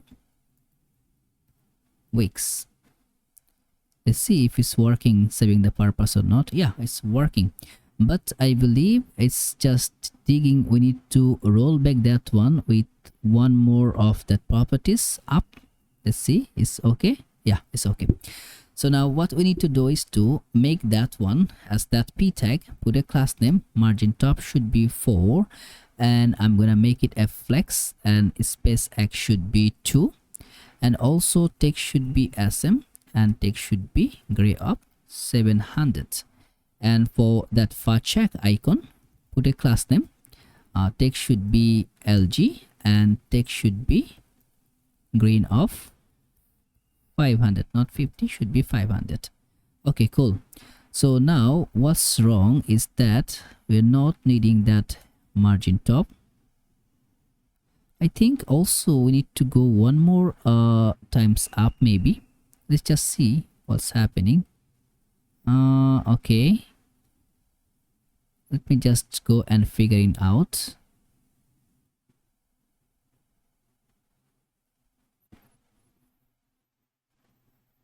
Okay, in stock. Okay, we'll just provide to show the in stock properties. That's it. I think that will be the fundamental error. Yeah, should be no need to gather those texts. So we're gonna just pass that the properties of in stock, because now we are not getting the orders, so we will not go and define that. So if its stock is available, so it means that one stock is not available, right? Yeah. Let's remove that. Let's see. Okay, so now let's just go here, and also should be a while here. Okay, let's just see what else we can do. Okay, also that, okay, that will be one, and then we're gonna just pass another p tag. So that p tag going to refer this that you are saving, and then we're gonna pass a span tag, and here it will be should be that formatted price, and that price going to be amount. It should be product dot regular price minus product dot discounted price. Okay, we should saving, so we're gonna say the price, and then you're gonna say upon purchase. So that much amount you are going to save from here. So now we can roll back here and pass some class name on that. Put a class name. Text should be small text, and then we will just make that, just say, okay, we are not going to define that one. Okay, just copy that. Okay, we'll go on that span tag, put a class name. Text should be small, font should be semi bold, text should be green 500. Okay, that's cool. Okay, now we are dealing on that, so let's go click remove. Okay, as you see, if we remove everything, we are just coming on that particular layer where we are just showing our that property. So let's just design it before we are going back to there. So let's roll back here on the top and put a class name. BJ should be white, height should be 96, flex should be in column proportion, gap should be 2, item should be center, justify should be center, padding y should be 5, and then rounded should be LG, and also I'm gonna pass a border, and border should be gray of 200, and then drop shadow should be 2 XL. That should be white.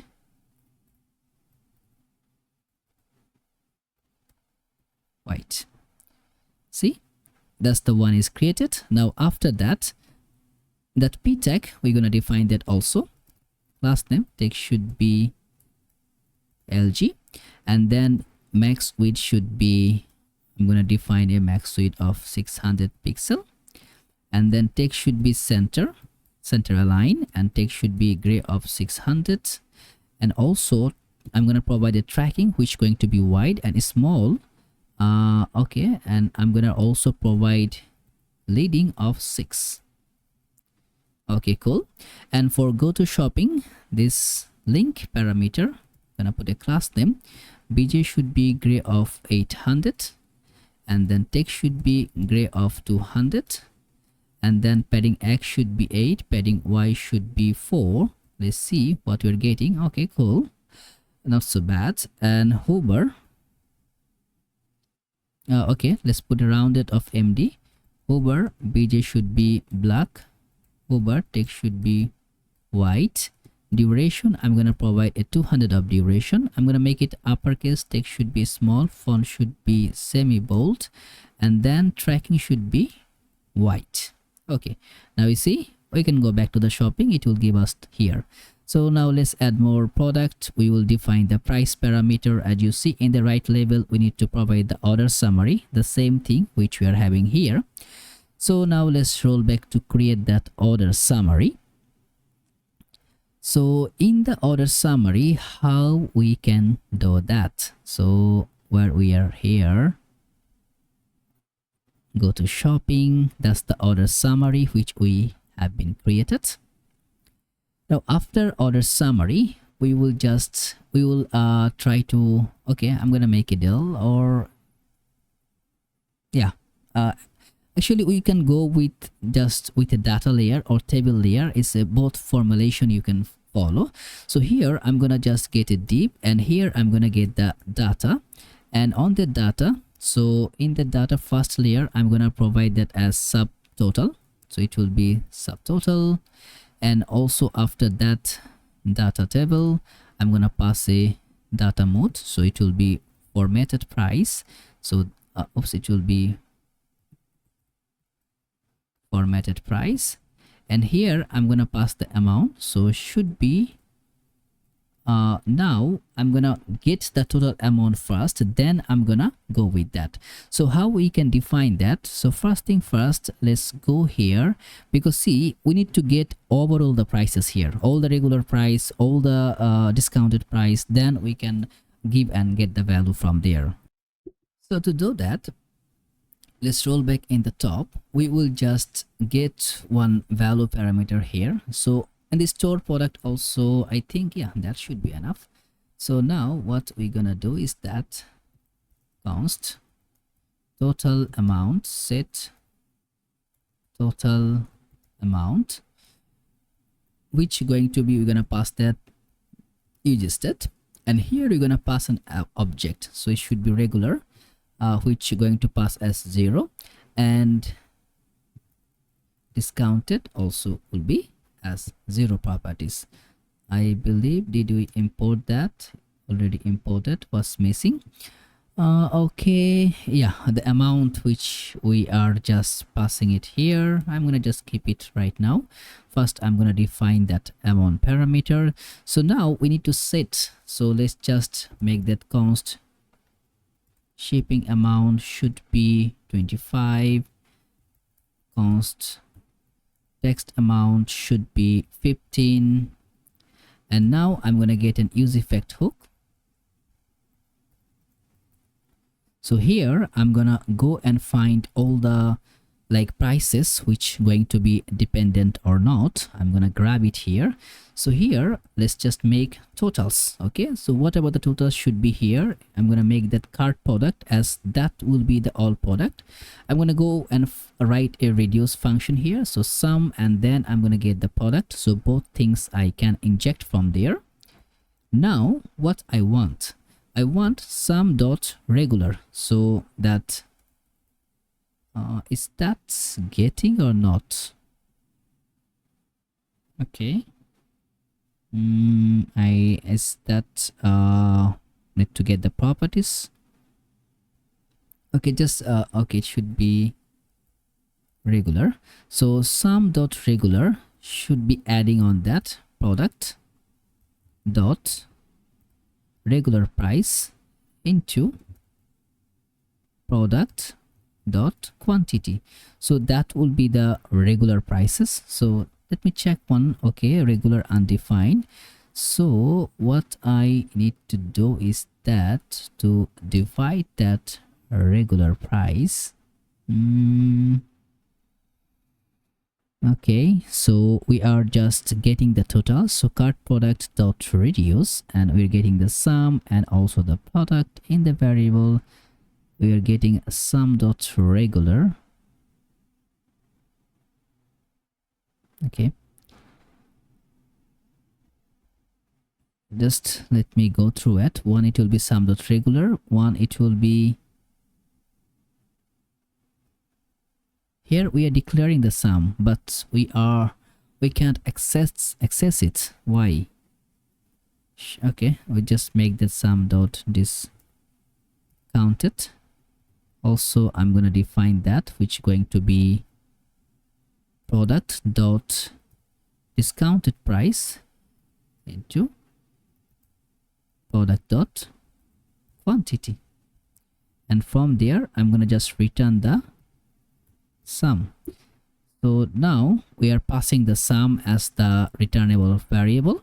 So now we should be able to get and see that sum amount. So I'm going to just make that set total amount as the totals, which we are just passing that function here. So that function is going to define as total. What is saying does not exist on the type of cart product. Okay, so that's what we are messing around. So we have one. Let's just go on the cart product. So where is the cart product? So that's the cart product which we are getting from the store. So okay, to resolve that, we also need to define that how it can be worked. So I think it will be regular, should be 0, and also discounted should be 0 on that particulars. Okay, and also that one, it will always call whenever the cart product, it should be just changing, it will call on that error. So now we will be able to access that our total amount. So now let's roll back to which we are created before. So let's just uncomment that properties, and on the amount we can now define the regular amount and also can define the other properties. So should be total amount dot regular. Okay, now see if it's working or not. Okay, regular price is available. So in that del put empty of 6 and space y should be 4. Cool. And now in the div put a class name.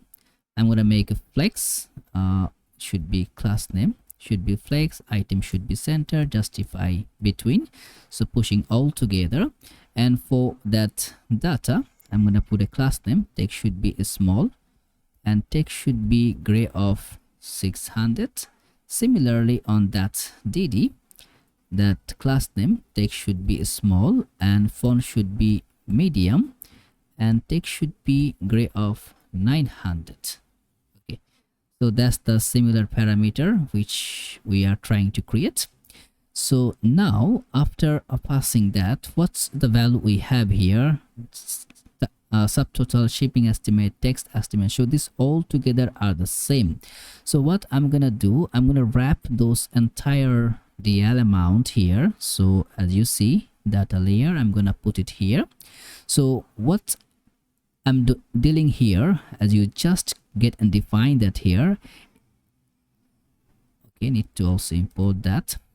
Okay, so now what is happening here in the DL layer, which you have been seen right now, I'm providing that regular price, then I'm providing the shipping estimated price, which is going to be the price of that shipping amount, and then I'm passing the text estimate amount, which is going to be just coming with the text amount, and then passing the total amount, which is going to be a is coming from the regular minus discounted amount. So that will be total amount, then the order total, which is going to be that total amount, total discount amount plus shipping plus text amount.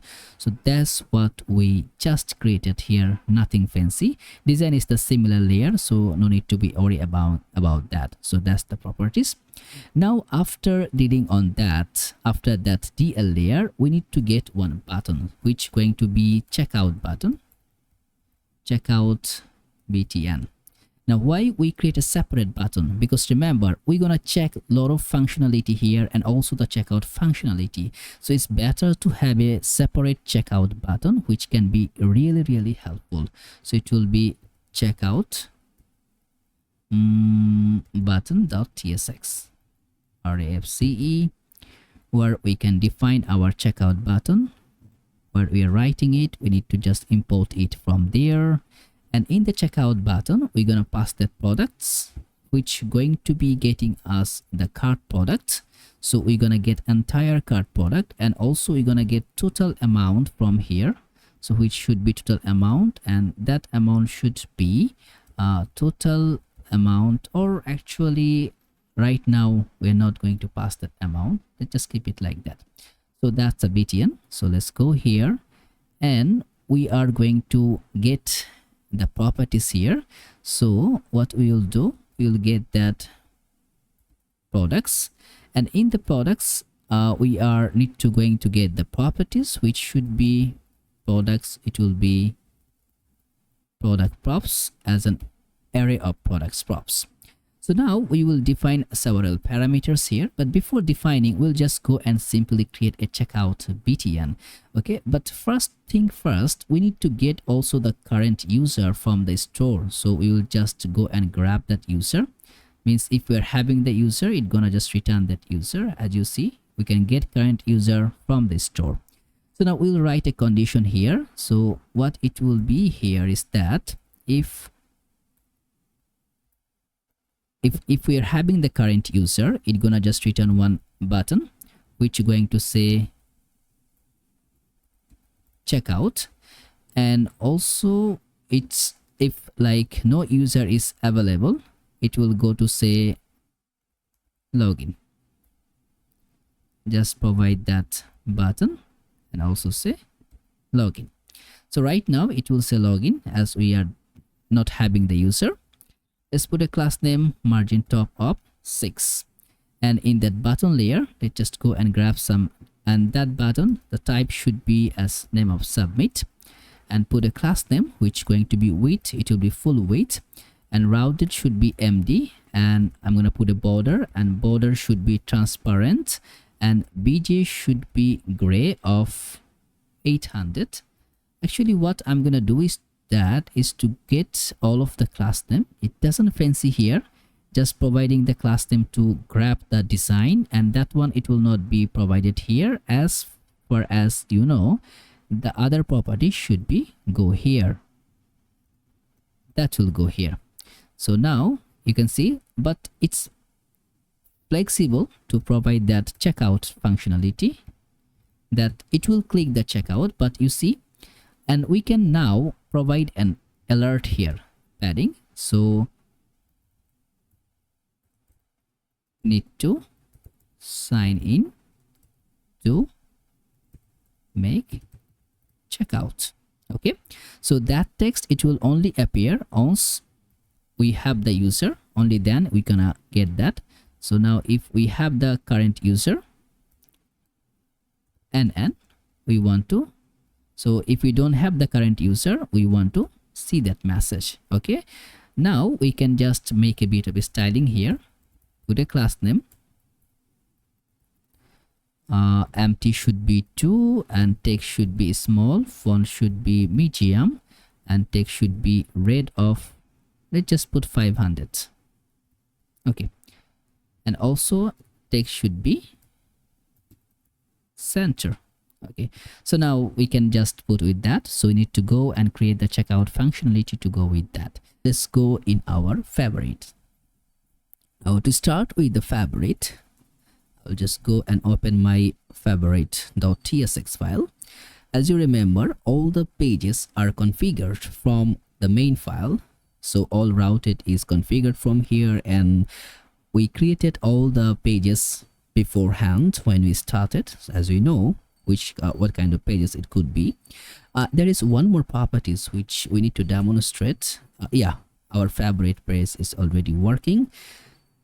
Sorry, that 404 are not found pages working. So to deal with that favorite, what I'm gonna do, instead of that div, I'm gonna write that with a container. Okay, container. And to compile with the favorite, there is one more properties which we need to initialize. As you remember, we need to go and activate that favorite product, add favorite, and remove favorite, reset favorite. That 3 functionality will work together to give us that all configuration, that how we can provide that data sequence. Okay, so now that's the three properties which going to come align with that. One is for the add to favorite, one is the remove favorite, one is the reset favorite. I'm going to explain one because it's the same functionality which we provided when we created our add to cart and other functionalities. So I'm going to just close, I'm going to just comment 2, and then I'm going to start this one. Okay, so now from here I just need to write that, so as you see, as favorite, and I'm gonna define, because what I'm gonna do, I'm gonna pass my product here which having the type for the product props. Then I'm just gonna write down my function. And still till now, if you're having any doubts how Justin work, I'm gonna link also one video in that description, so that you can follow that link and then having a better idea how you can simply acquire Justin in your applications. So now what I'm gonna do, I'm gonna go with to return a new promise. So new promise, and that promise will be void. Okay, so I'm gonna just solve with that, making a resolver. So it will be just resolve. And what I'm going to resolve, let's see, I'm gonna put set, and it should be state, and in this state, the state should be the store type. If you are having any doubts regarding the types, let's go in the type, and store types what we have, as you see, yeah, it's other types. What is our store types? I think, oh sorry, it's a line here. If we go in the top, then you can find store type. The type is defined here is that, so user type, store type, yeah, this is the store type, that's we uncommented previously. So store type, it will get the favorite product as the cart product, so that's the configuration here. So it will be the similar product method, because all products is just going to come in the same proportion, so I just keep it same as it should be. So now I'm gonna just get one functionality which going to refer that is favorite. So what it means if it's already marked through. And why I'm doing that, as you remember, if you just go any particular pages, if you click, you see it's fitness M3 added successfully. If you remove, click again, it's removed, you see. So that's toggling we need to create, so that's why we are just making that separation. So is favorite, it means state dot favorite product, and from here I'm gonna make a filter, not favorite product dot filter, and in that filter I'm gonna pass just the item, and from here it should be item dot id equal to product dot id. Okay, so now what I'm doing is right now, my id should be underscore as we provided before. So now is favorite item means it can be go through with that whatever the product I am providing, it's going to be filtered alongside, means it can remove favorite, it can add favorite, so it's gonna check is already added or not. So it will just go and make that functionality to create as a filter properties. So now I'm gonna return from here. Okay, return, and what I'm going to return, it should be favorite product, and then is favorite. Now if is favorite is available, there will be one scenario. If it's not available, there will be different scenario. So is favorite is available, then it should be state dot favorite product dot filter. Now as you see, we are making filter whenever our favorite product is available. If it's not available, then okay. If it's available, we are just gonna push that within our favorite.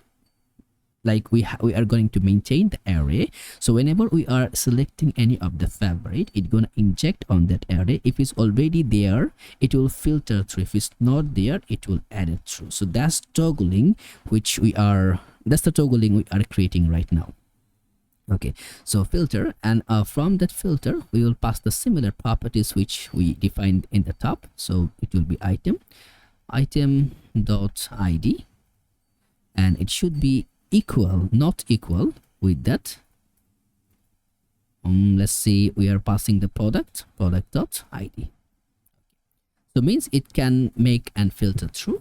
And now if it's not available, means its product is not always, it's not selected for favorite, then what it gonna do, it gonna add that proportion. So I'm gonna spread that favorite state.favorite product, whatever the product is already available, then I'm gonna just align that the product we are providing. So it should be the, okay, it should align with the product, I believe. Yeah. So now we are having the product, and as we finish all things, we need to resolve. I need to call that resolver. Okay, resolve, done. So now we can use our favorite. So how it can be applicable to our data? So to align with the favorite, remember we already defined with a configuration. So let's go, we're gonna go and tag that. You may remember the functionality we need to provide in the product card, and in the product card you can see one is that product card side nav. That's the place where we need to create the functionality, as whenever we are hovering any of the product. Let's go in that super gear on the home page. Whenever we are hovering, the product is coming here. So that's the portion which we need to start working on. We need to align it here. So to do work with that, let's just open our file here, and now here we are going to write a simple functionality and what it could be. So that's the span tag is available. So now that will be for the star. So let's go and create that. It will be, let's just make on click, and I'm gonna make that handle favorite, and we need to define that function at the top. And sometimes if you have autosave star like running, that can be really a catastrophic. So once you click, it can be really make a problem. Try to not to do it autosave, just format once you are saving it, so that it will not break your application. Because now if I save, you'll see it's already broken, because we need to define the functionality here. That's why remove the autosave, just click it once you are saving, then that will be fine. So define, and it will be handle favorite. Okay, now we are passing the handle favorite item, but remember we are not getting any product here. It will not work because we don't have any product. How we can send the product? So from here in the product card, we can pass the product, as we are having that product here which is available. So now from here we are just going to get that, is it coming as a product? No, we passed it as an item. So I'm gonna just get the name as a product as item, and also I'm gonna define that properties. So it should be, I'm gonna get that product, and that products, it will be product if it's product available. Then the typo, it should be product props. Okay, it are gone. So now I can get my product and start working here. And remember in the cart we did the same functionality which we are going to align here. So I'm just gonna grab those properties here. One, it will be just defining my store, and there we need to get the two things. One should be the favorite product, one should be the add favorite functionality, and also I'm going to define two store properties which is going to coming up as an existing product and set existing product. So if I roll back here, what is saying favorite product card are unused. Okay, that's not a big deal.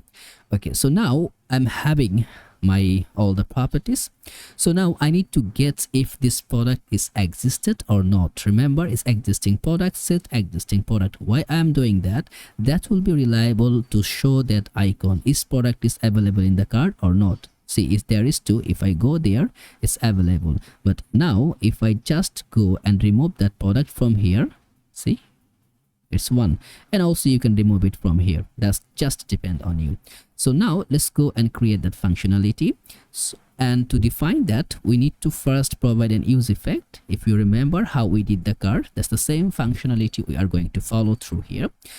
And it will be, now let's see in the card what we did, so that we can just grab that format.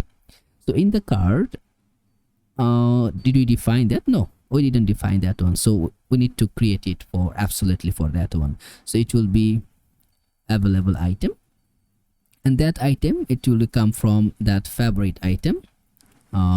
If favorite, okay, this might is get the, yeah, should be the item is here, favorite item dot find. Now we are going to find if this item is available, and we take the variable as item, and as you may can see, remembering that one, we will go through with the id. So item dot id should be equal to the product we are passing as props id. Now we will be able to get our favorite id, and also we need to go and grab those to make it empty. Now how you can set the status on that? First of all, let's just log if that item is available or we are getting any of the available item. So it should be available item. Okay, console. What is saying? Code the following either render handle fab. Oh, okay, it's our previous attempt to make that. So now when we gonna see that, actually without keeping it here, we're gonna make it here once we click the button. So let's see if no, it will not be possible because we need to go out of this scope. So we can set the favorite product, set the existing product, set existing product. So now we can get that one with that properties. I think it should be the same name. Yeah. And now we can get that existing product here. Okay, let's hit the save. As you see, it's undefined. Of course it should be undefined, and also if we click undefined means it doesn't have, it cannot find the product is available or not, but we will just define on that it can be available or also it can be null, just to pass from the error. So now how we can add the product, and this favorite data is also going to be affect whenever we are going to change our product data, as we are going to be changing on the person, like it will toggle through in every single instances for particular product, and also whenever we are going to change in our favorite item, I think, yeah, whenever we're gonna change with that favorite product. So now what we're gonna do, we will just create that our store functionality to let it work with that, and we're gonna say if we have the product, means if this product is available, because sometimes maybe the product, it can be some error or other, so be fails, like keep it safe without trying catch. We can just check if the product, as you see, our main typo here is the product. So if we don't have product, there is nothing to be added in the favorite, nothing to be removed from the favorite. So we need to have the product first. So that's why we are just keeping that check. So if product is available, we'll run that add to favorite functionality, which we set in that our store. Then we will pass the product, entire product we will pass. Remember, if we just roll back to our store, what we written there, we will get the product as prop. So of course we need to set the product there. You can also pass the id to keep it that, but remember we need to give the data there.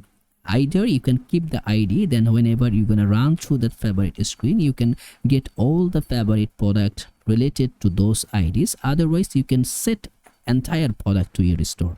Now what will be the available, what will be the catch with that? Whenever you are passing as the product all properties, it's already saving in your local storage. As you remember, even you refresh, our store will not remove. See, cart is available here. So that's what we did, because in the store it's already persist, is already used, so that it will not just go away. So now what it can be catchy, whenever you are running through that cart, you don't need to fetch the product, is already available. But if you are calling that real-time server, like you want to see, like you have the web application, you have the mobile app, then you need to align with like getting everything from the server, so that it can always sync with the server, with the, like in the website, also in the app you will see the similar cart product, similar favorite product. But right now, as we are not having separate properties, like only we are having web, we can just maintain with this two. So now when we pass the product, it will keep that product. As you see, it's not available there is favorite, so it will just keep that product here. If it's available, then it's gonna just push through it. Okay, so now what I'm gonna do is to add favorite, and then so whenever it will just pass that favorite, what it going to do, because it's gonna create two instances, right? So whenever we are going to having that, like we will pass some of the toast.success. Oh, we need to import the toast also, toast.success, and that success message we are going to passing with the condition. If existing product is available, then it's gonna give a success message. If not available, then it's gonna provide the several message. How it can be? As you remember, if we click on that favorite, it's already added. If we just remove, it's removed. So that's two formalities it's gonna do. And I'm not doing any other functionality. It will just go with that add to favorite, because I have been written there. If the favorite available, what it will do, it will not available, what it will do. So that's the same fundamental things. It will work from there. So no need to create any other instances. So if the favorite existing product is available, then I'm gonna go with the backtick, as I need to get the product from there. So it will be product.name, and I'm gonna make it with substrings just to go with fill the line. And here it will say removed successfully. And if it's not available, let me just copy that, and it should be added successfully. So that's two functionality. Let's roll back our local host is here. Let's go in our, or I'm gonna go with that view all products. Now let's just create. As you see, it's added, and if I remove, okay, it's just passing added, not removing. Maybe something. Okay, existing product is available, then should be aligned with that. Now let me see if it's existing available or not. Let's see. It should be existing. Okay, console. Now if we click existing null, if we click null, so means it's just passing that adding. So existing product, we are not getting any of the existing product, means it's not adding. And why it's not adding, let's just go and okay, let's just go and check our store if we just missed anything. Sometimes it can be when you are coding, it can be having some mistake, or it will work in a various way. So we set the products, we return the new promise, and then we create the result. We set our store, and with the store type then is favorite is dot product data. Okay, it should not filter. See, it should make the sum. As you remember, we are going to access our data. Filter going to be happen once we are passing that same favorite. So is favorite available, then we are going to filter. So see, it's a minor mistake, but your store is just cramp. Okay, see, now you remove and edit, remove and edit. So now you can see the product. And don't forget to, like, whenever, don't be panic whenever you are facing those kind of problems. Maybe some glitch, some of the little glitch can really break your code, but don't be freak out. Go to the code and try to understand what you are written in the code, and it will give you a very good idea once you are having an understanding of error solving. So now what we are going to do to change our what you call that, our star properties, so that should be what we need to go down here. We will just write a condition which going to be existing like if we are having that existing product, we are passing that. If we don't have existing product, we are gonna passing that. So that's the similar properties. If existing product available, I'm gonna just get that star. Okay, so now let's roll back again. If we click, you see, click. Okay, let's add some products, because now we are going to go with our header. So there I need to pass that favorite data. So let's go header, and as already we have provided our data like the cart product, we're gonna add also the favorite product, and the similar things which we have been done for the cart, we're gonna just copy that portion and we are going to replace it here, but it should be favorite product. Okay, done. So you see 3 product is available. If we click, we should be able to bring that product here to make the other functionality. So let's just dig in, and before providing that, I'm gonna go in my store and I'm gonna initialize last other 2, which it will be the remove from favorite. Now as you see, once you click, we need to remove the favorite item, because till now we are dealing with the 2 similar functionality with same properties, but here in the last one we're not going to adding anything. So after that add to favorite, we're gonna write 2 more function which going to be a remove from favorite. Now we are just passing the product and we are filtering directly. Okay, previously we are comparing with that if it's available or not, but right now we are just filtering whenever we are passing a product ID.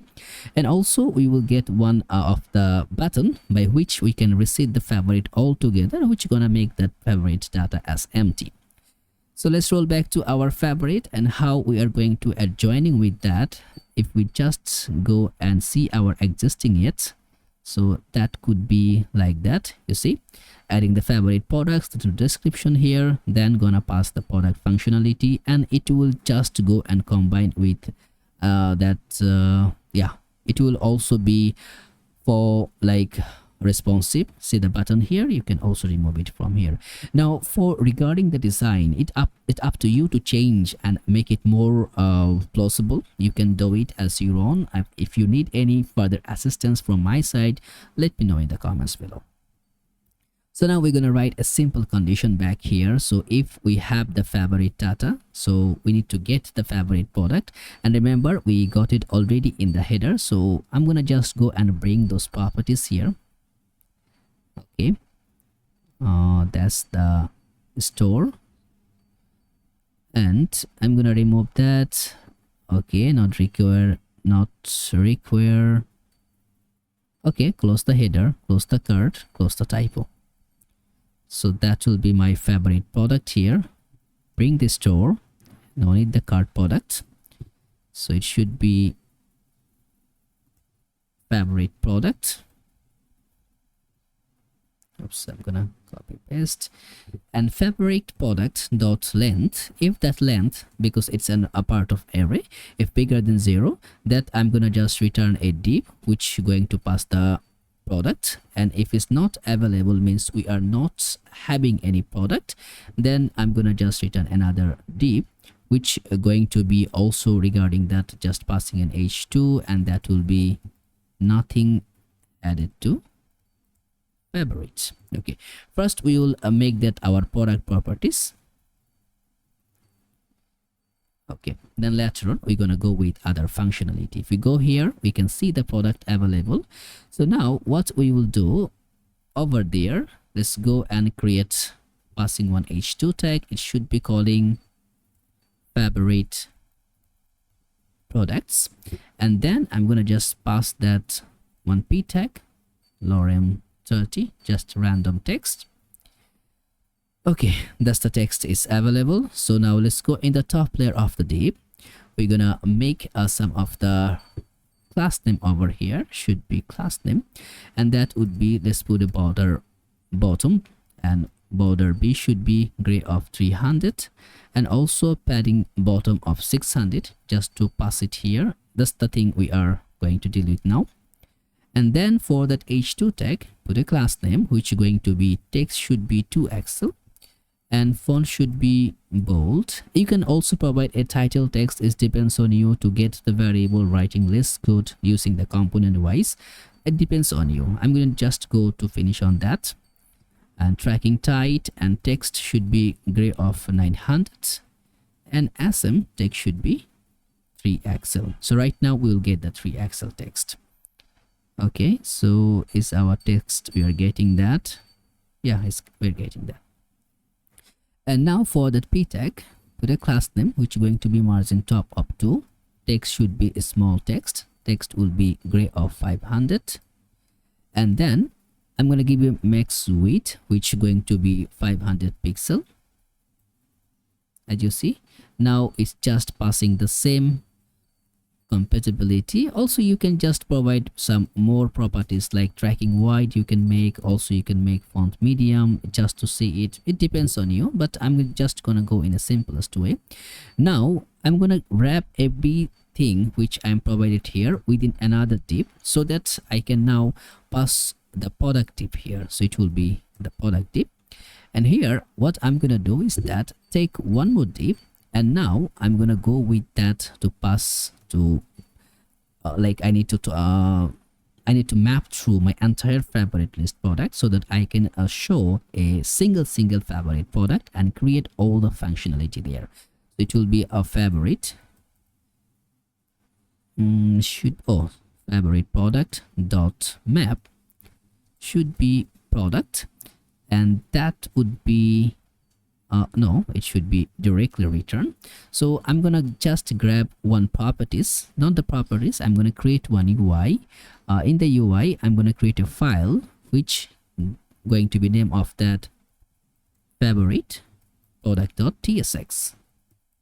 So now this one, it will toggle through entirely. So now let's grab that favorite product. Okay. Favorite product is not defined, which we need to import for sure. Okay, now you see we have 3 products, and also we need to define the key for it, otherwise it will just start shouting when you're going to upload that. We give the unique ID as the ID, and we're gonna pass the product as product, so we can grab the products in that favorite. Now in this layer, put a class name. Margin top should be 6, and also I'm gonna just make that, let's say, flow should be from the root, and padding x should be 4, sm empty should be 10, and sm padding x should be 0. Okay, cool. And for this one, let's just put a class name. Margin my should be 6. Okay, you see it's getting the top. Yeah, it's okay. And should be divide should be y, and divide should be gray of 200. As you see, the divider is running here. Okay, cool. And then sm minus my should be 10. Okay, now it's cool. So let's roll back to our favorite data properties, where we're gonna create other parameter which going to be cool. So let's just go over there, and what I'm gonna do is that to start using my favorite properties, which going to be the product, and that product should be product dot as the product props. Now let's just in the favorite, let's see how we're gonna create that. So that be one div, 2, yeah. So similarly, it just going to be having 2 properties, and then also it's gonna align with the image properties. So first thing first, let's just go and grab those things. So in the favorite list properties, I'm gonna first get 2 of the div. So that would be the first one. Now in that div will be product, but here I'm gonna keep the image, so it will be image properties, and should be product dot images. As we are going to have multiple images, we are just going to give the first one, and the alternative tag should be product image. And also let's provide a class name which is going to be height of full and width of full, and then rounded should be lg, let's see how it's going to align and how it will look right now. As you see, it's so big, but we will set the things in a very good way. Let's put a class name, should be flex, padding y should be 6, and yeah, that's it. And then in that particular layer of the div, over here we're gonna do the functionality, because this div will take the major properties. So like min width should be 0, so no minimum width, like it will just go with that, and flex should be 1, and lg just we're gonna make flex, and lg flex should be column. Okay, so now still you will not get to see those properties which we are going to talking about, but what we are going to do is that let's just see how we can do that. So in that particular layer of the div, let's put a class name, margin left should be 4, and then flex shrink okay, should be flex, why is not coming that, okay, flex shrink should be 0, height I'm going to provide 20, width going to provide 20, and sm which should be 40, and sm height should be 40. Okay, as you see now it's coming on the line. And also we will make that sm order should be first, so it will sing in the first layer, and then I'm gonna make sm like margin should be 0, and then sm mr should be 6. Okay, so it will push a little bit together. Let's give a border, and also border should be gray of 200, and then rounded should be md, and hover rounded should be hover not rounded, it should be border sky text, and duration I'm gonna provide 200 to create a smoothing sensation, and cursor pointer I'm gonna make it as a group, and overflow should be hidden. Now as you see, that's my product is ready. So now you will not to see all the major thing till we are going to pouring a lot of other properties, but for the image also let's just make it in a bit better. So rounded, okay, md or lg, anyway both are in cool way, and object should be cover, it should be cover, and then object I'm gonna make it center, and also sm call star should be 1. Actually we're not providing the column as, yeah, so I think yeah, that's fine. So I'm gonna make that group hover, which going to be give a scale of 110, and duration should be similar of 200. So if I hover at, you see, okay. So now let's just start working that other properties which going to be pretty cool. So let's see here, I'm gonna grab one div. Here it will be another div, then I'm gonna go and grab the product here, which going to be h4, providing that product name. So should be product.name. Now you will be able to see the product name, you see, but we need to arrange it in a proper fashion, which we are going to do it now. So first thing first, for that name, this div it will just keep it same like that, but here we're gonna start working from that particular div.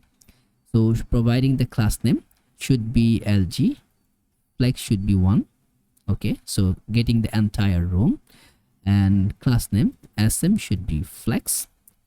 Okay, so now it will be keeping all together with the flex properties. So let's go here and put a class name, font should be medium, and after that text should be gray of 900. Okay, cool.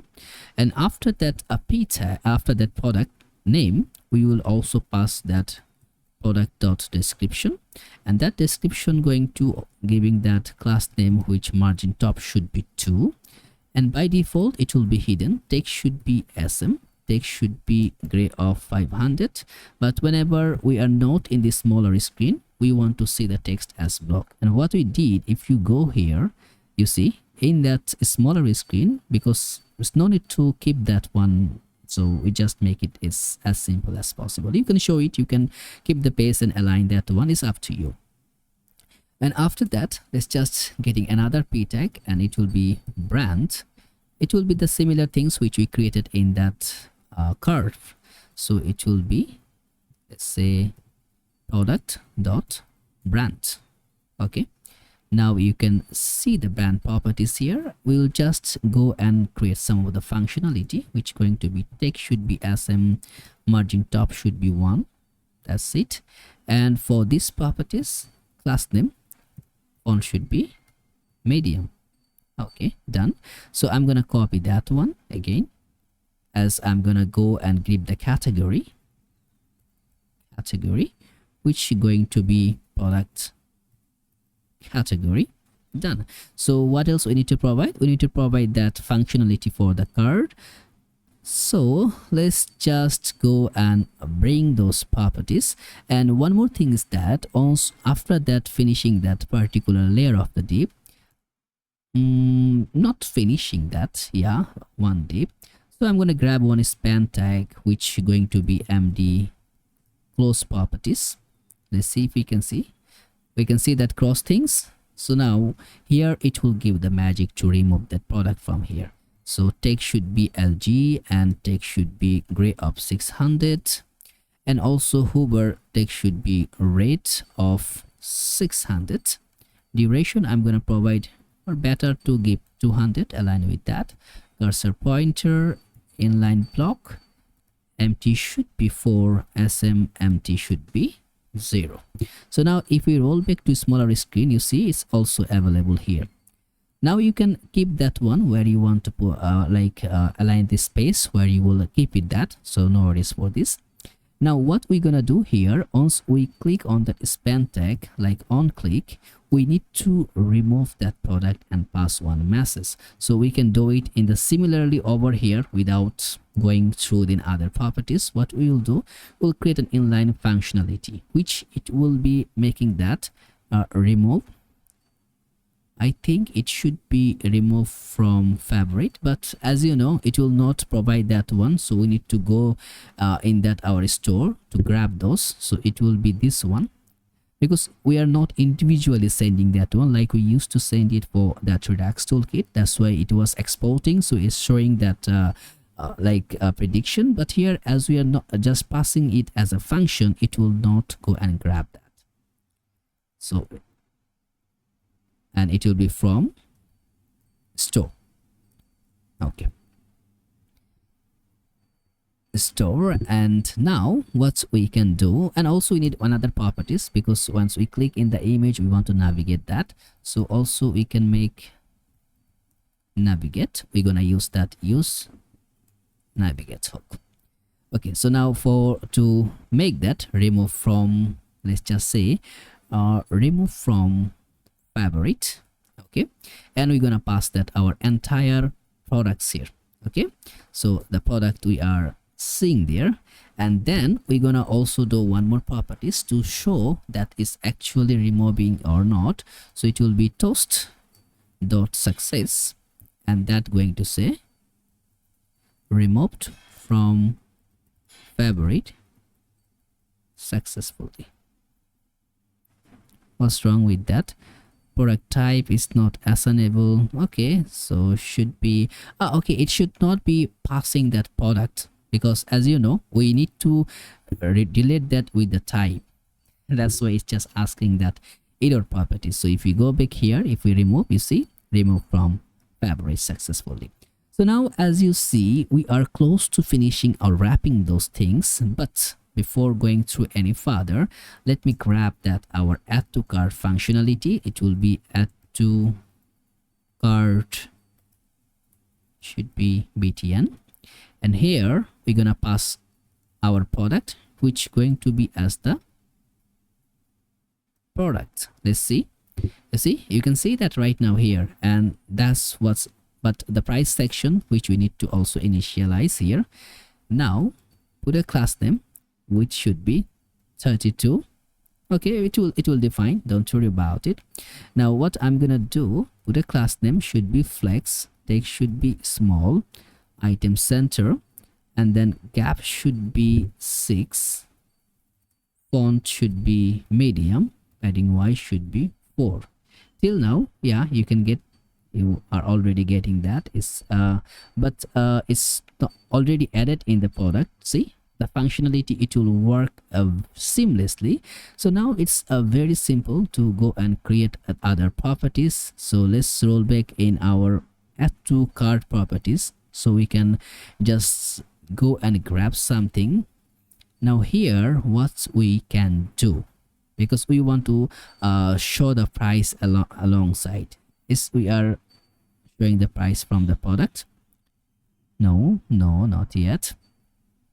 So what we can do here, we can simply get one properties here. As you remember, that price section, if we just roll back in that product, as you see, we are just providing like that, but according to not, because we are using the same components. So what we can do, we can reuse it here. We can just combine that together. So what I'm gonna do, it should be show price, and I'm gonna keep it as right now, it will be boolean properties, and that one should be okay. Oops, it should be true. Yeah, show price, it should be true, and also the properties should be, means it will always available, like it's true for everything, but if it's not providing that, it would be false. Okay, so now that's the add to cart btn here, but what we did wrong is that we need to align with that properties. Okay, now when a show price is available, what we want to do, as you may remember, that price section, we keep that price section any of that properties name price tag? Yeah, that's our price tag which we are providing. So what I'm gonna do here in the top, I'm gonna just write a simple thing, show price available. Then what I'm gonna do is that return that particular div, and I'm gonna say that, let's say price tag. Okay, and in the price tag, I'm gonna pass that regular price as the get regular. Did we have that functionality? No, not yet here. So what I'm gonna do, go in that price tag, and okay, that should be the regular price. And okay, as we are going to dealing here, we need to combine that regular price properties. So what I'm gonna do, I'm gonna just wrap things. Yeah, we need to provide the regular prices, we need to provide we need to grab this. If we just go back in the cart, not in the cart, in the product cart. Okay, so in the product cart, we are going to passing that, I think we're passing here. Okay, the thing we're gonna do is that okay, we are passing that regular price and discounted price. So we need to grab that where we call that price tag. Let's see what those properties are. So that would be here in that okay, so that's the price tag we are combining here. Okay, should be a while some of the things which going to get us the regular price and combine. Okay, now we got that point. What we are going to do is that we need to make that things very simple and easy. So let's just go and make that. This price, as you see, it's going to be changes, right? So we need to go and track it with our the properties, because as we defining the price tag separately in that card, it can be available there. But what if we are just going to make that in a different way, then we need to go and combine that. So now I'm just go with that in a pretty usable manner. So I'm gonna just write two of the functionality here, which can give us the favorite price, the regular price and other price. So it will be regular price. As you may remember, we also gonna replace that one with the product card, and everywhere except the card product, which we are doing it the separate way. So now first thing first, we need to get the is existing with the cart or not. So yeah, it's already existing, so it's add to cart button, means we are having that available product. Okay, that's cool. Available existing, it will be the same. So now what we're gonna do, we're gonna write a simple functionality which going to say is if existing product is available, then also we're gonna write if product is available, you can just go and apparent bit, so make that functionality work. So now if product available, we're gonna just return. What we're gonna return is that it will be it will be return that product dot regular price. Oops, should be regular price. Then also we're gonna add with that existing product dot quantity. So we are just making the prices. So, and if that is available, okay. If it's not available, means we are, this product is not, like if this product's in the cart, we are adding that item price for the regular price, the regular price into quantity, for the discounted price dot quantity. Else I'm gonna just return, it should be returned that particularly product dot regular price. So means if this product is not available in the cart, it should just provide that regular price. If it's available, it will just merge with that quantity, and that will be one get regular price, and also const get discounted price, which also going to go with the similar fashion. And remember, I'm gonna just copy that as it will be the same format, just I'm gonna remove that with discounted price, and also that will be this not the discounted, even should be discounted price. Okay, so now here the regular price should be get regular price, and also for that discounted price should be get discounted price. Okay, now let's roll back to our a discounted price is not defined. Okay, here should be product. Oh yeah, it should be not the discounted price, it should be product, because that will be the quantity, not the price itself. So now as you see, if we click, it's working. If we go back in the cart, you see now we are messing with the two properties. So let's roll back to the cart. Not, I think it will be the cart product. Oops, not here, it should be cart product. And from here, where we are calling that add to cart properties, so where is that? Let's find it here, should be somewhere. Yeah, that's, so here we're gonna make that show price as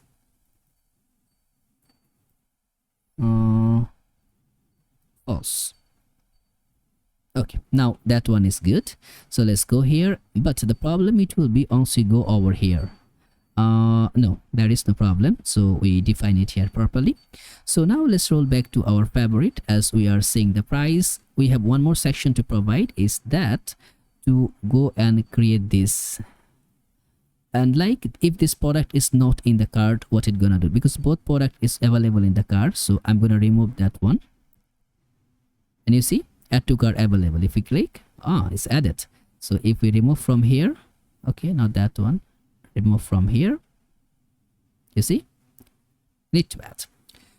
So that is the simple formation. Whenever you are creating as a unique like a center proportion, it will be very good to go with that. So I'm going to close those properties, also the typo, not required. Okay, add to button worked. So now what we'll do is that in our favorite product, we need to go with some of the other properties, which is that after passing that div and that div, so these two div, I'm going to get another properties. No, not that. I'm going to get a p tag, which going to say you are saving. I think I have that somewhere in the cart product. It's the same things. Yeah, you are saving. So I'm going to grab those things. No need to write over and over. And then gonna pass that things. So now should be passing that formatted price, product dot regular price, and that's it. Okay, you are saving 70. Okay, that's cool. So now even you are going in the smaller screen, that's giving a boost. Okay, cool. Now if we remove that, also that, see, nothing added to favorite is providing. So we need to make the things look much more perfect. So let's roll back in that. And there is one more property which you need to create. Once we click on the image, it should redirect us or navigate us to the image. We will do that. And to do that one, it should be very simple to provide. You see that div, we will just write a function. You can make also that one and one href, then it will also fine. So I want to show you the both way how you can do that. So it will be simple, navigate, and where it gonna navigate with the backtick, it's going to navigate through the product, and after that it will go with that our unique properties which we create the pages with product_id. So it will go with that particular patient. So now in the fabric, as nothing to be added, we are already showing here. Let's put that, and also I'm gonna put a p tag which is going to be lorem 30 just to provide some text. Let's make that class name should be text3xl. And why try so hard? Let's go in the top and grab those properties, so it will be the similar of that, and paste it here. Okay, nothing is working. And also for that p tag, text should be lg, and tracking should be wide, leading should be 6, and text should be gray of 500. Okay, and one more property should be there, and I'm gonna use the link properties. So whenever anyone click on that particular link, they should go to directly on the product. Okay, product, so that they can add product from there. So it will say add products. This one, let's just okay, let's just go and make that this products. Let's put some of the class name here, which are going to be, I'm going to give you a full width, I'm going to give you margin top of 2, and then I'm going to make it MD. Also the border it will be transparent, and then padding X should be 8, padding Y should be 3, and after that what we can do is the text should be base. Also font, I'm gonna provide a medium font. Text should be gray of 900, and then background gray of 100, and let's say width should be auto whenever it's gonna be bigger screen, and hover bj should be block, and hover text should be white. Let's just put a duration, not wrap, white, duration should be 200. Okay, that's the properties which we are going to create. Now let's just go and make some of the flexible. Okay, no need to provide the margin top, or why? Okay, let me see what we can do here. Okay, so in that div we're gonna start pouring the class name, which I'm gonna make that mx auto to keep in the middle, flex, and should be max width should be 3xl. Yeah, I think that would be enough. Okay, yeah, so I'm gonna make it also, as we make it flex, let's just grab that one as flex column property, gap should be 3. Okay, now looks better. And also item center, text should be center.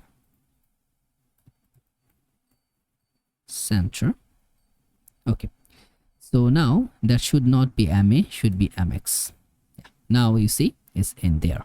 So if we go here, add some products in the fabric. Okay, cool.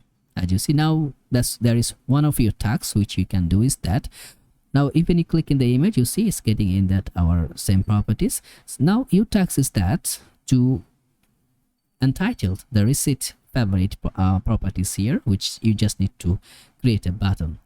So now as you see, let's go back to our my account section here. So we didn't create anything yet. If we go back here, we need to create those two functionality, and again I'm referring, if you, because this one we can go little bit fast forward, but if you have any like query regarding that how to do it properly, there will be a video, and the video link will be in the description, which you can feel free to follow through, and you can learn more about how you can create a login registration with Firebase in a proper way. And now if you really thinking that video is helping you, please subscribe the channel and like the video. Okay, so now as we finish almost overall here, we need to create one properties here which going to be make our registration and login. So let's go here. So in the profile, we are going to toggle through with registration and login. So I'm gonna just grab, did we create those no, not yet. So let me create two files, which going to be registration.tsx or refce, and another one it would be login. So that would be login.tsx or refce login. So let's roll back to our profile. Not the product, should be profile. Okay. So now in the profile, we are going to just create one instances. Remember, we have the user in our store, so we need to grab those user. So let's make that, it should be current user, and then also it will get user info, and also is loading. That all properties going to coming from the store. Okay, so now we will just create one use effect, so it will always toggle through to check if our user is available or not, and that will just get with that, combined with that get user info. So now what we're gonna do, we're gonna make a function named unsub, and then it will just go with that on auth state change. That's that we are preferring from the Firebase auth. This will just check if the auth available, means if the user is available or not. So you're gonna pass the user here, and what it's going to do is that get user info, we need to set that user dot uid. So it will set the user with that particular uid, and after passing it there, we need to return that. So the return, we should return a simple function here, which going to be make unsub.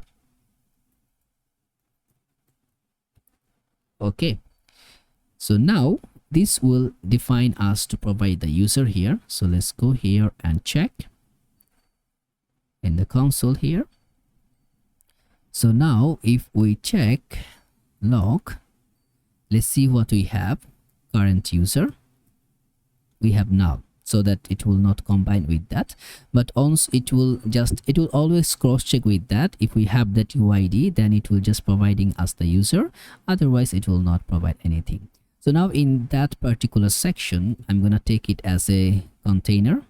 Okay, and here I'm gonna just do a simple functionality. What I'm gonna do, if the current user is available, then provide, and also we need to create one more event is here, which going to be user info.tsx. Okay, so now if user is available, we are going to render that user profile, should be okay, user. Okay, we passed that as info. Yeah, okay, no worries. If current user is not available, we will pass that registration. Okay, so in the registration, we're gonna toggle through whatever the properties we are going to define or not. Okay, now it's registration here, as we are not having any user. If we have the user, it will pass us the other properties. So now what we can do is that in that layer, we can provide that loading properties. So if its loading is available, means whenever it's going to check the user is available or not, then I'm gonna just render that which we have our loading component. So if loading available, then it will go render that.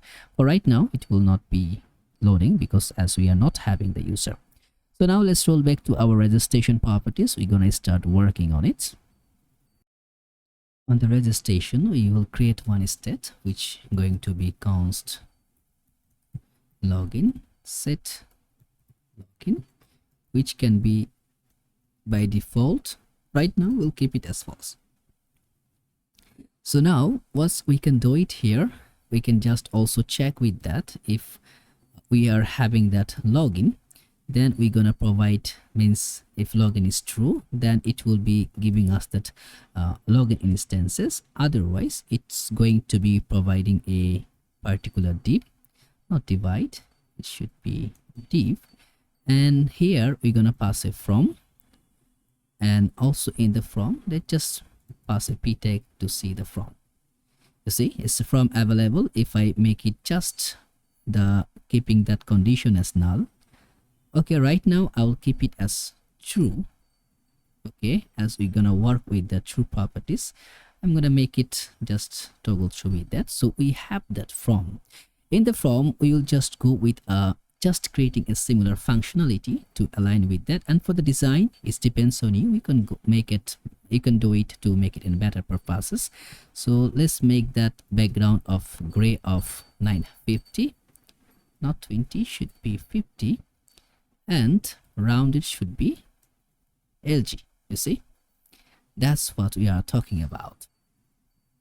So now also, yeah, I believe, yeah, keep it simple in that. So you can do the other tricks, make it more smaller or bigger, it depends on you, but I'm gonna go with that designing parameter. This one you can give it a try to redesign again to match with that background color. You know, if you give a like border and background of white and keep this one black and white, it should be more good. But I'm gonna go with the very simple preferences, as this video is getting so much long. I don't know either you can finish it or not, or you can watch it from the beginning or not. So now let me go to start with that. So put a class name, max width should be 5 axle, mx should be auto. How much is the 5 axle? I think the similar, yeah, 1020 was we provided here in the container. How much is that? Why it's not showing here? Okay, it's not showing here. So now let's put that screen axle. Let's see, I just want to see how much is similar or not. No, it's not similar, it's little bit smaller than that. Okay, that's cool. Okay, now mx auto, and also okay, yeah, this should be, because remember this properties, it will be on that.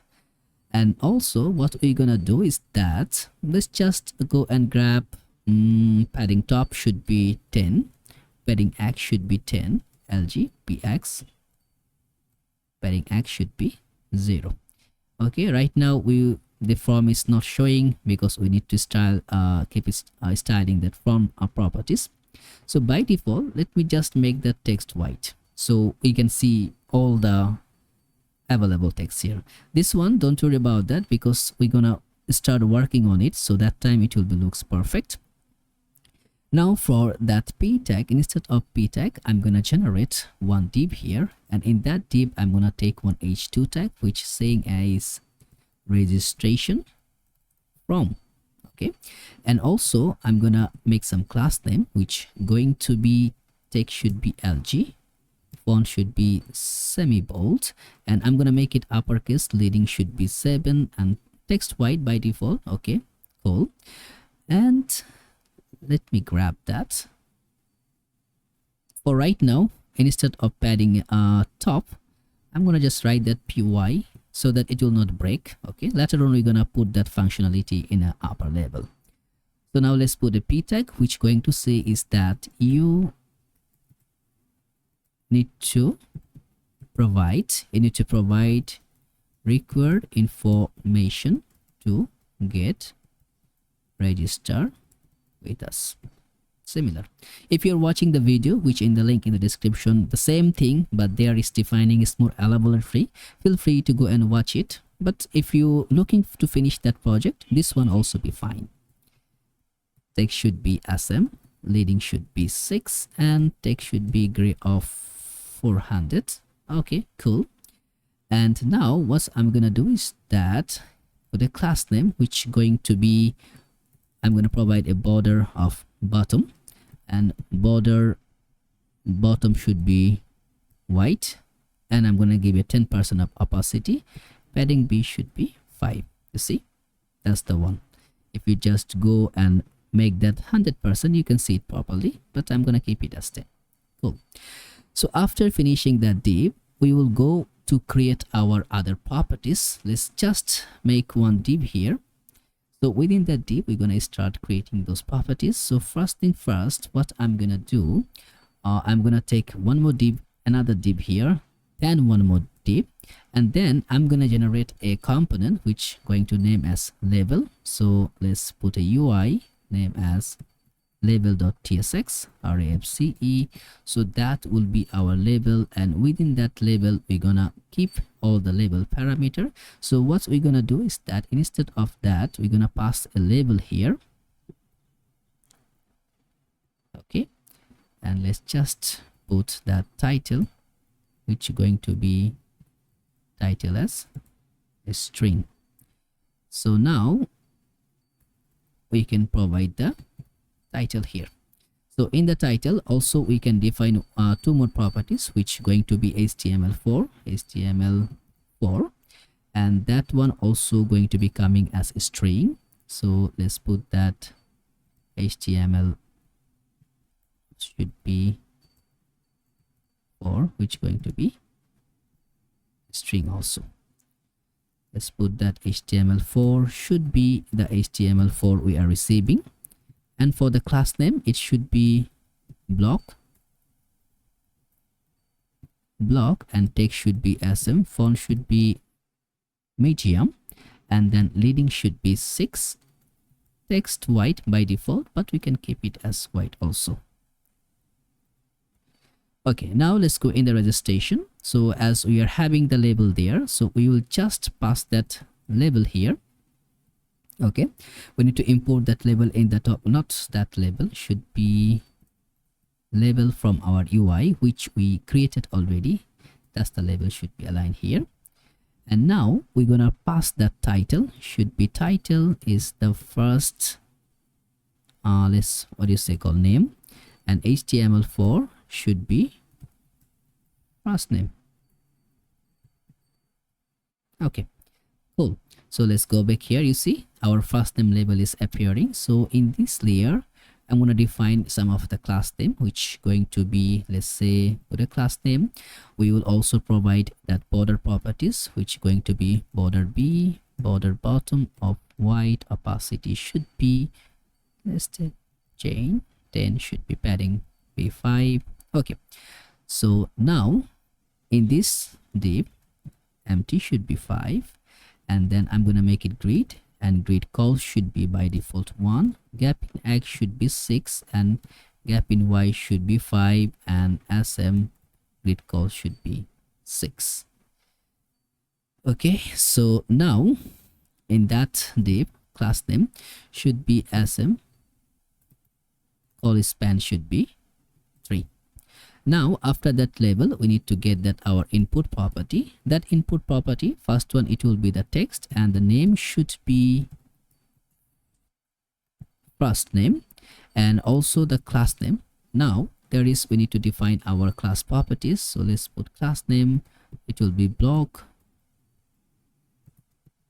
which should be full. Okay, and then rounded should be MD. Okay, I'm gonna close my explorer. Okay, that's the things. So now let's make it much more professional. Border should be 0, no border, and then BG should be white, opacity of 5, as you see. Yeah, looks cool. And now padding Y should be 1.5, padding X should be 4, and then outline should be, okay, outline should be none. Okay, and then texts, I'm going to provide white text, and after that I'm going to make a shadow of a small shadow. I'm going to make it ring as 1, and the ring should be inset, and then ring should be also white and with the 10% of opacity. As you see, that looks better, but why the padding Y is not working? Or should be PY, not only Y. Yeah, now it's working. And now what we will do is that once we are focusing on that, ring should be, let's just put that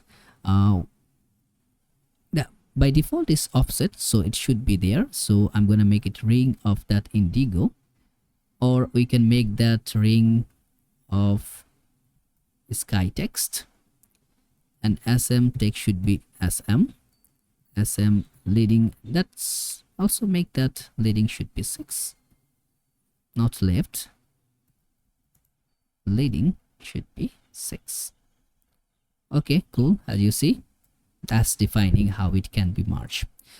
Also, one more thing, margin top should be 2. Okay, cool. That's our properties for this to create that.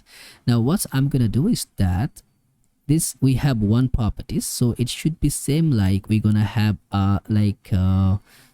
what you can say. Let's go here. How many we have? We have first name, last name, email address, password. So that's those properties we're gonna create. So let's go and rolling back with to create that. So to do that, this is the first one. So I'm gonna grab and create one more like that. Save. You see, 2. So now here it should be the last name, and also it will be the last name, and the HTML4 also going to be last name. And after that, creating, I think we need 2 more, 1, 2.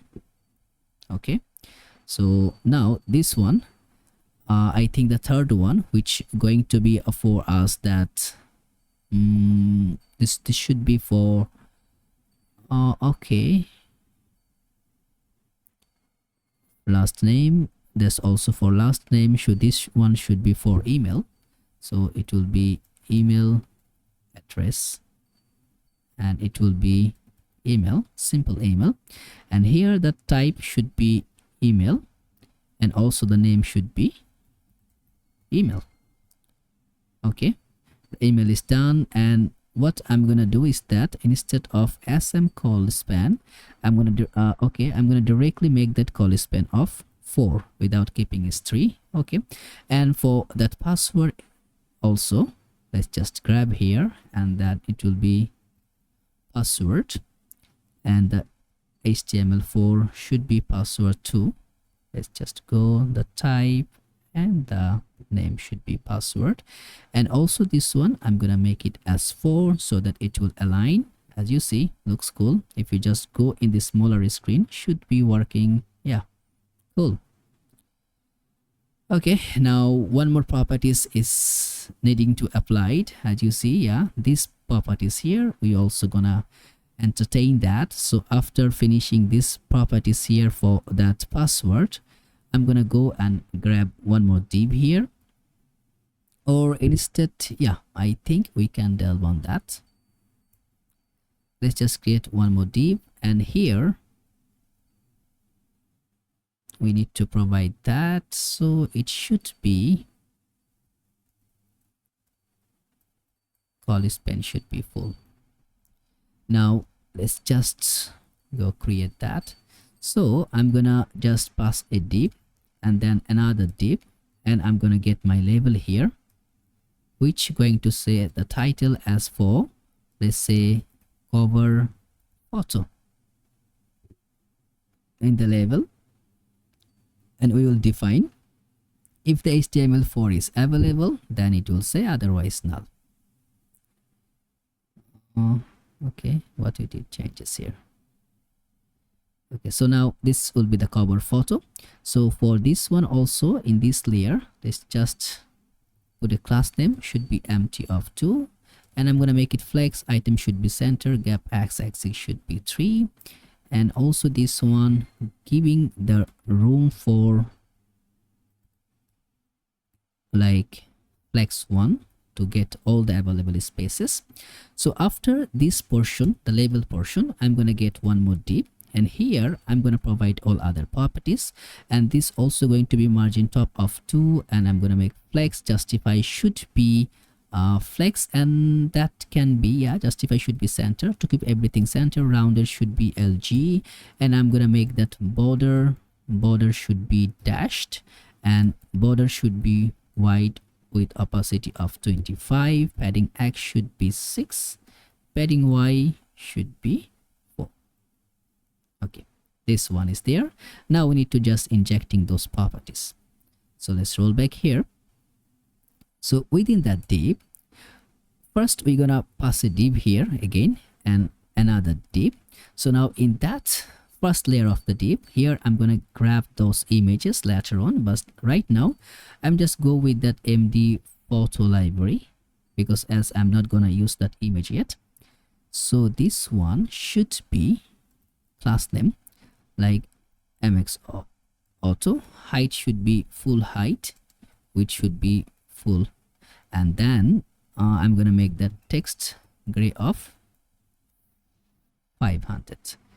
In this particular layer of the div, let's just make class name, which should be 14, height should be 14, and then it will be also, I'm gonna make a border gray of 600, and then rounder should be full, padding should be 1. Let's save. You see, that's the one we created. Later when we put the condition, as you remember, once you're having the image, it should appear there also. And how it will appear, if we just click here, as you see in the photo library, we can choose the photo that we need, can show it here. So that's also you will create. Later we're gonna go and grab the condition. Okay, so after that particular div, I'm gonna take another div. Now here I'm gonna take a label, so that will be our label, which going to be getting us, yeah, we will get also HTML, which going to be file, should be file upload, and that label going to be containing, and the span tag should be saying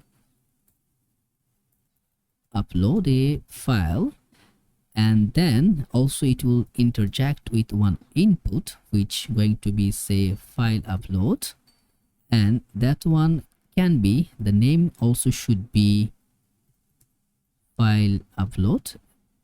Oops. And then the ID also can be file upload. Okay, so that's the need to align with that. So let's go in the top layer of the div. Margin top should be 4, flex, item center, MB should be 1, text should be small text, leading should be 6, and then text should be gray of 400. Okay, cool. But now we need to make polish with that. As you see, it's not looks anywhere near like that, but we'll create that. So in that is span tag. But before going to span tag, let's go in that our input. Here I'm gonna say the class name SR only, so it will be available only for skin reading, but it will be available here. It's still here, but it's just we are hiding that. So now let's go in the input section. Let's, okay, not in the info section, but in that here, let's just make it a class name, which is going to be relative, as whenever we are doing that SR only, that's can be like, if you just see the properties here, what is written here is that it's making the positioning absolute with hide and other properties is giving. So now it's relative, and cursor I'll make pointer, and rounder should be MD, padding X should be 2, padding Y should be 1, BJ should be gray of 900, font I'm gonna make it semi bold, and then text should be gray of 200, focus within. Okay, I'm not gonna provide any outline and other properties. Let's just make of that. You see, that's cool. But where is our, that is not opening, means it's not working at all. So if I just remove that properties, okay, yeah, it's what we are missing here. The type we provided should be file upload, and name should be file upload. Oh, okay, type should be file, not the file upload. Okay, that's what we are missing. Now if we click, yeah, now it's working. Okay, and should be SR only. You see, if we click here, okay, that's cool. And we can just simply do it over BG of gray of, let's say 800. just to see, yeah, it's working. So now after that span tag, or like after that label, we're gonna also put a p tag which going to say or drag and drop. Let's see. Okay, cool.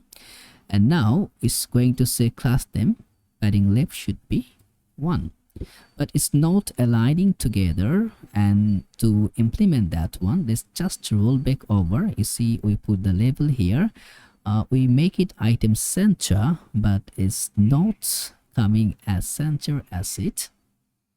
So let's roll back. In the top should be here. Okay, flex. Let's just okay, that is the layer which we created this part, so it should be here somewhere. Now we are providing that cover. Okay, I think it should be here, item center. No. Okay, it's not that properties which is messing around, it's the images which we are providing that mess. So let's go in that here, and these two properties, so these two we need to keep aligned, which can make the things done. So let's put a class name here. Flex should be flex on column, and then item center MB should be 1. Not MB should be 1, that's it. I think item center should work. And I'm also going to make that text as center just to pass any of the confusion. See? Okay, that's cool. So now after that p tag, okay, where you define that, that's the here, the upload file, and that's the p tag here. So after providing that p tag, let's in that particular finishing that d, we can say it will be taking that png, jpg, and also it can be get GIF up to 10 MB. Okay, looks here. So now put a class name here. Text should be extra small, leading should be 5, and text should be gray of 400. Okay, cool. So as you see, that's our thing is done. I think with that we can go with that. So now after finishing those properties, so before finishing that form, let's here come. So before finishing the form, I'm gonna take one button properties which I'm going to say, let's say it will be sending send, and that button, the type should be submit, and we will also make that functionality, but we'll come later on that. Let's put a class name, empty should be 5. Let's see, yeah, that's here in the button. Also let's make that bj of, let's what you can say, indigo of 700, or we can make our own background. So should be bj of sky text. Okay, and which should be full, py should be 2. Cool. That's you can put, or either also you can go with that, depends on you. So I'm gonna go with it, just indigo of 700. Now this one you can change as the way you prefer, no worries about that. So text should be base, and font should be bold. Also tracking should be white, and then text should be gray of 300. Rounded should be MD, and whenever I'm hovering on that, text should be providing as white, and then hover bj should be indigo of 600, and I'm gonna make a duration of 200. Cool. Now you see. Okay, and one more property should be aligned with that. If I'm having that error message right now, I'm just gonna say, let's say error message will go here. Okay, just to provide that ideas, but we're gonna implement it later on. Put a class name, bj should be white, and I'm gonna go with opacity of 90. Text should be red of 600. Text should be center. Padding y should be, let's give 1. Rounded should be MD. Tracking should be white, and font should be semi-bold. So that will provide the error message properties. And after that from tag, so when we finish the from, like a p tag which going to say already have an account. If we have the account, we will provide a button, or you can provide a link here, so it depends on you. So let's just put a button which is going to say login. Okay, so right now what I'm gonna do, as we did before, so for the padding y properties, I'm gonna just make with that padding t. Now we can define it here, so let's go and grab those things. Okay, put a class name here which going to say as that text should be sm, and then leading should be 6, text should be gray of 400, and text should be center, minus empty should be 2, and padding y should be 10. Okay, already have an account. Login properties, we just going to implement some logic here. Class name, text should be gray of 200, and font, I'm going to provide a semi-bold font. Underline should be applicable, underline offset should be 2, decoration should be 1 pixel, and then hover text should be white, and duration should be 200. Okay, cool. And now once we click on that, we're gonna also write a on click should be, we're gonna make set login as true. Right now it will work in a very out of the manner. As you see, it will not go with that particular event, we didn't finish it yet. Okay, later on we're gonna implement that. So how, because right now it's already true, so it will not make that things to be done. So to see if it's working or not, we need to make that as false, and we need to eradicate on that properties. Okay, if it's false login, so we need to go with that. If we click on that login, you see, that's what we are dealing right now. Okay, I'm going to keep it true for right now. So as you see, we are done with the functionality. Now we need to just go and create the login instances, and to do that, you see in that form, we're gonna write a function which say on submit, should be on submit, and that it will be handle registration. So let's define it here at the top. It will be const handle registration, and then okay. So first thing first, if I just go and click here, you see there is a reload going on. We need to stop that reloading. Okay, in React we are not doing any reloading in other instances. So that one we're gonna pass an e. Just try to get the event value here. That's your tax. You can put it in the typo. And what I'm gonna do is to just make that e dot prevent default. Okay, now if I click, you see it's not giving me the default behavior. Now there is one fundamental thing. Don't worry about to keep it a try. You see what I'm saying, you once you click on that regarding that event value, you can just go and make this one to get the typo. If you having if you're unable to get it done, let me know in the comments below. I will provide the exact typo, exact types definition which can be provided. And now let's just start rolling on that. We're gonna also create some of the instance which should be login, and it will be set, sorry, it should be loading, set loading, which going to be user state. Right now it should be false, and also we will make that error message properties. So error msg set error msg for the message. Age state, it should be by default empty, and for the image, and we're gonna make that avatar set avatar, and use state. Now we're gonna define a particular object for it. The file should be by default null, and URL should be empty.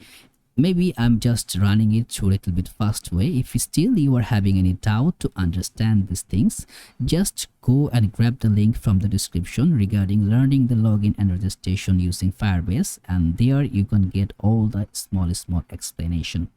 So now what we're gonna do is here is that first thing first, whenever we are gonna coming on that, let's make that const from data, and we're gonna use that new from data, and then we're gonna make the data from that e.target. So const, we know what this data is available to do is the first name, is having the last name, is having the email, is having the password, and let's just getting any typo of that. Okay, and then we're gonna make that object, because this from data contains that object done from entries, and that entries we are just going to include it from that from should be from data.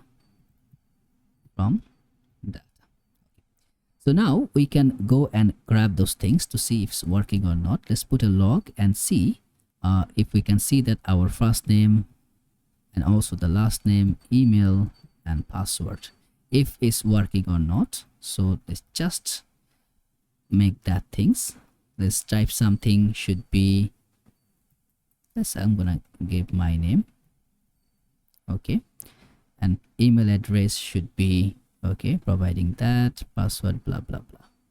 Try, you see that's now combining here, so means everything is working, it's good to go.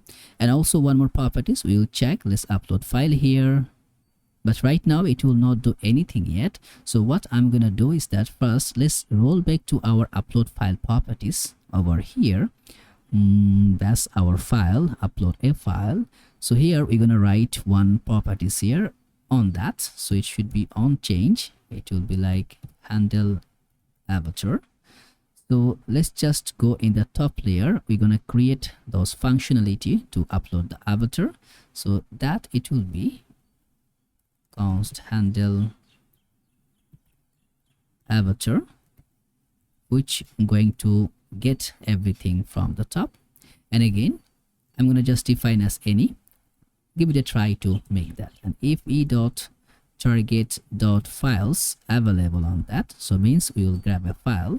Then what we're gonna make that, let's make that set avatar, and we are just going to pass the object on that. The file should be, you can just make a console log to get whatever we are receiving there, so that it can be making more sense to you. So e.target.files will be coming from the 0 index, and then also it will make that URL should be URL, and then also created object URL which need to be right there. So e.target.files should be 0. So now we're going to have an avatar whenever we are having those particular event and effective images. So now we can go and grab those avatar and pass that one here. Remember we did it here one, I think this one, yeah, that photo library. So here we're gonna just write a simple condition here which is going to give us the image. So let's just cut that, and now should be avatar.url. So if avatar.url is provided, we want to provide something. If it's not, provide something. So if avatar URL is available, we are going to render one image properties, and the source should be like avatar.url, and the alternative tag should be like user image, and also the class name should be, which should be full, height should be full, rounded full, object. Let's just put as cover, save, and let's roll back to in our application here. Let's grab one file, upload. You see now this property is working. So with that we are almost there to compiling everything. So it's time to talk to our database there over there to create our user. So I'm gonna open that. As you see in the authentication right now we have nothing. Now we will start using user. Also in our Firestore database everything is empty. You need to configure that. Also our storage should be empty because we didn't keep anything yet, but we start keeping things up. So now here we're going to write one simple proportioning, which is going to be try catch. Okay, oops, not trace, should be try catch. Why is not giving that? Okay, I think, yeah, it's going to be affected from here. So let's just make try catch. Okay, try catch. So in the try catch, now in the catch value also I'm providing any. So now here what I'm gonna do, again, if you're having doubt, let me know in the comments below, and also see the link to understand in a better way. What I'm going to do, I'm catching the error, and then I'm passing only and taking an empty variable as an error message. Then I'm switching to see all the error is providing. Those all error going to coming from the Firebase. So I'm checking that, then setting the error as the error messages, and also I'm gonna make that finally. So what I'm going to do that, because set loading, I need to make it true as I make it false once the instances is running. So now let's just go and grab what I'm gonna do here. So first in the try, I'm gonna make that, let's make that const response, and that response it will await. As it's going to be await, I'm gonna make this entire function as a asynchronous function, so it will be async. And why I'm doing that, because I need to talk to Firestore or Firebase database and Firebase authentication, so it should be await functionality. So it should be create and user with email and password. Okay, create user with email and password, and here I need to pass the auth, I need to pass that email, I need to pass that password. Okay, so that's why I will get the response of user. So now that will be my response, and also I need to grab that image to upload there. So let's make that image URL, so it will be image, let's make that image URL should be first, it should be null. And now what I'm gonna do, let's make that if avatar is available and an avatar.file is available. So if both thing is available, we are going to upload our image. So now it will be image URL should be await, and I'm gonna make that upload functionality which we created beforehand, and that I'm gonna pass that avatar.file, so it will upload the image for us. And when now in the response I have user metadata, in the image URL we have the images data. So now as we are having both, we can just make that await, and then it will be set document, which need to be imported from Firestore. As you see, I'm importing everything, also I'm accessing that. Okay, so if you're not importing, it will not work. Okay, so feel free to import and check, cross check that one. So now in that await set doc, and here I'm gonna access the document again from the Firestore. Then I'm gonna passing that as the user, so it will go and grab and create the folder as user, then it gonna pass that, and rest.user.uid, so which user is saving, it also going to get that impression. And I believe okay, I think I made a mistake, because I need to pass the reference. So after that I need to access my DB, right?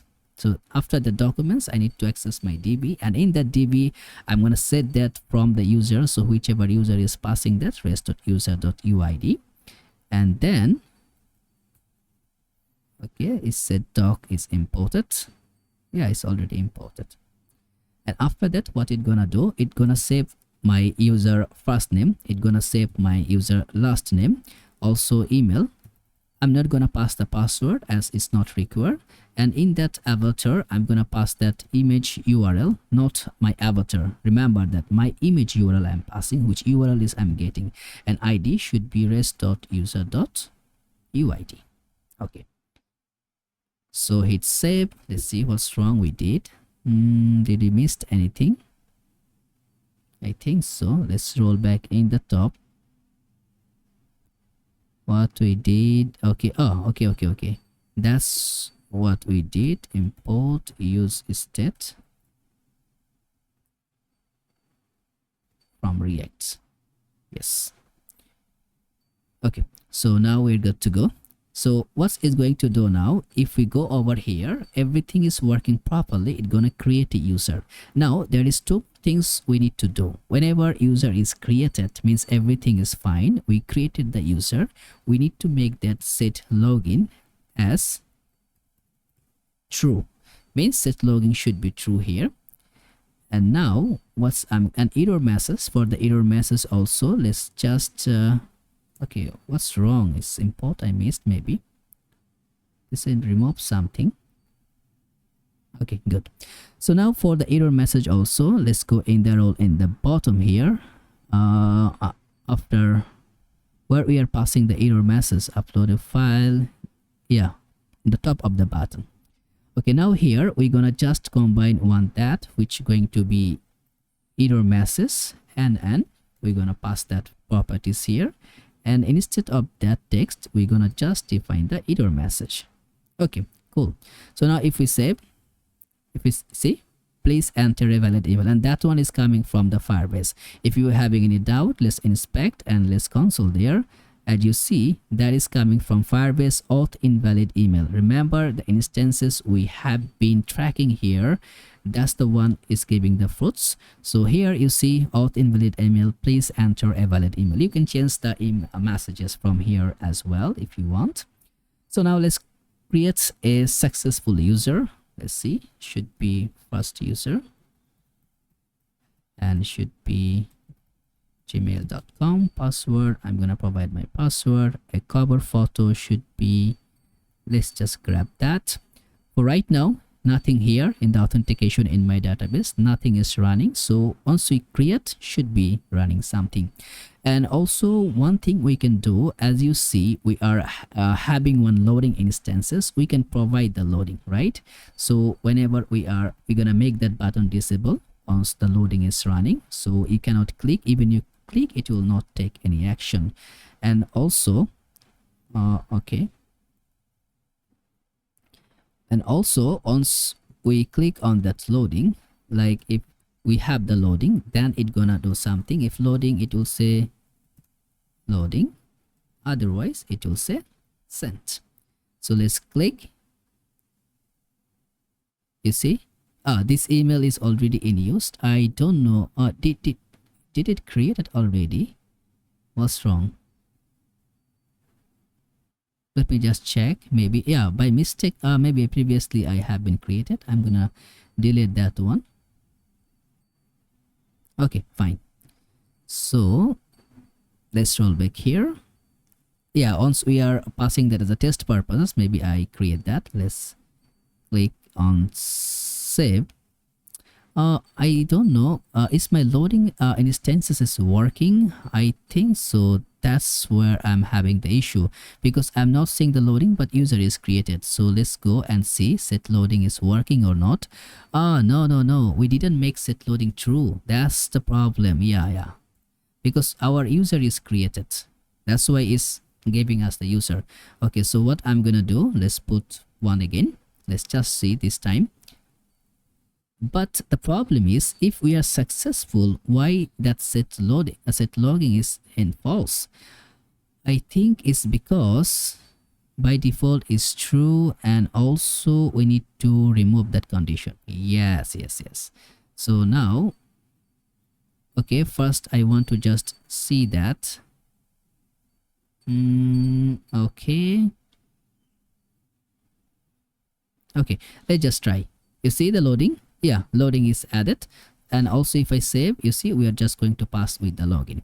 So if we go back here, just hitting refresh, we should be able to see our user. But the last one, did you see that? No, it's not yet created. What's wrong with that? Let's just see and what's happening.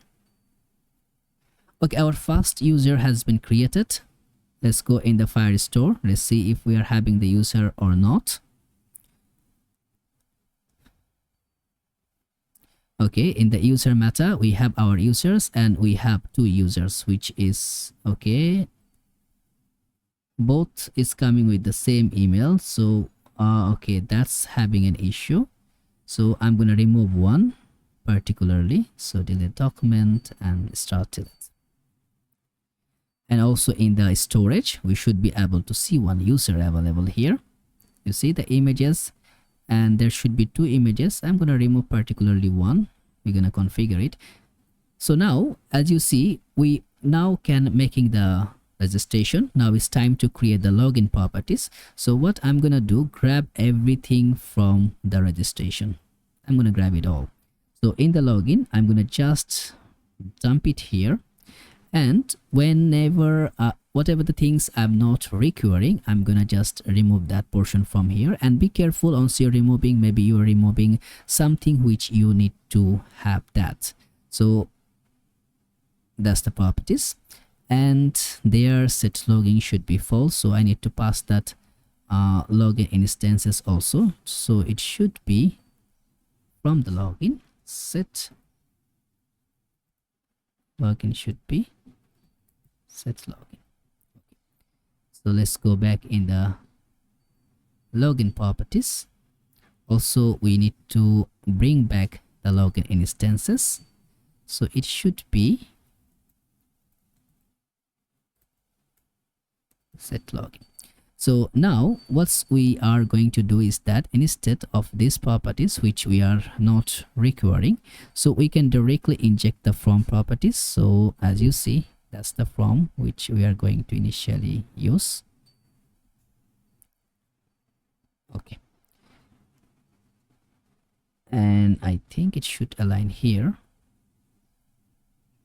Okay, so now from here, instead of handle registration, it should be handle login, and also need to define that login, and let's just define the scenario. And for some of that more parameters which we need to create, which are going to be for that error messages and set loading properties. So let's import that. And now in that this proportion, what we no need to record is that our first name, last name, we are not requiring. We should be requiring only that label properties. So this will be our email, and this will be our password, and these properties which we are not going to use it. So it should be loading, or it should be saying that login. And what else is it can be done? So let's go in the top. Let's just keep it. So I'm gonna say set loading should be any. Oh, not loading, should be set login. Okay, so now as you see, we are here already, just pretty much to see that. So now this one need to define some of the properties. So what I'm gonna do, instead of passing those properties here, I need to get the actual class name which we defined there on the top. So let's just bring it back, and we are going to give it here.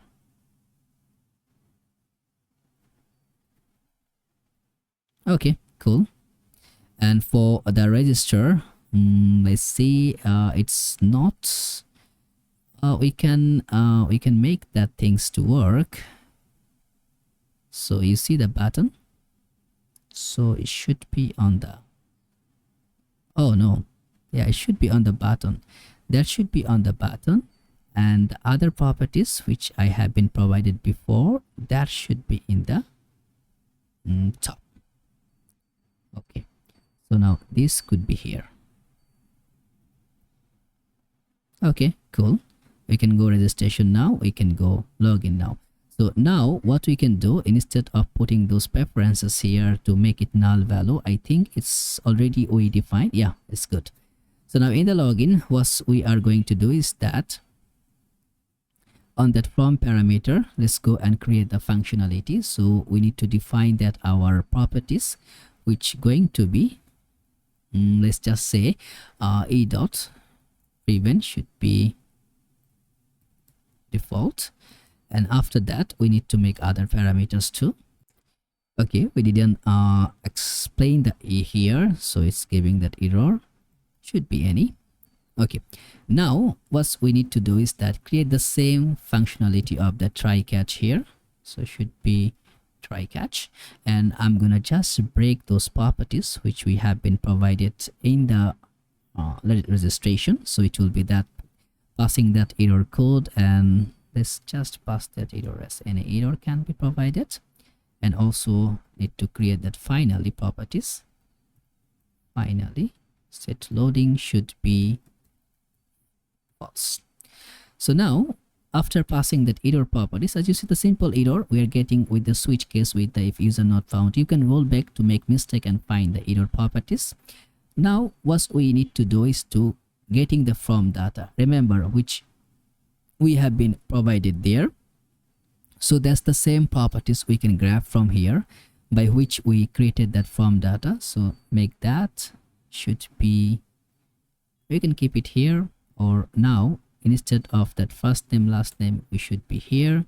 So first we will keep it out of the context. So once we have that too, now we will grab it here. So it should be await, and then we make it that sign in with I think it should be await or we can go with that, but yeah, I will keep that here instead in that here. So it should be await, as I need to make that as async function. So now you can also grab the response if you want to do it. So it should be await sign in with email and password. Here I need to pass my auth, which, and also I need to pass my email, also need to pass my password. So now if every credential I am passing properly, it should give me the login instances. So what I'm gonna do is to create another user. So let's go in the register, let's make that Jennifer Lawrence, jennifer@gmail.com, and password, I'm gonna provide a password, and this just passing that previous instances. You can either make it true false, no worries about that. So let's hit send. As you see, as it's loading, so after creation it should be our set loading should be true.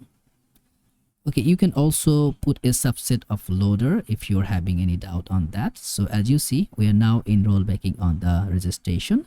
So for the registration, let's make that with jennifer@gmail.com 123456. Let's put the login. So after grabbing that login, we should be able to is it working? Let's just grab that. Yeah, it's working. It's just having to load the properties. So now we have the user, and that user will reflect within the user info. As you see, our user info is popping up. So now what we need to do is to assign the user info to show our various information about the user. That's now what we can do in that instances. So let's go back to our user info properties, and here let's just in the user info, let's go to our profile, and here we can pass our current user, right? So should be current user as current user. So now we can access the current user in the user info. So let's go back here, let's put that current user, and I'm gonna define the properties here. So let's just interface props. Now for current user, I'm gonna put it any user just to see what we are receiving. Log, and should be current user, and let's just see what we are receiving here. Okay, we are receiving an object who is providing the user properties. So instead of any, we can now define that what could be the current user. It should be taking the, I think it's defined in the typo in the types. So let's go, you see it should be available user info, user type. See, so that's the user types we need to get. So instead of that props, we can just provide that user types. Okay, so now we are having the user, so we can provide the user info properties. So how we can do that? If you see, if we just roll back in our previous build, let's go to the login, and if we make sign in, That's the loading properties, which we can access that one.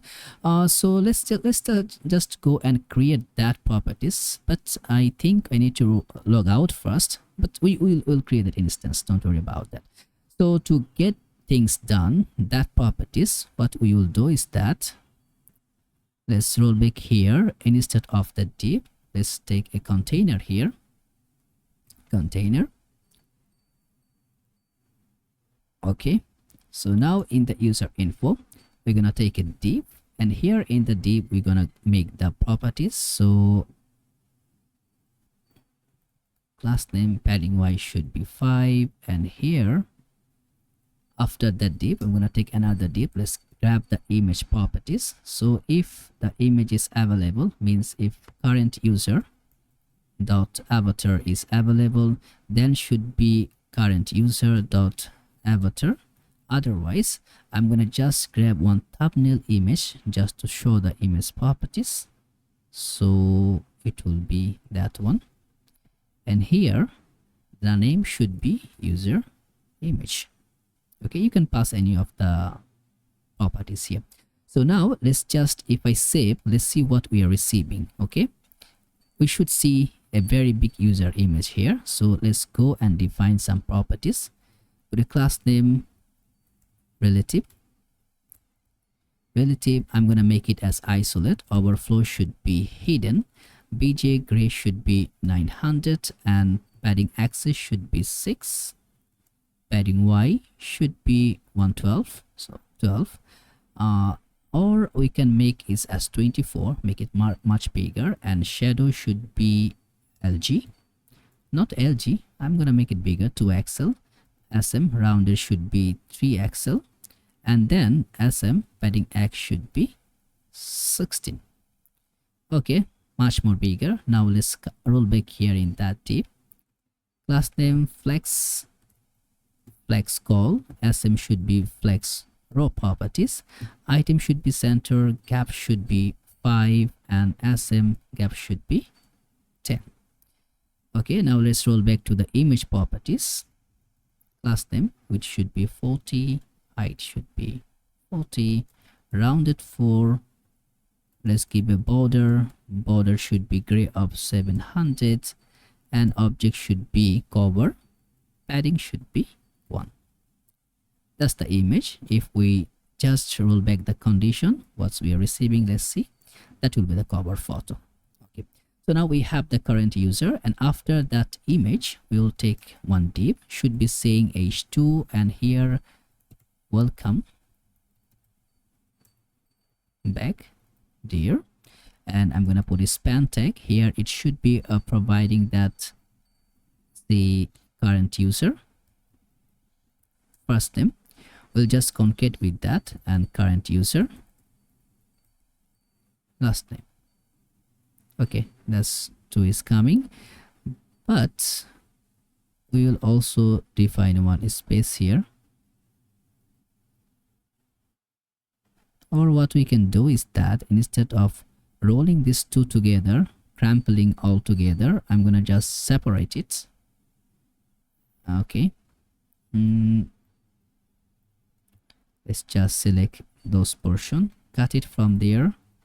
I'm gonna make a space. I'm gonna paste it here. So now it's gonna adding a space here. So also by default, I'm gonna make it text as white. See, we can now view that.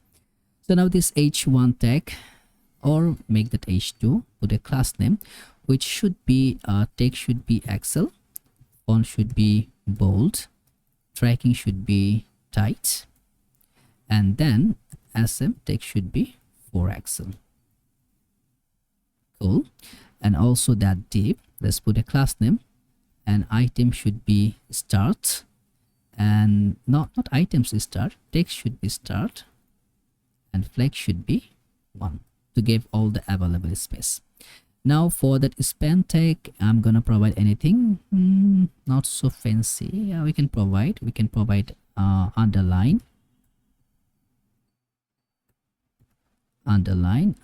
offset can be not 4, should be 2, and similar way put a decoration of 1 pixel, and then font should be medium. Okay, just to define that. That can be okay. So see, yeah, cool. Now what we're gonna do after that h2 tag, we're gonna just take a p tag which saying RM50 just to define some of the text properties. Put a class name, tag should be start, and we can also put an asterisk, and margin top we can provide as 6, max weight 3 axle, and then we can make that text base, and empty should be 3, and leading should be 6, and also text should be gray of 300. Okay, cool. Now one more thing is to go and get those button properties. So after that particular div, let's get another div. So one button should be edit profile. So there should be 3 buttons altogether. Okay, so we will create one design, then we will just pass those design parameter. So let's go in that edit profile, or let's go in top layer of that div actually. So margin top should be 10. I'm gonna make it a flex. Item center given x should be 5, padding x should be 4. Okay, now for that button, let's just make rounded should be MD, and BJ should be white, and also padding x should be 8, padding y should be 2.5, and then text should be SM, font semi bold should be semi bold, and text should be gray of 900. Okay, and now hover BJ should be not white, let's just give a gray of 100. You see, cool. And also let's just make focus visible, and whenever it's focus visible, outline, we're gonna provide an outline here. So let's just make outline, and then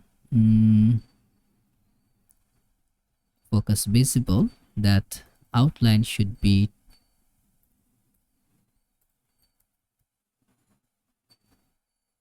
should be 2, and also focus visible, we're gonna make outline offset, outline offset should be 2, and focus visible, that outline should be sky text. As you see, now that not saying, but let's just make it red of 600. Okay, but did we remove the outline? Okay,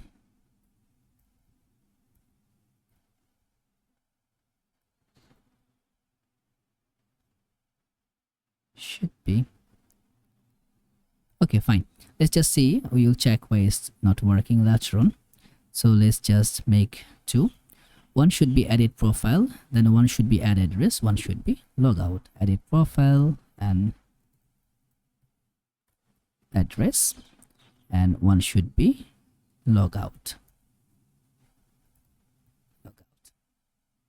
So now in the logout, what we will do, once we click, we will make the things to create a logout session. So now to create that, also I'm gonna provide one SPG formation that you can just copy paste. So that SPG going to create that circle at the bottom. So let's just define that here, hit save. Now as you see, bit of SPG effect. So now what we will do, once we click on that login button, so that's the logout, so it should be on click. We're gonna make that auth. No, first we need to go to make that foundation, so it should be auth dot from where we define the auth dot sign out should be, yeah. And also we are just going to pass one on click event for both parameter, that for the edit profile, like one of the simple function where we are getting the toaster. So it's saying edit profile option available on pro version. For right now, we are not going to provide that. And also at address, we will define that the same parameter. Okay. So now if you click on this two, edit profile. Okay. Now for sign in, if we make logout, you see it's logout. Let's go in the login. Let's try here. Login. We will make that what you call that, we'll make that login instances, so that's way it will be super fast. So if we are having that, so let's go to the login instances. So we will simply pass that loading instances so that it can be effective. So in the login, on the bottom layer here, so what I'm gonna say, loading and we're gonna pass that loading a component here. By the way, if you want to pass that one in your instances, it's very simple. Okay, we are in the profile. Okay, let's go in the login. Let's try again. Hit. Did we missing something? Are we missing something? That let's try here. Okay, it should work. I'm providing my email. Let's try if we are having that email or not. Scroll back. Okay, I'm having that email also. So why is giving just not working? See, the login button is not taking the hit. So let's scroll back to the login if we miss something. Okay, so the button disable once is loading. Okay, make that button again. What's happened? Now that's is coming. Okay, one is coming, so try now one. Okay, but this instance is not taking action. I think I missed one parameter. Type is submit. In the registration also it's working. Okay, so in the from, what we have been written on the from should be on submit handle login. Yes, handle login is provided. e.prevent default try. We are trying that. Okay. Similar parameters we did. Set loading should need to be make it as true because loading is activated, so means we are not accessing the state. So only one time we can access that. Later on it's giving us that error. Try that. You see, now loading is working. Okay, but we are not able to access the data. I want to catch the log also. Let's see, console log error should be giving us the error. If we are having error, did my thing is running? Yeah, it's running properly. Let's hit reload properly. Go back here, just go back to my account. Okay, I will try with Jennifer again. I think that could be probably, remember we have been removed some of the properties there. I think we removed the user base properties, so I'm gonna remove that email. So that's what is mismatching, because it's not, because that email is available, but when it's going to fetch the data from Firestore, you see we have the duplicate properties beforehand. So I think that's the one is giving that issue. So we can just simply go and remove that. Okay, now we can click one more. So let's go register.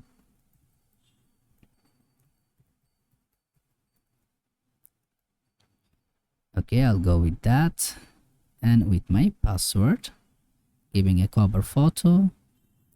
You can also putting the loading instances here, the way you make simple loading, because it will not work. So that's up to you. Also, you can make the color on that. Like I will try to do it in the login. You can try in the registration. So no, in the login it will not be on that, but let's go back in the registration again. Okay. Oh, okay, it's just getting that. Again, log out, go in the registration. So now what we can do is that once any user is created, we will make it a disable functionality. So means once loading, even it will not be on that proportion. So let's go here. the backtick, and if loading available, pj should be gray of 500, otherwise pj of indigo of I think 600, maybe. Oh, no, 700 we are providing. Okay, so now let's see. Let me refresh. So it will be our like test user test@gmail.com, and we are going to provide the password, provide the same image. You see, so we just need to make hover out of the way. So once that one is happening, hover should be hover.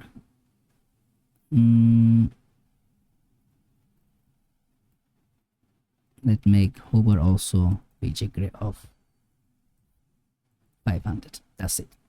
So now we can go, and these two things you can make align. It depends on you, the way you want to see it. You can just roll back with the properties, it will be fine. You can just make that if we go in the login, instead of +44, you can just provide as 3, so it will come all together, you see, side by side. That's it. Okay, now it's cool. So now within that build, we are having that portion. So once we are having the user, means we are having the user, we can create the checkout, right? So let's go in the checkout portion. Let's go in that cart properties. So cart. Now from here, as we can get that current product, so we can get the current user too. So now what I'm gonna do is that, so in that cart properties, let's just go here. So we, in the checkout button, I think we create one checkout button. So in the checkout button, yeah, we already created those instances, right? So let's go in the cart. Yeah, we have the checkout instances, but as we are not having that current user here, so let's see, that current user going to be coming from a store. So we have the user, but let's go in my account. Let's say log out. Let's try in that cart. You see, you need to sign in to make checkout. Now I need to change that logo here, which we didn't did in our last build. So what I'm gonna do, let's just roll back to our header, and in the header where we are passing that, I believe it will be somewhere here in that constant. Yes, so we have, okay, that's our search, that categories, where we are heading. I believe it it should be somewhere. Okay, it's here. So now what we need to do, we need to pass our user profile. Okay, so I will just make that for that icon. I'm gonna just make that current user. So I believe we already get that current user. Did we have that user in the top? No, so we need to grab that current user from our store. So it will be current user. So now we can access that current user to show the available photo of that current user. Okay, if current user dot is available, then I'm gonna just wrap one image tag. Okay, image properties, and if it's not available, that will be just simple icon. Now in that property there will be a source. So the source, it will be current user dot let's just go with that avatar, which we are having that, and also alternative tag, it will be just make that profile image. So what's the error is giving? I think nothing yet. Okay, now what we need to do is that, as we did before, for the class name, I'm going to provide a width of 5, height of 5, and rounded should be full, and also object should be cover. Object cover. It's saved. We should be, yeah, it's already here, but we can just make, you can play through it. like how many big you want, or if you want or not, if you want a smaller one, that depends on you. I'm just gonna keep it simple. Okay, so now even I click here, it will just take me to my profile. So that's simplicity we have. Now if we roll back to our cart here, shopping cart, you see the checkout button, we can just avail that. Like if I just make logout, you see the checkout, need to sign in to make checkout, so we cannot be able to check out. You can put a button here, it depends on you, but I will just go from my profile and just log in again.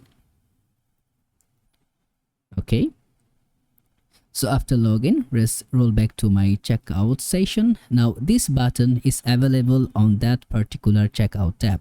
So what I'm gonna do, I'm gonna close others, and so now also I'm gonna minimize that so that it will be easy to see.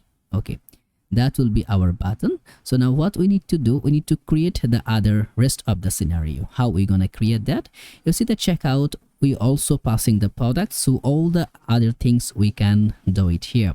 So this is our button, which is providing for the checkout. If we have the user, we can grab that button. So I will just write simply one on-click event, which going to be avail that our checkout, like let's make that handle checkout.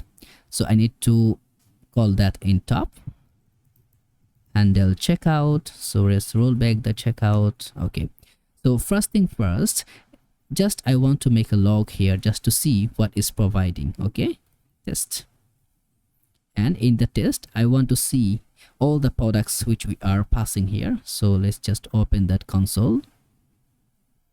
Okay, that's the console, make it clear, checkout, see test, and all available products are here. So now we can easily toggle through that all other properties. So I think we are good to go to create the scenario. So in that handle checkout, before going further, we need to install one dependency here. So that's my PowerShell here. Let's put ls to see which directory we are in. We are now in the root, so let's put cd client, means the change directory to client. Okay, now here I'm gonna just install one dependency. It will be pnpmi. If you're using npm, just put npm install, or pnpm pnpm install. You can put also install, or yarn, just yarn add. So it will be at Stripe.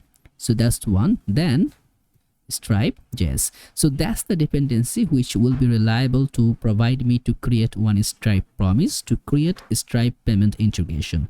Okay, so I'll install that. Okay, now while it's installing, let's roll back to our Stripe. Let's see what the things we needing here. So I'm gonna sign in with Stripe. Now if you don't have a Stripe, you need to create an account with this Stripe, and then you need to just go through all the formalities to receive the payment. That's very simple. If you cannot be able to do that, let me know in the comments below. Maybe I can help you regarding that also. So that is my account homepage here. So as you see in that super gear, so now you can, if in the left button, you can see if you have any account, it will show here. If you don't have, you need to create a new account. You can do that to create. So what I'm gonna do in the payment section, you'll see I already received one previous payment. So now I need two things from here. One is that API key, and one is the secret. That API, one is the publishable key, one is the secret. So in that API keys, you see that one is publishable key, which can be revealed, and that one is the secret key, which you don't need to show to anyone. So it will be a secret, so don't show to anyone, but I'm gonna use that publishable key. Okay, so I'm gonna copy that, and after copying it, let's just come over in our code. Here I'm gonna just put that in a variable, so it will be const public, or you can make that a publishable key, and I'm gonna just keep that key here. Okay, now you can wrap that in .env file, that depends on you. You can arrange it. So this code is very lengthy project, so I'm not gonna go with to show each and everything in that preferences. You can just make that things to happen. It's very simple to do that. So now we also need to create one Stripe promise. So okay, so it will be const Stripe promise, and that promise, it will be coming from load Stripe, which gonna come from that Stripe. So here I'm gonna just pass that publishable key. So as you may remember, you see the load Stripe is coming at the top. So now let's see how and what we're gonna receive on in that load stripe key, right? So now let's put that const stripe. It should be stripe promise, right? And now I'm gonna lock that promise to see if anything coming from there, okay? Because with that we will be able to create that redirect to checkout and other properties by which we can create that stripe instances.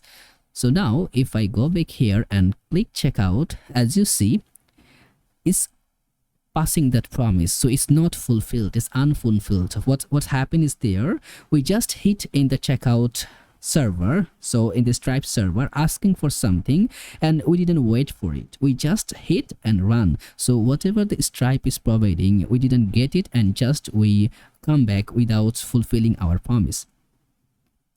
To initialize that one, I need to create that function as an async function, and here for that load stripe I need to await until it's providing me that data. So let's hit save.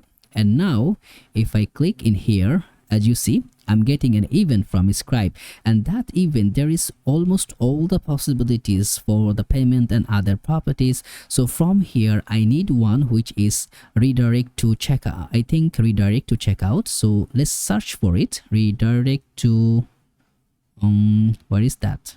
Yeah, let's see, redirect to checkout. Here you can see in the prototype here, and on the with that one we can get to create the checkout instances from this Stripe, and as you see API key is using the key which we provided here. So now as you may know, our things is ready. We can now send each and everything to our database there. So let's start working on that. So what I'm gonna do is to create one try catch event. Okay, so if it's successful, or you can put it as a try catch, or you can go with directly in the response. So let's just go in the response. It should be, now you can use the Axios if you feel free, but I will just go with default fetch functionality. That will serve the purpose here.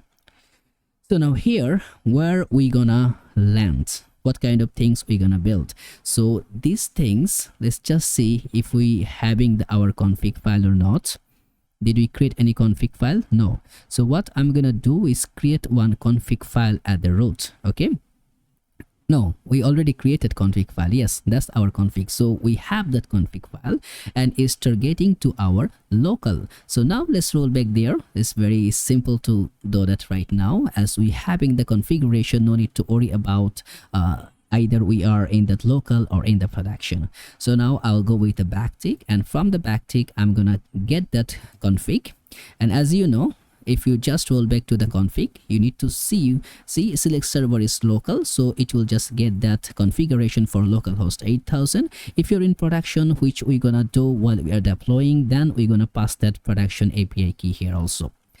So now config, after config dot base URL, which is the URL we provided, I'm gonna just pass that null check. Okay, so now I'm gonna roll back to checkout. So that will be our endpoint checkout. So in that endpoint we're gonna hit with our data. So after hitting, what we're gonna do, so in that method we need to pass the method which going to be a post method, and also we need to pass our headers, and in the headers we will define that as content type, and the type it should be application JSON.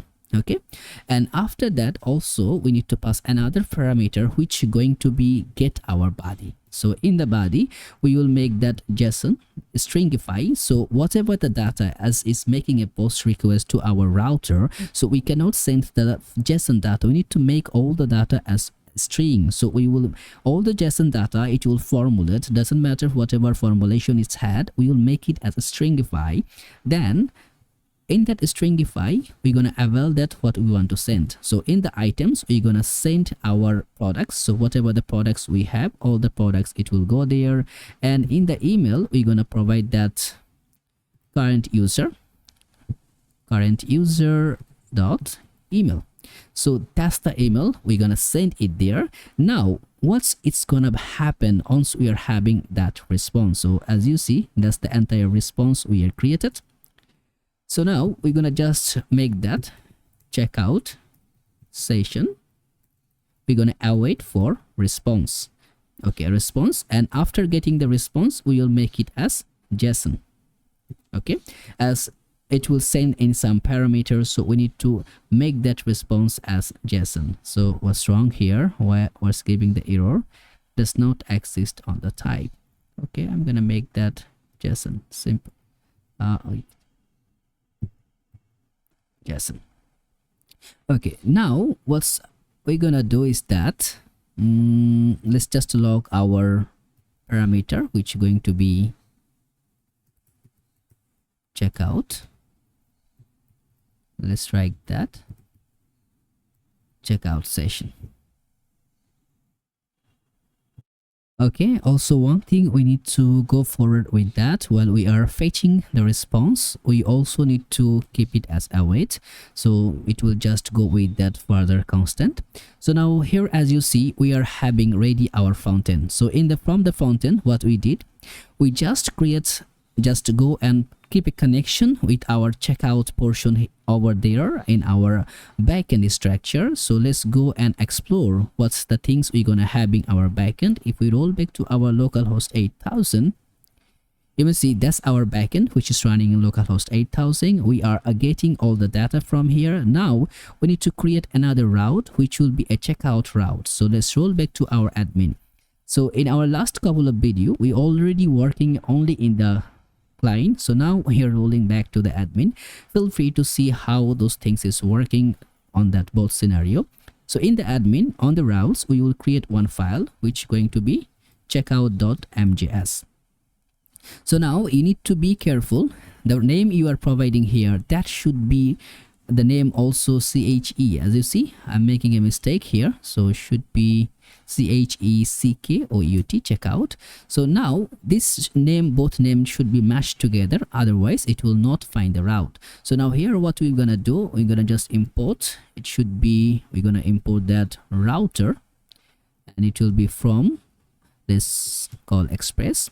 And also we need to, now here in that particular constant, I'm gonna get another PowerShell as I am in the root directory. Let's cd in admin, and I'm gonna make that pnpmi Stripe. So that's the Stripe we're gonna install now in our backend. As you see in the package, we doesn't have anything called Stripe, so it will install Stripe here. So while it's installing, let's just roll back here. Now here let's put const router. That router should be the router which we are providing here. Okay, and also so if we roll back to our package, you see Stripe is already installed. Don't worry about the version you will install. Maybe whenever you are trying, you're already upgraded, but there will be nothing that much changes. If you are facing any difficulties regarding that version changes, either you can go with that particular 16.1.0, otherwise just contact with me, I'll help you to go through that.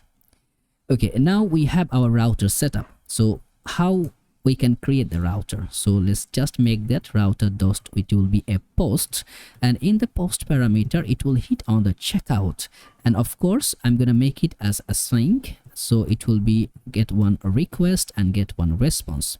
So now hit the return. So what I'm gonna do is here is that let's just make a try catch. Okay, so in the try catch we will just go and first, and before starting anything, let's just make that we need to provide that export functionality, otherwise our router gonna crying. If I go back to see my backend, you see it's breaked already. So what we need to do, export default router. Okay, okay, don't worry about it. To what is saying, yeah, we create the async functionality. Yeah, that was the problem. Okay, now cool. Now regarding that routing setup, as you may know, previously we created that dynamic routing. So means doesn't matter how many files you create, no need to set the routing here. It's already passes through that route files.map, which is we are getting from that rig directory sync. So we are pushing all the routes path here, so it will automatically get the route. Okay, so no need to worry about the routing setup anymore. Now in the checkout, in that properties, what I'm gonna do, whenever we are passing a just getting a catch functionality, means we have an error with that, we're gonna make res.status, and that status going to be a 500. Okay, now you can just go and search whatever the code properties, what means what, you can get that, and we're gonna get that error should be error whatever we are receiving. Now if we have something, let's just roll back on that. So we should get that parameter const body, then we should await rec dot body.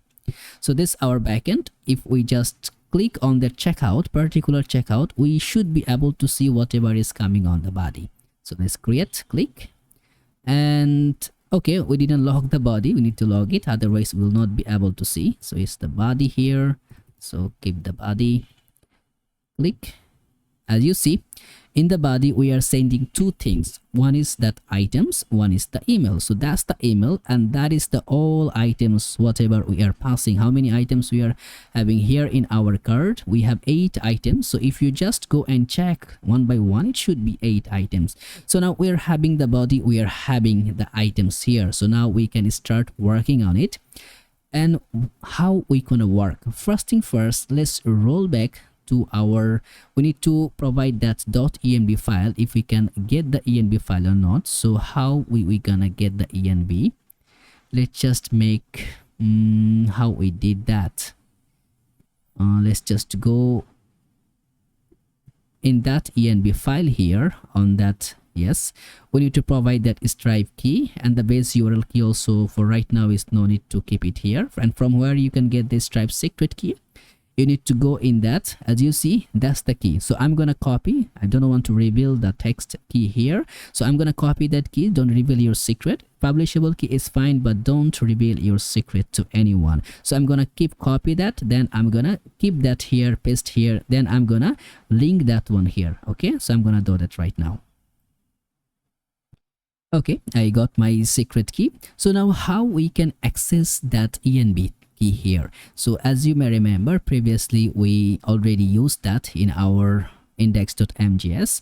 So here we use that, what you can say, we can just go through that process.env. So let's just go that. So it will be, let's try if we can make that const port equal to process.env log port. So let's see if we can its port is logging or not. Is it okay? I'm gonna just cancel that, this one on it. Okay, so ports process.env, and then I can make that port. Yeah, you see the port. So now if I click that process.env, that other parameters, that will also be available here. And how we can do that? So that's the one, we will just grab the key which we provided there in .env file. So that's the key, is that Stripe secret key. If I just place that Stripe secret key, so it should be, if I just make like that, if we log that one, you'll be able to see that. But right now I'm gonna just cut that one, not recurring, or I can say that key, okay, Stripe secret key. So that will be my Stripe secret key. I'm gonna close the console.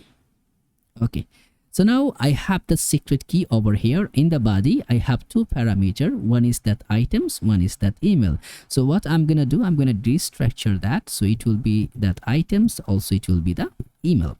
So in that Stripe secret key, we have that secret. So what I'm gonna do is that, oh, secret.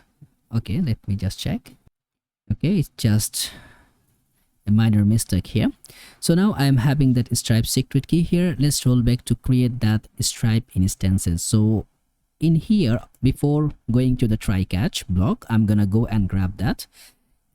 And where I'm not taking that to the try catch block, as you may remember, that's in my .env file. So it's in my local, so I don't need to make that one to pass the server. So make that const, it should be Stripe key, and that Stripe key, it will be that the key which we are getting that at the top. Remember this one, so that's the key. And so no need. If I'm having that Stripe key on that, so what I'm gonna do directly, I'm gonna just write is Stripe. So in that Stripe means I'm gonna get a new, and then I'm gonna grab that Stripe. Okay, so it should be Stripe, and I need to import it in the top layer. So import Stripe from Stripe. Okay, so now it should be from Stripe, and after passing that Stripe, I need to pass that Stripe secret key here, and after passing the secret key, I need to also pass one API version here. So I will just keep it, yeah, is 6, the latest one. I'll keep on that version. Okay, so it now depends. You can go with the latest, you can go with the old version. It depends on you. Just check which functionality is available in which version. So now as I'm having there email items and email, so now I need to make the item from, I need to extract the items the way Stripe going to check. Okay, so I cannot provide the items I have in that format, just I need to make the formulation functionality. So it will be const extracting items. So in that items, I'm gonna make a wait for that items.map, and from here I'm gonna pass it as item. So what I'm gonna do first, I'm gonna define the quantity. That quantity should be item.quantity, and be careful while you are typing because there is no TypeScript checking. Maybe it can be mistake can happen, so you need to be careful to check either is working or not. And for the price data, so in that price data, I'm gonna pass one currency. Let me see that. Did we make any mistake here? Okay, let me just go here in that quantity. Okay, there is one minor mistake here, because as you see, we need to return on that. Then in the object, we need to pass the return item. Okay, so quantity should be item.quantity, and after that the price data, it should be within an object, and then that one currency should be USD.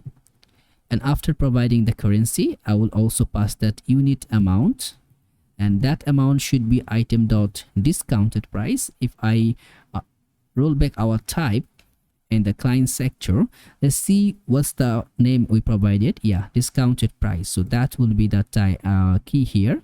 So discounted price into 100. And why we are putting 100? Because it's a USD, so we need to destructurize to pay pass the cent value. So if like $1, 1 into 100 means 100 cents. So if like I have $100, it will cross check with 100 into 100 cents. So we need to pass that in at the lower value for the cents value, so we need to keep it as 100. If you're using different currency, you need to, like, if you're using that Oman Real, which is going to be 1 Real is 1,000 Vaisa, so you need to make that into 1,000 to go that in the lower value. So in that product data, so in the data, what we're gonna do, we're gonna pass that name, which is going to be item.name, and also we're gonna pass that description, item.description, and then images. Now here we have the images as an array of images, so I'm gonna just pass directly the images here. No need to keep any other fancy things. So that's my item is ready to go. So after getting that items, what I'm gonna do is that I'm gonna create a session. Okay, so it will be const session, and while we are creating session, we need to await, because we remember now we are going to start talking to Stripe database, so we need to await till the Stripe is providing any of the data. So await, now we get the Stripe dot, you see the checkout, and then we're gonna get the sessions from there. And after the sessions, we will create a session which going to be a function, and in that function we're gonna pass a different method. So first thing, it will be the payment methods. Okay, so it will be payment methods types, not data. It should be payment method types, and in the types you can pass an array of types. I will just go with the cart right now. And after, we need to pass line items. So line items, it will be extracting items which we are providing, because we modified our data to match with that line items. Okay, and then the mode should be payment, And after that, we need to go through to create that success URL, and that success URL. Now here, you remember we have one config file in our client side by which we are checking either we are in the development or in the production.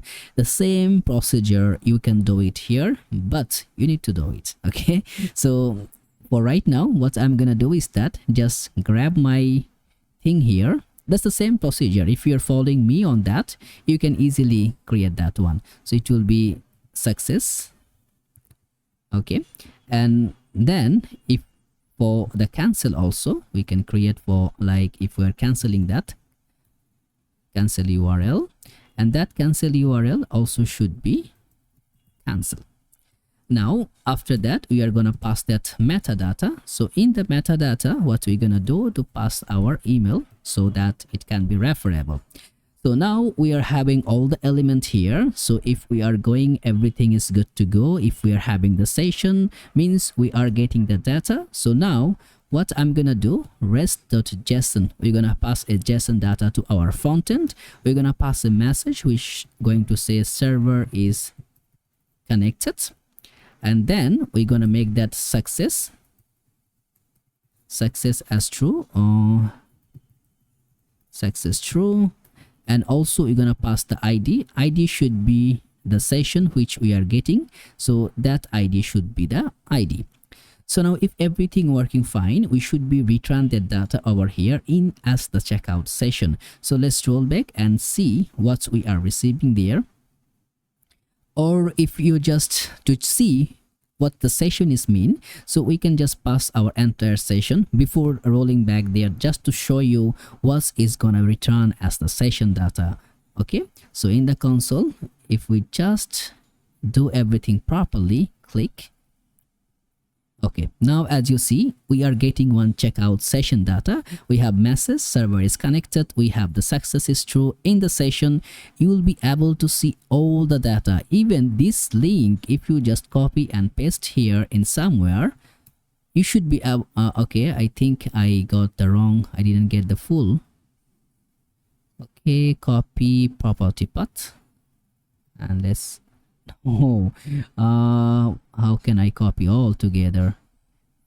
Should be like that. I don't know why it's missed previously. Okay, there should be, because it's getting all the tackle from the search parameter. So I'm gonna just remove that here, and okay, I'm gonna copy it again. I don't know how it's going. Okay, that's the parameter we have. Why it's not? Okay, what's wrong there? Let me see. Okay, that's the clone. That's the one is making trouble, not the other parameter. I'm gonna cut that. Enter. So if you see, you're gonna see you have a valid checkout session here. Okay, so now even you put success checkout authentication, you will be able to go to in success page, but we are not going to do that one. See, success URL which going to provide with that success. Success, the spelling is, we make the wrong spelling, of course it will take us somewhere else which we don't want, where we don't want to go. So I'm gonna make that success SU. Okay, success URL should be okay, that's the one. AWS success. Okay, we will not go in that way. So what I'm gonna do, we will go with the functionality the way Stripe is making feeling better to serve us in these purposes. So what I'm gonna do to create that session. So now to make that, I'm gonna just take a variable to see the result. Of course I'm not needing that one, but just to see. Okay, so now I'm gonna await, and that await, I'm gonna make that, remember we have a Stripe in the top, so I'm gonna make that redirect to checkout, and in that redirect to checkout, remember we have session. So in the session ID, we need to provide the checkout session.id. And of course there will be one problem if you send it right now, as we need to do is here to provide only that ID. Okay, not the entire session. So session, so ID should be session.id. Okay, And over here, while we are passing that ID, we can now toggle through that ID. We should be able to grab the result here. And if we having any error, means we have no result yet. So I'm gonna make that results.error. Then I'm gonna just make an alert at the, you can make alert or you can make window.alert. Both it will do the trick. So it will be the result dot, and in the result error, if there is a message, it's gonna pass the message. So now if everything is working fine, we should be able to create a checkout and we should be get our payments here. So that's the first payment, 3580. Let's roll back to create another checkout instances. I click on the checkouts. Now as you see, we are rolling back to our payment 3580. So that's the similar. So what I'm gonna do, I'm gonna go back. See the cancel page we are now. So that's the way we can do. So I'm gonna close and change. I'm gonna go a little bit lower amount, so it should be see the changes. So 2150. I'm gonna just go and grab that photo which is going to be the default payment card for our Stripe payment. Valid month 123 is the CVC. I'm gonna pass my name and the pay. So now after payments, right now it will just take us to the success page. As you see, our card is not empty, even we didn't receive the data in our server. If you go our Firestore database, there is data is not provided yet, and we need to create all the functionality right now, the way we can send data as our order data here in that server, and also we can check our authentication, like our payment is done or not. So that's the entire things we're gonna do. If we roll back here in the payment, it should be available somewhere. Okay, so it's the one result. If we just hit reload, we should be able to see our other results, which is gonna be 2150. That's the payment which we did right now. So what I'm gonna do, create the other properties, other parameter, and to create that we need to go, I'm gonna just close all, and then I'm gonna go our success screen. Here we need to do all the trick. So as you see, now you can go with that to create. If you just roll back here, you can create the webhooks to go and check all the actions, then you can create, but also you can do it from in the success screen. So let's just try and do that. So in the success screen, what I'm gonna do is that I'm gonna grab 3 parameters from my store. So one, it will be my current user. So I'm gonna see which is my current user, because I'm gonna set the data according to my user email.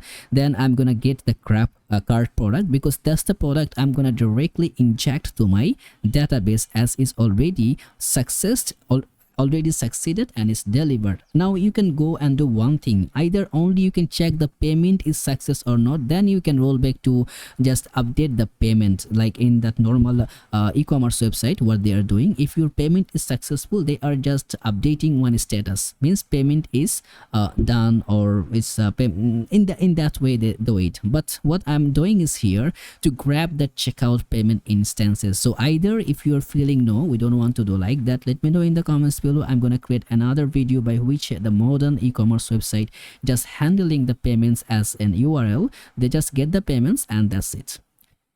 Okay, so we will get the 3 things from there, and after that let me see how we can combine on that. Also we need to get the location. Okay, so it will be const location,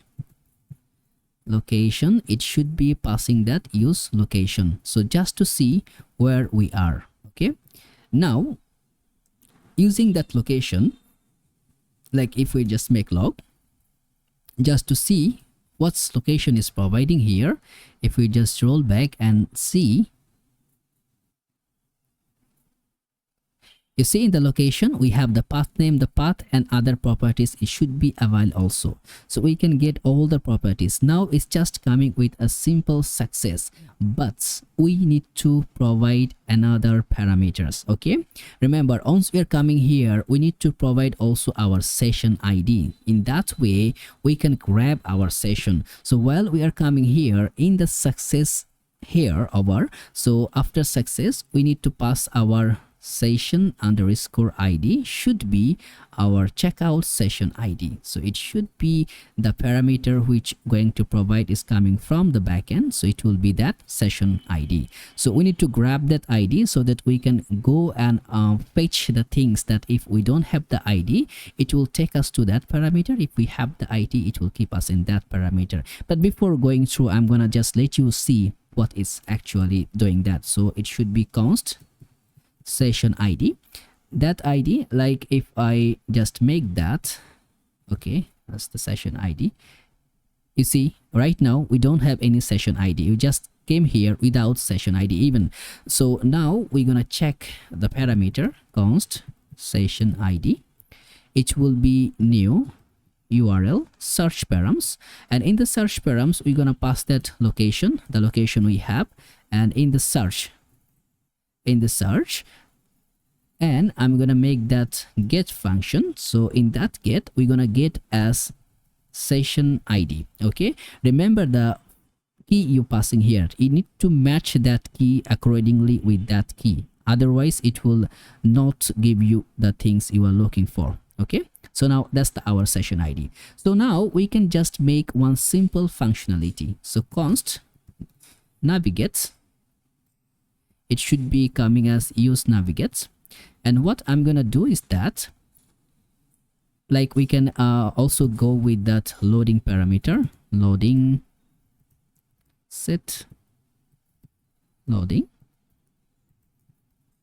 registered should be false. Okay, so now I have all the parameters. I'm gonna get to create one use effect hook. What I'm gonna do is that if I doesn't have the session id, we should not be able to land in that page. Only whenever we have the session id, means our payment is successful, only then we can create like we can just come here and grab the parameters. Okay, so now how we can do that, we can just say if we doesn't have any session id, then what's it gonna do, navigate to home. Okay, so it will navigate to home and it gonna check with the parameter which we have that session id. Okay, hit save.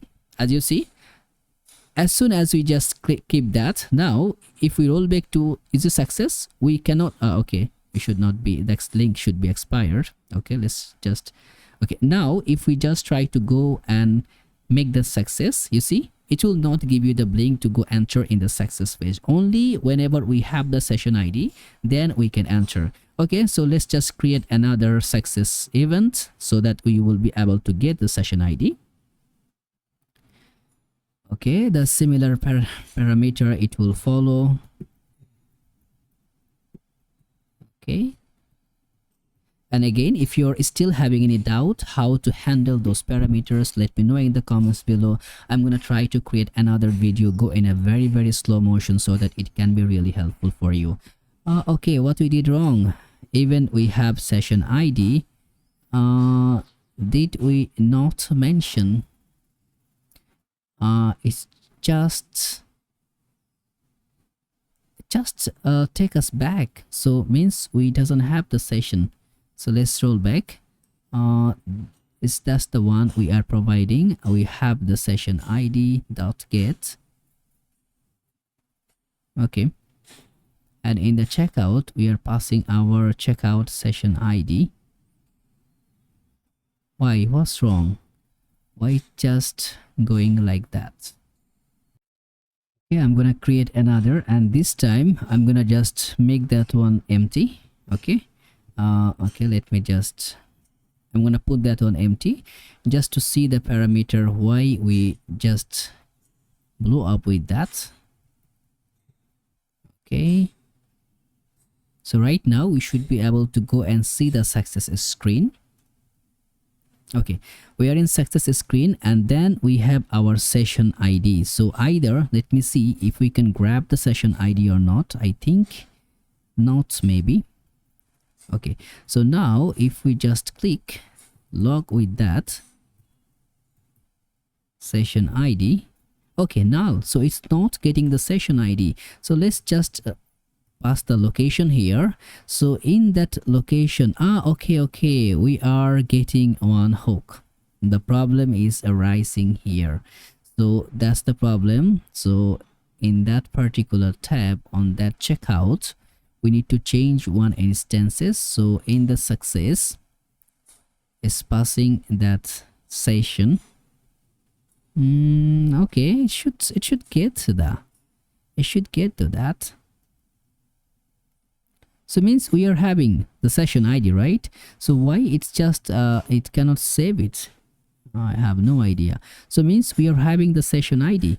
So let's just roll back. Did we save the session ID? I don't think so. Okay. So that's the session ID we are having here. Or how about we can just put that also, just to see. Session ID still it's null. Let me see how we can do that. So that's the URL search params which getting our location. So it should work. Location.search.get.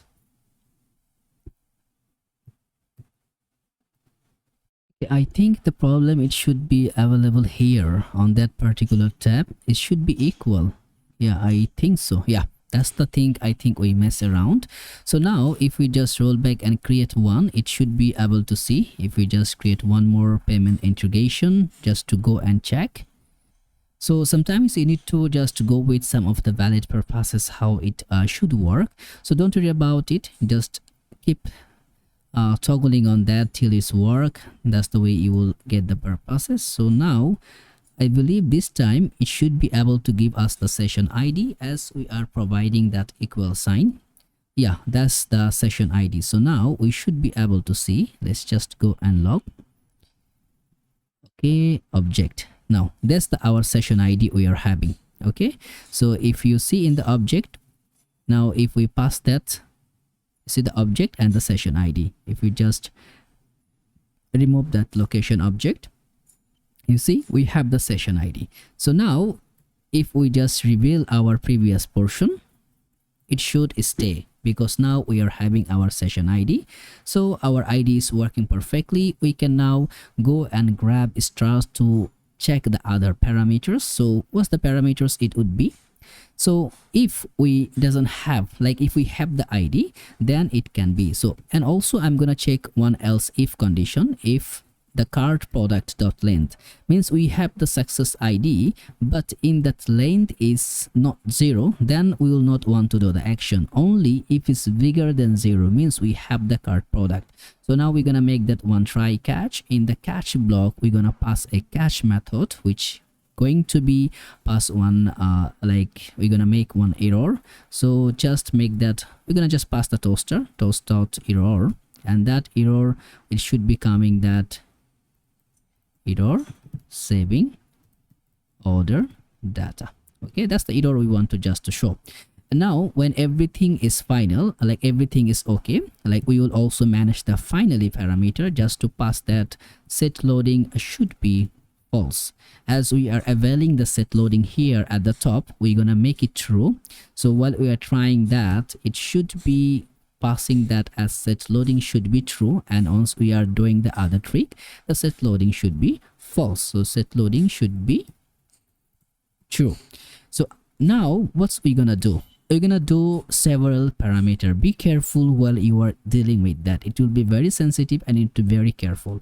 So we will do one parameter should be const order. We're going to create a order reference, and that reference is going to be coming from document, and we're going to access the DB, and in the DB we're going to check orders. So that will be the table where we're going to keep the order, and we're going to make the order according to the name of the current user.email. So whenever we are passing one data there, it should be available with that current user.email.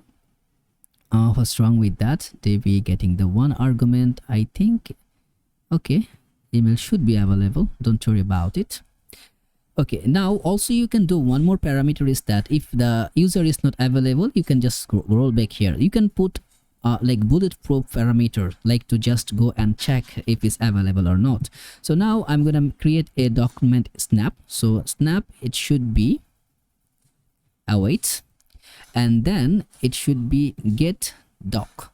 Now here it will not work. Still it will not work because as you see, that's the things, everything we are doing directly injecting to the use effect. But what we need to do, we can go and make everything that try const we're gonna create inside a function. Okay, so it will be save order, because we need to make our function as a async and await, which we cannot do directly in that, what you call that, in that use effect. So now it will work. So it will be get doc, which is going to be the Firebase Firestore, and we're gonna pass our order reference. So now after that, what is going to happen? So now if we have that doc snap, means we are having, previously we are having any order. So doc snap is exist, means we are having our previous order. So we will manage one particular tabbing parameter. So if any user having an order already, we're gonna push through that order to that particular user. If that doesn't have the order, we're gonna push injecting the new order, same like we did in that cart product. If the user has a already a product in the cart, what we are going to do, we are increasing the number of that quantity, we are increasing the same quantity. But if the product is not added, then we are sending the entire product. So that's the thing what we're gonna do. If the user has that order, we're gonna pass that order data, rest it will be the same. So now if a user doesn't have the order, so we're gonna await, and we're gonna make a set document, and all the import you need to do at the top, otherwise it will not work. You see the get doc, set doc is all coming from Firebase Firestore. So now in that set document, what we're gonna set is that we're gonna pass that order reference which we create at the top, and in the order reference we're gonna pass one object. The name, it will be orders. Okay, so in that orders we're gonna pass one array. Okay, array of order. So first it will go in the object, so it will be user email, that should be the current user. It will be current, what we have that user. So user email, current user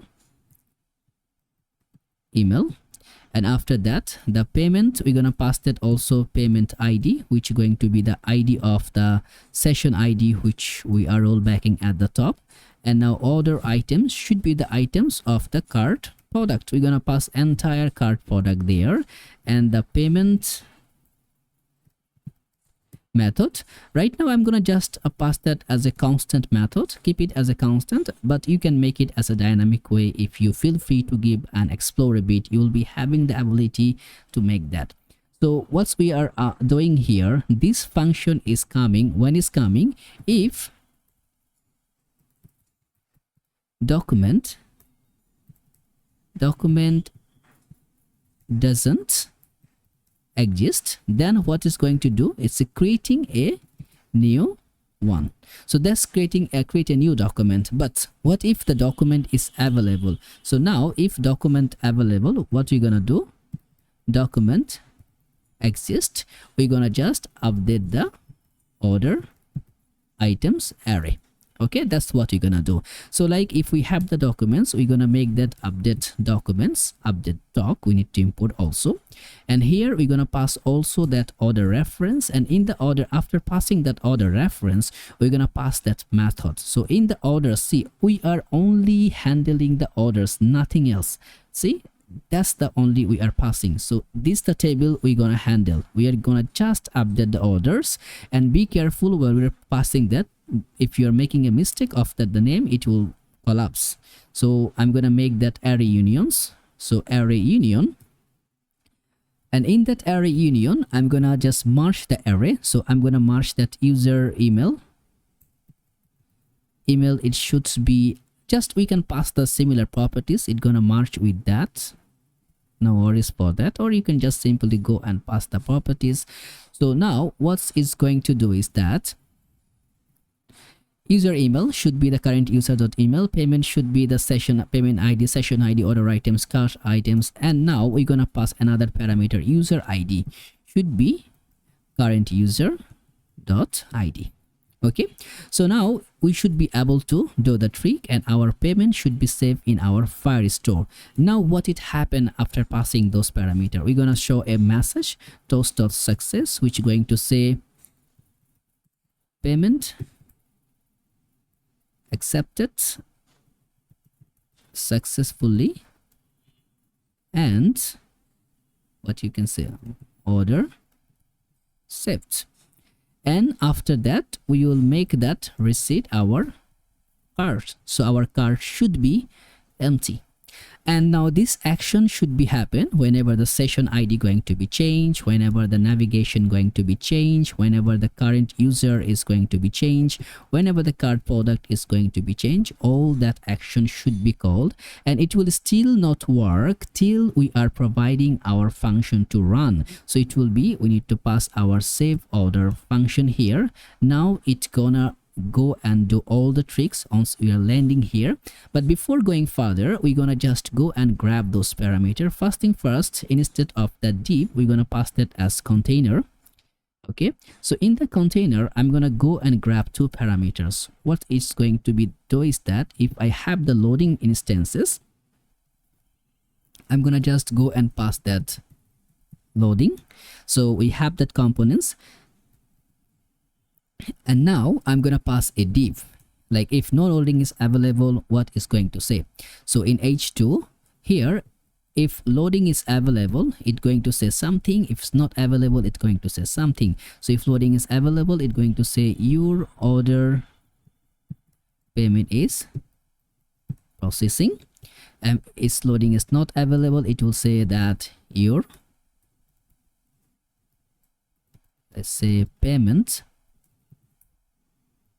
accepted by supergear.com. Okay, so that's it. Now you see no loading available is accepted by Supergear. So let's just put a class name over here. Should be min height should be 400 pixel. Okay, 400 pixel, and then flex should be in column, item center, justify center, gap in y should be 5. Okay, cool. Now this h2 we're gonna also styling that one. Put a class name, text should be 2xl, and md text should be 4xl, and then font should be bold, and text should be center. Center. Okay, that's cool. And after that we're gonna pass a p tag, passing a p tag which going to say if loading is running, then it will say once done, and if it's not loading, it will be say now. And after that, now you can view your orders or continue shopping with us. Should be n. Continue shopping with us, UNTIN. Yes, so that's the one it's gonna say. So let's just put a p tag, or I can just make it the similar function. And here I'm gonna pass two parameter, which after that p tag it will just come appear in a diverse manner, where I need to also import the link. What I'm gonna doing is that just creating a simple two button, which one it will be take us to the orders, another to the home page. So now if we roll back here, view orders, we should become in the order. Let's go. So now we're gonna create one successful order again. So let's just go and reveal the categories. Here we're gonna add a few products. Let's roll back to our cart. We can add, we can delete. So that will be 1710. Let's see how much it can avail from there. If any console is running, I'm gonna remove. No, nothing running yet. So now let's make a payment.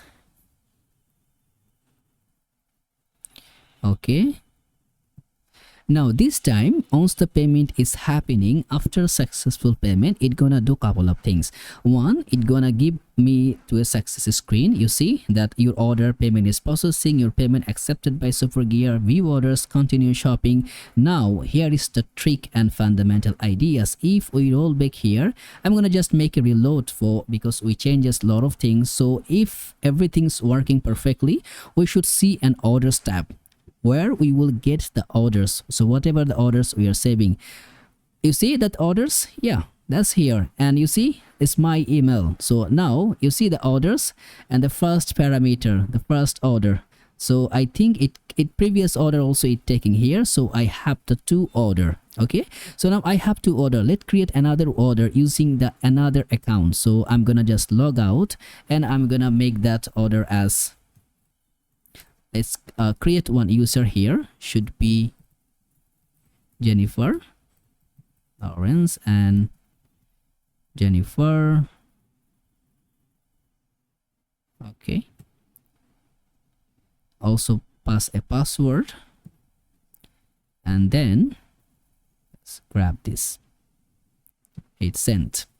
So now I'm gonna create another order with different user, and let's see how it gonna maintain. Is it going to change the scenario? It can be able to separate the user, or it gonna dump all things all together. So that's the things we are going to check.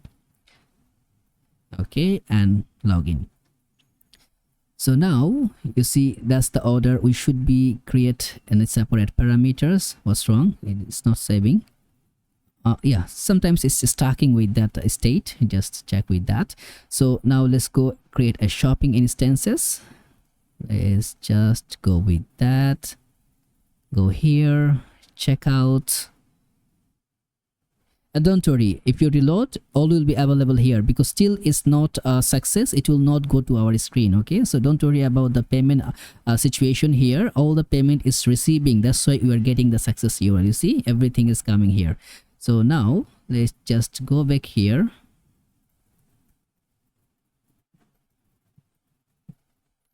Okay, and here this email, don't forget about it, because it's saving the cart item, because we know which user is giving the payment. That's the fundamentals we need to know. Okay, by which user they pay doesn't matter, because we are tracking our user ID, so the card no need to track. So if we roll back to our Supergear, as you see, data is already available and it's only one single order. So now if we roll back to our orders, we should be see the orders. Now we have nothing. So in the orders, we need to create some of the parameter. So let's design that order data so that we can see how it can really be look more fruitful. So let's go in that order tab. So orders. Now in the orders, we need to grab the orders first. Okay, so first thing first, let's make that we're gonna grab that current user, should be from our store. Okay, and then we're gonna get to one array, should be orders, and set orders. You just state it should be an empty array, and right now just I'll keep the empty array, and also passing that loading. Set loading instances should be false. Now I'm gonna grab one taking that use effects event. Okay, and also I'm gonna put the variable here. So now what I'm gonna do, I'm gonna get the data here. So it should be const get data, and that it will also getting the assign function here. Okay, so now what it gonna doing is there, I'm gonna make that set loading as true, and then I'm gonna make a try catch, and if it's coming with the catching error, I'm gonna just log that one. So it should be data fetching error, and I'm gonna pass the error here. So that's the one, and in that finally I'm gonna make that set loading as false. Okay, it should not be like that way. It should be with second brackets. And now in the try, what I'm gonna do, I'm gonna pass that as a const doc reference. So it will be doc ref, And here I'm gonna just go and grab that documents from Firestore, and then I'm gonna access the DB, and then I'm gonna pass that my orders, and in the orders I'm gonna grab the orders according to the current user.email. Remember, we are saving that user according to the email, so it will be const doc snap. So we'll get a snap for the document, and should be await, and then should be get document to that doc reference which we provided there. And now if doc snap means we have the data dot exist, if it exists, then we're gonna do something else, we're gonna do something, and else it should be, we're gonna just pass a log parameter, and that's gonna say no orders yet. And if the orders is available, what it gonna do, we're gonna make const order data, that should be doc snap dot data, and whatever the data is available in the orders, it gonna provide all the orders data. Now if we just go and make a log here, which going to be order data. Okay, let's see if we are able to grab any of the data here. Okay, make a reload to see. No, we are receiving no data yet because we didn't run our function. That's the thing. So we need to go and call our function, should be calling that get data function here, and after passing that, you see we are having one data, which we are having 4 array of items, the items which we are providing here. So now we can toggle through with that. So before toggling through, let's create several orders for that user. We created for this user 3 orders. So now what we are going to align there, as you see, we're going to create this fashion. So we're going to show the user whatever the items they are having. Now I'm just putting it as a tracking number. You can do so more lot of tricks, either you can do or not, it depends on you, but I will just go with the similar parameters to create those functionality here. So now let's roll back to our order. So in that orders, instead of that div, I'm gonna use our container. Okay, should be container, and in that container I'm gonna make it smaller so that you can see it properly. Okay, it's a bit small. I think that will save the purpose. Okay, so now what we will do here, I'm gonna remove that console.log because as we are having that data, so what I'm gonna do, I'm gonna pass that set orders data, should be set order should be passing that orders data. Okay, so now in that container, what we are going to pass is that if there is loading, we're going to pass the loading, otherwise we're going to show the data. So if we have that loading, now you can do one more things. If a user doesn't have orders, what are you going to pass? Of course, you're going to pass that you don't have any orders. You need to go and create the orders, right? So first we're going to go to create the loading instances. If loading is available, it will pass us our loading parameter, the loading components which we have. And if this loading is not available, then what it's going to do, if orders dot length, if bigger than 0, it's going to pass a simple div where you're going to pass that orders. And if it's no orders means we're going to also pass a div nothing. Now as you see, this returning order because we have the order. So I'm going to just do a simple trick here just to pass those variables in that particular div. So this one will be here. Okay, so it will, okay, I need to import the link, it will give error. So now if we have the data here, what it's gonna do, if we just roll back to make that with a null parameter, so okay, it will just show that no orders yet, it did not create any purchase from us. That will show us for particular orders for that users. So let's just go and check the orders parameter. I'm gonna remove that null check. So now in that orders, how I want to show the orders, remember we already have a demo, so that's the way we want to keep the orders. Now to create that, First thing first, let's just go here in that div, and I'm gonna make one h2 tag which going to say customer order details, and a p tag should be customer name. And after that, I'm gonna generate one span tag which going to give us that current user first name, and also you can merge that name once you are sending the data, depends on you. Current user dot last name, so we have the username, and after that we're gonna pass a p tag which just generating that some random text here. Should be 30. What's wrong? Oh, okay, the num 30. Okay, was the is saying valid p cannot be appear as a descendant of p.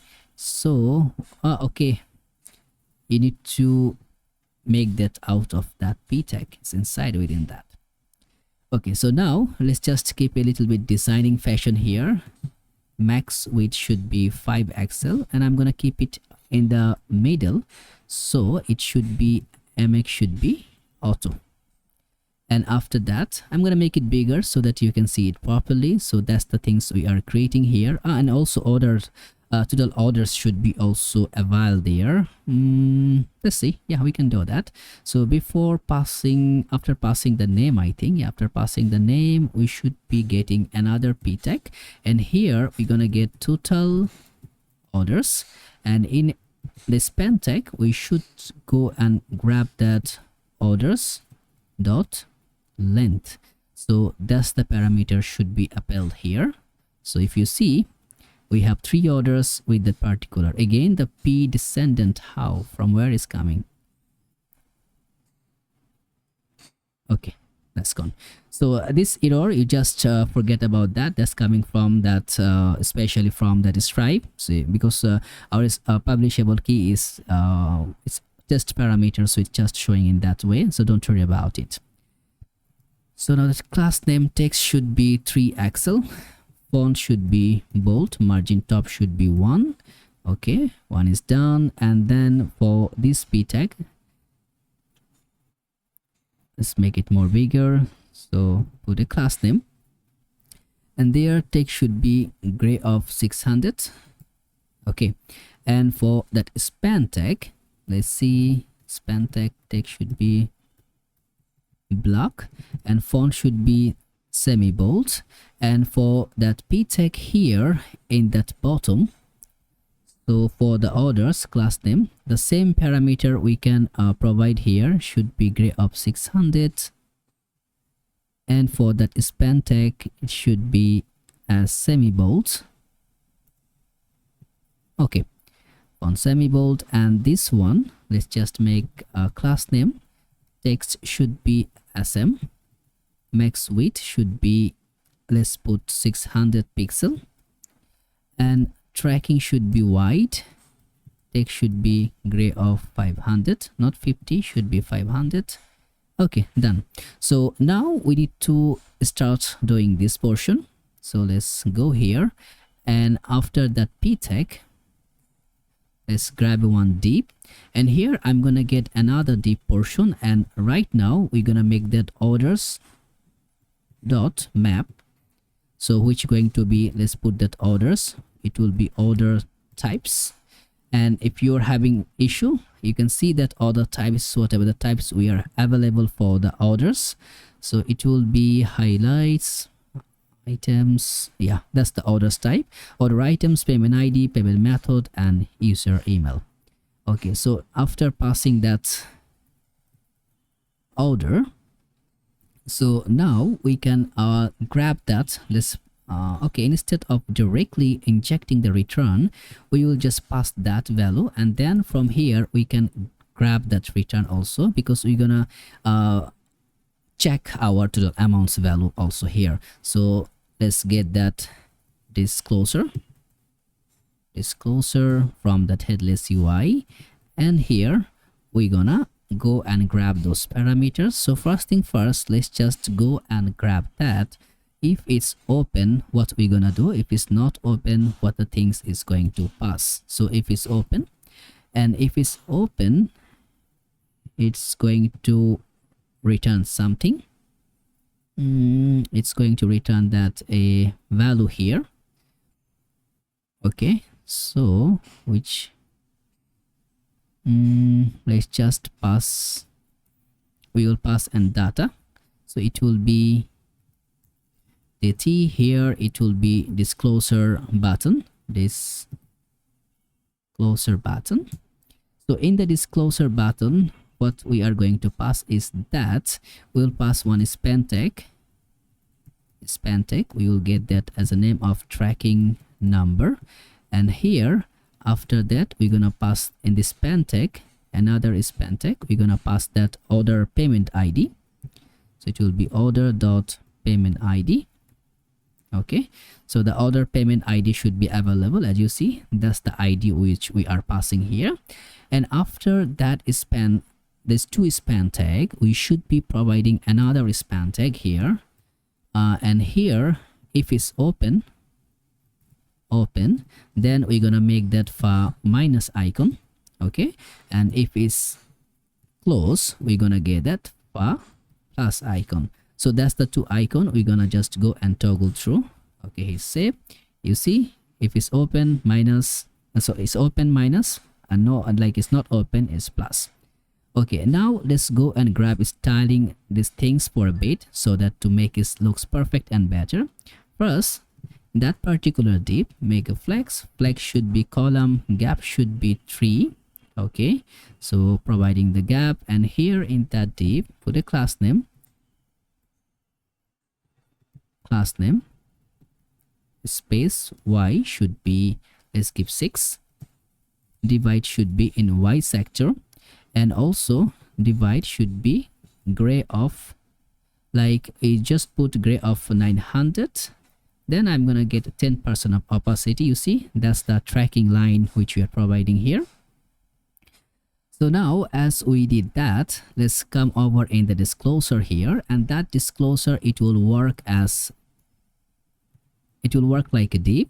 So as div, and then we're gonna pass that key parameter should be provided. So key will be order dot payment ID. That's the key, because everything going to be having a separate ID parameter. And class name padding top should be 6. Okay, cool. So now let's go in the disclosure button here. We're gonna design a bit here to make it look perfect. So should be class name. Okay, so in the class name flex, okay, should be like that, flex which should be full, and item center justify between, text should be left, and text should be gray of 900.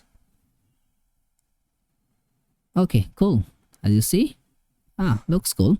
So now with that, we also can make these things looks better. Class name text which is going to be base, font should be semi bold, leading should be 7, and for that order ID we can make that class name font should be normal. And after that, this portion also can go with the class name margin left, okay, should be class name margin left should be, let's say, a 6, and flex, okay, I think this one not requiring, as we're just having to keep there, and the way it's seeing here, that's perfect. We don't want to change anything. Okay, now we have our items here. So now the other parameters, that's the DT is finished here. So now we're gonna pass that panel. So before passing the panel, so as you see in the panel, we're gonna pass the image and other properties, but we're gonna get one more parameters here. As you see, if we roll back the items, you see we have the order item amount and total order items count. So the amount we need to calculate, so that's the calculation we're gonna do it right now here before returning that portion. So how we gonna calculate? It should be const total AMT is should be equal to order dot order items dot reduce. We're gonna just go with the come with the reduce, and let's put the account amount and then the item. Okay, so here we're gonna return that parameter, what it could be and how much it could be. Let's say, okay, sorry, it's not should be in that way. So and reducing, so it should be okay. I need to grab it one more parameter. Okay, so now here we're gonna provide that plus, and how it are going to be item dot discounted price, and into should be item dot quantity. So if the item dot quantity is available, then item dot quantity, otherwise it should be 0. I think it's going to be work. Why not? Let's see what's the changes. So it will be const total amount. If order here, order dot order items dot reduce, we can get the account amount then the item. So the account amount plus item dot discounted price into item dot quantity should be 0, and if it's not available, we'll return a value of 0. That's it. So okay, product types. Why? Yeah, it's cool. So now we have the total amount. So after passing that disclosure button, we should have that disclosure panel. So after that dt, we should get that disclosure panel, and in that panel we're gonna pass a div parameter. In that div, let's put a p tag, and here in the p tag it will say your order, which going to be this span tag, and here I'm gonna pass a hash to just to modify with that. Should be order dot payment, should be order dot payment id,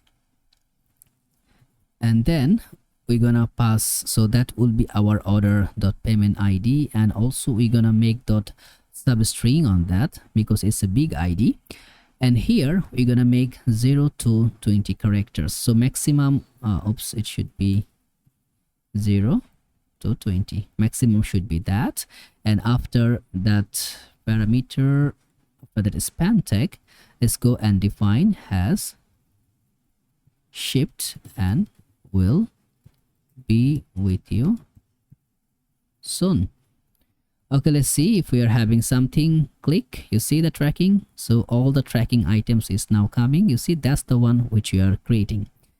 So now let's go in that div. In the disclosure panel, we need to provide as, it should be as dd, and also class name. Class name should be, let's say, margin top should be 5, and padding right should be 12.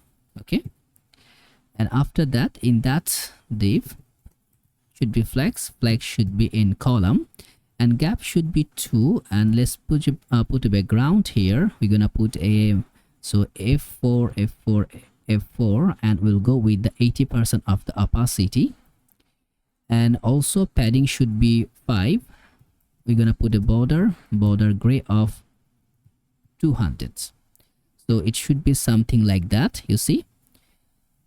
Okay, now we can go and design these things here. So that one, text should be base and font should be semi bold, and for the order id, that id, let's just put class name. Text should be sky text.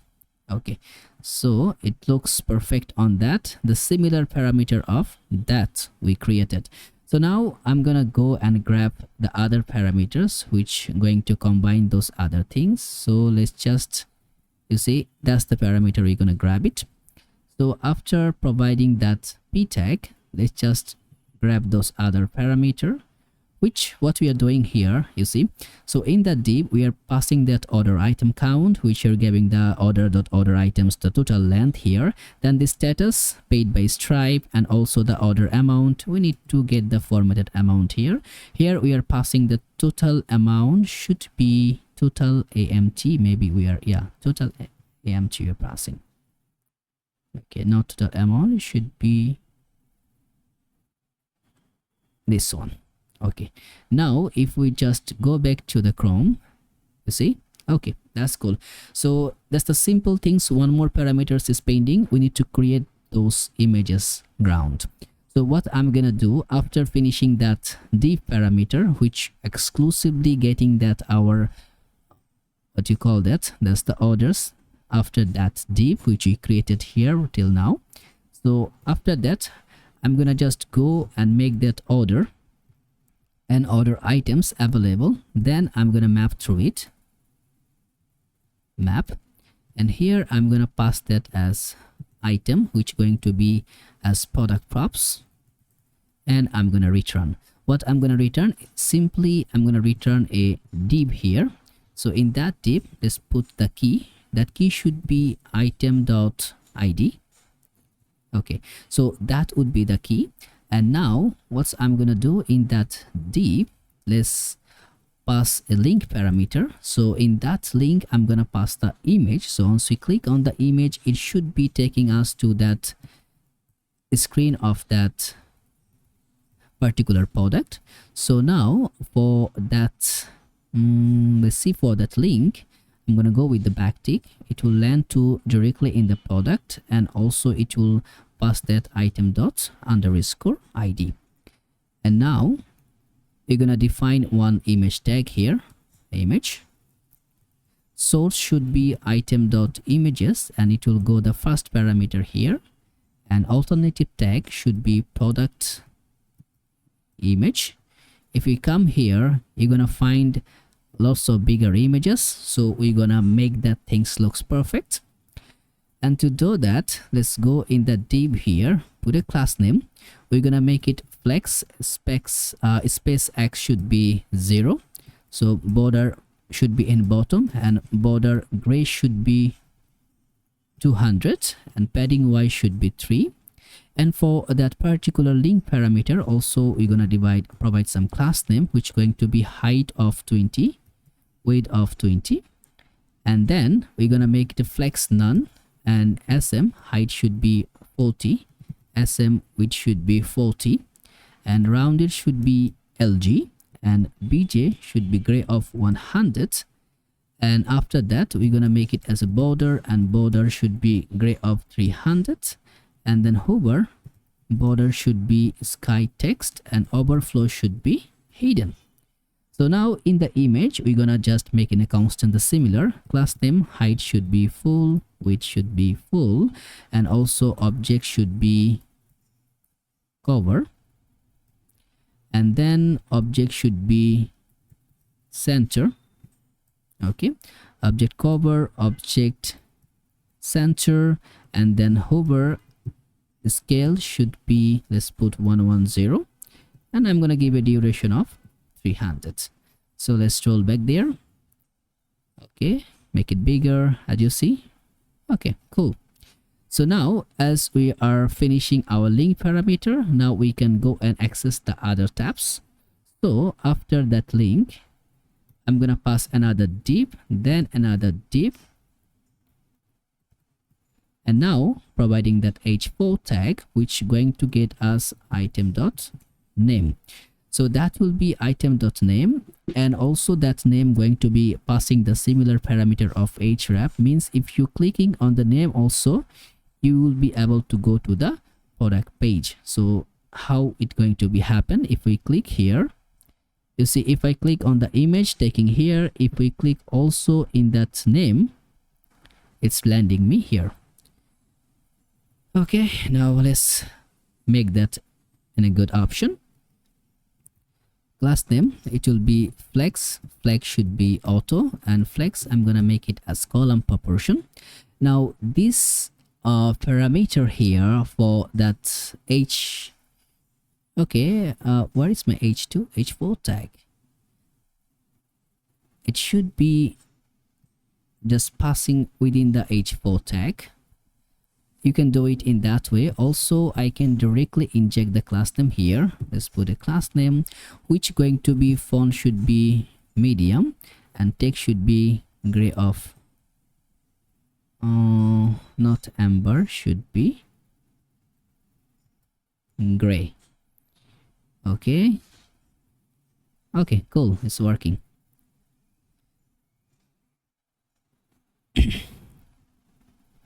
Okay, now how we can make that ratio? So as you see, that's the div we have been created, and that's the image properties. So this should be coming somewhere here. So the order item,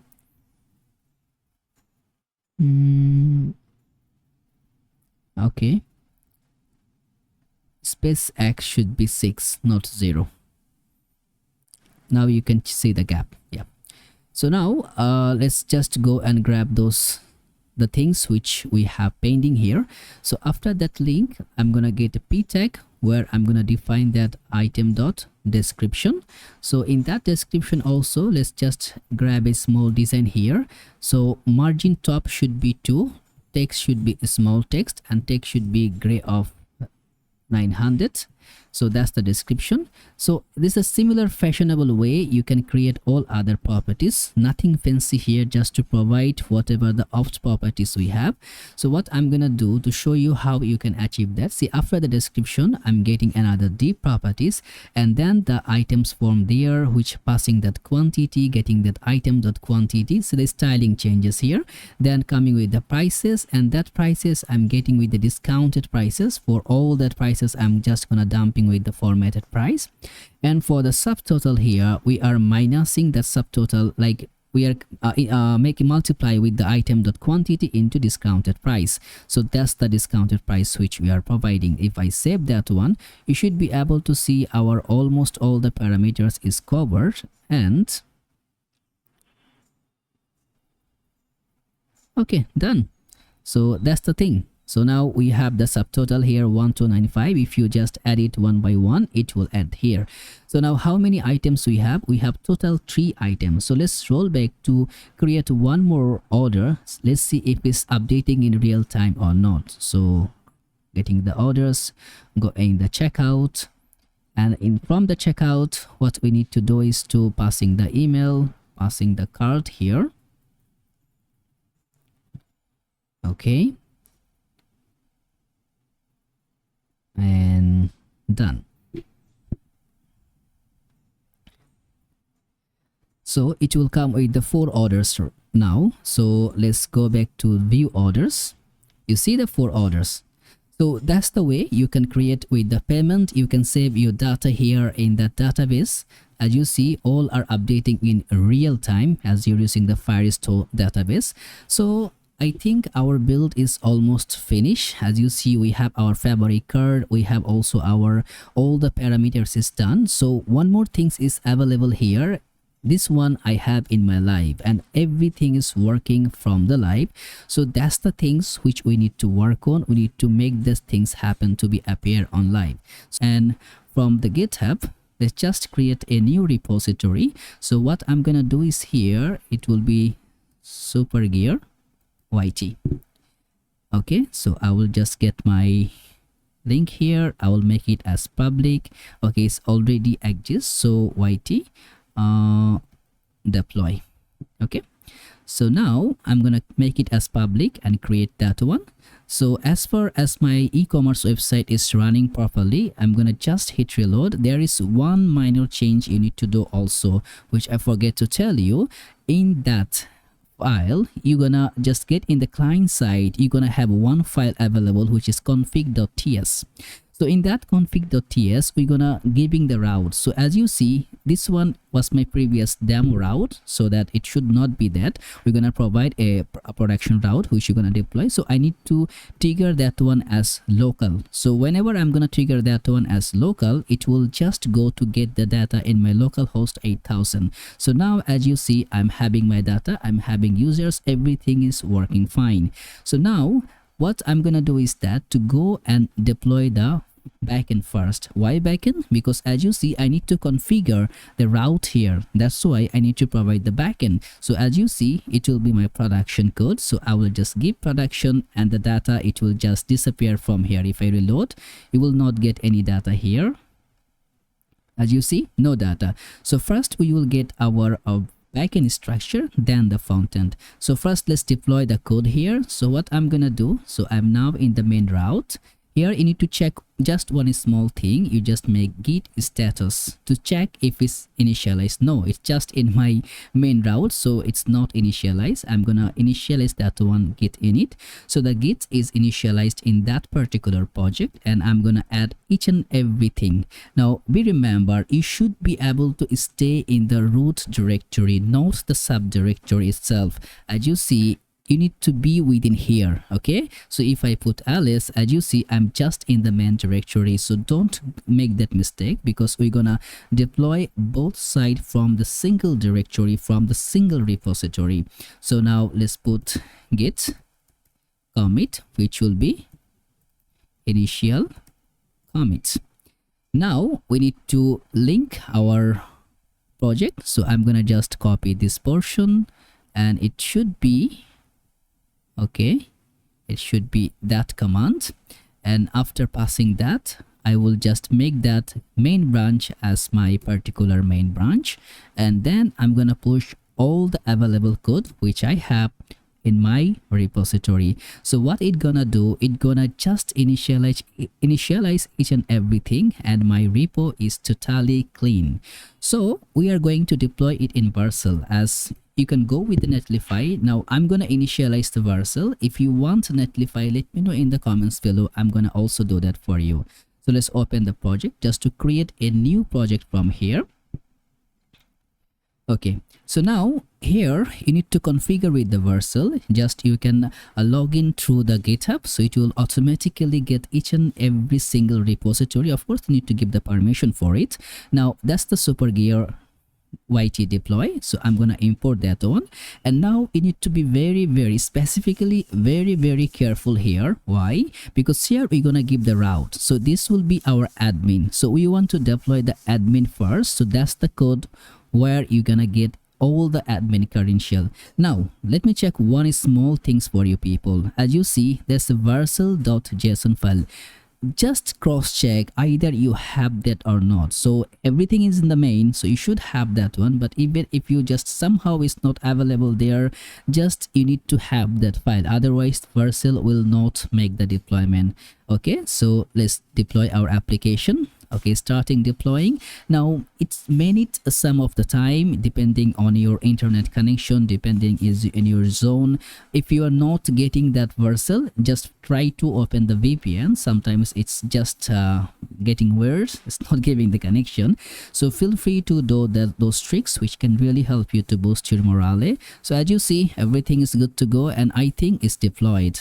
Okay, now let's see. Yes, it's deployed. Continue to dashboard. So we are now here. As you see, Supergear YT deploy.vercel.app, that is our backend is ready. So if we just give it a time to load, okay, as you know, it's just giving some of the problem of loading. It's because of my internet connection. So what I'm gonna do, I'm gonna just use some, like I'm gonna connect my own domain over here, so which going to be admin supergear.reactpd.com. So I'm going to prefer my domain to take action here, by which I should be able to see that one as it's gonna run locally. Let's just give it a time to configure. Okay, so now it's running from my subdomain, and also as I open my VPN, the both things it will work. So now I have my backend structure. If you go to the categories, as you see, the categories available. So instead of using that, I'm gonna use this one, which is going to be admin supergear.reactbd. Now what I'm gonna do in my code, as you see in the front end, I need to make the changes. Why? Because I need to change my structure in the config. So now I'm gonna put that. So I'm gonna fetch the data, and don't use that / delete that, otherwise you will not be able to get the data. Okay, so it will be running here. let's see that. And now let's go in my local host which is running and reload. Okay, I'm getting my data, right? So this is the time to deploy that one in live. So what I'm gonna do here, I'm gonna just need to push that code which I changed it. So admin Firebase and checkout btn, so both all the things is changed. So I'm gonna make that git add dots, so particularly add each and everything. Okay, and now git commit, just a simple message, and let's just make git push.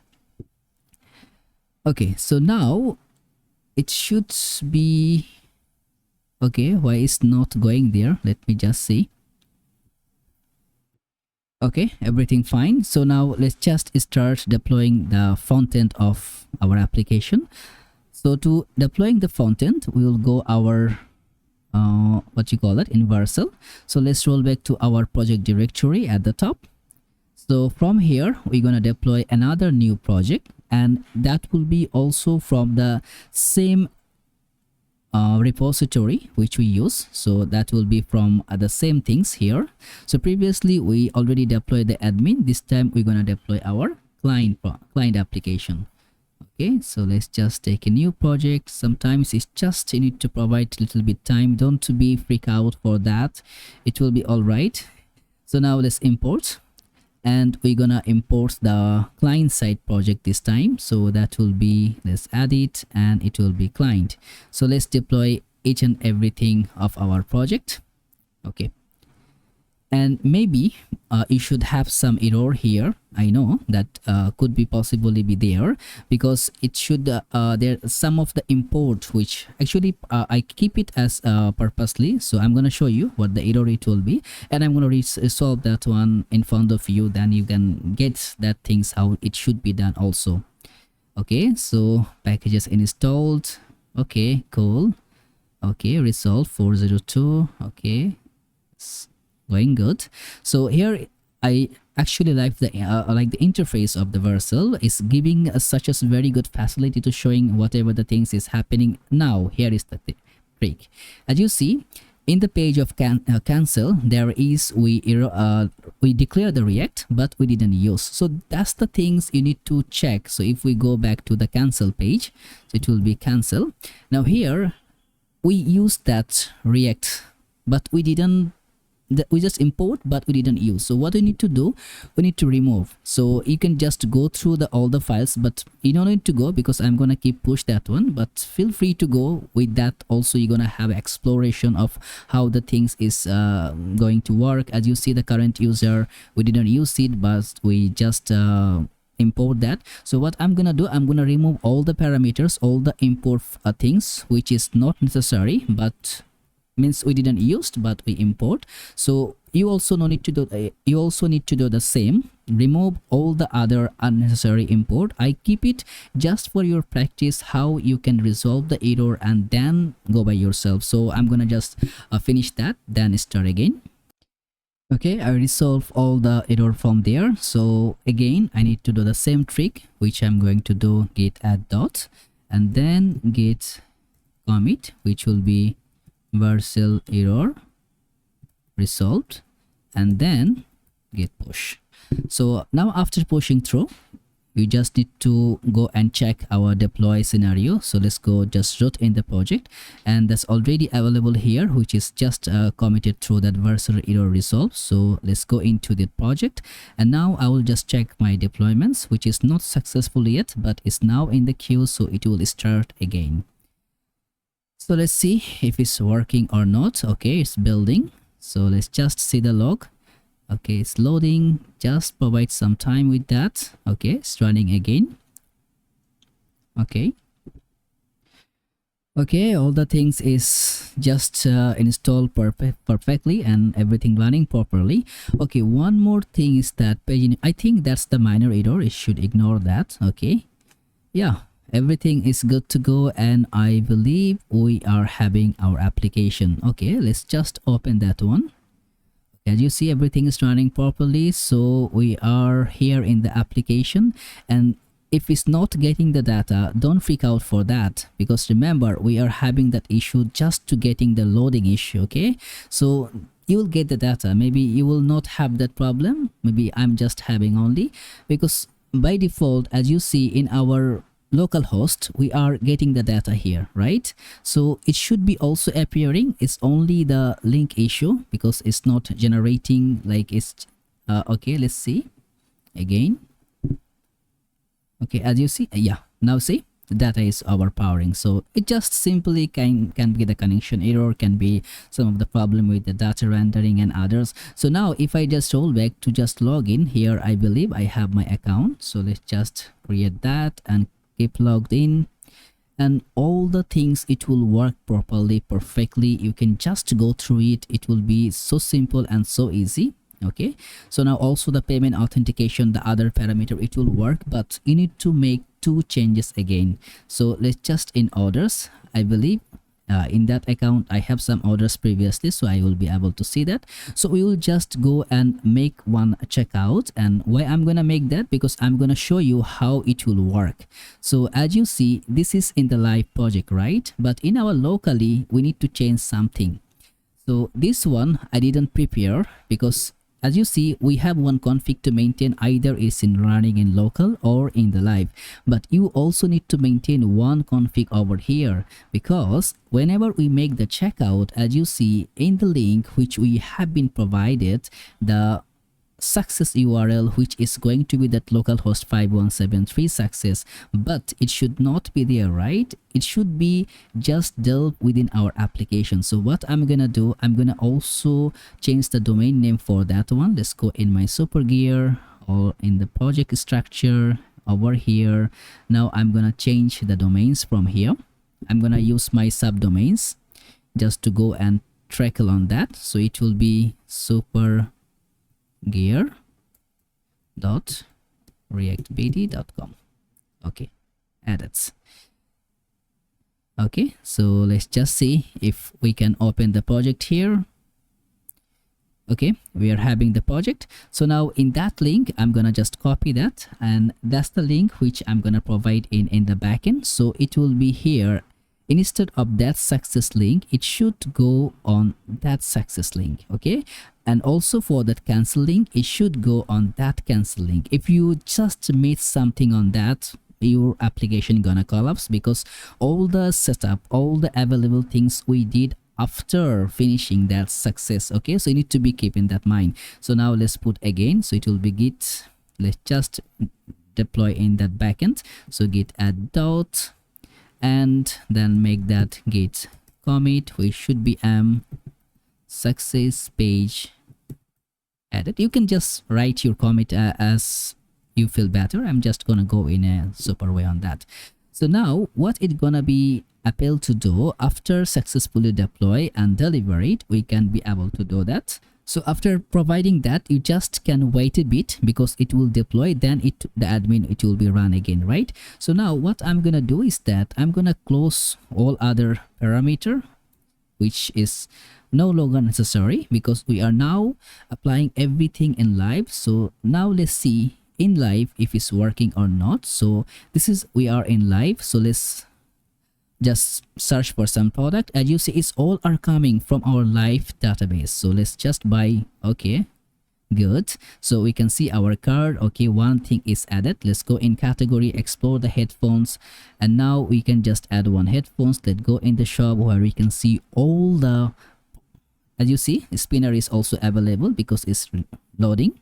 So now that's the beauty. So everything is working fine under the hood. So all the things is appearing perfectly, and you can just go to your Firebase dashboard to see your users. You can go to other parameter in your like the Stripe dashboard to see the Stripe payment, but I will just go from simply from here. So let's just log in with that simple. Okay, should be okay, gmail.com, and here I'm gonna just provide my password. Oh, so what's wrong with that? Why is coming an autocorrect? I don't want that. Okay, 1, 2, 3. That's really giving me nuts.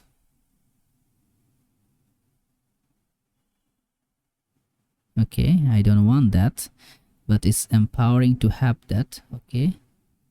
Oh, okay, now it's cool. Okay,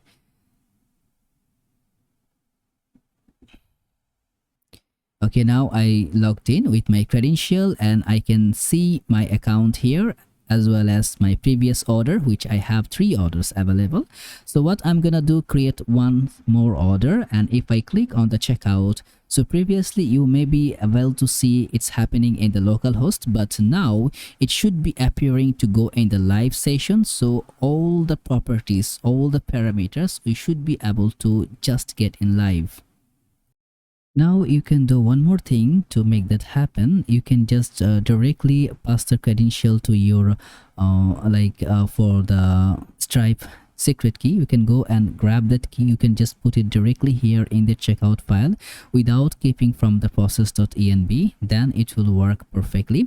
And either you can do one more things. If you just go through your project setup, then over here in your project, you can do similarly. One possible scenario is that to deploy the .env. Okay, just having, you can just go over here in the settings, and over settings you can just pass that env environment variables there.